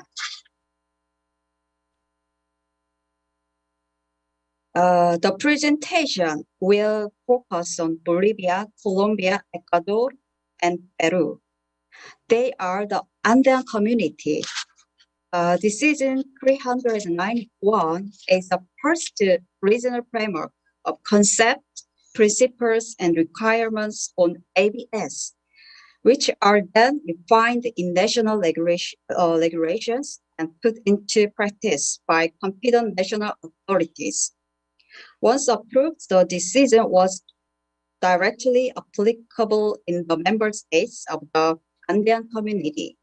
But different factors such as social protest, technical ambiguities, legal differences, and institutional limitations forced the Andean countries to develop national policies and regulations to facilitate the implementation of decision 391 at the national level.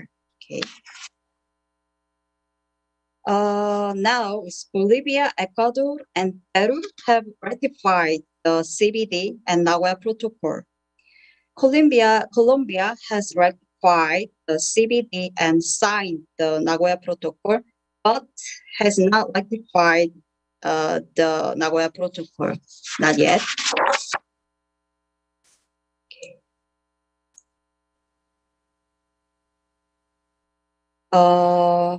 Okay, as Bolivia has implemented nationalism on ABS through a regulation to the decision 391.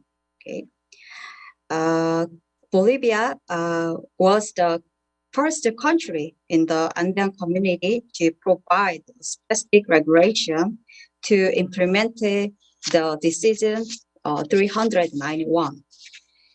Bolivia designated ABS national focal point, and Bolivia is aligning its ABS system with the new constitution and ensuring registration. I think in Bolivia, very strong indigenous people and local communities participate in ABS decisions on registration. Okay.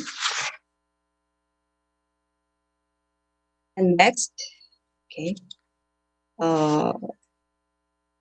Colombia has not yet ratified the Nagoya Protocol. However, as member of the Andean community, its ABS framework has been shaped around the regional framework developed in the early days of the CBD to regulate to the access to genetic resources, their byproducts, and associate intangible components. Okay.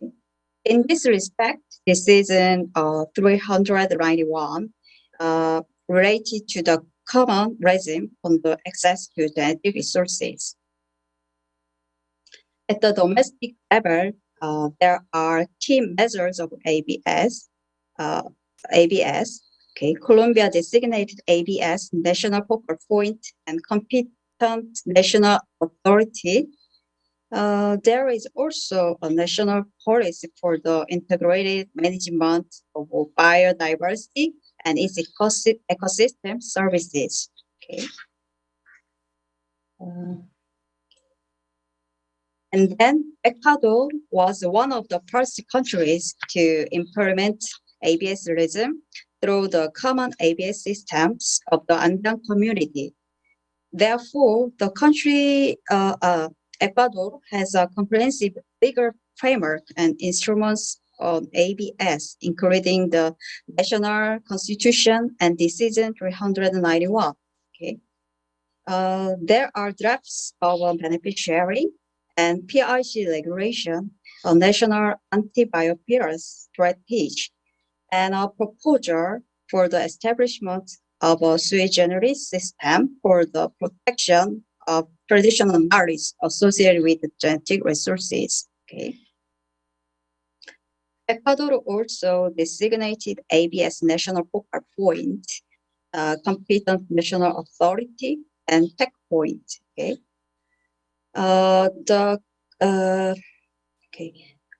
The competent national authority will prepare a national inventory of genetic resources, of which Ecuador is the country of origin, and will develop the regulatory measures. Okay.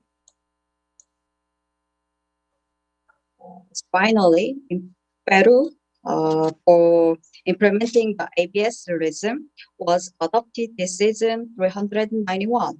Okay. There are national instruments on ABS. Okay. In 2021, and currently, okay, Peru revised the rules for governing how this biodiversity is used in R&D, okay, research and development, okay. New rules now translate the Andean regime on genetic resources into specific requirements, okay.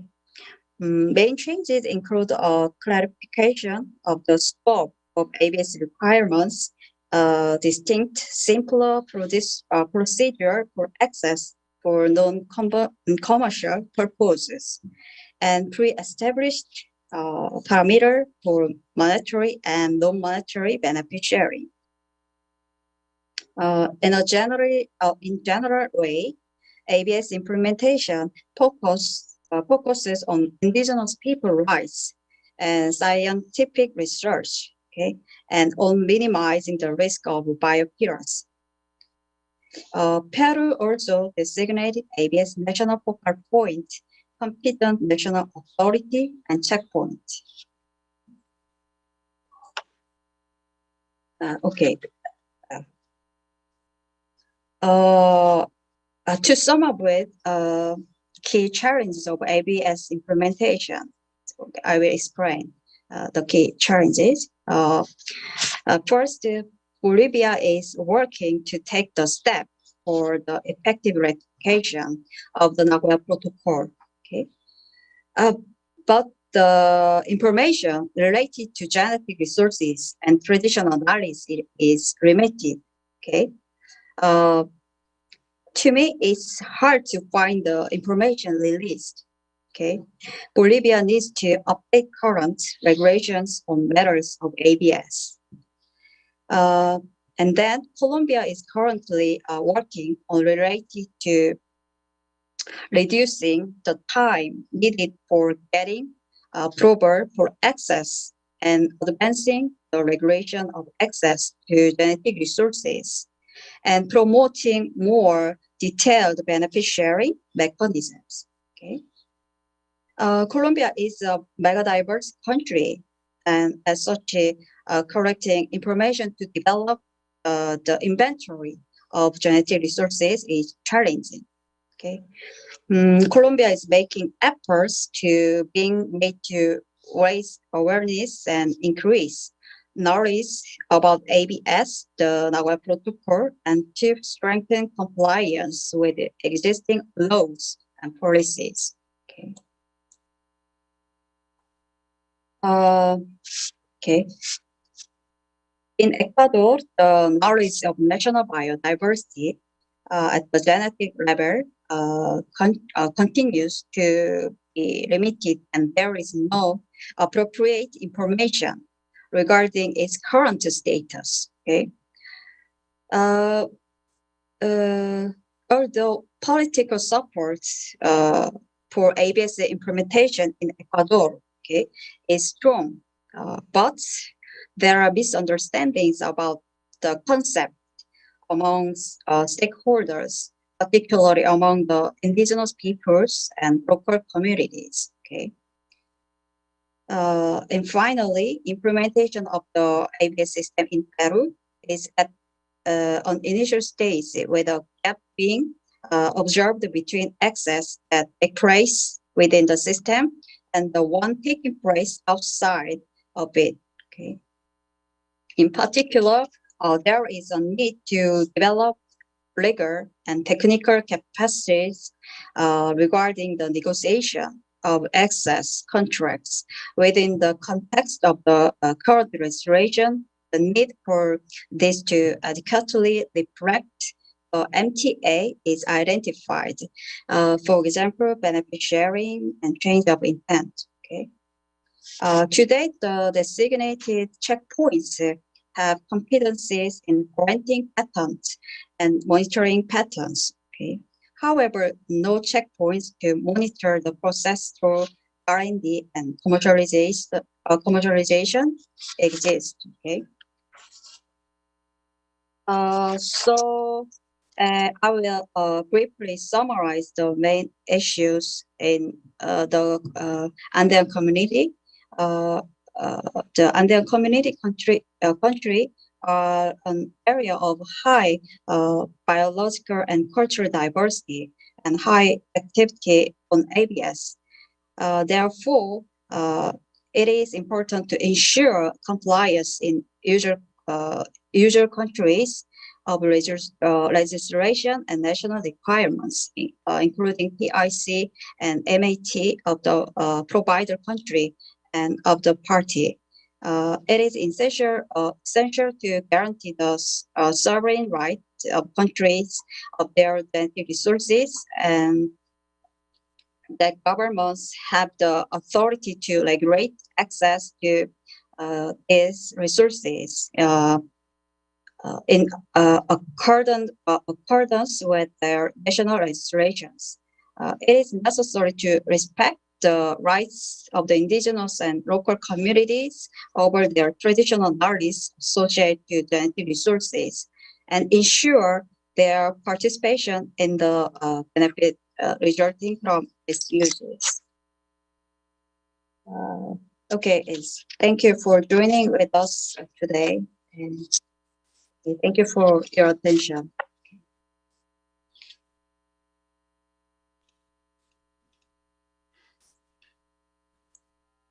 Thank you for your great presentation. The mapping the situation of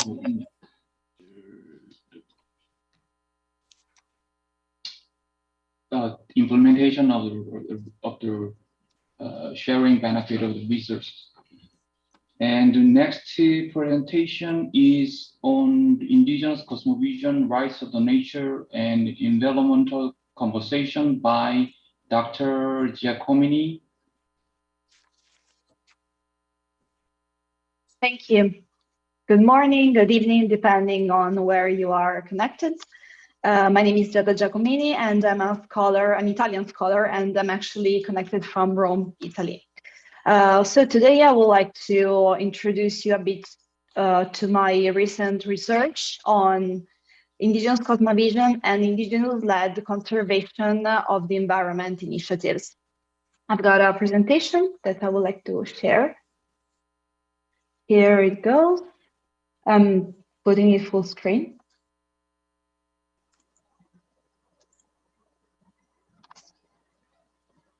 Okay, great.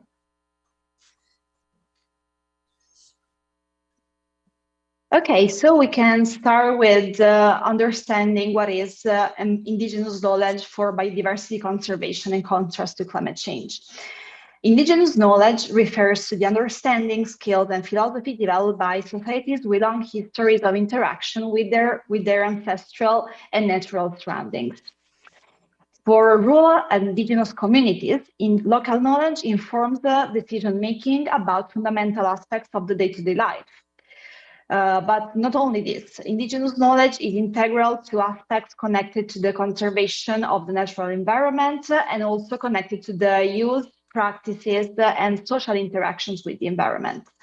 Indigenous knowledge, so this very complex system of ancestral knowledge and also use of natural resources is tied to indigenous cosmovision, which relates to the way indigenous communities see the world and interact with the world. This knowledge is very important for environmental conservation and also for climate change adaptation and mitigation. And this aspect is recognized in several international environmental law instruments. The Glasgow Climate Pact, the Paris Agreement, the Convention on Biological Diversity, as my colleagues have already pointed out, and also to the Nagoya Protocol on Access and Benefit Sharing. I will just go through very quickly the law here. The Glasgow Climate Pact, which was adopted very recently in 2021, reads that the Conference of the Parties emphasizes the important role of indigenous peoples and local communities, culture and knowledge in effective action on climate change, and urges parties to actively involve indigenous peoples and local communities in designing and implementing climate action. However, regarding the Glasgow COP26, and the presence of more than 500 representatives of fossil fuel companies inside the conference has made indigenous people voices raised, because they really think that the Glasgow Climate Pact is a death sentence, because it does not set striking objectives for reducing the climate change emissions. And also this COP was narrated as very exclusionary because of COVID and because of other important paths of exclusion that allowed indigenous peoples not to effectively participate in this conference. The Paris Agreement in Article 5 acknowledges the importance of traditional knowledge, of indigenous knowledge, hand in hand with westernized science. So it's really important, because it really tells us that indigenous knowledge is not antithetical to westernized science, but the two should work together to prevent climate change impacts and to work on climate change mitigation. Then we have the Convention on Biological Diversity, which was already addressed by my colleagues before. So I just would like to point out to Article 8J, which is related to in-situ conservation. Basically, this article is important for environmental conservation because it tells us that each party to the convention shall establish a system of protected areas where special measures need to be taken to conserve biological diversity. The same article, as letter G, tells us that states need to respect, preserve, and maintain knowledge, innovation, and practice of indigenous and local communities, embodying traditional lifestyle relevant for the conservation and sustainable use of biological diversity. So this provision is very important for the object of the presentation today, which is environmental conservation led by indigenous peoples. The Nagoya Protocol on access and benefit sharing is very important because it tells us actually how to operationalize Article 8J of the CBT. So as the professor in her presentation already pointed out, this protocol is very important because of the regulation of access to genetic resources held by indigenous peoples. And it is really important because it establishes the requirements of free, private, informed consent or approval and involvement of indigenous peoples. Let's now turn to the rights of nature, and let's see how the rights of nature intertwine with indigenous knowledge and environmental conservation. So the rights of nature, as it has been already pointed out in the previous presentation, are like a counter-hegemonic approach to environmental protection. So this, the westernized environmental protection regime started to be challenged in the past years since the 70s, when Christopher Stone published Two Trees of Standing. And this challenge gave birth to a new legal and philosophical movement defined as earth jurisprudence, which includes rights of nature.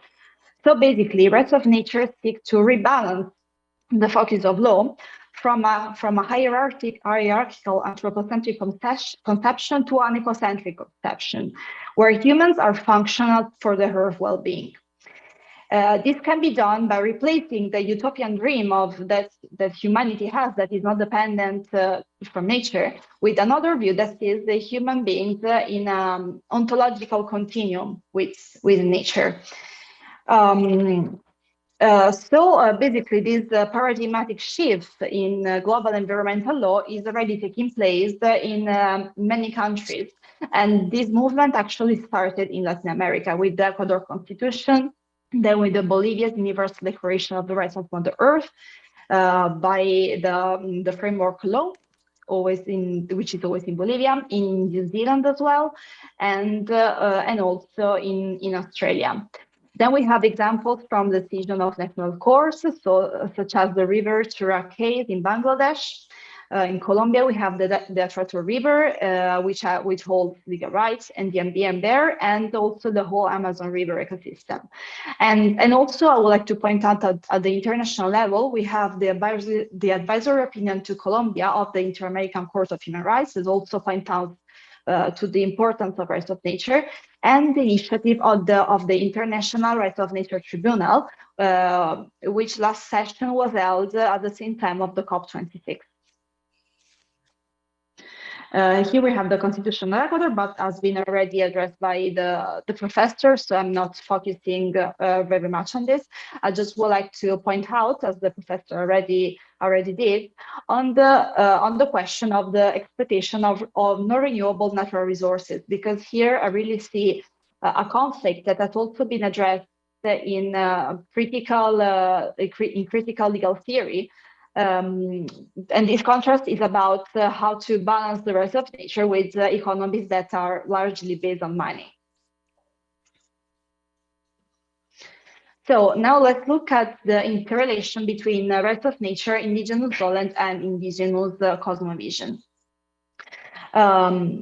So first, I would like to point out that indigenous ecological cosmovision is indigenous knowledge. So the two should be always seen together, because the way indigenous people see the world and the relationship with nature is part of indigenous knowledge. So basically, this way of being so close to nature and this way of intending the relationship between humankind and nature is reflected in indigenous normative organizations. Care for the environment is deeply embedded in indigenous customary law systems. And so it is the concept, of restorative justice. Indigenous legal regimes are aimed at restoration and reestablishment of previous conditions in the community and in the environment, rather than just the application of retributive approaches to justice. However, I would like to point out that when we talk about the influence of indigenous people in the rights of nature movement, and this influence is very, we can see it in the drafting of the Constitution of Ecuador when indigenous organization had a voice in that drafting process. I think we should really contextualize this political discourse on rights of nature with the indigenous struggles, with the colonization, post-colonization, the struggles for territorial recognition, and the asymmetries of power. Why? Because indigenous peoples have been silenced and they have been subject to epistemic violence, which has tended to lead, as you know, not proper system of knowledge. Their systems of knowledge. So I really think that we should read this the conceptualization of rights of nature and this indigenous knowledge through these lenses of colonialism and post-colonialism. However, I read some critical papers on the rights of nature movement when is deemed like so much influenced by indigenous cosmovision. Some authors, and I'm really thinking about this, say that the rights of nature are a very westernized concept because we are like awarding legal personhood, which is a westernized thing, to nature. And in indigenous cosmovision, rights of nature are not quite the same thing because of the indigenous anthropomorphism, or the thing that or in another word, the thing that indigenous people see in nature, in animals, another human beings, just in another form. So basically, indigenous anthropomorphism, or seeing the human in things that and animals that are not human, is not quite the same as the westernized legal personhood. And this is something we can reflect on. So if we now turn to environmental conservation. So basically, because of climate change and biodiversity loss, by the end of the 20th century, over 100,000 protected area reserves have been established across the world. But what is the problem with this type of environmental conservation? That they ban all activities in the areas.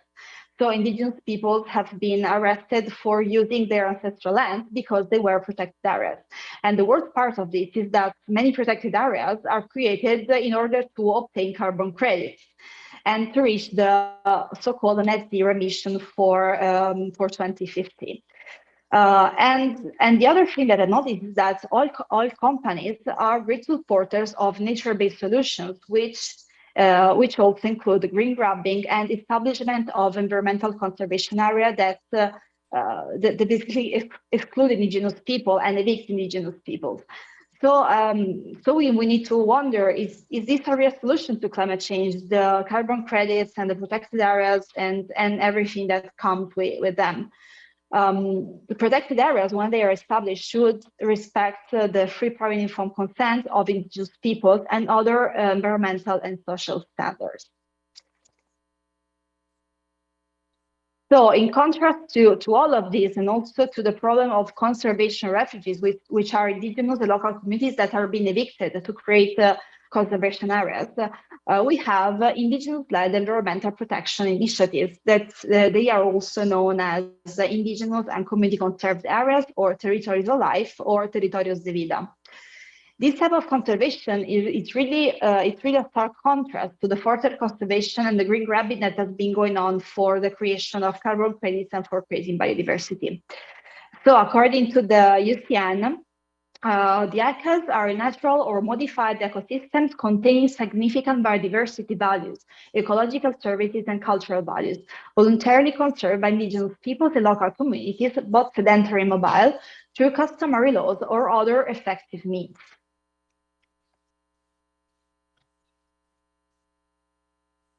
So why are ECAs so important in light of all of this? Well, ECAs have the potential of contributing to a paradigmatic shift in environmental conservation, and it's going to be a conservation, and it is a conservation that is inspired from indigenous beliefs and cosmovision. ICAs have the potential of recognizing ancestral territories and put an end to the colonization process that tend to evict indigenous peoples from the land. And they also have the potential of fostering epistemic justice and promoting indigenous law in these territories. So they are also very important for these also political reasons. We have a few examples from Latin America about these conservation areas. For example, in Peru, we have the Bosque de Protección San Matías Carlos, which is in the Yanesha Reserve. It's part of the Peruvian Amazon, and this is where I conducted my fieldwork back in 2018. So basically, these huge areas of forests are conserved by Yanesha people. We do have the Vampis Nation Peru, which is actually an autonomous government in Peru. And they also, and the Vampis also have their own climate strategy, which is very important, and this is how indigenous peoples can contribute to the contrast to climate change. We then have the Quechua de Sarayaku in Ecuador. These indigenous people, they do have a Captatache declaration, which narrates how the forest is a living being and how indigenous people interact with the guardians of the forest. However, I would like to point out that some critical aspects related to the conceptualization and operationalization of rights of nature.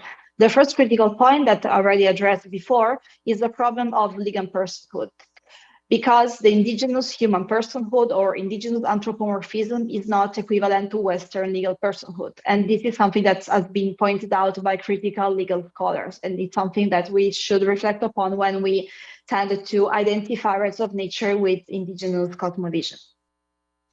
Another critical aspect is the significance of rights of nature in communities that are economically based on mining economies. So we have a direct conflict between the rights of nature and extractivism. And what is the one that is prevailing is the development of the nation or the rights of nature. And I think that Ecuador, as the professor has pointed out, can be a very good example of this conflict. And we have another critical aspect related to the romanticized view of indigenous people that also contributes to create stereotypes and generalization. The first thing is that when we use the term traditional knowledge, we sometimes do it in contraposition to Western knowledge, like the two things are separate and one is more important than the other, and that is not the case. And the other thing that is related to this is that indigenous peoples are heavily romanticized and there are many generalizations on indigenous peoples. And these can contribute to replying the noble savage myth. And some authors refer to the ecological noble savage myth, which also contributes to fostering a politics of recognition. This politics of recognition is framed a purely liberal discourse and tend to reproduce the configuration of the colonial power, because it is us westernized people that recognize indigenous peoples as something, you know. So I think that this behavior will not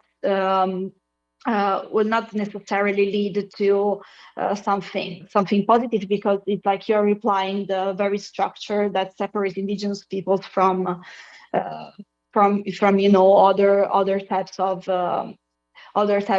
people and environmental governance, which I think where I think that we should really work hand in hand towards environmental conservation.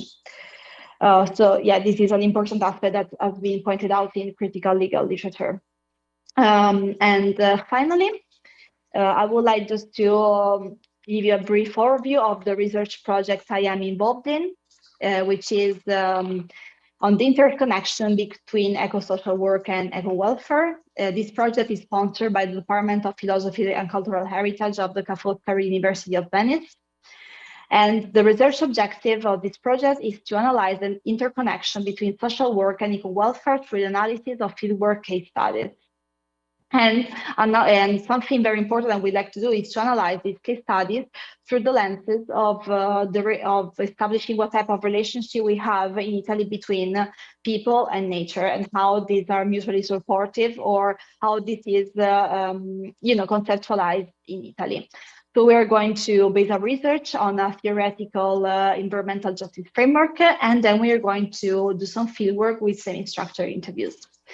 Finally, and this is the very last slide, is a quote from Viveros de Castro, which tells us that an equivocation is not just a failure to understand, but a failure to understand that understandings are necessarily not the same, and that they are not related to imaginary ways of seeing the world, but to the real words that are being seen. I would like to thank you for listening to my presentation, and I very much look forward to any questions or comments about the things that I have presented today.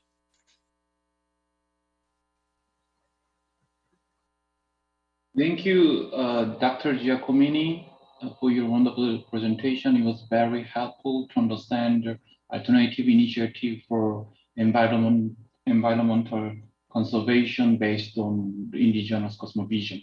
Thank you. Next is our final presentation by Thomas Egley. The title of the presentation is From Industry to Ecology, Participatory Research as a Powerful Tool of Education in Changing Behavior for Climate and Rights of Nature. Yes, thank you very much, and hello everybody. Our point is, if we have to solve very urgent questions like climatic emergency or rights of nature, we cannot have to continue to manage every year to manage the same problems only because the new generations of adults who emerge every year keep same inadequate behaviors. Of course, we have to solve the problems, but we need in the same time to provide an adequate education to the coming generations. Education is really a very important issue at the same level that all others. It's why the NGO Objective Sciences International is organizing what we call participatory research, which means learning science by doing science through real projects to serve resolution of the SDGs. With this NGO have a high effect of education to science, and especially for questions of rights of nature.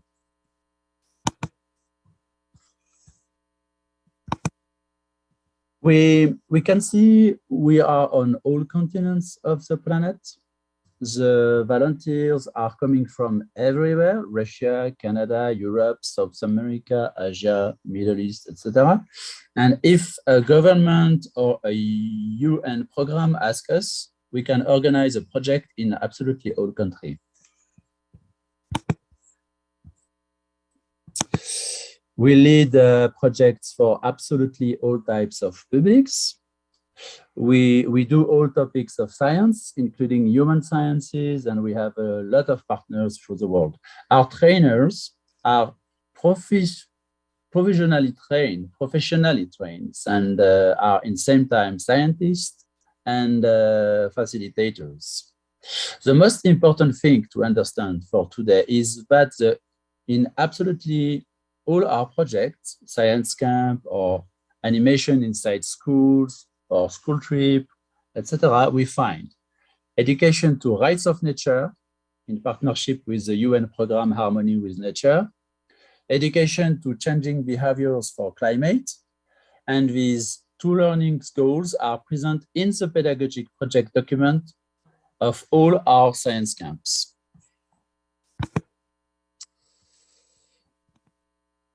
So we can see here that participatory research is connected with a lot of sub-elements of the society that give us a very powerful tool to resolve some issues and to have most people involved, including partners, new places where to be active, and so on.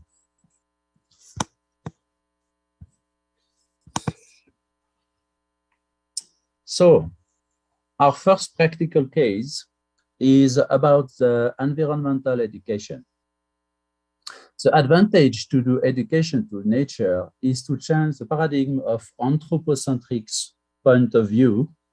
If we do education to environment, we talk about waste, pollution, noise, but we will never manage to make completely understandable what is really the system we belong to. If you consider yourself as an element of the system, your research is completely different as a scientist, and it is same effect for education. At the end of the process, your decisions are different as political leaders. If you follow an education to nature, you can feel yourself being nature, and you will think differently about problematics. You will see something else. You will become different.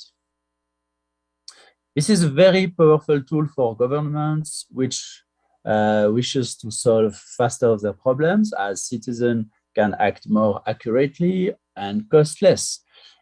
If in their life they followed an education to nature in place of an education to environment.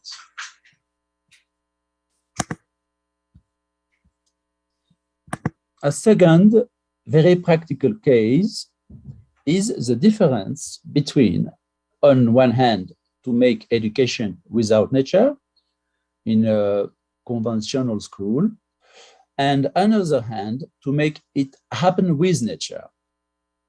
If you place the learner in nature, he will understand better mathematics or languages, geography, and all other topics of the curriculum. Because to be inside of nature makes you become smarter, cleverer, more efficient, more open-minded to learnings. If a government wants its country become or stay the first in economy, in research, in a lot of topics of results, it could be smart to imagine how it could be possible to make education in nature or with nature. We know today that it can be done easily everywhere and that don't have cost bigger than for conventional education. So if you do education by theory, you will never manage to have as good results in hard topics like mathematics as you will have by doing education with nature.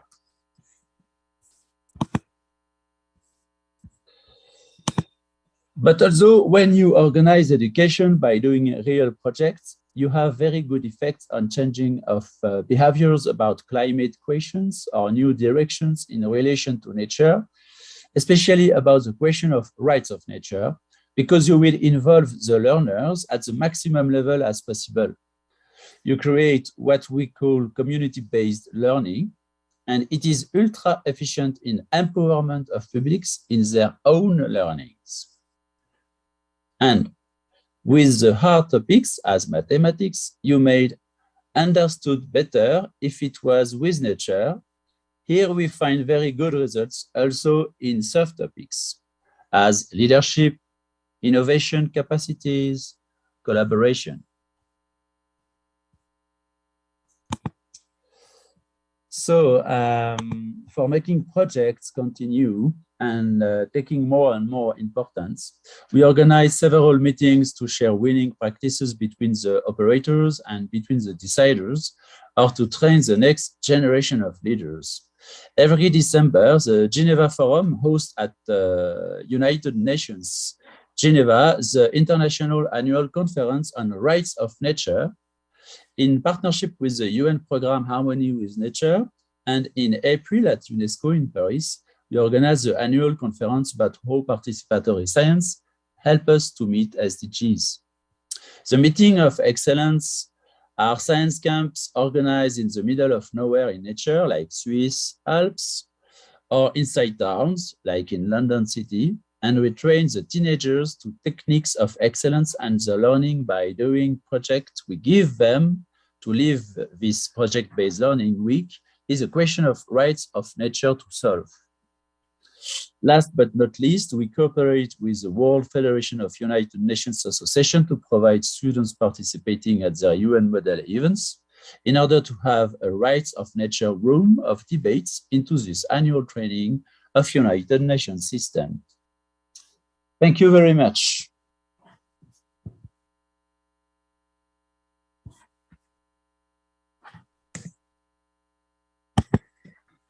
Thank you for your presentation. Now we will have a Q&A and discussion session. Is there anyone who has questions or comments to the presentations, today's presentations?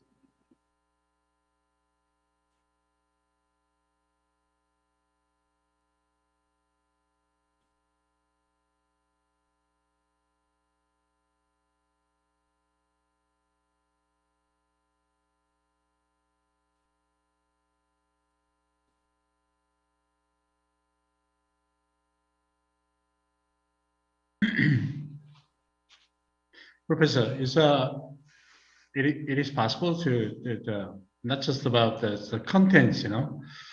I want the personal question. The Dr. Giacomi was, you know, Thomas as well.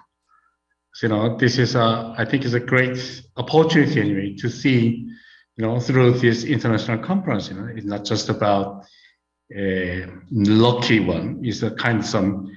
We have some, you know, some for a long time we got some relationship anyway.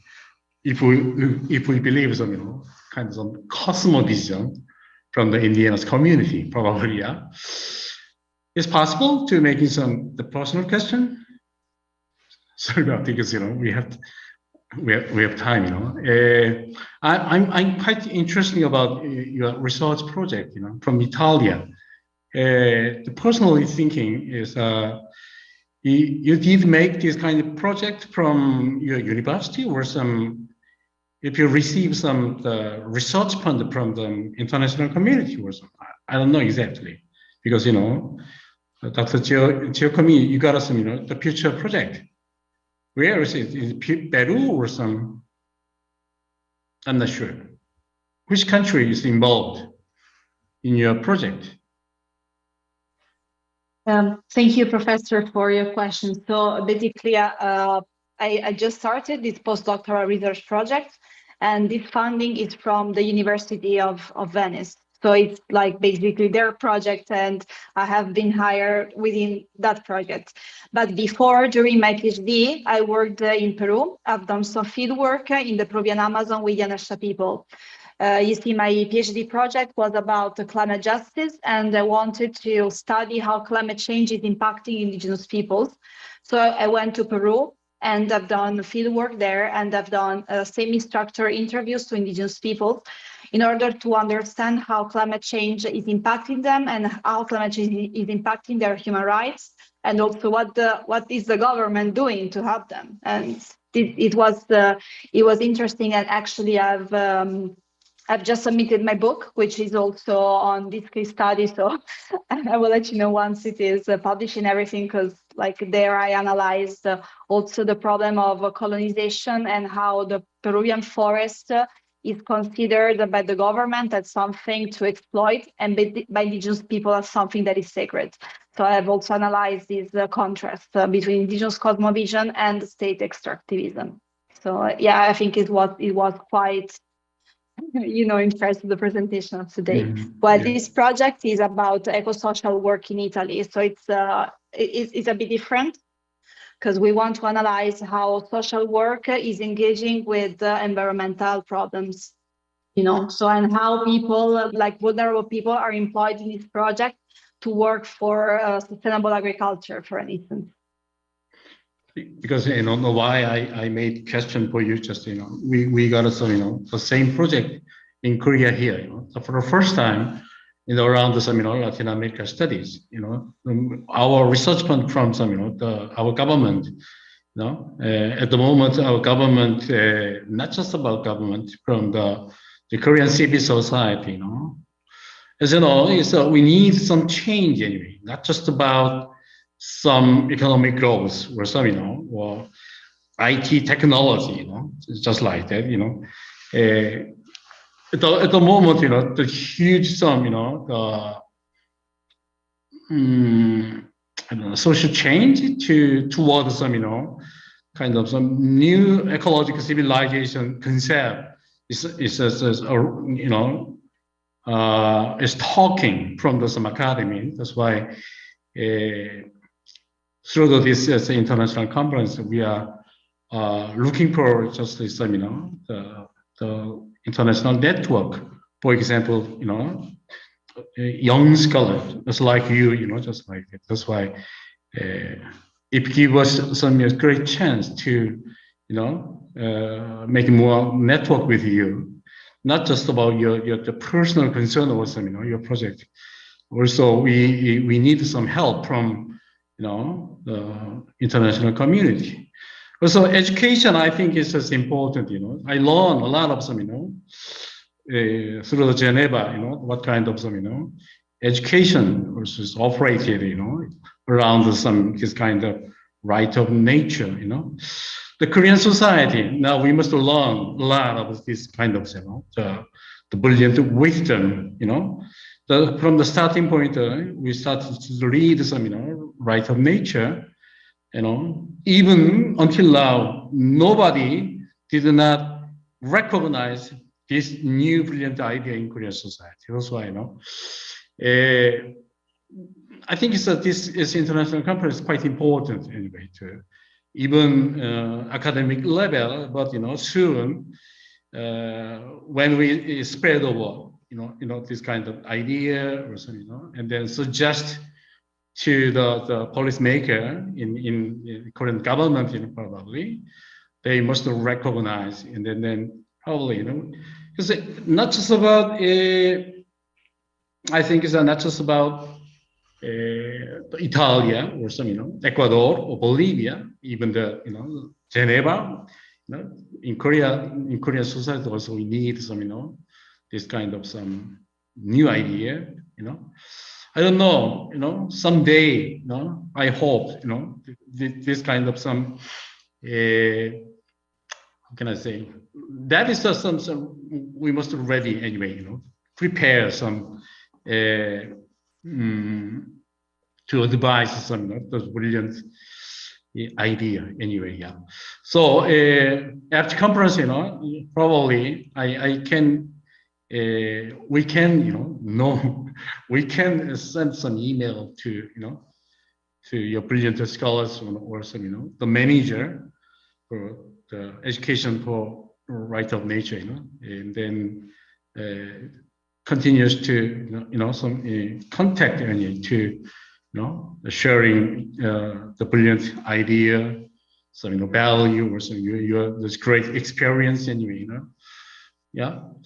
I learned a lot of this kind of conference, and then yeah, that's it from the personal concern. Thank you very much. Thank you. Any question?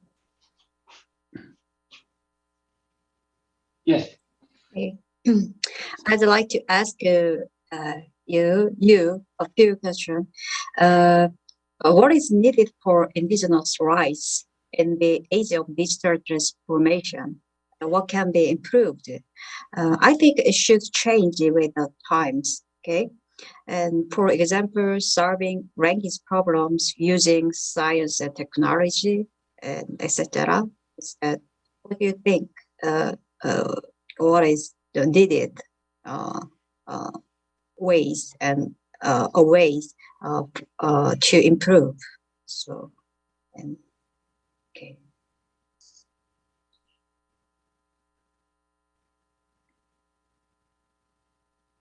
I just want to make sure I understood correctly your question. So you're asking if for indigenous peoples in Asia, are there some ways to improve their situation, their current situation? Well, okay, yeah. First of all, my research has focused especially on indigenous peoples in Peru and in Latin America. So maybe I'm not like an expert on this issue, but I know that in Asia, indigenous peoples are being invisibilized and criminalized, especially in the Philippines. And I think that's something that can happen. That happens to most indigenous people is that they are actually nations with their own territory and language and law inside the other nation states, and this is a problem because it's like the governments always wanted to incorporate them and being them part in the society, but they are resisting. So I think that this is what is happening also with indigenous people in the Philippines, because they are being arrested and criminalized. And I think that this struggle is also similar to some indigenous people in Latin America that are being killed or imprisoned because they are environmentalists or because they are human rights activists. So I think that the problem is that it lies within the nation state, because it's not a problem that sometimes the international law can address, because always nation states do have a wide margin of appreciation within their same borders. So I think it's a problem that should be addressed internationally. For example, in Latin America, they have adopted the Acuerdo de Escazú, the Escazú Agreement, which is kind of the Aarhus Convention, and it's an agreement that also addresses access to environmental information, and it also addresses environmental defenders killing and indigenous people's criminalization. So I really think that an instrument like that should help, in a driving state toward the punishment of these people that are killing and criminalizing indigenous people. So I think that this can be of inspiration, definitely.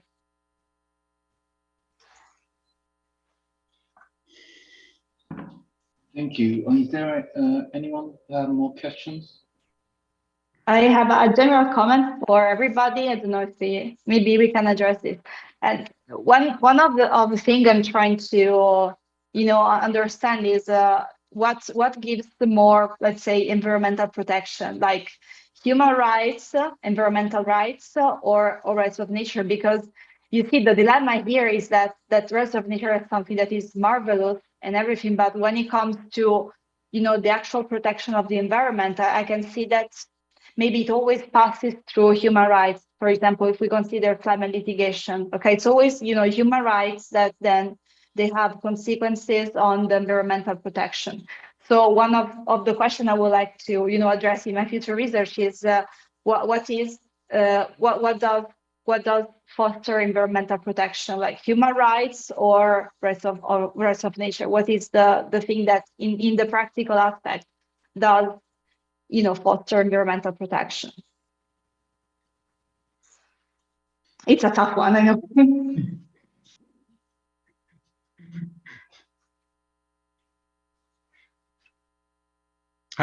How can I say it? It depends on the situation, isn't it? Or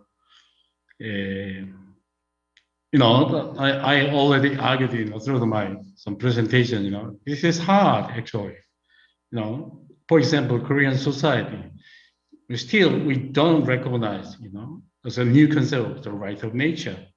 So in this case, the human life at the moment is as best some practice anyway, through the law or some, the mind of the people in Korean society, But step by step, our society recognize the animal life here. Yeah, at the moment is a huge debating about, the animal life. We must protect some animal. Yeah, and then in this situation, suddenly from the academy, for example, after finishing this international conference, tomorrow when I is talking about right of nature is important. We must protect the right, that is, the serious problem. for example, the Korean company, it did not allow this kind of, idea or some, concept. Lawyers, something like that. I mean, it depends on some situation. Also, I think it's in case of the Latin America, also they, it depends on Peru or some Ecuador, also, yeah. But I don't know which one is the more priority. We cannot say at the moment. It's it's intertwined anyway. For example, when we must put some environmental light first, and then in the second letter we must consider about the right of nature. It is impossible because I think it's if we think it's a right, it's kind of some environment. It's the same idea with the human being is the environment, or some human being is as a right. It's confusing how we can identify the real meaning of some nature. The human beings belong to nature. Human being is the environment. I'm not sure about this because when I'm just starting to understanding this new concept, even in Korean education system. That's why it is hard. So after their community says the question is important.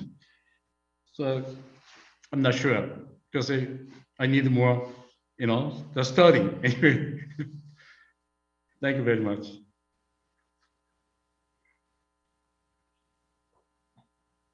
Is there anyone who has answer for question of Dr. Giacometti?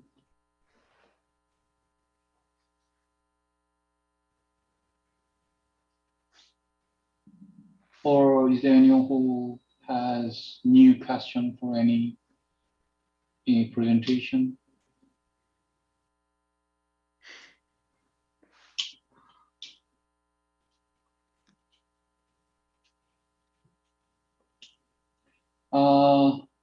I have one question for the presentation of Dr. Giacometti. I was very interested in the critical perspective for that alternative